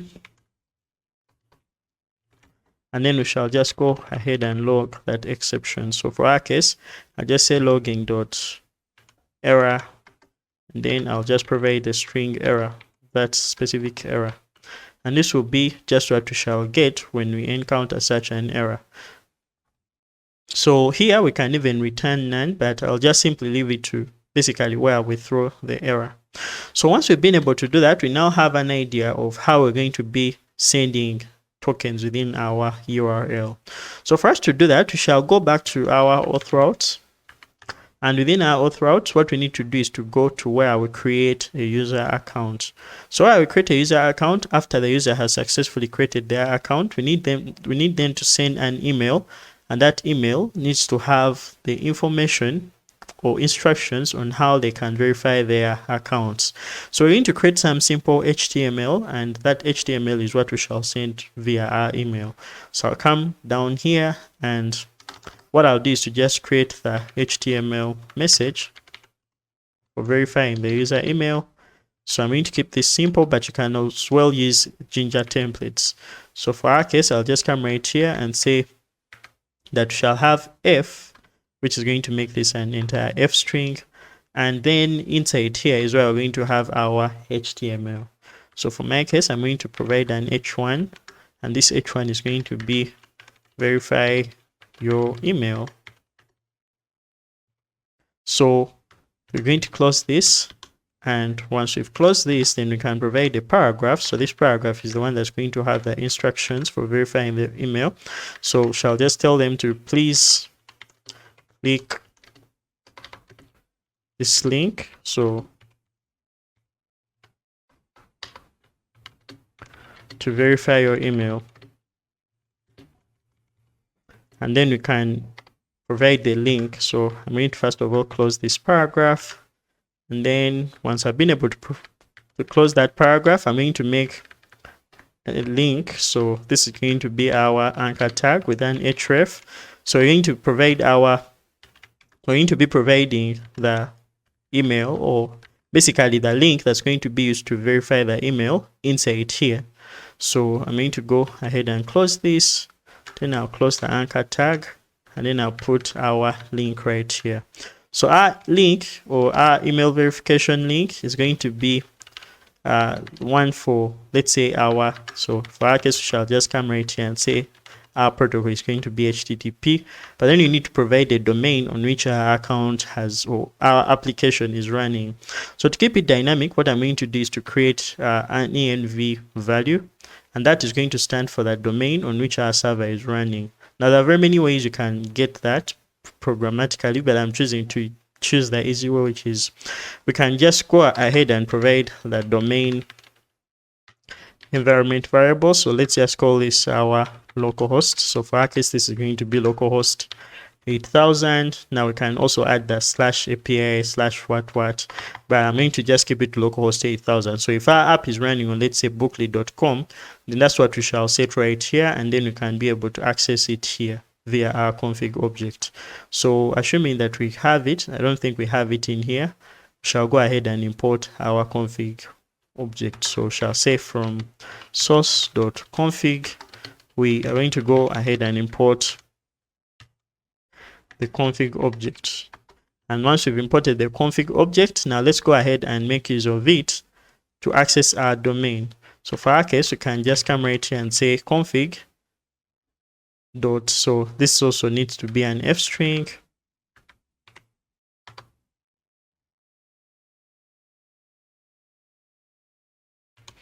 So then on our config object, we shall access our domain. And then on this, we need to go ahead and verify our email slash on the slash API slash version 1. And then we need to go to auth. Then we can also go where we have our email. So for our case, this is going to be slash auth slash verify. And then in here is where we're going to provide the token that we need to send with our email. So for our case, we shall just come right here and provide this link as our link. And then we shall also go ahead to provide our token. So our token is going to be created from the create URL self token method or function that we've created right here. So for us to be able to do that, we shall go ahead and import that. So we shall go from where we imported the other functions for creating our access token and verifying our access token. And then we shall import create URL self token. And then we shall also go ahead and import that's going to be one for basically decoding our URL self token. So this is what we shall use when verifying our email. So for now, we need to create our token. So we are going to create a variable right here where we are creating our user account. So we shall say that our token is going to be equal to create URL self token, and for our case, our data is going to be a dictionary, and this dictionary is going to have our email. So we need to just hide our email in here. So our email is going to be the user's email, and that's what we get right here. So we shall just provide the email value. And once we've been able to do that, now we need to just create our link as one that's going to have that specific token. Once that is done, then we are going to send this HTML message just like we did for when we are sending our email. So I'll just copy what we have here, and then we shall just go ahead and basically change our response. So at first, we shall have to first send our message, which is going to be, so in here we need to get the emails, but our emails is going to be a list, and the only person we are going to be sending an email is going to be the email that we already have. So that's going to be our email. And once that is done, then we are also going to get the subject. So our subject here is going to be verify your email, and then our body is going to be the HTML message object, and that will be just enough for us to send our email. Now, one thing we need to also do is to go ahead and change our response so that we can tell the user that their account has been created and that they need to go ahead and verify by checking their email. So one thing I'm going to do is to just come right here, and I'm going to customize how we are returning this. So we're going to first of all provide a message. Now our message is going to be account created. So for our case, we are also going to tell them to check their email. So we shall say check email to verify your account. So once that is done, then we're going to also provide the newly created user. So for our case, we shall just come right here and say user is going to be, so for our case, our user is going to be the new user that we've created right here. So that will also be serialized and returned to us. And that will be just enough for us to go ahead and create our user and send them an email for verification. Now to do that, let's go ahead and test this. So I'm going to head over back to RESTful right here. And the first thing I'm going to do is to head over back to where I will create a user account. Now I'm going to close some of the folders that we have here so that we can focus right here. So in here, we have the endpoint for creating a user account, and we can now go ahead and test it. So I'll just begin by providing our username. So let's just call our user Jonathan, let's say 23. And now for our case, we shall go ahead and provide our email. Now let me provide an email that's valid. So for our case, we shall say gmail.com, and then our first name is going to be Jonathan, and then we can also go ahead and provide the last name, so we can say Sally. So for our case, we're going to provide a simple password, and when we send this email, so we see that our input is greater than the max length. So I'm going to go ahead and change this to let's say Jonah Sally. I guess this is actually long, so I'll just keep it to Jonah, maybe 35. So when we send this, we have an error, so we need to go ahead and fix that. And this error is coming from, so setting object has no attribute domain. We forgot to add that to our settings. Now that is inside our config. I'll just go ahead and simply set that up. So our domain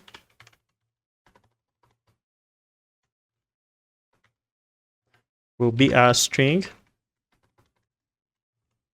And once we've set that up, our server is going to run, no problem. So let's go ahead and test it again. When we send, we already have our message of our user existing. So I'm going to change the email that we're going to send to.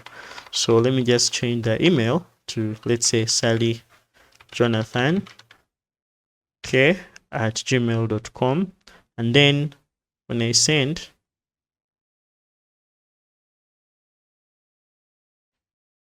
we see that there is some delay that's happening. But if everything goes well, then we are going to send our email. So we already have our server, right? Our server error. So for now, we see that our response model has a certain structure. It expects our data, but then we cannot be able to send that data.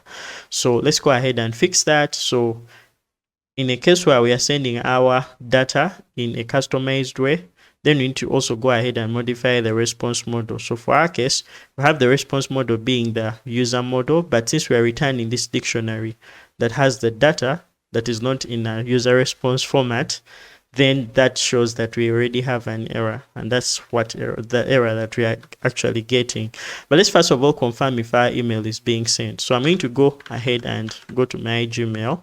So that's the Gmail I've signed in with, and then we're going to confirm if our email has been sent. So if I go to Gmail, I'll go to that specific account on which I've sent an email. So I'm going to go ahead and check if an email has been sent.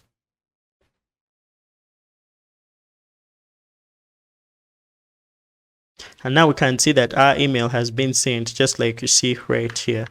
So we've been able to send our email, and our email has been sent. So we now see verify your email, and this is the message that we've sent in our body. We can also see the link that's being sent. So if we try to go to that link, it's going to go on localhost 8000, but then that link does not exist. Therefore, we can see that we have a detail of not found. Therefore, we've successfully been able to send that verification email. Now we're going to go ahead and simply look at how we can verify our email using our API. So at first, we need to first of all fix the error that we've had. So what I'm going to do is to go ahead and remove this response model argument so that we return our message in this way. So for example, we have this user account created, and this is the message that we're going to be sending as well as the user object. So we do not need to go ahead and specify the user response model. So now that our email has been sent, we need to go ahead and create the endpoint for verifying our emails. For now, I've gone ahead and deleted this specific account for which I've created an account. So what I'm going to do is to go ahead and show you how I've done that. So I've gone ahead to delete that account that we have used so that we go ahead and continue testing this functionality for sending the verification email. Now, before we do that, we're going to also implement the API endpoint that's going to be necessary for us to verify a user account. So to begin, I'm going to go right before the login endpoint. And what I'll do is to use our auth router to create a new API endpoint. So I'll say at auth router.get.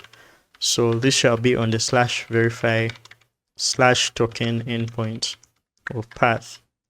So once we've done that, we shall describe the path handler function, which is going to be async def, and this will be our verify user accounts. And this will take in our token since we have provided it as a path parameter.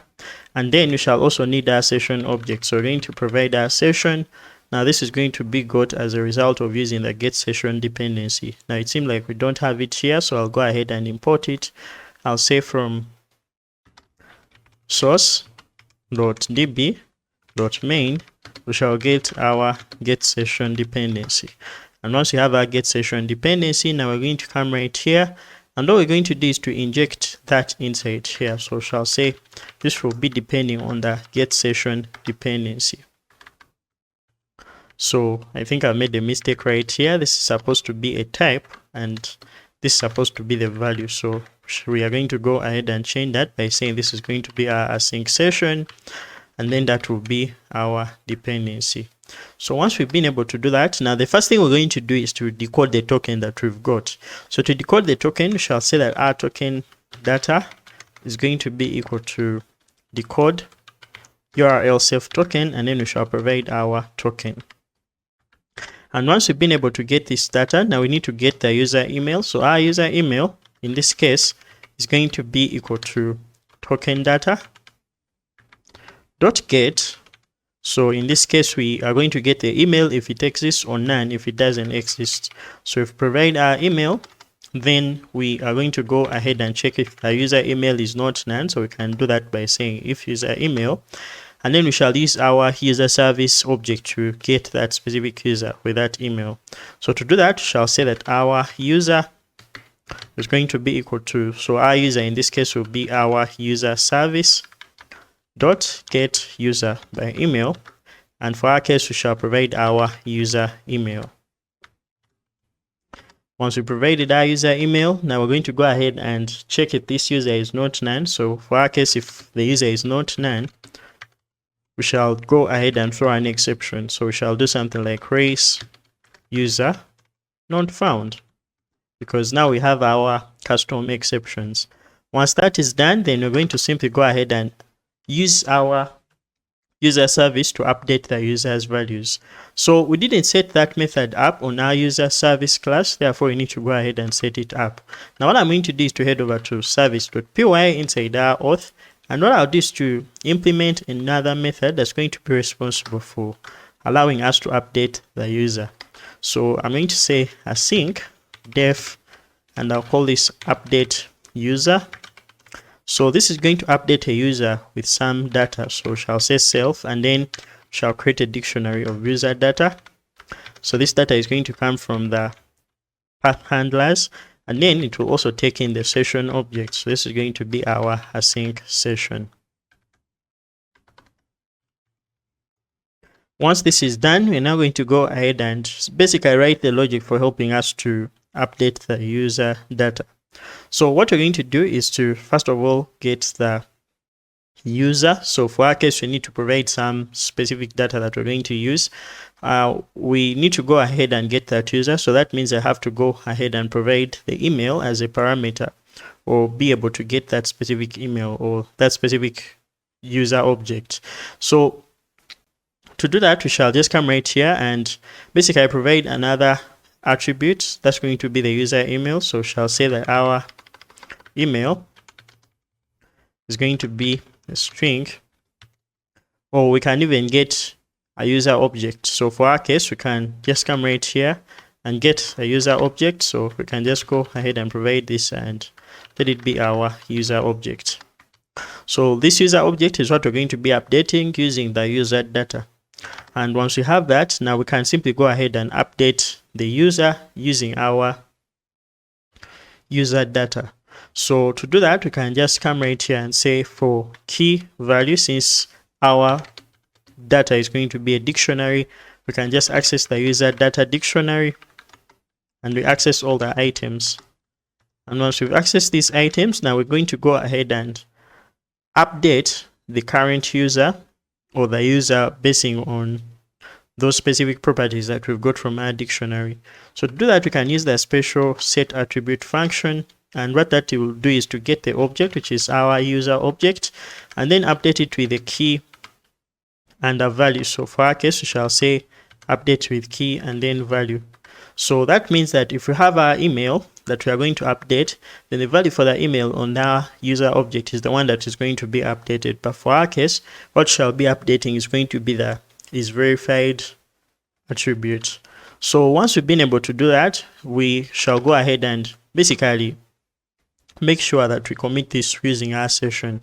So to do that, we shall say session dot, in our case, we're going to call the commit, but remember that this is a coroutine, therefore we'll go ahead and call it with await.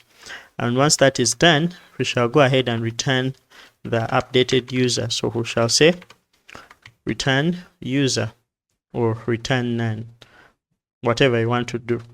So for our case, once we've been able to do this, then we are going to use the same method to go ahead and update the user.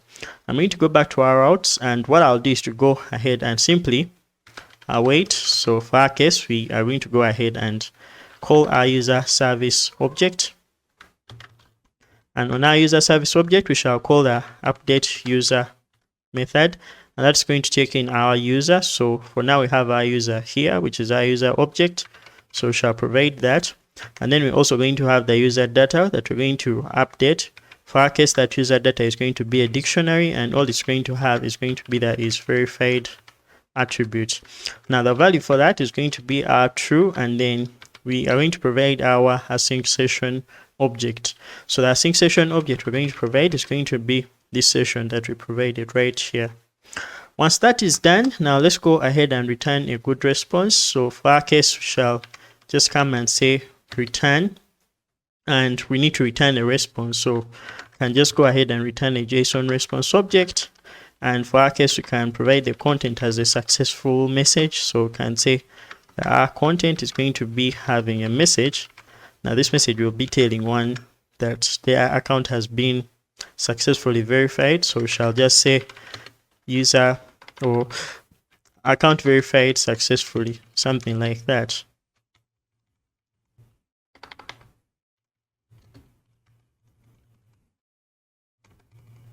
And once that is done, then we can also set the status code to return with this response. So our status code is going to be a 200 status code. Now we shall just come right here and say this is going to be status.http 200. Okay, let me go ahead and format that. And this is basically what will happen in case our user account has been verified successfully. Now, another thing we're going to do is to handle that case in which our user email has not been verified. So to do that, we shall just come right here and basically return a response showing if our user has not been, or if our user account has not been verified. So shall just come right here and say return response, and for our case, this is going to actually be a JSON response. Now this JSON response is also going to have content, but this is going to be simply a message to show them that something went wrong. So shall just tell them that error occurred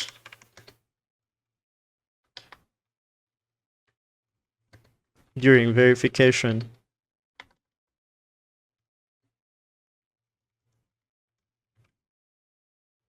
And then we shall return a status code. So for this case, our status code is going to be something like 400, or let's say a 500 internal server error or something of that sort. So we shall just come and say status.http.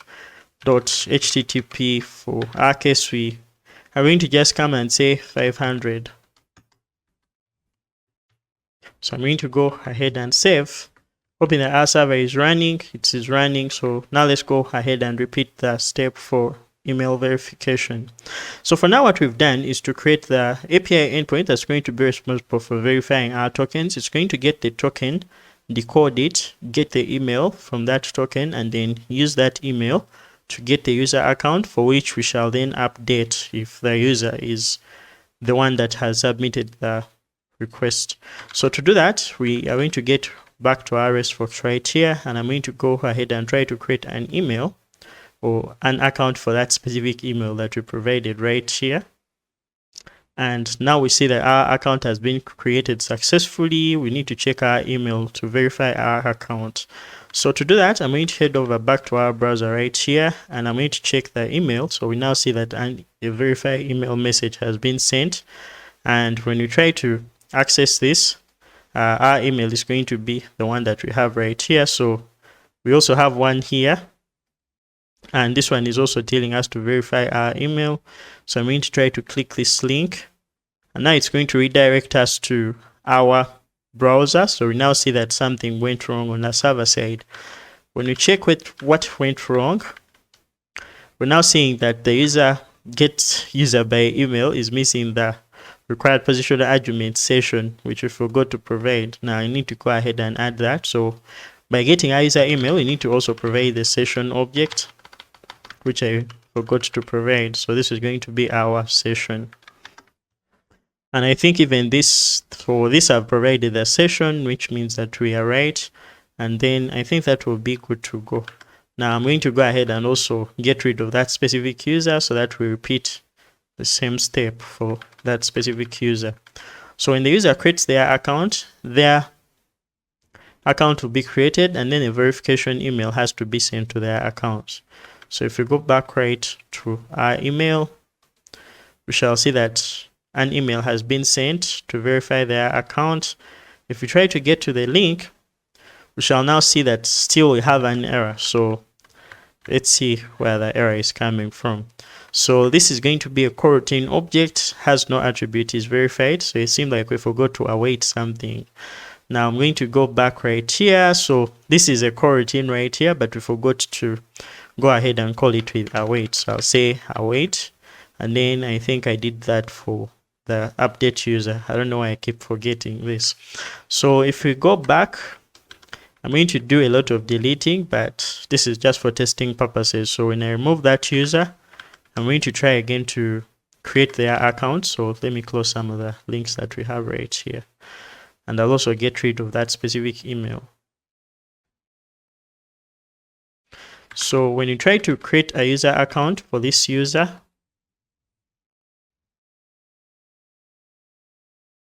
our user account is going to be created. The email is going to be sent, just like you see right here. And when you click this link, let me close what we have here. We shall now see that our account has been verified successfully. So for us to be able to go ahead and check if this is actually done in the database end, I'm going to still be using this tool for basically helping us to visualize our database. So I head over to the user table, and now we see that is verified is true for that specific account that has the email that we've used. So by doing this, you can be able to help users basically identify themselves by providing valid emails. What happens is they sign up, an email is sent to them, and then they'll be able to get to have their emails verified. What's up everyone, welcome back. Now that we've added email support to our application, let us go ahead and look at how we could implement password resets based on the same logic that we used in the previous video. In the last video, what we did was to go ahead and set up email support to our application and also go ahead to implement the user account verification by using our emails. In this video, what we're going to be doing is to make sure that users can at least have a way of resetting their passwords by requesting them. So what they'll be doing is to provide an email address. When we send them the email, we shall be providing the link to where they'll be able to reset their password, and then their password will be reset based on whether the link has their details or not. So that's what we're going to be doing in this video. For now, what we have is email verification, but we do not have any checks put in place to show if the users are actually verified to perform any actions within our system. So the first thing we're going to do is to modify our role checker dependency so that each of the users that are within our app and are accessing those protected endpoints that require us to have a role, that they are verified before they actually go ahead and perform any action. So for us to do that, we are simply going to go ahead and add onto this specific call. So we're going to just add a call, or we're going to just add this check inside our call method of our role checker. And what we're going to be doing is to just simply come right here and basically check if the current user dot role. So actually in this case, what we need to access is that what is verified attribute. So what we can do is to just simply go ahead and say if not current user dot is verified, then we shall go ahead and raise an exception. So for our case, what we can do is to just raise still we can just tell them that they do not have, or in this case we can create an exception, and that exception can be specific to them not being verified. So what we can do is to go to our errors.py, And inside our errors, we can just simply create our exception class, which we can call something like, let's say, account not verified.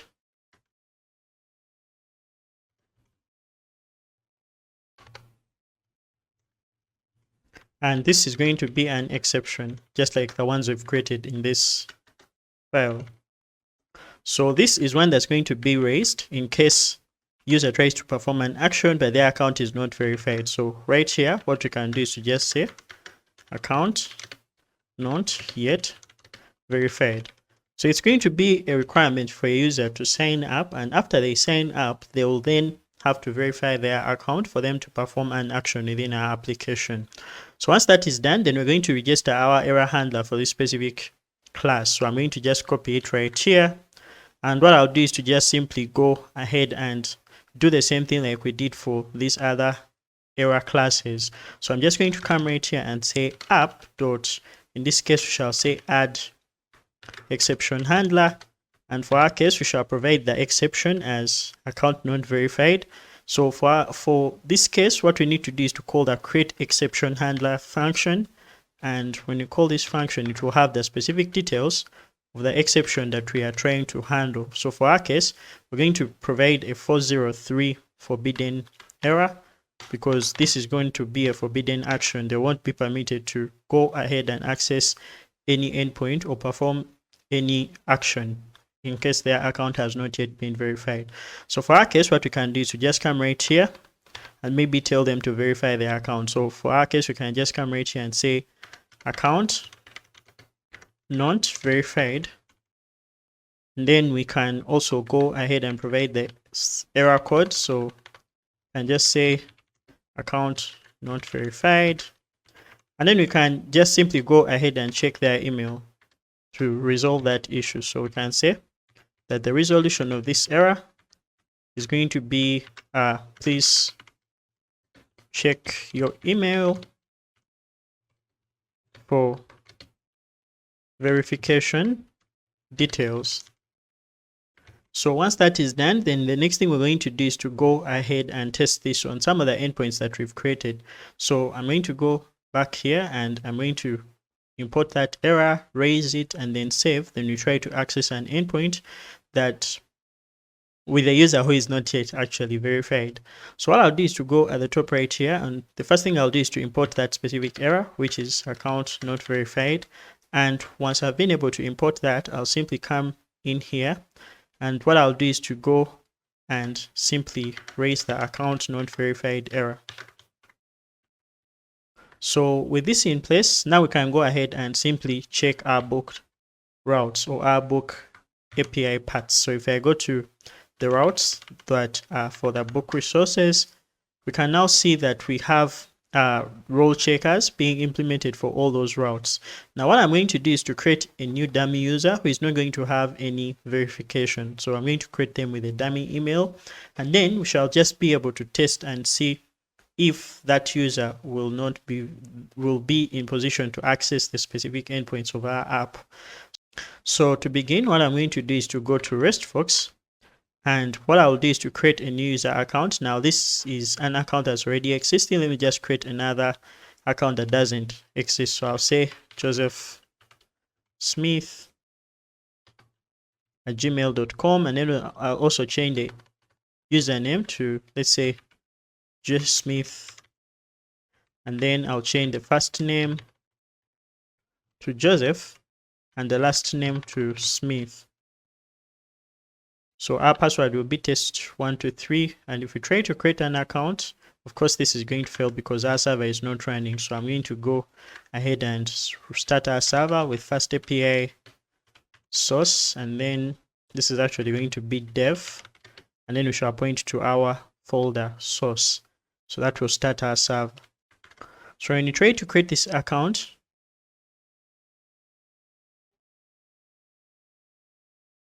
of course our account is going to be created.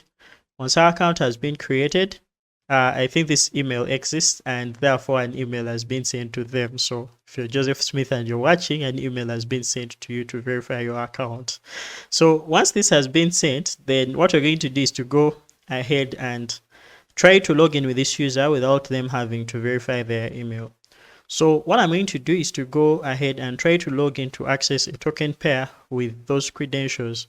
So for our case, the email is josephsmith@gmail.com. And then when you go to create token pair, in this case, when we try to add the email, provide the password, shall get our token pair. So I'm going to get the access token, and then I try to list all books with that specific access token. So to do that, what I'll do is to go to our books, and then I'll try to get all the books for this for all the users who have submitted books. So I'll go to our headers, and then I'll add the token under the authorization header. So when you try to access this, we shall now see that our error has been thrown. So our error has been raised, telling us that our account has not been verified, and therefore we need to first verify our account for us to be able to perform the action of listing our book resources. Now that we've been able to look at that, let us go ahead and look at how we can implement our password resets. Before we implement our password request, let us first of all understand the steps that are involved when resetting our password. So I'm going to be using a simple doc string that's going to guide us into the things that we're going to achieve for us to be able to confirm or be able to reset the user's password on request. So to do that, I'm going to just come right here, create this doc string, and it's going to have the steps. So the first step is going to be for us to send the password reset link. So we shall have to first of all get the user's email address, shall request them to provide the email address, and then after them doing that, we shall go ahead and send them the password request link. So shall send the password reset link, and once they click on that link, they'll redirect to the app, and then we shall basically require them to get that password link, provide the details via post request, and then be able to save their new passwords. So that's what we're going to do. So to do that, we shall just come and say reset password, and once that is done, we simply have two views to implement here. The first one is going to be what we are going to call our password reset request. So here the user is going to request for a password reset request, and what we're going to ask them for is going to be their email. So they'll have to send their email, and once they've been able to do that, we shall send with our response a password reset link to their email address, of which they'll confirm the password reset by using our password reset link. So here we shall just be confirming the password reset. So this is going to be called our password reset confirmation. So once we have these two, then the user can successfully be in position to reset their password. If you do not understood this, do not worry, we're going to understand how this is done. So let us first begin with the first step, which is basically providing the email and sending the password reset link. So this is going to be very similar to what we did when verifying our user accounts, where we are able to get the user's email, send them an email, and then be able to send them a link to which they will redirect to our application. And we used It's Dangerous to pass their email from our application to their email and then back. So to start, we're going to go to our schemas.py inside our auth directory, and we're going to create a new class. So this class is going to be called the password reset, and for our case, this is going to be the password reset request model. So this is going to take in our base model, and once it has taken in our base model, we are going to define the list of the address that we want to send this email to. So for our case, we are going to do this by providing our email address, which is going to be email. And once they've provided their email, then we need to go ahead and make use of this in an API endpoint so that we can send them an email with the password reset link. So for us to achieve that, we shall go back to our auth routes, and just right down here, we shall use our auth router to create a new path. So this is going to be one that will be accessed via post, and we shall just simply call this our password request. So it's /password reset request. And once we've been able to do that, now we shall go ahead and define the handler for that. So we are simply going to call this password reset request. And this will take in the email data. So this email data is going to come from the Pydantic model we've created right here. So we have to go ahead and import that model. So we shall go at the top right here, and right after importing our email model, we shall now go ahead and get our password reset request model. So once that is done, we shall go ahead and simply provide it here in our route handler. And then we can be able to access our email address. So our email address is going to be equal to email data. And for this case, we shall get the email. Once we've got the email, now we need to create the token that's going to be sent safely within our URL. So for us to do that, we're going to be making use of a function that we used in the previous video on signing up. So that's going to be our create URL safe token function. So I'm just going to go ahead and say that our token, in fact, what I'm going to do is to copy what we have here to save time, because it's almost the same logic. I'll copy everything we have here from where we create our token to where we send our response. So we shall just come right here, paste what we have. So this line creates our token. This line is going to create our link. So our link in this case has to be different from what we have as the one to verify our user accounts. I'm just going to come right here, and I'm going to change this to password dash reset, and then this shall be called confirm, and then this will take in the token as a path parameter. Then we shall have our HTML message. So our HTML message is going to be reset your password, and then we shall provide this link right here, and instead of telling them to verify their email, we shall tell them to reset their password.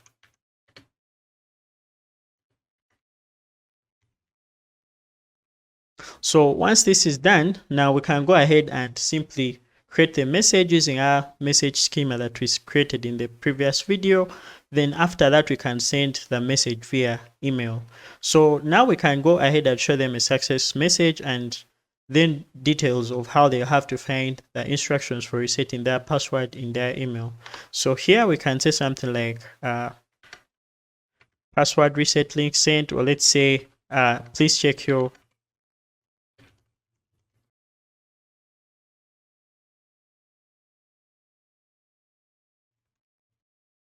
And once that is done, now we can also go ahead and let's just send them that specific message.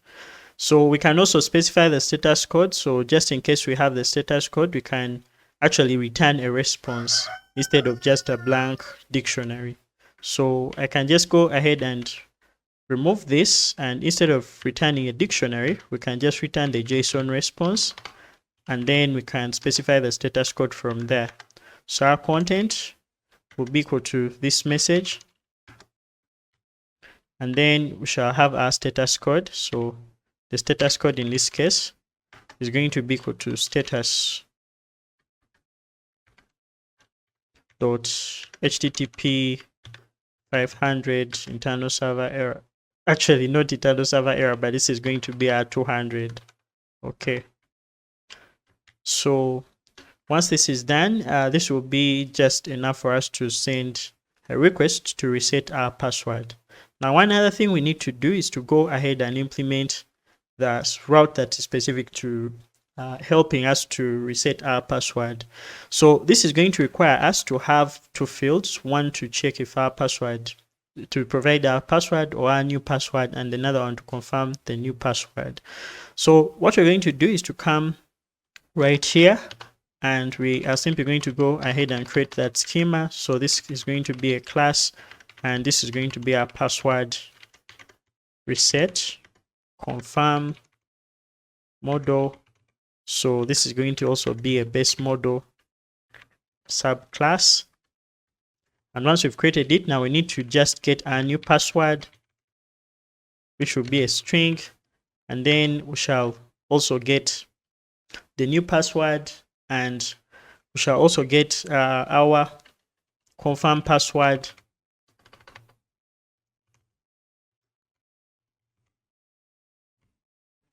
which will be a string.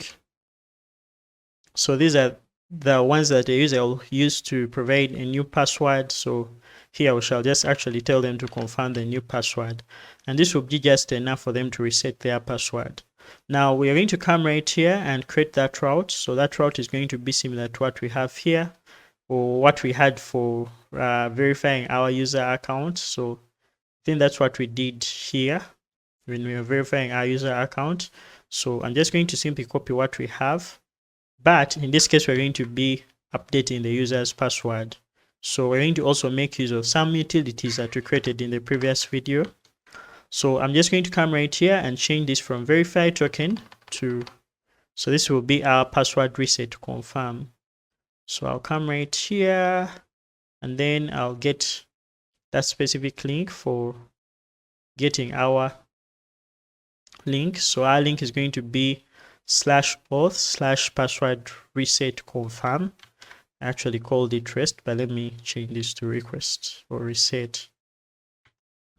So then we shall go ahead and provide this. So this is going to be password reset confirm, and then we shall provide our token. So instead of verifying user account, for our case, we are going to be changing, or let's say we're going to be resetting account password, and then here we shall get the token user session object, and once we get our session object, we shall get the token data, decode it to get the email, just like we did here. If the email exists, then we shall go ahead and fetch the user with that email. Once the user has been got, then we shall be able to update their password. But in this case, we are updating their password with the hashed value of our password. Therefore, we also need to get our passwords. So to get our passwords, we need to go ahead and import the schema that we created for our password requests. So we are going to update this by importing our password request preset, or our password reset confirm model. And then we shall come right here in our view function, or in our path handler right here, and what we shall provide are going to be our passwords.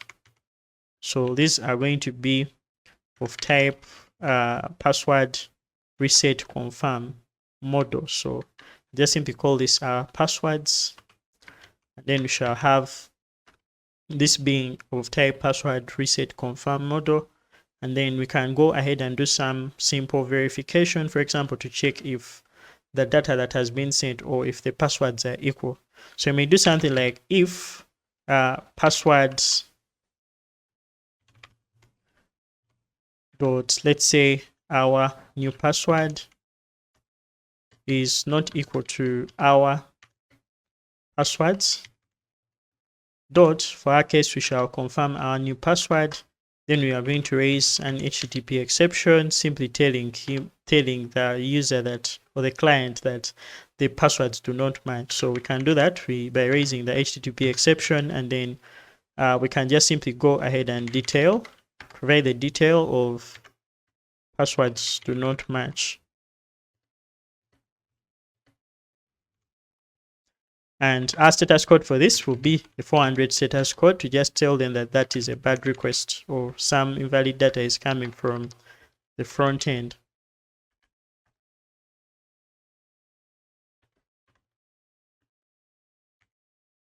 So once we've been able to do that, now we can go ahead and simply reset the user's password. Now remember, in the previous videos that we created utilities, and inside our utilities we have that utility for helping us to generate a password hash. So that's what we're going to be using to create the user's password. Now what I'm going to do is to go ahead and import that. So I'm going to come at the top right here in our code, and what I'll say is from dot, so this is dot service dot utils, we have create access token, verify password. I'm also going to generate the password hash. So I import generate password hash, and once that is done, now we are going to simply go ahead and update the user's password with the newly hashed password. So if the user email exists, we get the user. If the user is not found, we raise the error. in case we get the user, then we're going to update the user's password with the hash of the new password. So to do that, we shall just come right here, and what we shall do is to update what we have here, and our password for our case is going to be our emails.newPassword. So you can just come right here and group this or change this, create variables for them. So what we can do is to just say that we are going to have our new password. So our new password, in this case, is going to be password.newPassword, and then confirm password is going to be equal to passwords.confirm new password. And then you can simply go ahead and compare those. So we can say if new password is not equal to the confirm password. So for our case, we can just have confirm password. Then we can just simply go ahead and use this new password variable right here. So to do that, I'll just come inside here and I'll change this to generate password hash, or what I can do is to just also create a variable for that. So I can say pass hash, or to be specific, I can just come and call it the password hash. It's going to be equal to generate password hash, and then for our case, we shall provide our new password. Then we shall continue to update our user using that new password. So for our case, we shall say new password. I'm going to go ahead and save. Oh, actually, this is supposed to be our password hash instead of our new password. So forgive me for that. I'll change it to password hash. So now that we've been able to do that, we shall return a response telling our user that their password has been updated successfully and therefore they should be able to log in. So what we shall do is to just come right here and say password reset successfully. And then in case it fails, we just tell them that an error occurred, or an error occurred during password reset.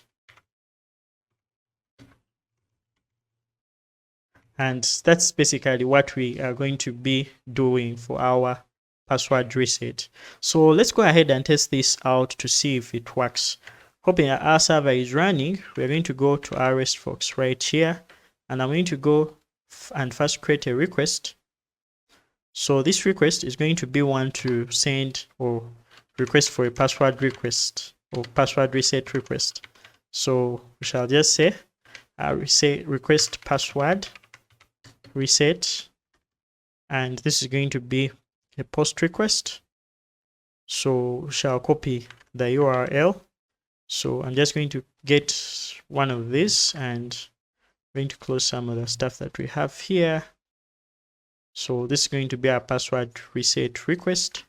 I'll paste what we have here, and then instead of send mail, we shall have this being password reset request. I'll copy it, and then I'll move here, provide the link, and then when we try to send, we now see that our body is missing. So we're going to send JSON, and for our case, we are simply going to go ahead and provide, let's say, an email that has a valid email. Let me just provide the email that we used at first to send an email and see if our password reset link is being sent.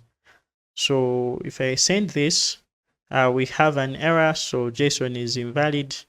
We're being told that this is supposed to be it's supposed to be a JSON object, but I did it wrongly. So I'm going to go ahead and provide the key, which is going to be our email, just like we did for our schemas right here. It has the email. So I'll go ahead and make the request. Now we expect our email to be sent. And when that email is being sent, then we shall go ahead and check our email to see if our password reset link has been performed. Now, I know some of you have noticed the delay in sending emails. And one of the ways we can prevent this delay is by using background tasks, and we're going to be looking at them in a coming video. So we can use things like Celery or FastAPI's inbuilt background tasks so that we can have this being pushed to the queue while we wait for them to be executed. So a user will be able to get their message just like you see right there, while the sending of the email is being done in the background. So to confirm if our email has been sent successfully, we are now going to navigate and go to the browser. So I'm going to go ahead and open up Chrome. And when I open up Chrome, I'm going to go to my Gmail and see if the password reset link has been sent.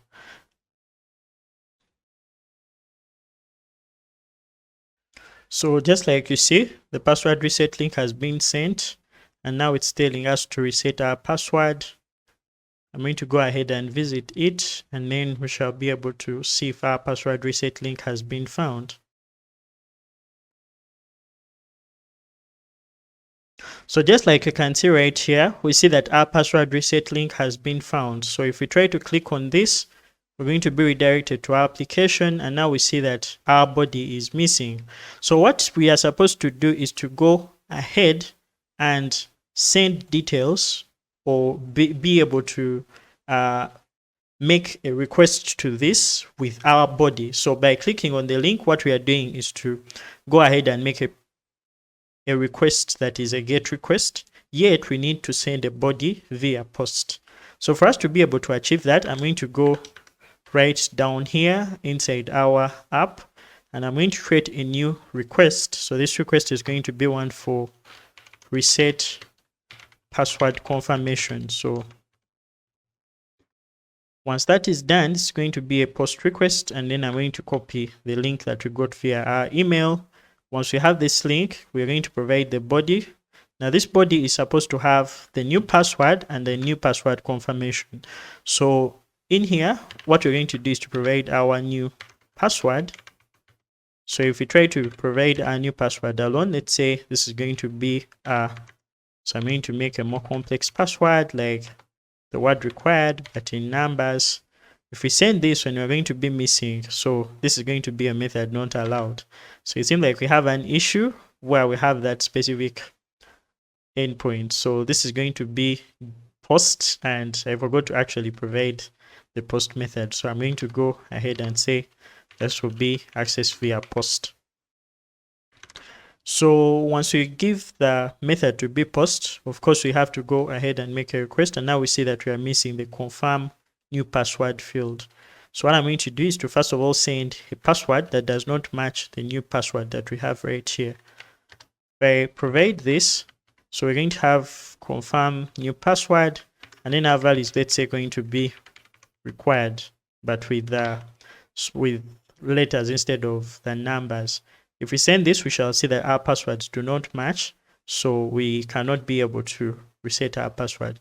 But just in case I fix this, and let's say I try to make a request and send the details when they match, so we have some error that is happening on our server side, and let's go ahead and see where that is coming from. So we see that the user object has no field password.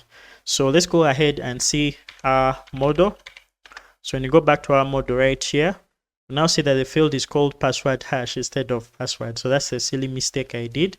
But when we get this password hash and then provide it right here in our details, so instead of password, we can have it being password hash.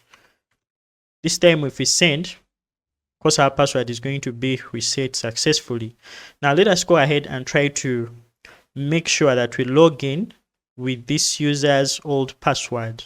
So we're going to go back to where we created a token pair, and then we try to log in with the details of that specific user we've sent the password request. So we shall say this email address and then the old password. Then we shall see that invalid email or password. But then if we try to provide the new password, which is just required, then we shall be able to send. So let me see if I've made a mistake here. Our password is required. So this 3 is the mistake. If I send, we shall now see that our password requests or our password reset is successful. So just like that, we can be able to implement simple password requests for our application. And even if we try to, let's say, access endpoints for this user, I know this user is not yet verified. If we try to, let's say, get a list of all books or access any endpoint for which we have protected and have authorization, we shall see that they are not verified and therefore they cannot be able to access that specific part of our application.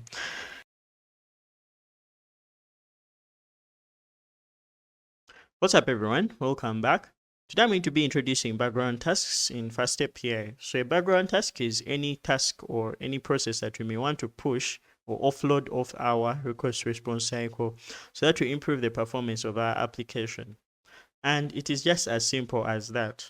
Whenever I have a task that is going to take a lot of time and delay the rate at which responses are being got by our clients, then that task is to be pushed to a background task.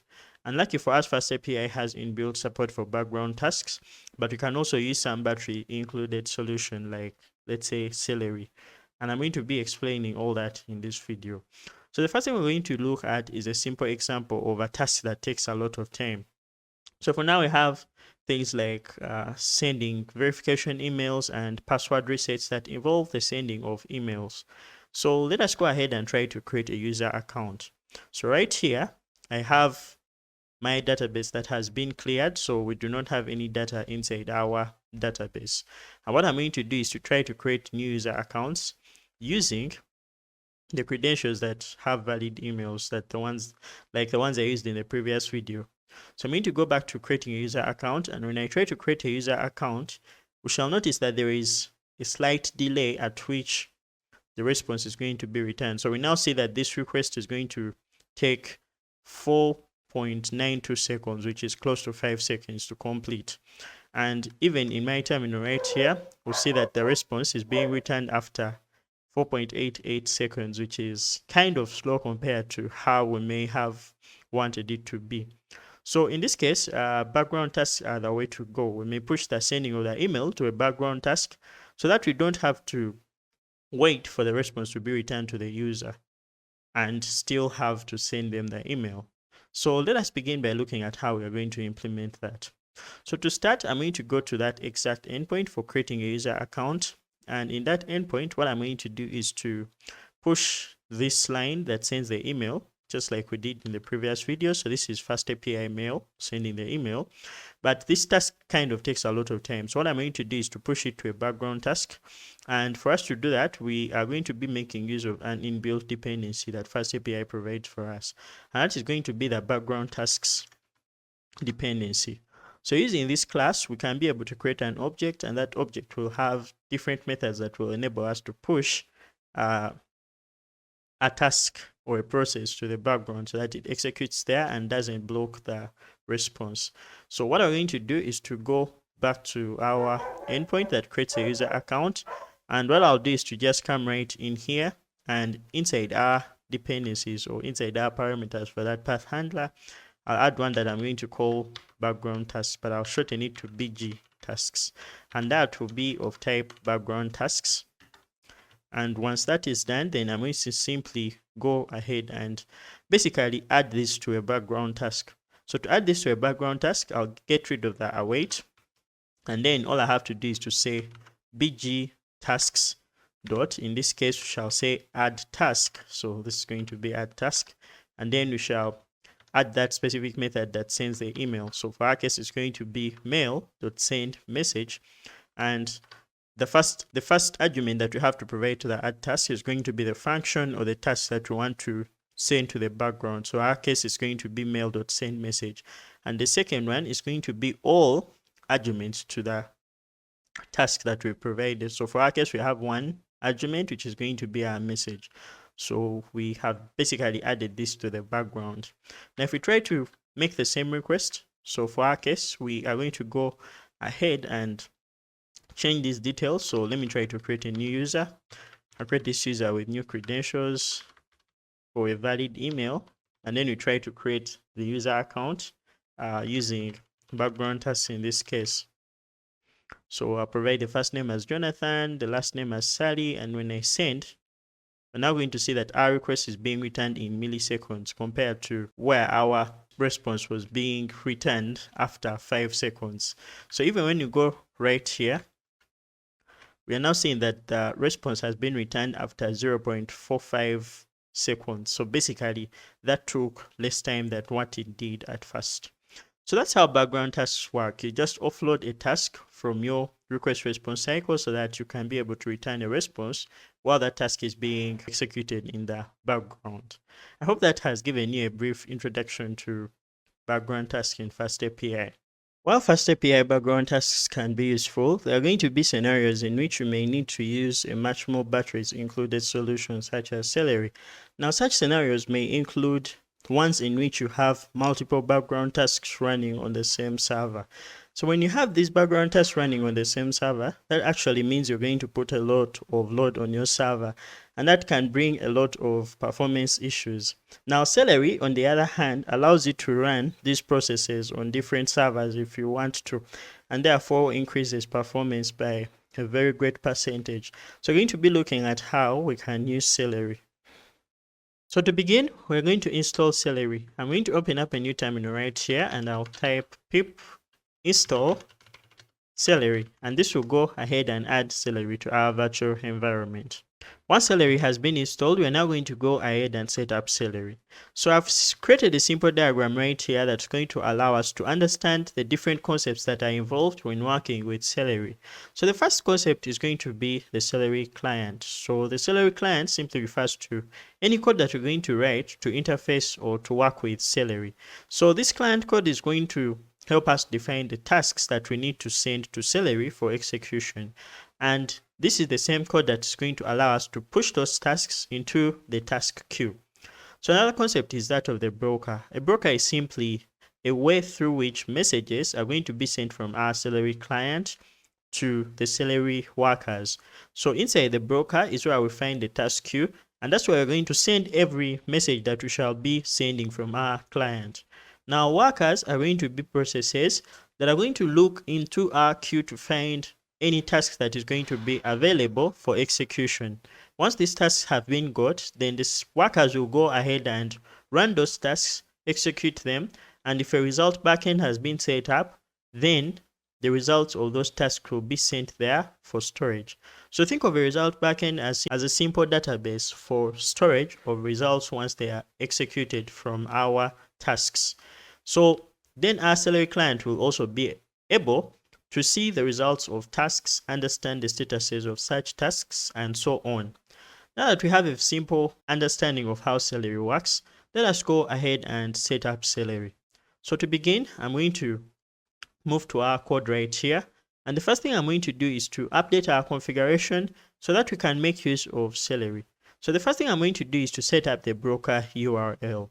Now we're going to be using Redis in this video as our broker. So think of the broker as a medium that is going to allow us to send our messages to workers. We're going to be looking at how to set that up right now. So we're going to set up a simple variable called our broker URL. Now our broker URL is going to point to Redis that we already have installed, and we're also going to look at how we're going to update our Redis config so that we can be able to simply use a URL instead of the credentials we've so far been using. So this is going to be our Redis URL. Now I'm going to get rid of the host and the port so that we just substitute them with the Redis URL.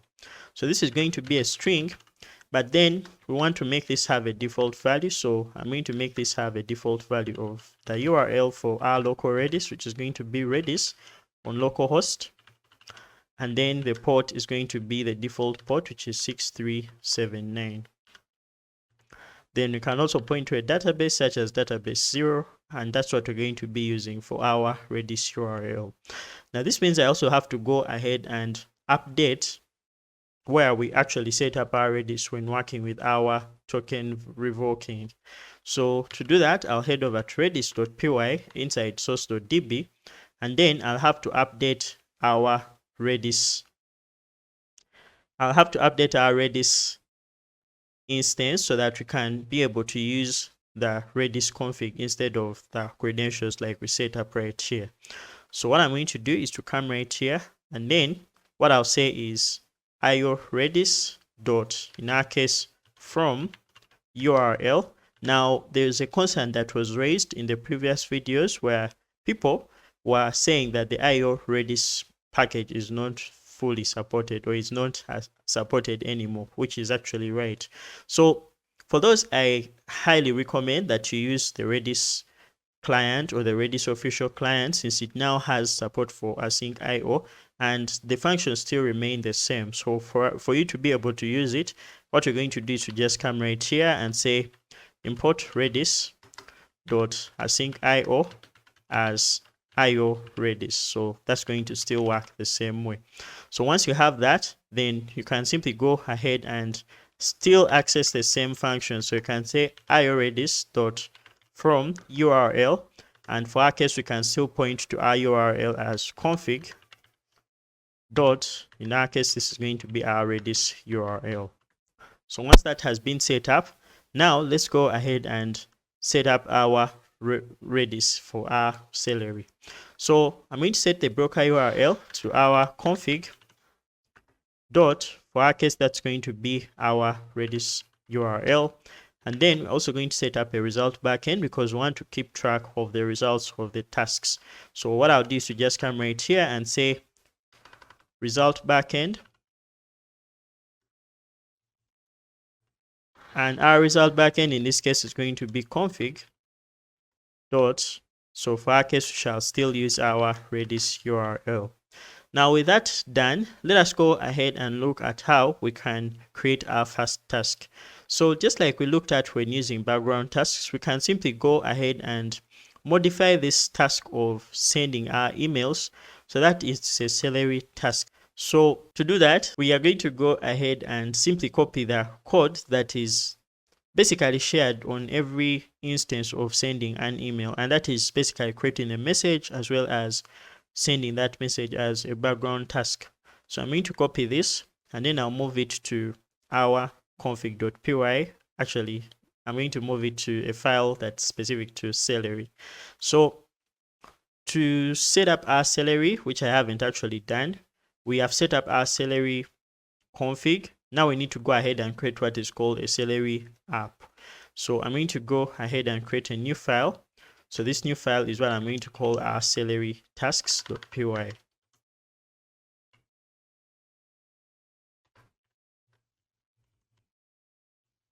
So inside our Celery tasks.py, we're going to first of all create a Celery app instance, or the Celery app. So to do that, we're going to first of all import Celery.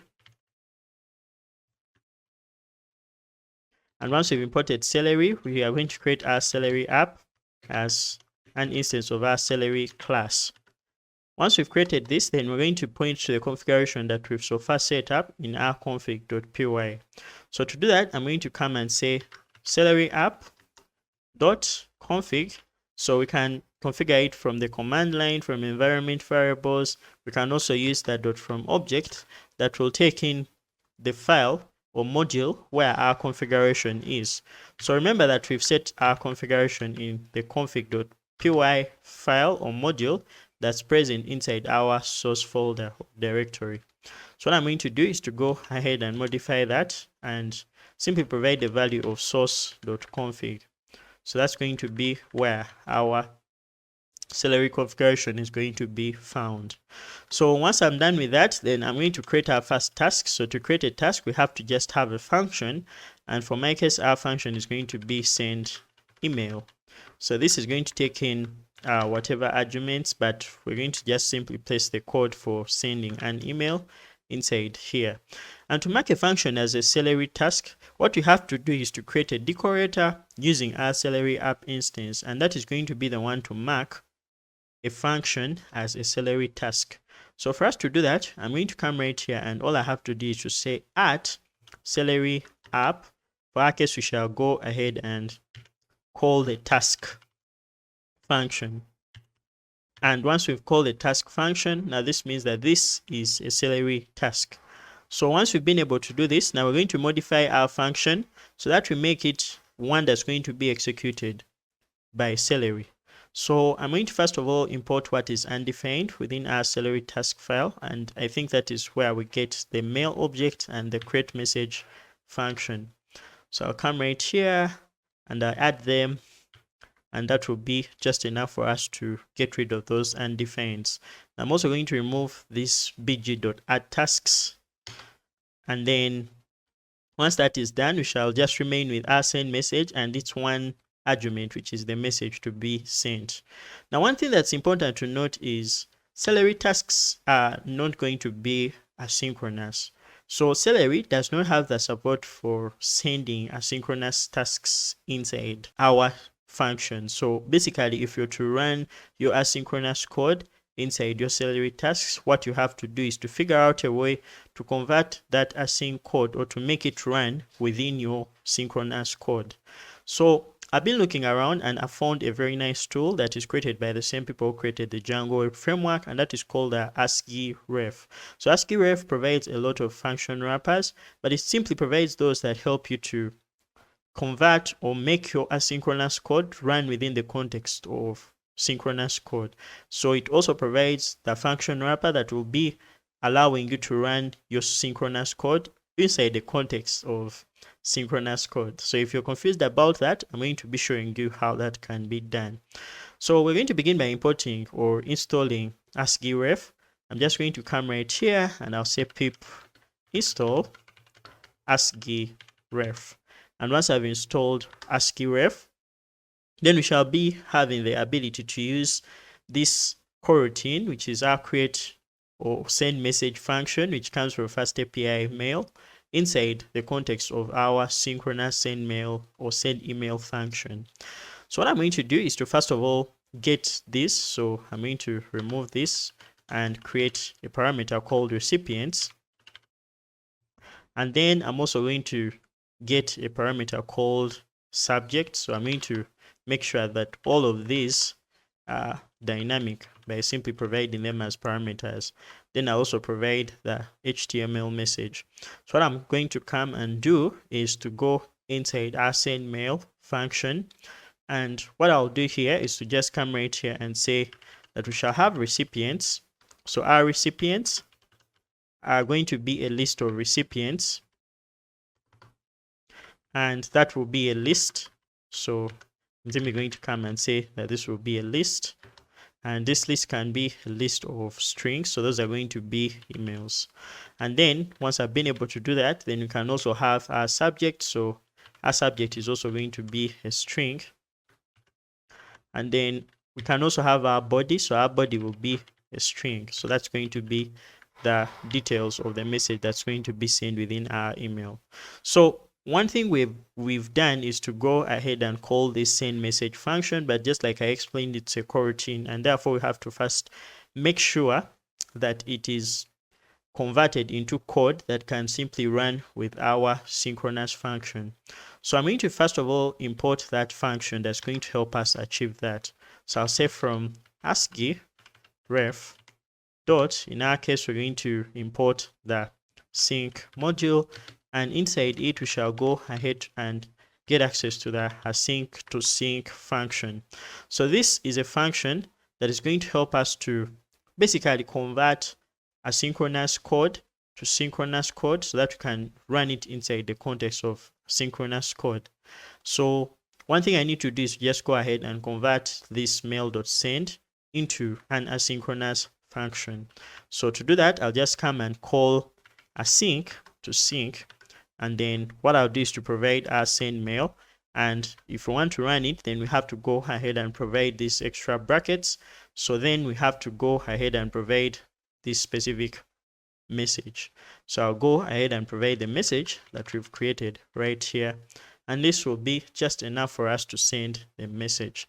So one thing I've missed here is going to be our body, so I think I need to go ahead and just remove the HTML message, replacing it with a body. And yeah, we've created our first Celery task. Now we need to go ahead and call this function, and for us to call this function, we need to call it not as a normal function, but as a celery task. So if we want to achieve that, then what we're going to do is to simply go within our routes, and I'm going to go to that specific part where we have these specific functions, or where we actually go ahead and send emails. So I'll go ahead and get rid of all the code that we've written for sending messages, and what I'll do is to go ahead and replace it with our celery task. So I'll go at the top right here, and I'll first import the task that we've created. So I'll say from .celery tasks. Actually, that's going to be from source.celery tasks. We are going to go ahead and import our send email function or task. So for our case, for us to go ahead and call that, all we have to do is to just say send email. But instead of calling it as a normal function, we are going to go ahead and call it as a celery task. So to call it as a celery task, we're going to use that .delay method, and then we shall provide all the arguments that are present inside that specific task. So our first one is going to be our recipients. Now I'm going to provide our recipients as emails, and then we shall have the subject. So for our case, our subject is going to be welcome to the app. So I'll just say our subject is going to be our subject, and then I'll create a variable called our subject. So our subject in this case is going to be welcome to our app. And then when I have that, then I'll have the body. I think that's the last argument. So that's exactly what we shall provide right here. So our body is going to be equal to our HTML. So I'll just go ahead and provide our HTML, just like you see right there. So this has updated our code to make sure that we send our emails as a celery task. So I'm going to go ahead and copy this, and it's the same thing that we're going to do after creating a user account. So I'm going to get rid of all this, and then I'll replace it with send email.delay. So here I need to come up with a list of emails where we're going to actually send the email. So I'm just going to create that, and emails is going to be a list of our emails, but for our case we want to send to the user email that we've got right here. Now the subject for our message is going to simply be verify your email. So I'll just come right here and say that our subject is going to be verify your email.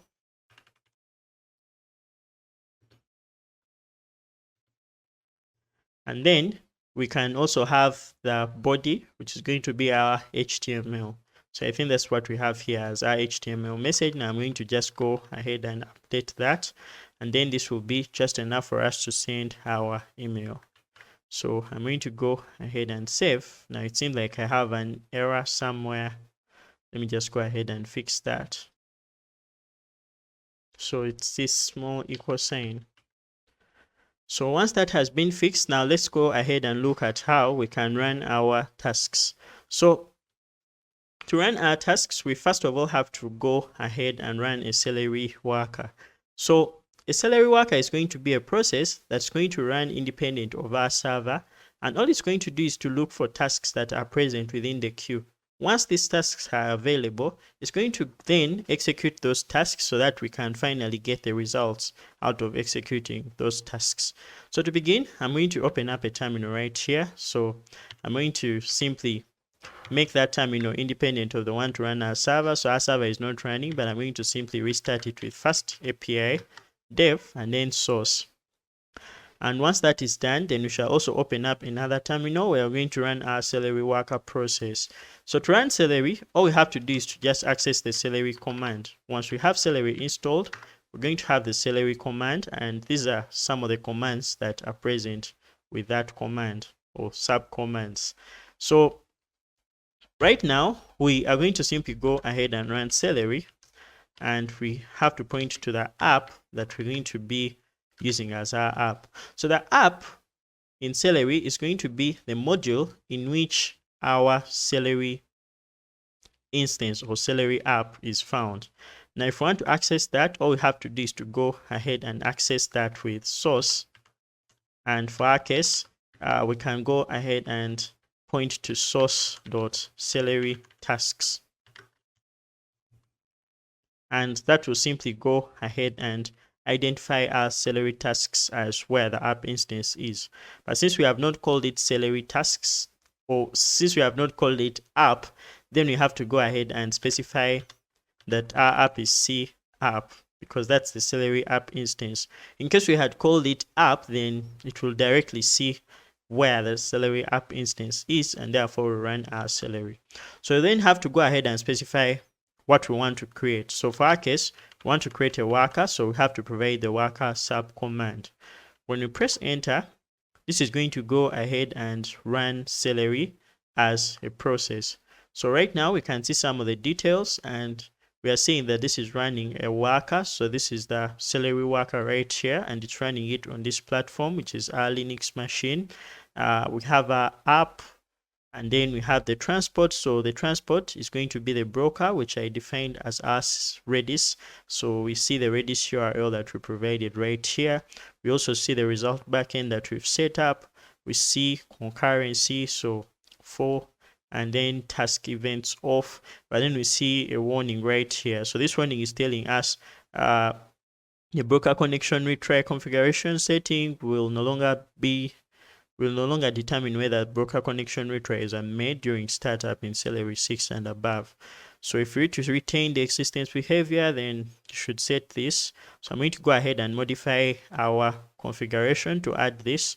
So I'm just going to go ahead. So I press Ctrl C. That's why the salary worker is going to stop. But then what I'll have to do is to copy this specific part right here, and then head over back to our configurations.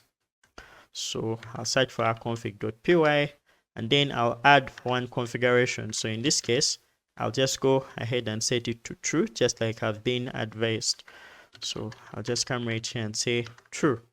Once that is done, then the next thing is going to be for me to restart our worker.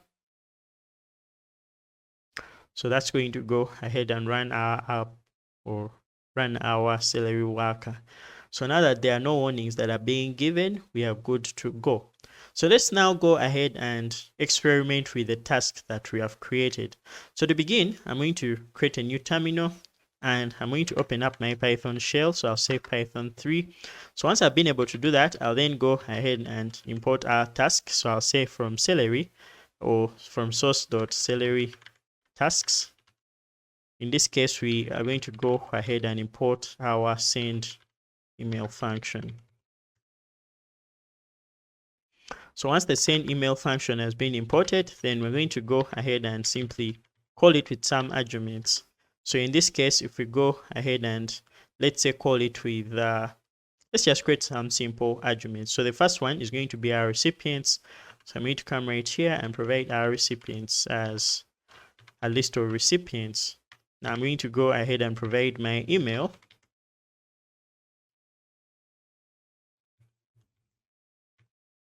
And once I provided my email, this is going to be a list. Now I need to also go ahead and provide the subject. So our subject is going to be, let's say, sample email. So once I've been able to do that, then I'll finally provide the message or the body that I want to send. So I'll say that our body is going to be, let's say, H1. And then in this case, I'll say sample message.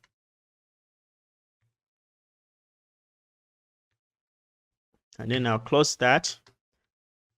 And once I've been able to do that, when you call this function, we shall now see that I hope that everything is terminated. So for now, we see that this function is being called, but in this case, it's not being called as a salary task. So we can even check our email to confirm if the email has been sent.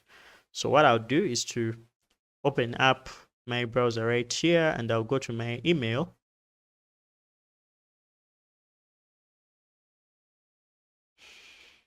And then I see that our sample message has been received, but this is not being sent as a salary task.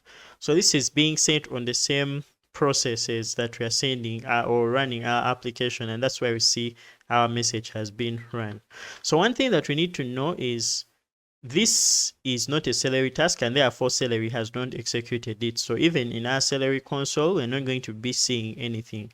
But in case we want to run it as a salary task, then what we're going to do is to simply call that .delay method, just like we did in our functions for sending the emails, just like we did right here. So just going to simply go back to where we sent that email. So we're going to run it the same way that we did right here. So what I'll do is to simply copy this, or I'll just actually go ahead and manually type it. So I'll say send email. So I guess that's going to be a send email, and then we shall call that .delay, and let's actually just call this task 1, and our task 1 is simply going to be one that's going to send our email. So we say send email.delay, then I'll go ahead and provide our recipients. So our recipients is going to be a list of recipients, but this is going to be a list. Now let me provide my list of recipients.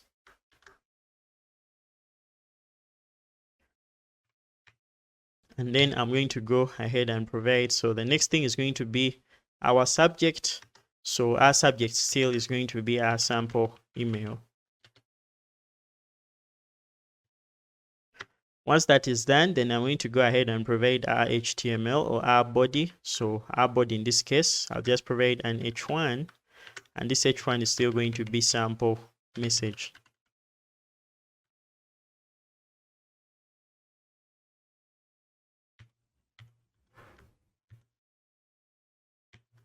So once this is done, I'm going to go ahead and simply close the brackets, and then we shall have our first task created.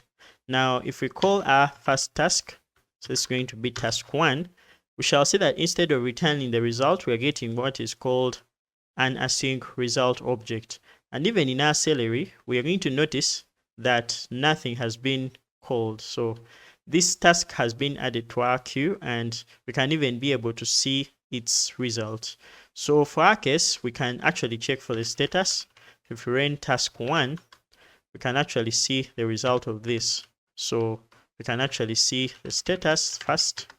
We can now see that this has been executed, therefore our email has been sent, but all this is being done in the background. So if we go to our email, we shall now see that this email has been sent, and therefore we have a sample email. Now, to make this interesting, we can actually try to do some logging to show whether our tasks are being run. So for now, I'm not getting any logging whatsoever. That's why you see that I'm simply getting a plain console here. So what I'm going to do is to first of all stop the worker. And when I stop the worker, I'm going to go ahead and do some printing inside our Celery tasks. So I'm going to go ahead and simply print email sent. And once that is done, so every time you update the Celery task code, you have to also go ahead and restart your worker. So I'm going to restart our worker. And once I've restarted our worker, now I'm going to go inside here and let's say create another task. So I'm just simply going to create a task, and that's going to be my task 2. So for our case, this is going to be send email, and then I'll provide the recipient list. So I'll provide the same email right here.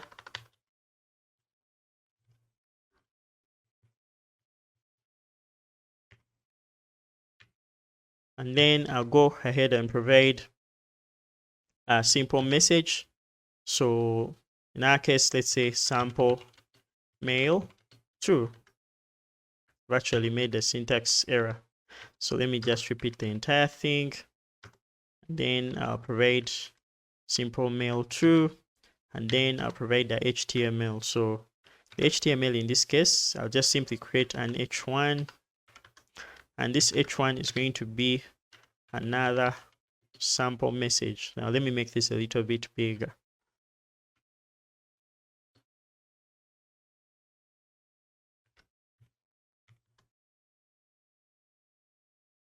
So once this is done, I'm going to go ahead and close the brackets. And now when I press enter, this task will be executed. So even here, it seems like I'm not getting any logging for my Celery tasks. So but then we can check its status. So for example, if we check for the status of task 2,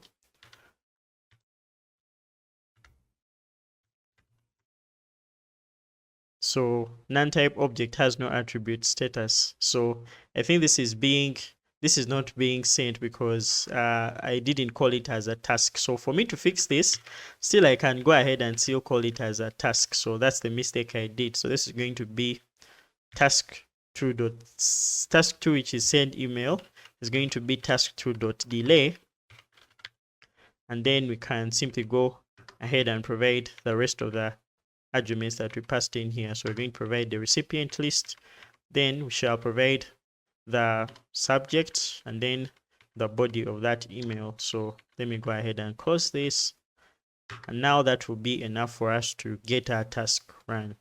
So still, now we can see that our email has been sent because of the login we've set up, and then we can also see the status of our task. So for example, we can know task2.status, and that will show us that this has been successfully run. So even when we have tasks that have failed, we can still see the status of those tasks via the task status. But all this happens because we set up a result backend to do that. When we check our email, we now see that our task has been sent, but this email has been sent from our background tasks, just like we did. So while showing your task or seeing the statuses of your tasks from your terminal can be enough, there may be instances where you want a more detailed, more beautiful representation of the statuses of your tasks and how long those tasks took, or which tasks actually also failed. So that brings to you the need for you to have a visual interface or a graphical user interface that can allow you to see the progress of your tasks and the details of those specific tasks. So Celery has a graphical user interface, which is a web interface that helps you to see the progress of your tasks, your workers, and other details about your Celery workers. And that's what we're going to be looking at right now. So to install Flower, all we're going to do is to go inside our terminal right here. So I'm going to get rid of what we are performing with Ctrl and Z. And then I'll begin by installing Flower. So I'll say pip install Flower. And this will go ahead and install Flower within our virtual environment. And once Flower has been installed, then we can go ahead and run Flower for our Celery worker. Now for Flower to work, there has to be a result backend first, and therefore we also need to have a Celery worker that's running. For us to run Flower, it's going to be as easy as running our Celery. So we can run Celery with the configuration that we've set up. So I'm simply going to do the same thing with Celery, and then we shall point to our app, which is going to be source.celerytasks.celery app, and then in this case we shall just run the Flower sub command. And once when we run this, we're going to run a new task. So here we see Celery module. So the module source.celery tasks C app was not found. So this is the mistake I did. That was supposed to be Celery tasks.celery app. So when you run this, we now see that we've started a new process or a new web server, but this is running a web interface, and that's going to be on our broker, which is our Redis. And then you should also look for any tasks that we've registered. So for now we have one task, which is going to be the one to send our emails, but there are also other tasks that are specific to Celery, just like you see right here. Now one other thing I forgot to mention is Celery also has that mechanism of auto-discovering the tasks that we've created. So it will go ahead and look through our code and then find those tasks that we've created with our Celery app instance with which we've run our workers right here. So let's go ahead and visit the URL on which our Flower is running. So when I click this link, I'll open up my browser, which is Chrome, and then a beautiful user interface is going to be run just like you see right here. So on this user interface, we can be able to monitor and see the worker that we have. So for our example, this is going to be our Celery worker, and this Celery worker is the one that we're actually running right here in our terminal. So if we are to see right here, this worker process that we're running right here is what is being given here. So we can see the details that we are actually using for this specific worker. So the implementation, the max concurrency, processes, and all those details can be found right here. So information about the broker, we are using Redis, and all its details are being written right here. Queues, if we have any specific tasks, all of those are going to be detailed right here. Configurations and all things that are needed, all that is going to be found right here. So for now, what we need to do is to just simply run a task and then see if this task is going to be added to our queue. So if we have any task, we can even see the details of those tasks. So let us try to actually create a simple task. Now what I'm going to do is to simply go inside our terminal right here. I'll create a new terminal, and inside this terminal, let me actually do this by request response thing. Now I think I need to go to my response right here. I don't know if I have this user in our database, but if I have them, then I can go ahead and delete the users. So do not mind, on my case, I have the database deleted, but then we shall have a way in which you can keep all this together. So I'm going to open up my PSQL with my user being my user, and the DB name being the booklet DB, the one that we're actually using right here. So once I've connected to our database right here, and I'm then going to go ahead and simply delete from our users. Now I can afford to do this in testing and development, but in production it becomes hard for you to do that because you don't want to lose your data. What I want to do is to test out the email functionality, but we want to test out our salary background tasks. Now I'm going to try to create a user for these specific details, and when I send, our account is going to be created. Now I want you to notice one thing. We now see that this task is going to be pushed right here, executed, and then it will be moved to processed. So if we go ahead and view the details of that specific tasks, we shall head over to task right here, and then we can see what is being performed. So for our case, this task is going to be one to send our email, just like you see right here. It will be uniquely identified by this UUID, and then we can have the state of that specific task, which is success. We can see the specific details that were sent with that task, and if we have any keyword arguments that we sent, those will be added right here. Since we are not returning anything, that's why we are being brought to the result of none, and then we can have all the other details. So this was received at this time, it started at this time, and then it succeeded at this time. So using Fly, you can be able to get all those details and be able to visualize them via this graphical user interface. Now, to make this interesting, I'm going to call that endpoint that we created for sending simple emails. So I'm going to send this multiple times, and then we shall visualize how those tasks are going to be sent.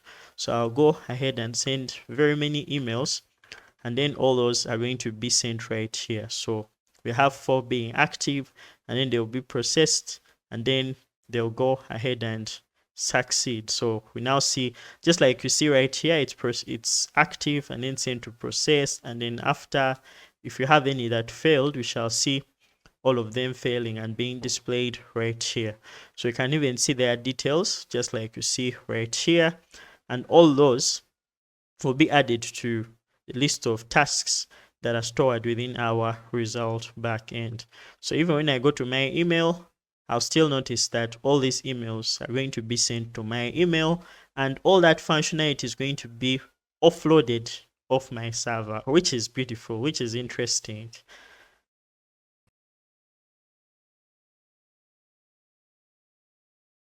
What's up everyone? Welcome back to the series. Now that we've been able to build our API with different features, we can go ahead and document our API to make sure that our API is given to those who may want to consume it. If you're to build any sort of application, an API is simply a way that you're going to give other people the ability to use that application. Now for our case, what we have built is a simple web service that needs to be shown or used by client applications. Now those can be mobile apps or web apps and so on. So for us to make this readily available in a way that can be easily used, we need to create a documentation that's going to be easy to understand and easy to work with. Now, the beauty about FastAPI is it comes with the functionality of creating this documentation in a hassle-free way. All we have to do is to define our endpoints, define our schemas, and the documentation will be automatically created for us. Now, FastAPI does this by using what is called the Open API specification. So this is basically a standard of documenting APIs based off the schemas that are defined within the APIs. So whenever we go ahead and define, let's say, Pydantic models or structures of data within our app, those structures are the ones that are going to be generating a structure to document our application. So what I'm going to do is to go ahead and visit our documentation. I'm going to open up my browser right here. And then when I open up my browser, we're going to navigate to our localhost 8000/docs. So one thing that you can see is this beautiful documentation right here, and this is the documentation of our API or our application. So it contains all the endpoints that we've built and what they do. So wherever we defined a route handler, that route handler was basically made into the specific description of the endpoint, just like you see right here. So this is the endpoint for sending an email. So this is one for creating a user account, verifying user accounts, logging in users, creating new access tokens. So that shows you that it's very important for you to use descriptive path handler names so that you can have an easy documentation like the one that we have here. Another thing that we can see is that all these endpoints have been grouped. So whenever we created routers, we went ahead and also provided tags to those routers. So if you go back to our code right here and we go within our danda init.py, every time we registered our router, went ahead and also specified a list of tags to be used with that router. And that's what we can see here on the documentation, that book endpoints are grouped within the collection where their tag is books. So we also have the auth endpoints, which are these endpoints. We have the review endpoints, and we also have the tags endpoints.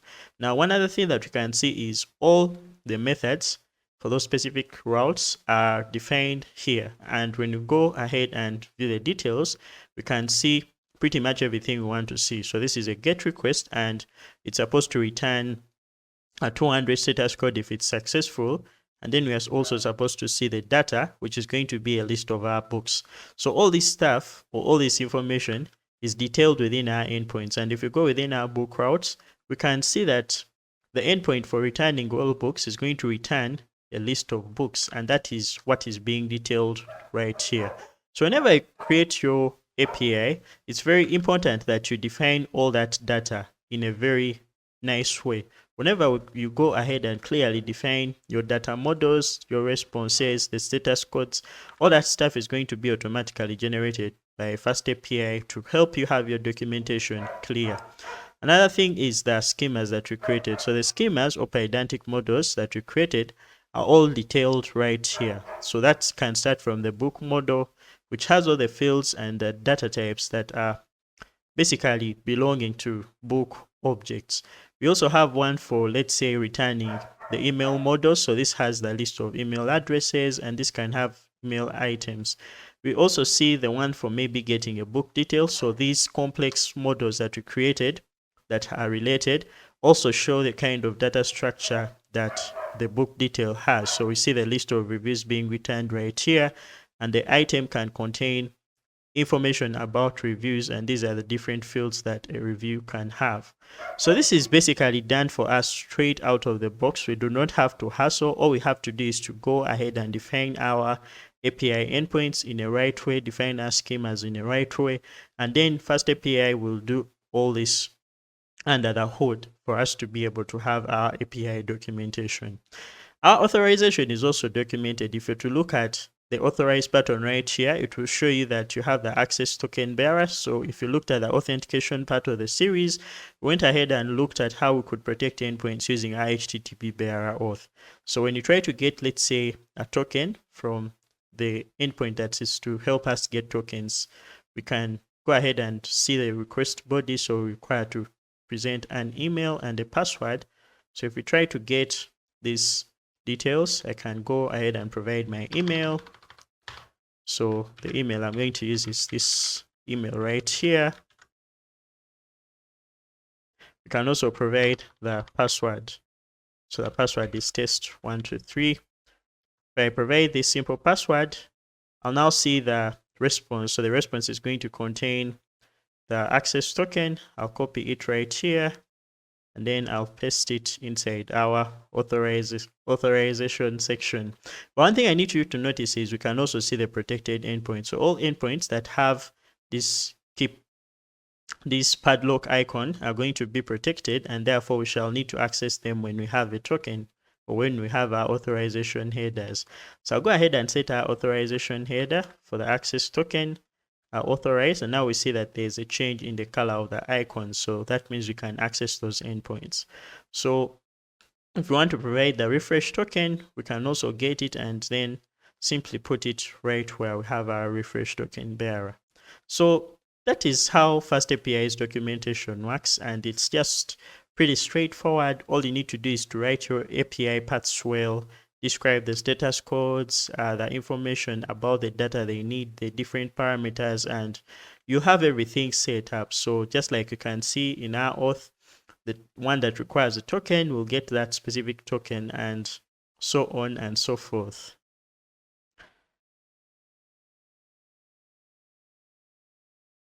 We can also go ahead and add some customization to this specific documentation by giving more details about this documentation. So by doing so, we shall be modifying the metadata of our documentation. And to do this, we can do this within our app instance that we set up within our FastAPI project. So we can go within our main app instance, and within our main app instance, we can add the description just like you see right here. We can add the version. So this version is the one that we see right here. We can also go ahead and detail things such as, let's say, the terms of service. So this is basically going to contain the URL. You can add the terms of service. This can be the URL to the terms of service. And then we can also have things such as, let's say,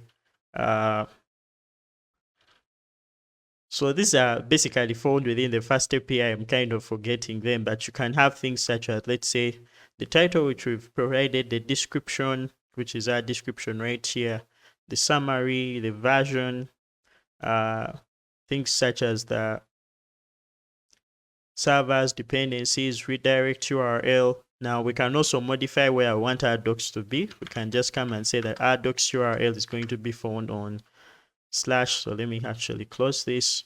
Can go ahead and provide that on our /API /version1 or / the version that we set. And then we can simply provide the docs URL. So instead of accessing it here, we can go ahead and access it on. So this will not be found, but if we try to go to, let's say, where we have the API /version1 /docs, in our case, we shall be able to get our docs. And another thing we can provide, the other details about the metadata. Now let me look at those. We have the terms of service. So this is going to be a string. The contact, so the contact is going to be a dictionary. So let me actually go ahead and add that. So right here, I'll provide the contact dictionary. So this will have a URL, and I think we need to provide the email. So the email, I'll give my simple email right here. And then I think this will go ahead and show on the documentation of the API. So contact the developer, just like you see right here.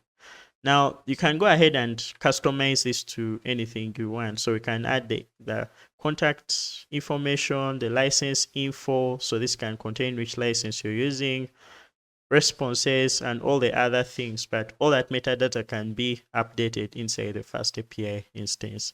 So I hope you have a better understanding of how to document our API with FastAPI and OpenAPI specification.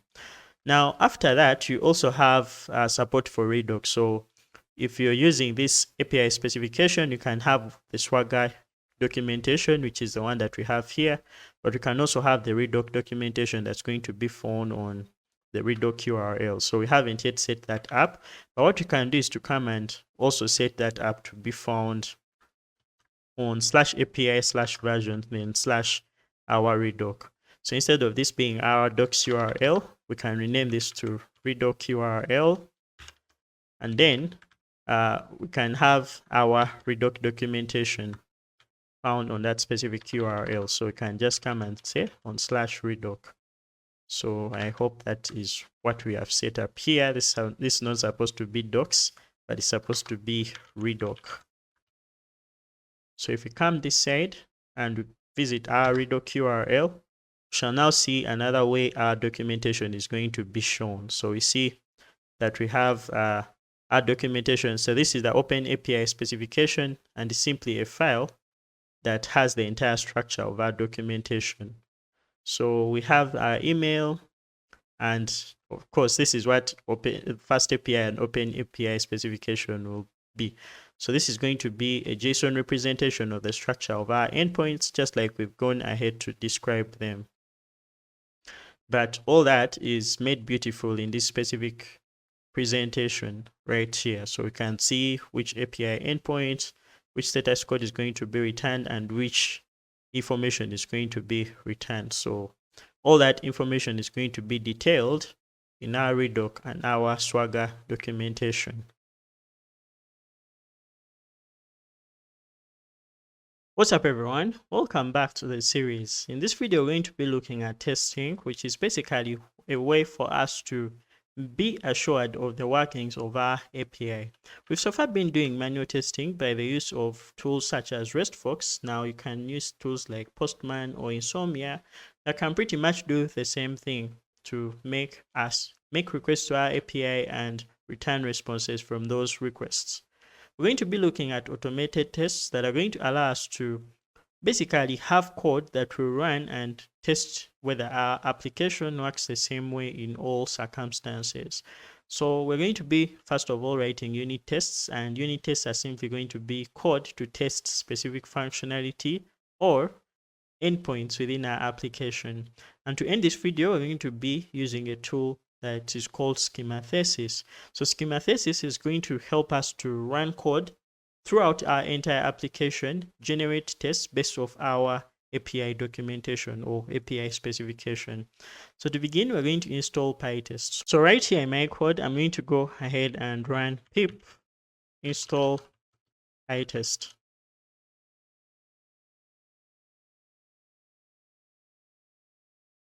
And once I've installed PyTest, I'm now going to go ahead and set up PyTest to work with the application. So to do that, we are going to come within our folder, which is our source folder right here. I'm going to create a new folder that I'm going to call tests. So inside tests, I'm going to create a Danda init.py file. And this is going to mark this as a package, since we're going to be importing very many objects from our application. So another thing we're going to do is to write a file called the conf.test file. So this is going to be specific to setting up PyTest to work with our tests. So this is where we're going to do things such as overriding dependencies, setting up fixtures, and stuff like that. So the first thing we're going to do is to first think of functionality that we may mock or functionality that we may create fixtures for. One example is going to be the code for connecting to our database. Now, if you've not been following this series, all the code for connecting to our database is going to come from our source main.py, and we are basically using our getSession object which we are getting from this getSession function right here. So we are calling this as a dependency in every route that actually needs to have this dependency, which is not what we're going to do for our test, because we need to make sure our tests run faster and do not connect to our database. So for us to go ahead and mock that functionality, we're going to be overriding that dependency. So we are going to do that by, first of all, using our app instance that we created to override that dependency using a mock dependency that we shall set up. So to begin, we're going to import that function. So I'll say from source.db.main, we're going to go ahead and import the getSession function. And once we've imported it, we're going to now go ahead and mock it. So to mock it, we're going to be making use of unit test.mock, and we shall go ahead and import a class called mock. So this mock class is one that's going to help us to create all mock session or all mock objects that we're going to use for our tests. So I'm just going to come right here and say the our mock session object is going to be an object of type mock. But for us to go ahead and return it just like we return our get session dependency, then we have to return it or yield it from a function. So we're going to go ahead and create this as get session, but in this case this is going to be returning a get mock session. Now if you're not understanding this, you're going to understand it in a minute. So what we are doing here is to go ahead and yield this mock session object similar to the way that we yielded our session that we're using within our routes, or similar to the way that we created our session object. So once we've yielded this, then FastAPI is going to help us to override that dependency such that each time we run our tests, we are not running them on our existing database. So to do that, we're going to come and import our app instance. So I'll just come at the top and say from source dot, in this case, I think it's located within our main source folder. And once we've accessed that app instance, we now just need to go ahead and override that dependency so that we don't use it. If you're confused about the dependency I'm talking about, that is the dependency that we are providing for each of the times we are using our session objects. So this is the get session dependency, but in case we want to override it, we're going to be replacing it with a get mock session. So yeah, hope you've understood that. So once we've imported our app, we need to just go ahead and call the dependency overrides. And this dependency overrides is a dictionary that takes in a key as the name of the dependency you are providing. So for our case, if we provide the get session, we can now update it with the value of our get mock session. And that is just enough for us to entirely override that specific get session dependency so that we use the get mock session dependency. Once we've been able to do that, we can now go ahead and also create a fixture, which is simply data with initial values that we can use for testing. Now that's going to be the fixture for our mock session or our fake session. So to do that, we're going to be making use of PyTest, and PyTest is going to help us create a decorator that will decorate the function to return that specific fixture. So I'll go ahead and import PyTest. And once I've imported PyTest, I can go ahead and say at PyTest.fixture. So we can create a function and name that function whatever we may want. Now I'll just call this the fake session object. And this fake session is just simply going to have the value of the mock session. We can pretty much do this for other functions. So for example, if we want to create a fake user service object that we use for, let's say, let me show you actually. When you go to our source auth, we have the user service class. We can also create a fake user service object that shall have all these methods so that we can check if those were actually called within our code. So to do that, I can just simply come right here and say that our mock user service is going to be equal to a mock object. And once we've created this mock user service, we can go ahead and also create a fixture for it by saying at pytest.fixture. And for our case, we can simply create that as def fake user service.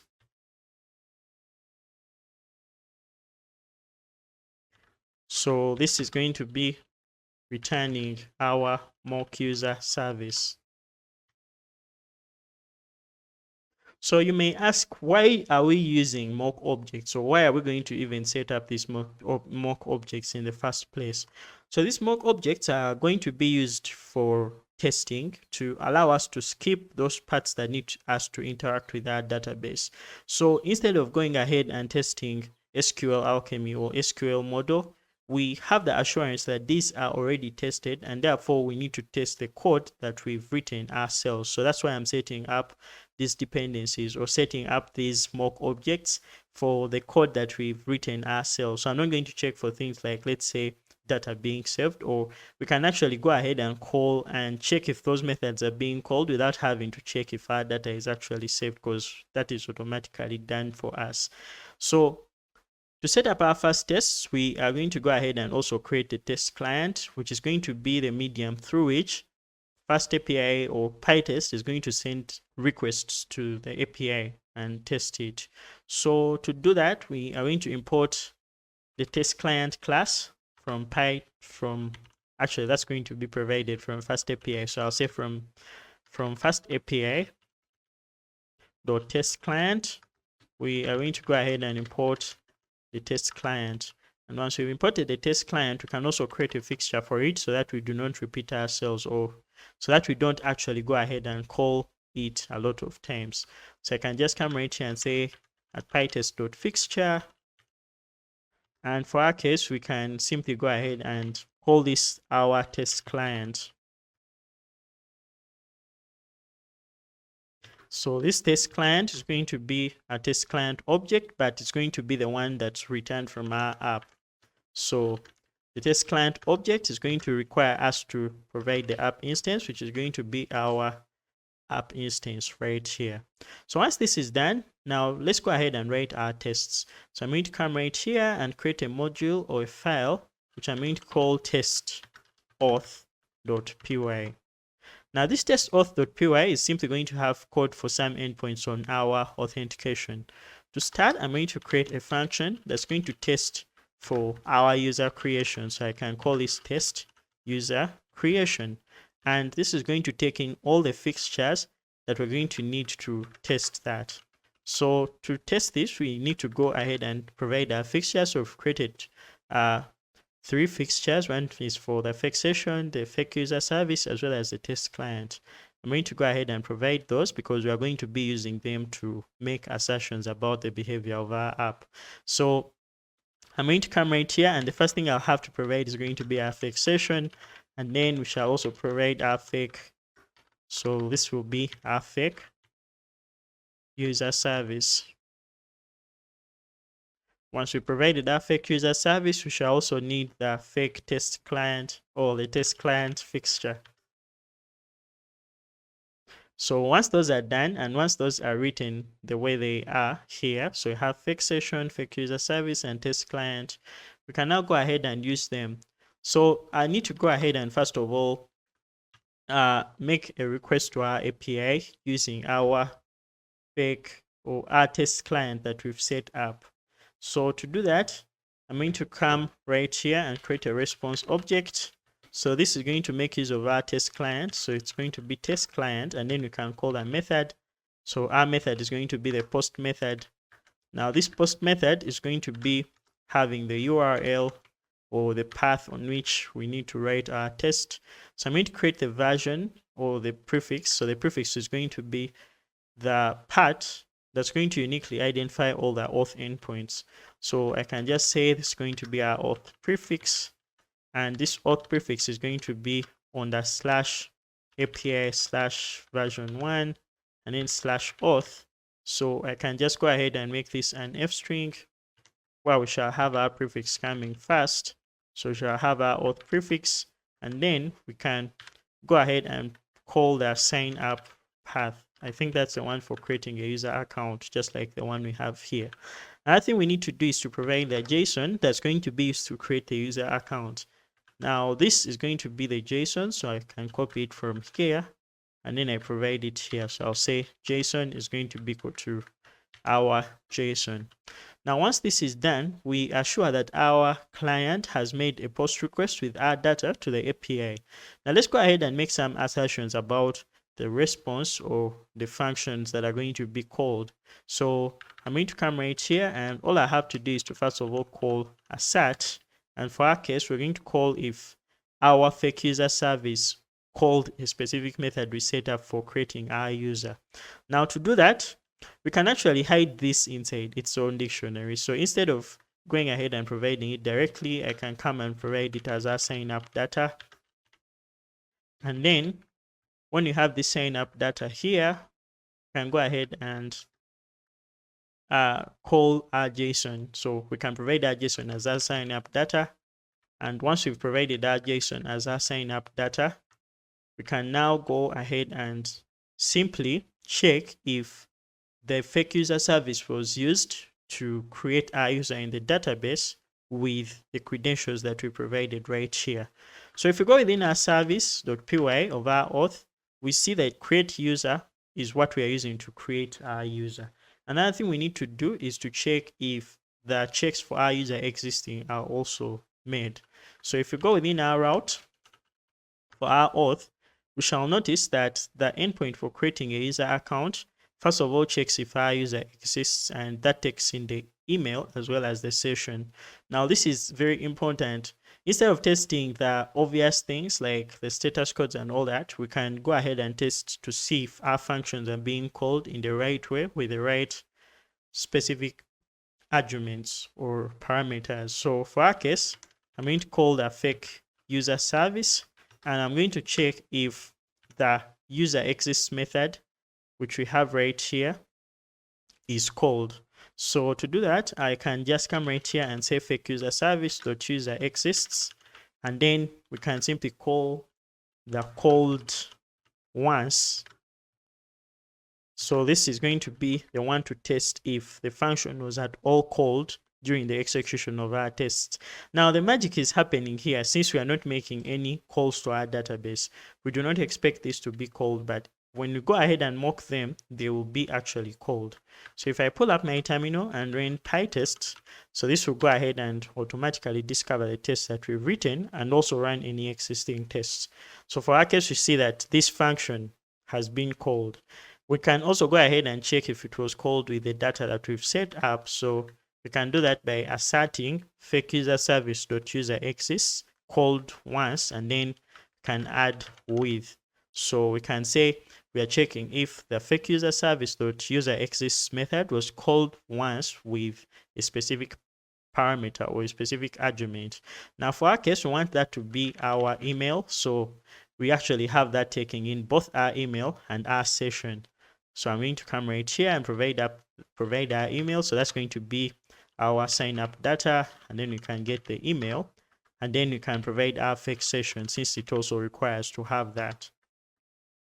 So when we provide those and run our tests again, we shall notice that our tests are going to still pass, which means that our fake user service is being called, and then our user exists is being called once with the same data that we set up. Another thing we want to do is to check if our create user method is also being called. So for that case, we can simply do the same thing that we've done here, and well, for this case, this is going to take in the data for creating the user. So for our case, instead of calling user exists, in our case, we're going to call create user, since that's the name of the method. And then we shall also call this, or call the create user called once with, and we shall provide the data. So we're going to see how we're going to do this, because this is actually where it gets interesting.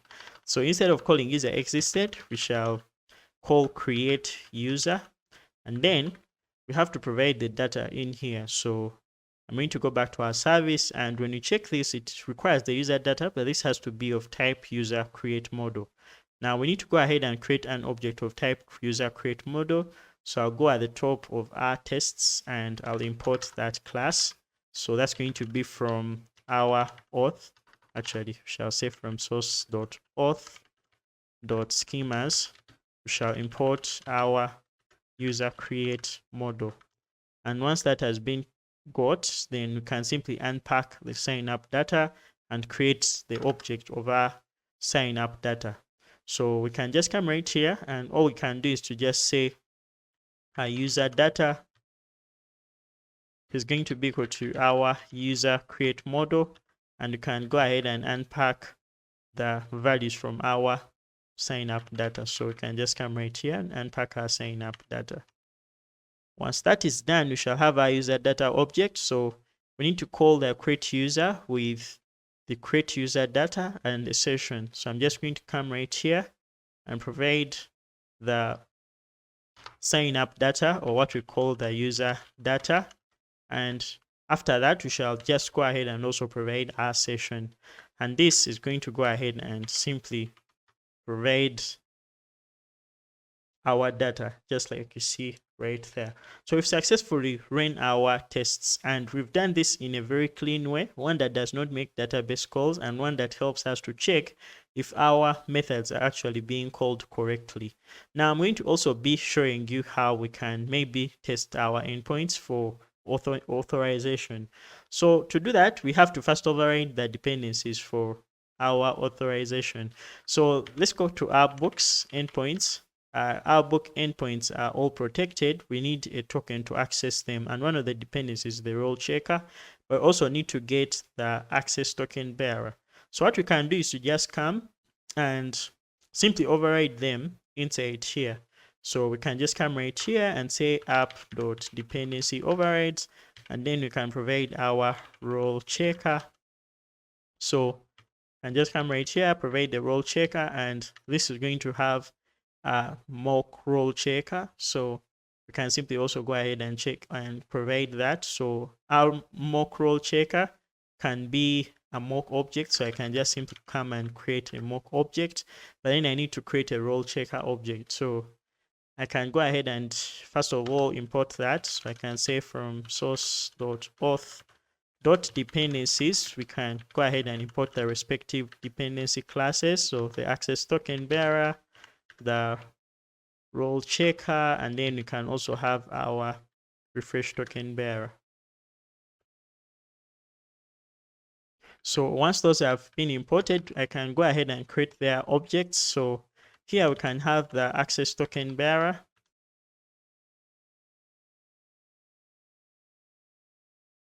and this is going to be our access token bearer, which shall be this specific object. And then we can go ahead and provide the refresh token bearer. So that's going to also be the one for, actually this shall be our refresh token bearer. So just going to come and say refresh token bearer, and this will be an object of that class. Then we can also create our role checker, and that will be our role checker. Now let's go ahead and override this. So so far overridden the role checker. Now we need to do the same thing for the refresh token bearer. So I'll provide that, and that will be for our refresh token bearer. So once that is done, we can now go ahead and set up or write tests for those specific endpoints. Let's say our book endpoints. So our book endpoint has a fake user book or a fake book service object. So we're going to actually look at how we test that. So I can just go ahead and create a mock book service object for testing, and this will also be a mock object. Once I've been able to do that, then I can simply create a fixture for it, just like I did for the fake user service. And I'll then go ahead and provide our book. So this will be fake book service, and this will be mock book service. So once that is done, let's now go ahead and create our tests. So I can go within our test folder right here and create a new file. So that's going to be our test books.py. So let's start by testing the endpoint for getting all our book objects. So to do that, we can first of all create the function. So I'll create this as test get all books. And still we have to provide the fixture. So our fixture is going to be first of all a test client. And when we provide a test client, we shall have to go ahead and also get the mock book service or the fake book service. So I'll provide it right here. Once that is done, I think we are going to need anything? We have the test client. I think we need to also get the fake session. So once we've got the fake session, now we can go ahead and test that specific endpoint. So I can do the same thing that we did for our tests for the auth, where I can go ahead and create the prefix. So our prefix, in this case, we're going to have this being the book prefix. So I can just come right here, call this the books prefix, and then we can create our response. So our response is going to be equal to our fake book for our test client, because that's what we're making our request with, .get, and then we want to specify that our URL is going to be the API prefix itself, or the book prefix that we've created. So shall just come right here and say this is going to be our books prefix. So once we provided that, then we can simply go ahead and make our assertion. So we can assert whether our fake book service dot get all books. I wonder if that's the method that we use to crawl our books, or is the one that we actually went ahead and used to get all our books.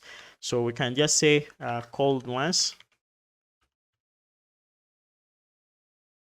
and then we can simply go ahead and provide the call once with our session. So I think we can just go ahead and copy what we have here, paste it, and then we can call called once with, and then we can provide our fake session object. So when we finish writing this, we can now go ahead and run our PyTest. Now we see that we have one error. So here we have loud roles. So I think I need to go ahead and override that with a default kind of role. So I can just come right here, create this, and let's say provide admin, and then save. And when I run the tests, we shall now see that our tests have been run. So I hope you've got an entire idea about how we can write our unit tests to test the different functionalities within our application. We can also see that we've been able to override dependencies and set up fixtures to help us run our tests. While this approach seems to work, it is tiresome in a way that in case we are to change our API, we shall also need to change the tests that we have written for our API. When maintaining our application, we are always going to be having a need to rewrite our tests so that we make them pass for the existing features that we've made changes to. And that is a really frustrating way to test your API. So that's where document-driven API testing is going to come in. So in the previous video, we looked at how we could document our API, or how FastAPI goes ahead and generates a schema for our API. Using that, we can go ahead and look at how we can generate documentation out of that specific schema. So if we go to our browser, we shall see that we have our OpenAPI specification. Now I'm going to basically browse to /API/version1/OpenAPI.json because we set up its path. So I can simply navigate there. So it's going to be on the /OpenAPI.json. And this will give us the API specification. So this API specification is simply a way that we've set up to document our API, how it should work, what form of responses shall be returned, whether a certain endpoint requires authorization or not. All that information is found within our OpenAPI schema. Now, there are very many ways to test APIs, and I've been really excited about one that I've found out lately, which requires us to have our OpenAPI schema set, and then using that OpenAPI schema, we can actually generate tests, and those tests can be just enough for us to run them on our application. So that's where schema thesis comes in.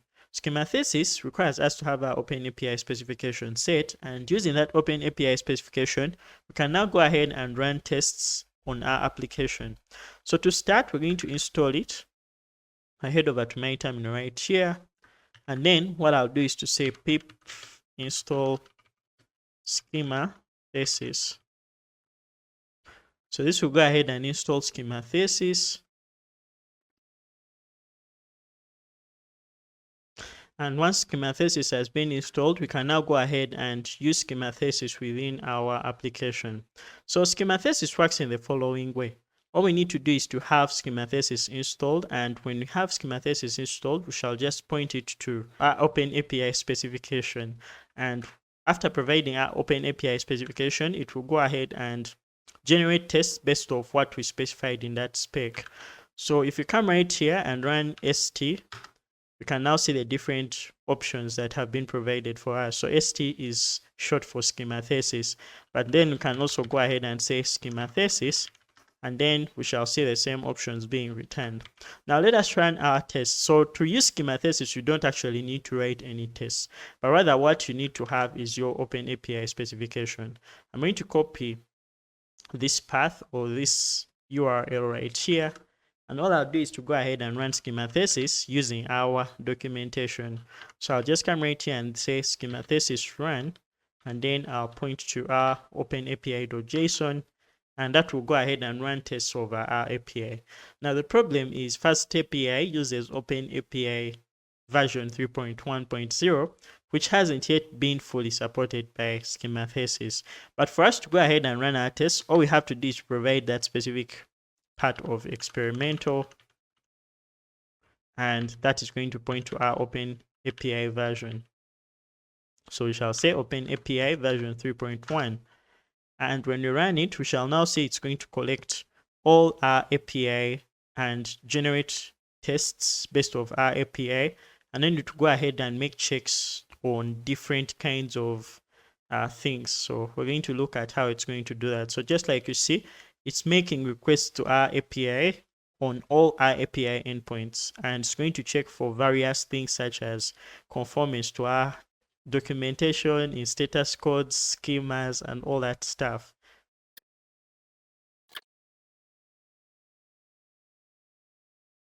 Just like you see, our tests have been run, and we've seen that there are errors that exist on our API. But the beauty about this is we do not actually go ahead and write tests. All these tests are automatically generated using our specification, and then schemathesis will go and basically test our app. After testing our app, it will then show us errors, and those errors are basically ones that are got from running our app. So schemathesis works in a way that your API has to be running, and then it will go ahead and send data, make requests using various conditions for your API, so that you can go ahead and check for those test cases that you never wrote, or check for where errors may arise where you did not actually think of. So for example, we are getting errors, but all those errors are originating from wrong data maybe being sent to one endpoint. So if you do not set that up, of course, you're going to be getting errors, but those errors are not errors you will get in case you are to write your test cases. So I'm going to stop our server right here, and what I'll do is to run it again. By this time, I'm going to run schemathesis in a different way. So schemathesis basically uses certain checks to determine the kind of tests to write to our application. And those tests can be things for checking whether an endpoint does not return a server error, whether it returns the specific code that's specified within our OpenAPI spec, and so much more. For us to specify that, we have to run our schemathesis command, but we need to provide the checks attribute. So you can go ahead and provide checks, and then you can provide all checks, and this will go ahead and run our app, provide for us basically tests, and those tests will be for the different checks. Now when you run all checks, we shall now see that some tests or majority of our tests are actually failing. So this gives us the ability to go and check our code, check our documentation to see that it conforms to what our tests are actually telling us. So for example, we can see that not a server error. There are some endpoints that are actually returning server errors, and those are actually not a lot of endpoints, because we have a lot of we actually have some of them failing, status code conformance, whether endpoints are returning the right status codes according to the documentation, whether response headers are set correctly, whether response schemas are set correctly, or whether negative data has been rejected by our API. So if you want to go ahead and run a much more robust test on your application, you can go ahead and check out schemathesis, and it was simply one tool that I found interesting and one that we could recommend for thorough testing our API before we ship it to production.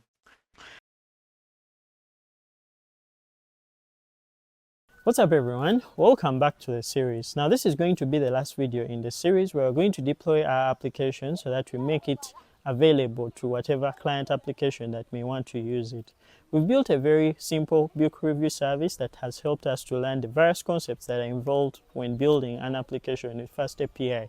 We are now going to go ahead and deploy the various parts or components of this application, and that includes the web service itself, which is the FastAPI application.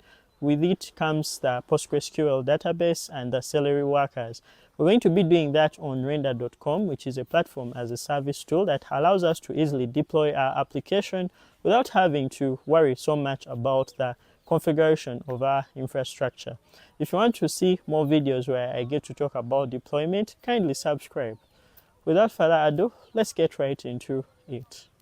So if you haven't yet created an account with render.com, they have a free plan, and we're going to be exploring both free tier and other paid instances. For example, if we go to our services here, we see that we have static sites, web services, private services, background workers. Now, for some reason, or actually the background workers feature is one that requires us to pay. So I'm also going to show you how to set that up.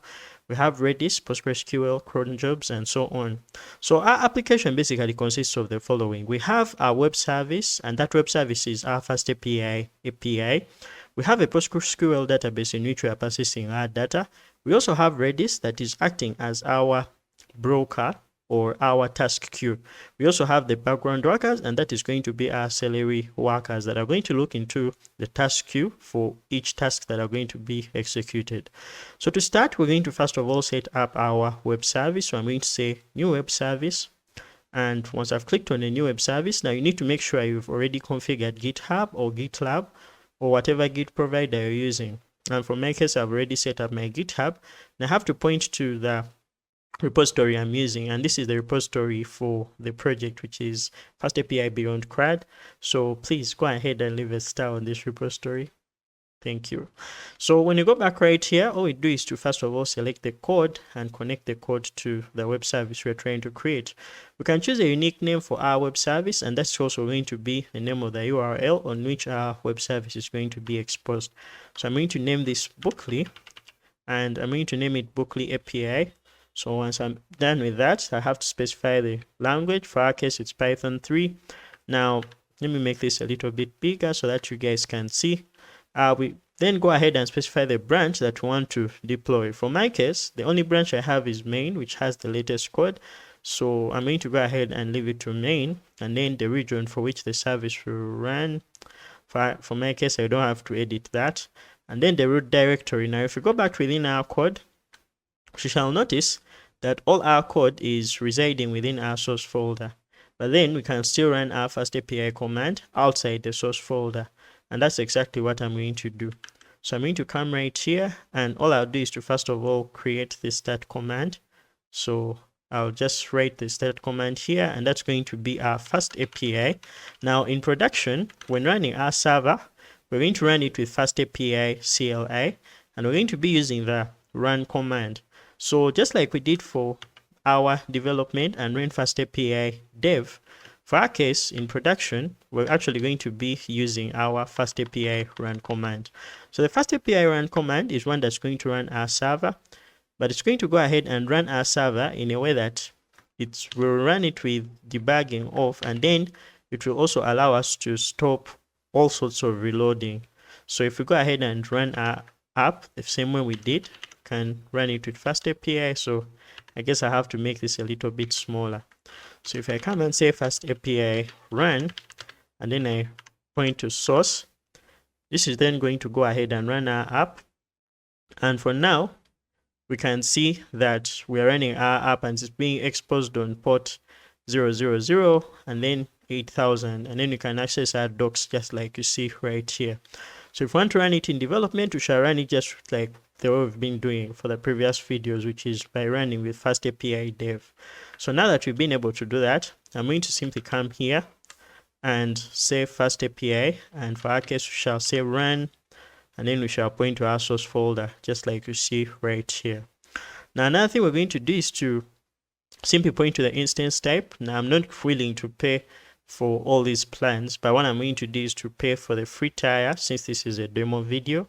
And once I've been able to do that, now I have the task of adding our environment variables. Now, if you've noticed, there's another thing I've skipped, which is configuring the build command. So the build command is one that's going to set up our requirements or the dependencies for our project. So you need to make sure that all dependencies exist within your requirements, so txt.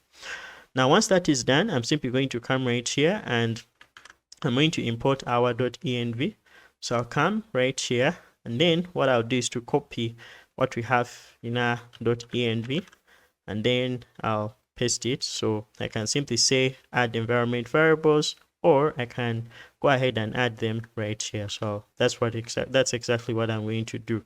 So I'll change the domain, and I'm going to leave this blank for now, but anyway, let me just leave it to localhost 8000, and then I'll edit it once we are done deploying.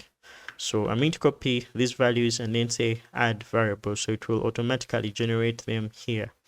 Once that is done, now I'm going to go ahead and say deploy web service. So you need to make sure that your requirements.txt has all requirements. You need to make sure that your environment variables are set correctly, and you need to also make sure that your code is up to date.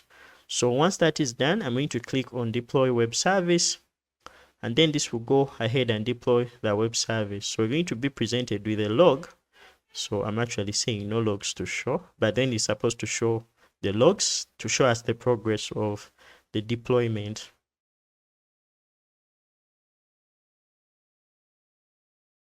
So now our application is live, and when you go back here, we shall now see this error that is telling us that we have an invalid host header.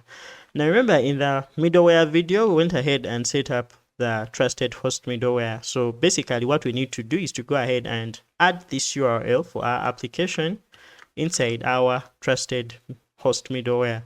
So when we go to our middleware, we shall look into where we registered our trusted hosts, and inside this list of allowed hosts, then we need to go ahead and add our domain for the specific application we are running on the server or on the render.com.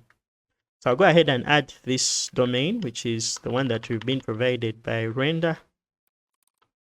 And once this is done, I'll go ahead and save, and then I have to commit this. So I'm going to pull up my terminal, and then what I'm going to do is to simply add this, and then I commit.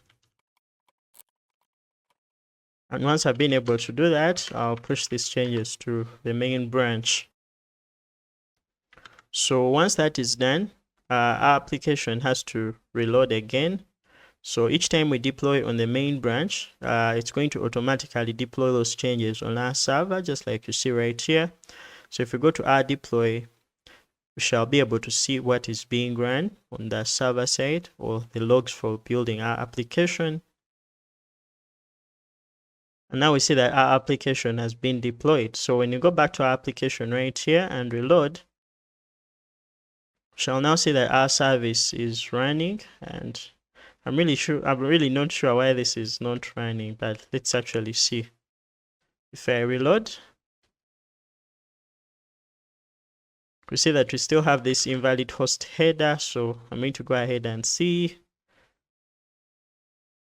Well, we added the invalid host, so I made a mistake. I just needed to add this comma right here. So I hope you do not land into that. And then I'll repeat the commit. And once I'm done with that, should be able to go ahead and redeploy the application.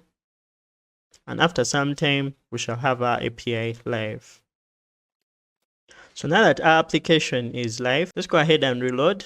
And now we can see that our application is working successfully, but it's not yet connected to our database. Now, the next thing I'm going to do is to go ahead and visit the docs to see if they are working. So if we go to /docs, let me actually go to /redoc. And now we shall see that our redoc docs are going to load, and then you can see the API documentation. So just like you can see right here, we have our redoc documentation, and our API or web service is now up. So the next thing we're going to do is to set up our PostgreSQL database.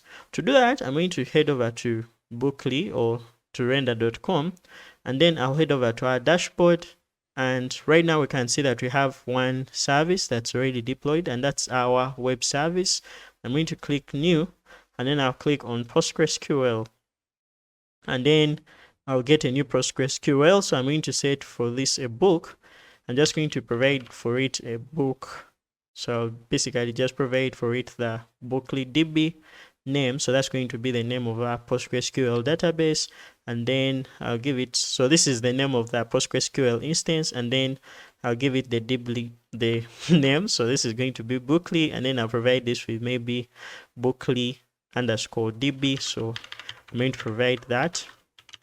And once that is done, then I'm going to provide a user. So I'll just basically call this the Bookly user. And then after that, I'll still keep the instance to be on that specific region. Then I'll specify the PostgreSQL version, but I'm going to keep it to the version that's provided here. And then I do not have any metrics, so I'll leave this blank. And then I'll choose the free PostgreSQL instance. And then I'll click on create database. So this is going to go ahead and create our database and then provide for us the different credentials we shall be using. Now that our database is available, we are being told that the database will expire on September 4th. So we need to go ahead and pay for it if we want to make it stay online for a little longer. So what I'm going to do is to go ahead and get our credentials. So we have the host name, the database, all these other credentials. What I will do is to go ahead and simply open this. So this is what we're going to be using, and then it's what I'm going to replace here. And once I have that, we shall have access to our database. So if we go ahead and save and open up my terminal right here, what I want to do is to access this PostgreSQL database within our virtual environment so that I can create the database tables with Alembic. So to do that, I'm first of all going to see if the environment variable is being read.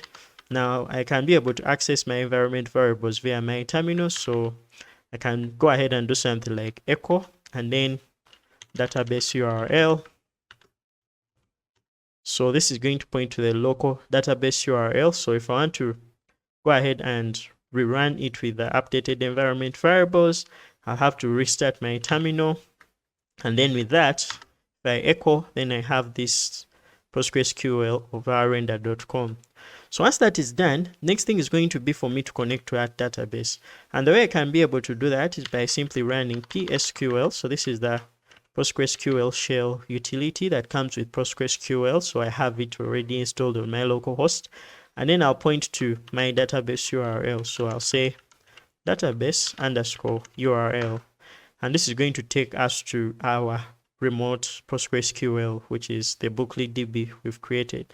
So for now, if we try to list all relations, we currently do not have any relations. So we've been using Alembic as a tool to help us make these migrations reflect in our database. So to do that, I'll just come and open up a new terminal. And inside this new terminal, I'm going to run the Alembic command for creating our migrations in the database. So I'll do that with Alembic. And in this case, I'll call the upgrade command. And then we're going to point to head. And this will go ahead and update our PostgreSQL with the latest changes. But we now see that we have an error. And this error is telling us that the loaded cycle PG2 is not async. So for some reason, we cannot be able to connect to our database with the URL we have here. So remember how we did it for the first time? We went ahead and added our async PG. So we need to go ahead and do that. So I'm going to come and say PostgreSQL plus, and for my case, I'm going to specify the database driver, which is async PG. And once we are done with that, I'll pull up my terminal and then we try to connect to the database again. So for our case, I'm going to go ahead and run the Alembic command. And still, we have that same issue. So we have to reload our terminals. So what I'm going to do is to kill these terminals and then I'll go ahead and run them again. So that is one annoying thing. So for now, we see PSQL error, connection to the server that failed. that does not exist. So let's actually see. I need to go ahead and try to echo the database URL. So if I echo database URL, now we basically expect this to be updated by the terminal. So if we echo database URL,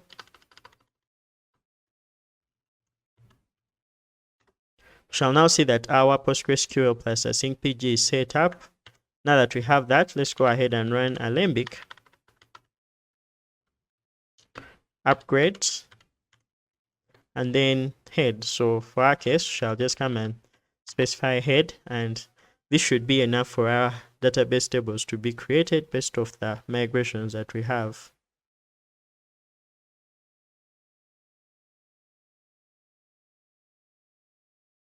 And now we see that running upgrade, and that's going to run all the migrations that we currently have in our code. What happened was I went ahead and got the external database URL from render right here, and then once I pasted it in with PSQL, it was able to open my shell, so I can access the PostgreSQL. So now I can go ahead and see if our relations have been created by running /DT, and then this will go ahead and list the books or the various database tables that we've created. So you can even see their structure. If I went ahead and did something like, let's say, describe on our book schema or our books database table, we shall be able to see the structure of our database table for books. We can do the same thing for our tags. So if we went ahead and let's say users, we can now see that our database tables have been created. So when it describes users, it will just return the entire schema or the entire structure of our database table for our users. So for now, our database tables have been created, and all we need to do is to go ahead and update our database environment variable on the render side. So if we go ahead and simply copy it, I'll go ahead and go back to our web service, which is our Bookly API. I've actually made a mistake, but we now see that our database is deployed, which is BooklyDB, and then we also have our Bookly API. So when I go to our Bookly API, I'll head over to environment, and what I'll do is to go ahead and delete what we have as our database URL, because I want to replace it with our current database URL. So for my case, I'll say add environment variable, and then I'll say add from env, or I'll actually go ahead and delete it, and then I'll say add from env, and then I'll paste in what is our database URL right now. So I'll click on add environment variable, and this is going to go ahead and update that specific variable. So once that is done, a deploy is going to be started so that we have our changes.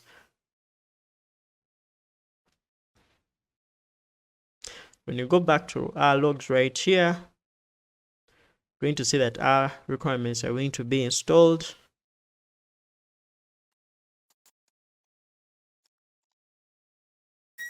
So it seems like we still have an error. I wonder why that error is happening, because we already have that database URL environment variable set. So let's actually see that field required and is missing, and that's our database URL. So I'll go back to our environment and then I check. So it seemed like the database environment variable wasn't checked. I'll just go ahead and add it again, and then I'll say add environment variables. So that should go ahead and add it. Then our server will still deploy again to update that specific environment variable.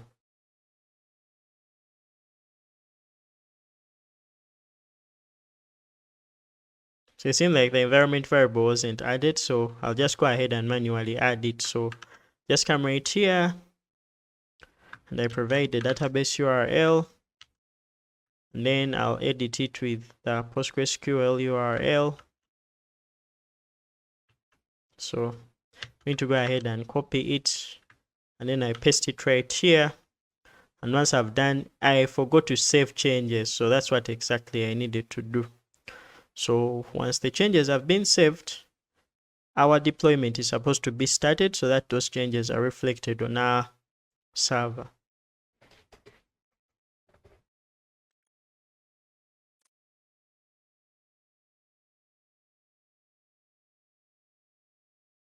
All right, so now our application is live with our database already set up. So with that done, let's go ahead and try to test our endpoint. So we can now go to our redoc URL, and then what we can do is to go to the /doc so that we access our Swagger. And when you access our Swagger right here, we can try to get our books. So if we try it out, this is a protected endpoint, and therefore we should be requested to provide our authorization header. Let us try to create a user account. So even with the user account created, still we have a problem because we have not yet set up our Redis. So we need to go ahead and set that up, and also the background worker to send the verification emails. So to do that, we are going to go ahead and go back to our dashboard, and we're going to create a new Redis instance. So I'm doing this all on the free plans, which means you need to upgrade in order for you to go ahead and have these better plans. So I'll call this the Bookly Redis. And once that is done, I'll select the default region. I'll leave this, but one thing that we need is the ability for our Redis instance to keep our tasks the moment we are to push them. So in case our background workers are down, what needs to be done is Redis saving those tasks that we have pushed to the queue. So we need that specific functionality. So for us to set that up inside our Redis, what we're going to do is to basically check the neo eviction. So that's recommended for queues and persistence. And once we've been able to click that, then we're going to choose the free plan. I'll create a Redis instance. And then all I'll need is a URL to the Redis, and then I'll have to update this in the server's environment variables. So that means each time we are to make a task on our FastAPI site, like sending of emails, it will be stored in our task queue, and then when our background process or our background task is live, it will be able to look into the queue, get the task, and then execute it. So basically that's the whole point of setting neo eviction.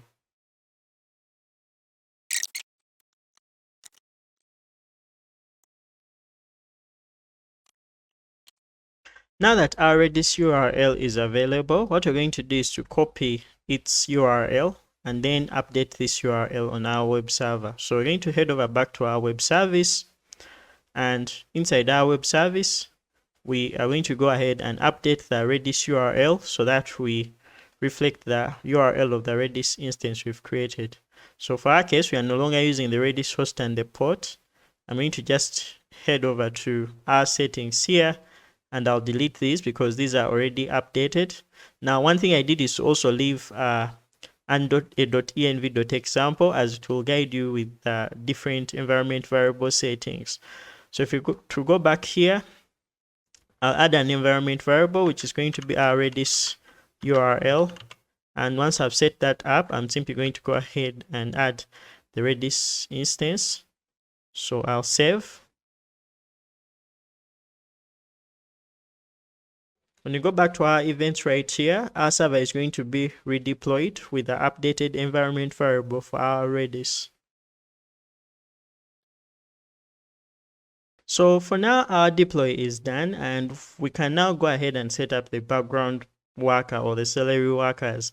So even now, if we go ahead and create our user accounts, what shall be done is our task will be sent to Redis, and then with Redis available, when we start our worker, the worker will be able to execute any task that will be present within our queue. So if you want, we can go ahead and also create a user account or perform any task that involves us sending an email. So for example, if I went here and try to send an email, so this does not require us to log in. All I can do is to provide my email address, just like I am doing right here.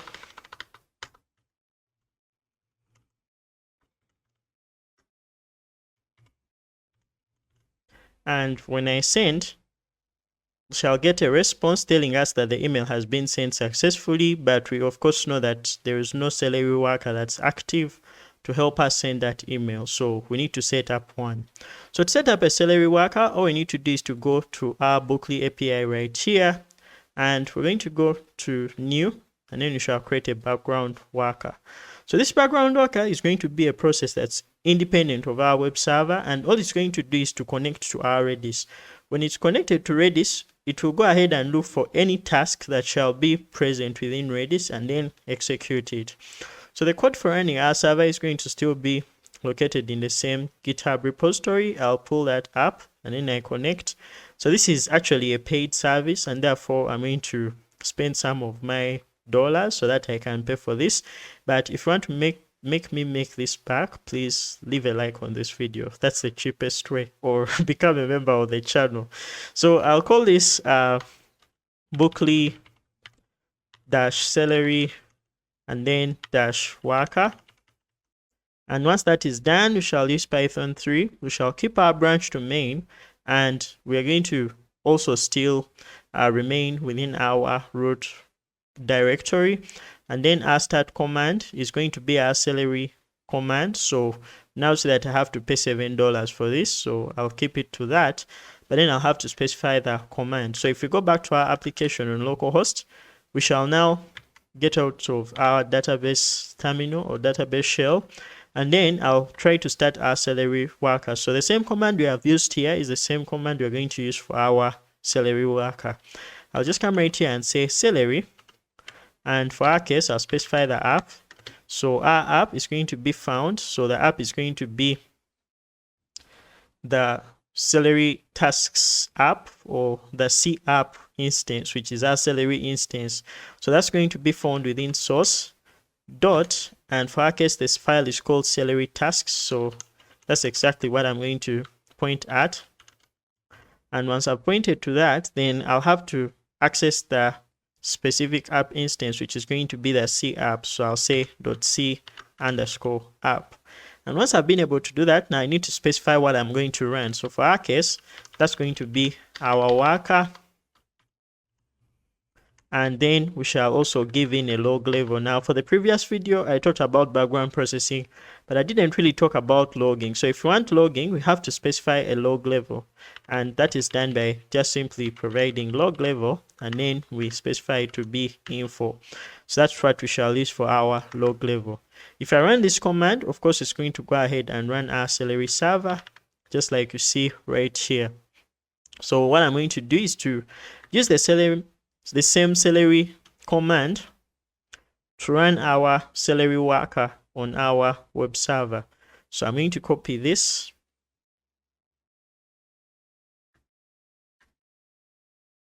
and once I've copied it, it's the exact command that I'll put here. So this is basically the command for running our celery. It will go inside our source folder. We still have the same source code as the web server, and then it will look for our app instance, which is C app, run a worker, and then give it the log level. So I'll select this to be our starter instance. So if we have any environment variables we want to set, we can go ahead and set them up here. But one thing I can point to is the celery app instance, or the celery broker URL, because we specified it inside our celery config. So when you go to our config right here, all we did was to just set up our broker URL to be the Redis URL. We also set up our result backend to be our Redis URL.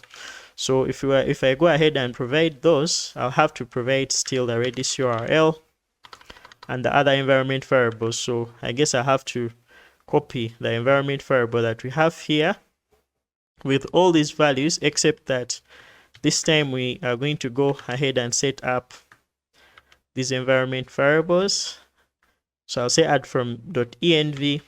I'll paste this inside here, but then we're going to change some things in here. So the first thing we shall have to change is going to be the Redis URL. So I'll have to add it right here by saying Redis_URL. And so I guess I have to remove this. So here we shall have our Redis URL, and that's going to be what we had for our Redis instance. So I'll go ahead and add what we have here. And once I have those, then I'm simply going to go back to our dashboard, to our web server. So I actually need the Redis instance URL, which we have here. When I go back to render, I'll access our worker, which is basically the web service for running our we've actually gone away from that, but I guess I have to recreate it. So to create a worker, all we need to do is to just go ahead and create a new worker, and that will lead us to this page. We shall connect our code just like you see right here. Once our code has been connected, we shall basically set up the details. Here, all I'll do is to just go ahead and give this a name. So I made a mistake of simply going back without saving.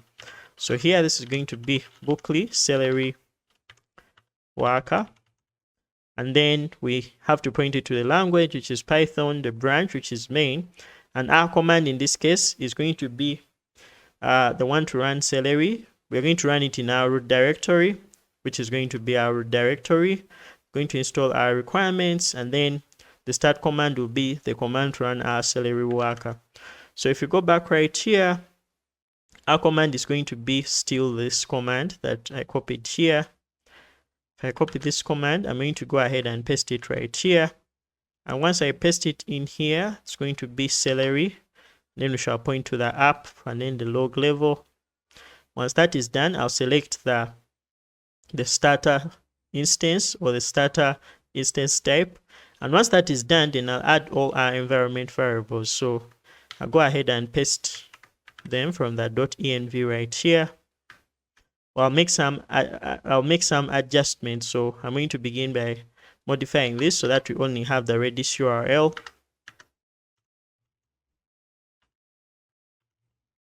Now this Redis URL is one I'm going to get from render. So I'm going to paste in this and add environment variables. So I need to go ahead and get the value for this. I'll head back to our dashboard. And on our dashboard, I'll get the Redis URL which we set up. Let's head over back to Redis, and then inside here, all I need to get is this URL. So I'll go back where we set it up, and then I'll paste in the Redis URL. Once that is done, then the next thing is going to be for us to deploy our background worker. So this is something that has cost me money. They cost $7 per month. So our worker is going to start, and once it's done deploying, then Celery is going to go ahead and perform any tasks that we've sent to the queue, including that one task of sending our email. For as long as it has access to Redis, then it will look into the queue, get the message or get the task, and then basically execute that task and store the result.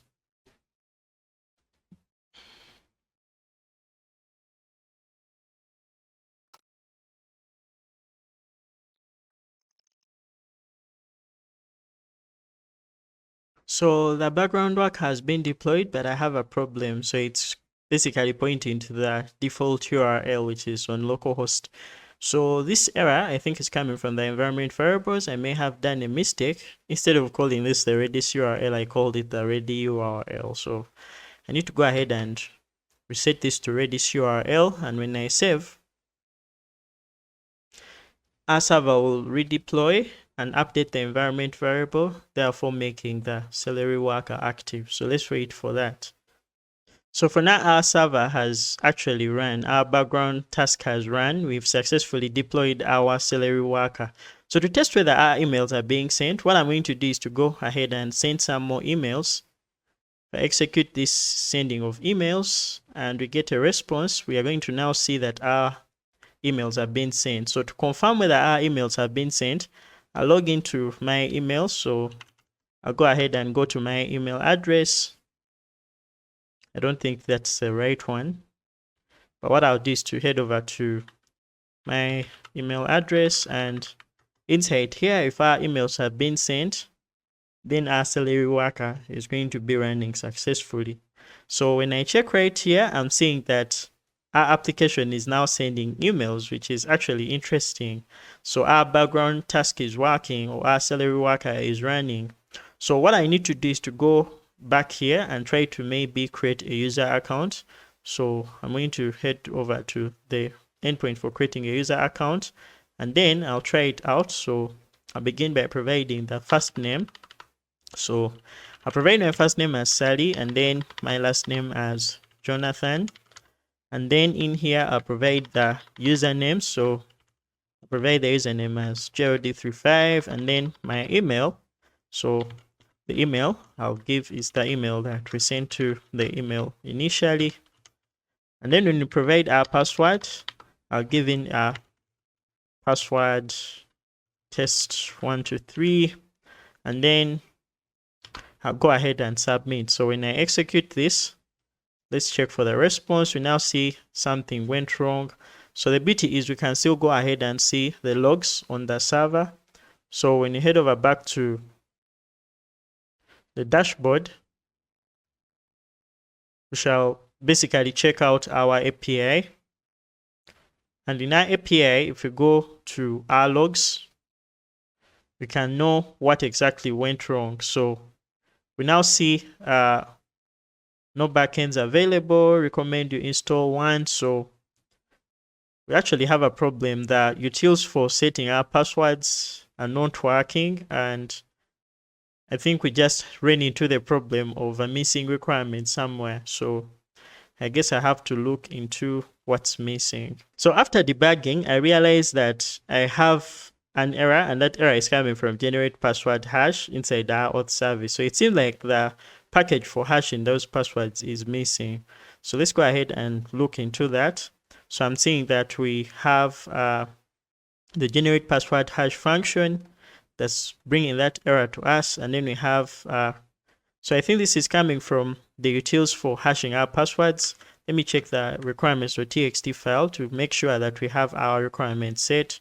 So we have our passlib, but then we don't have bcrypt. So it's looking for bcrypt, but it can't find it.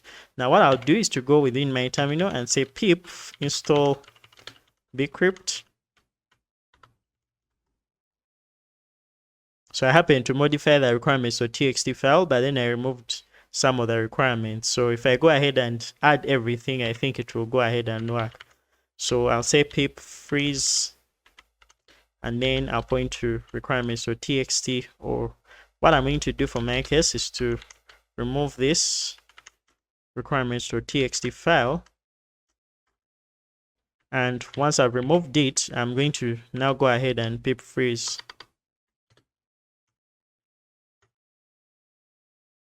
So this needs to be done to our requirements. So txt. So let me make this the right spelling. And when I freeze, we now have everything that we need inside here. So this is going to be our long requirements.txt. I'm going to go ahead and add it, commit it, and then our server will be deployed again. So you make sure that you have all your requirements set in your requirements.txt if you do not want to reach into such issues. So I'll say git commit, and when I push, this is supposed to redeploy the server. So when you go back to our events right here, our server is going to redeploy, and then we shall be able to see the application. So we shall try creating a user again. So you expect to land into these errors, but you need to be sure that you have all requirements in your requirements.txt file, and you need to make sure that your environment's variables are also set in the right way so that you do not land into such issues. Alright, so the server has been deployed successfully, and now let's try to test it again. So when I go back right here, I'll try to create a user account with this specific email. So if I execute,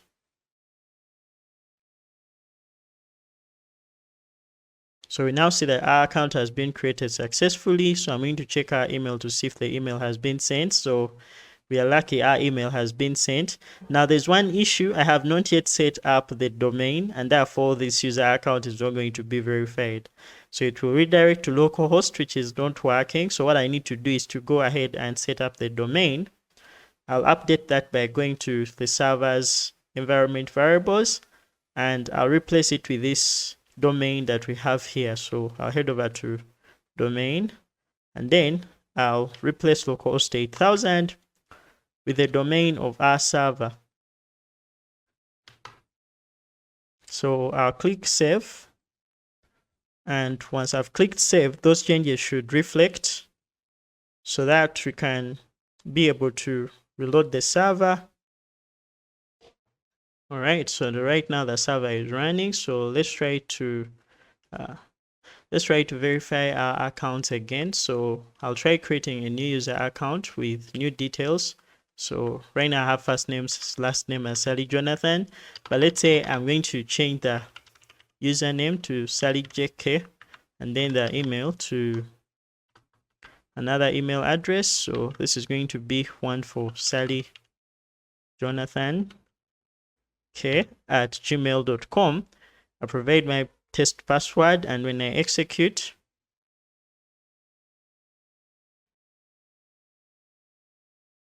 our user account is going to be created successfully. So we need to go ahead and verify our email.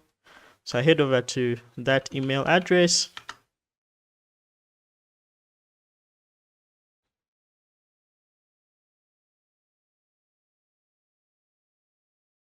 And when you head over back here, I will use the link that's provided in the email address to redirect us back to the app. So we now see that it's working on our remote URL or our deployed API.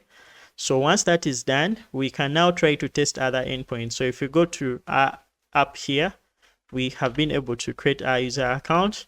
So if I try to log in with one of the users we've created here, so I'm going to log in with Sally Jonathan. I'll go to our authentication endpoints and then I'll go to login. So now login endpoint, I'll create the email, so our email. So all this can still be documented, just like we saw in our documented part of the series. So I can provide the email, and then I provide the password,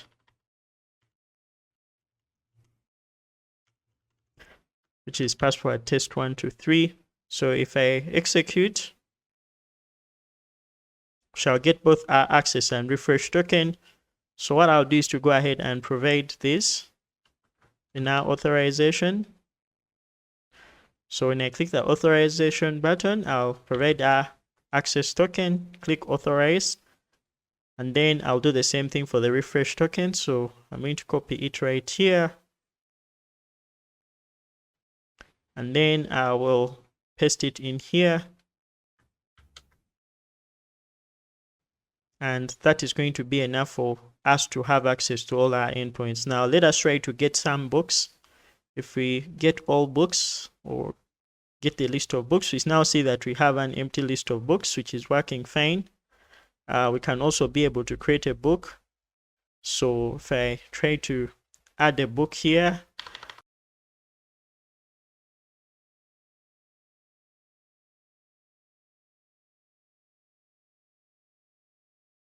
once this is done, I can go ahead and execute. I will now see that our book has been created successfully. So when you try to retrieve our books, we'll execute and now see that our book has been returned successfully. So you can go ahead and test the rest of the endpoints, and now we have our application fully working in production.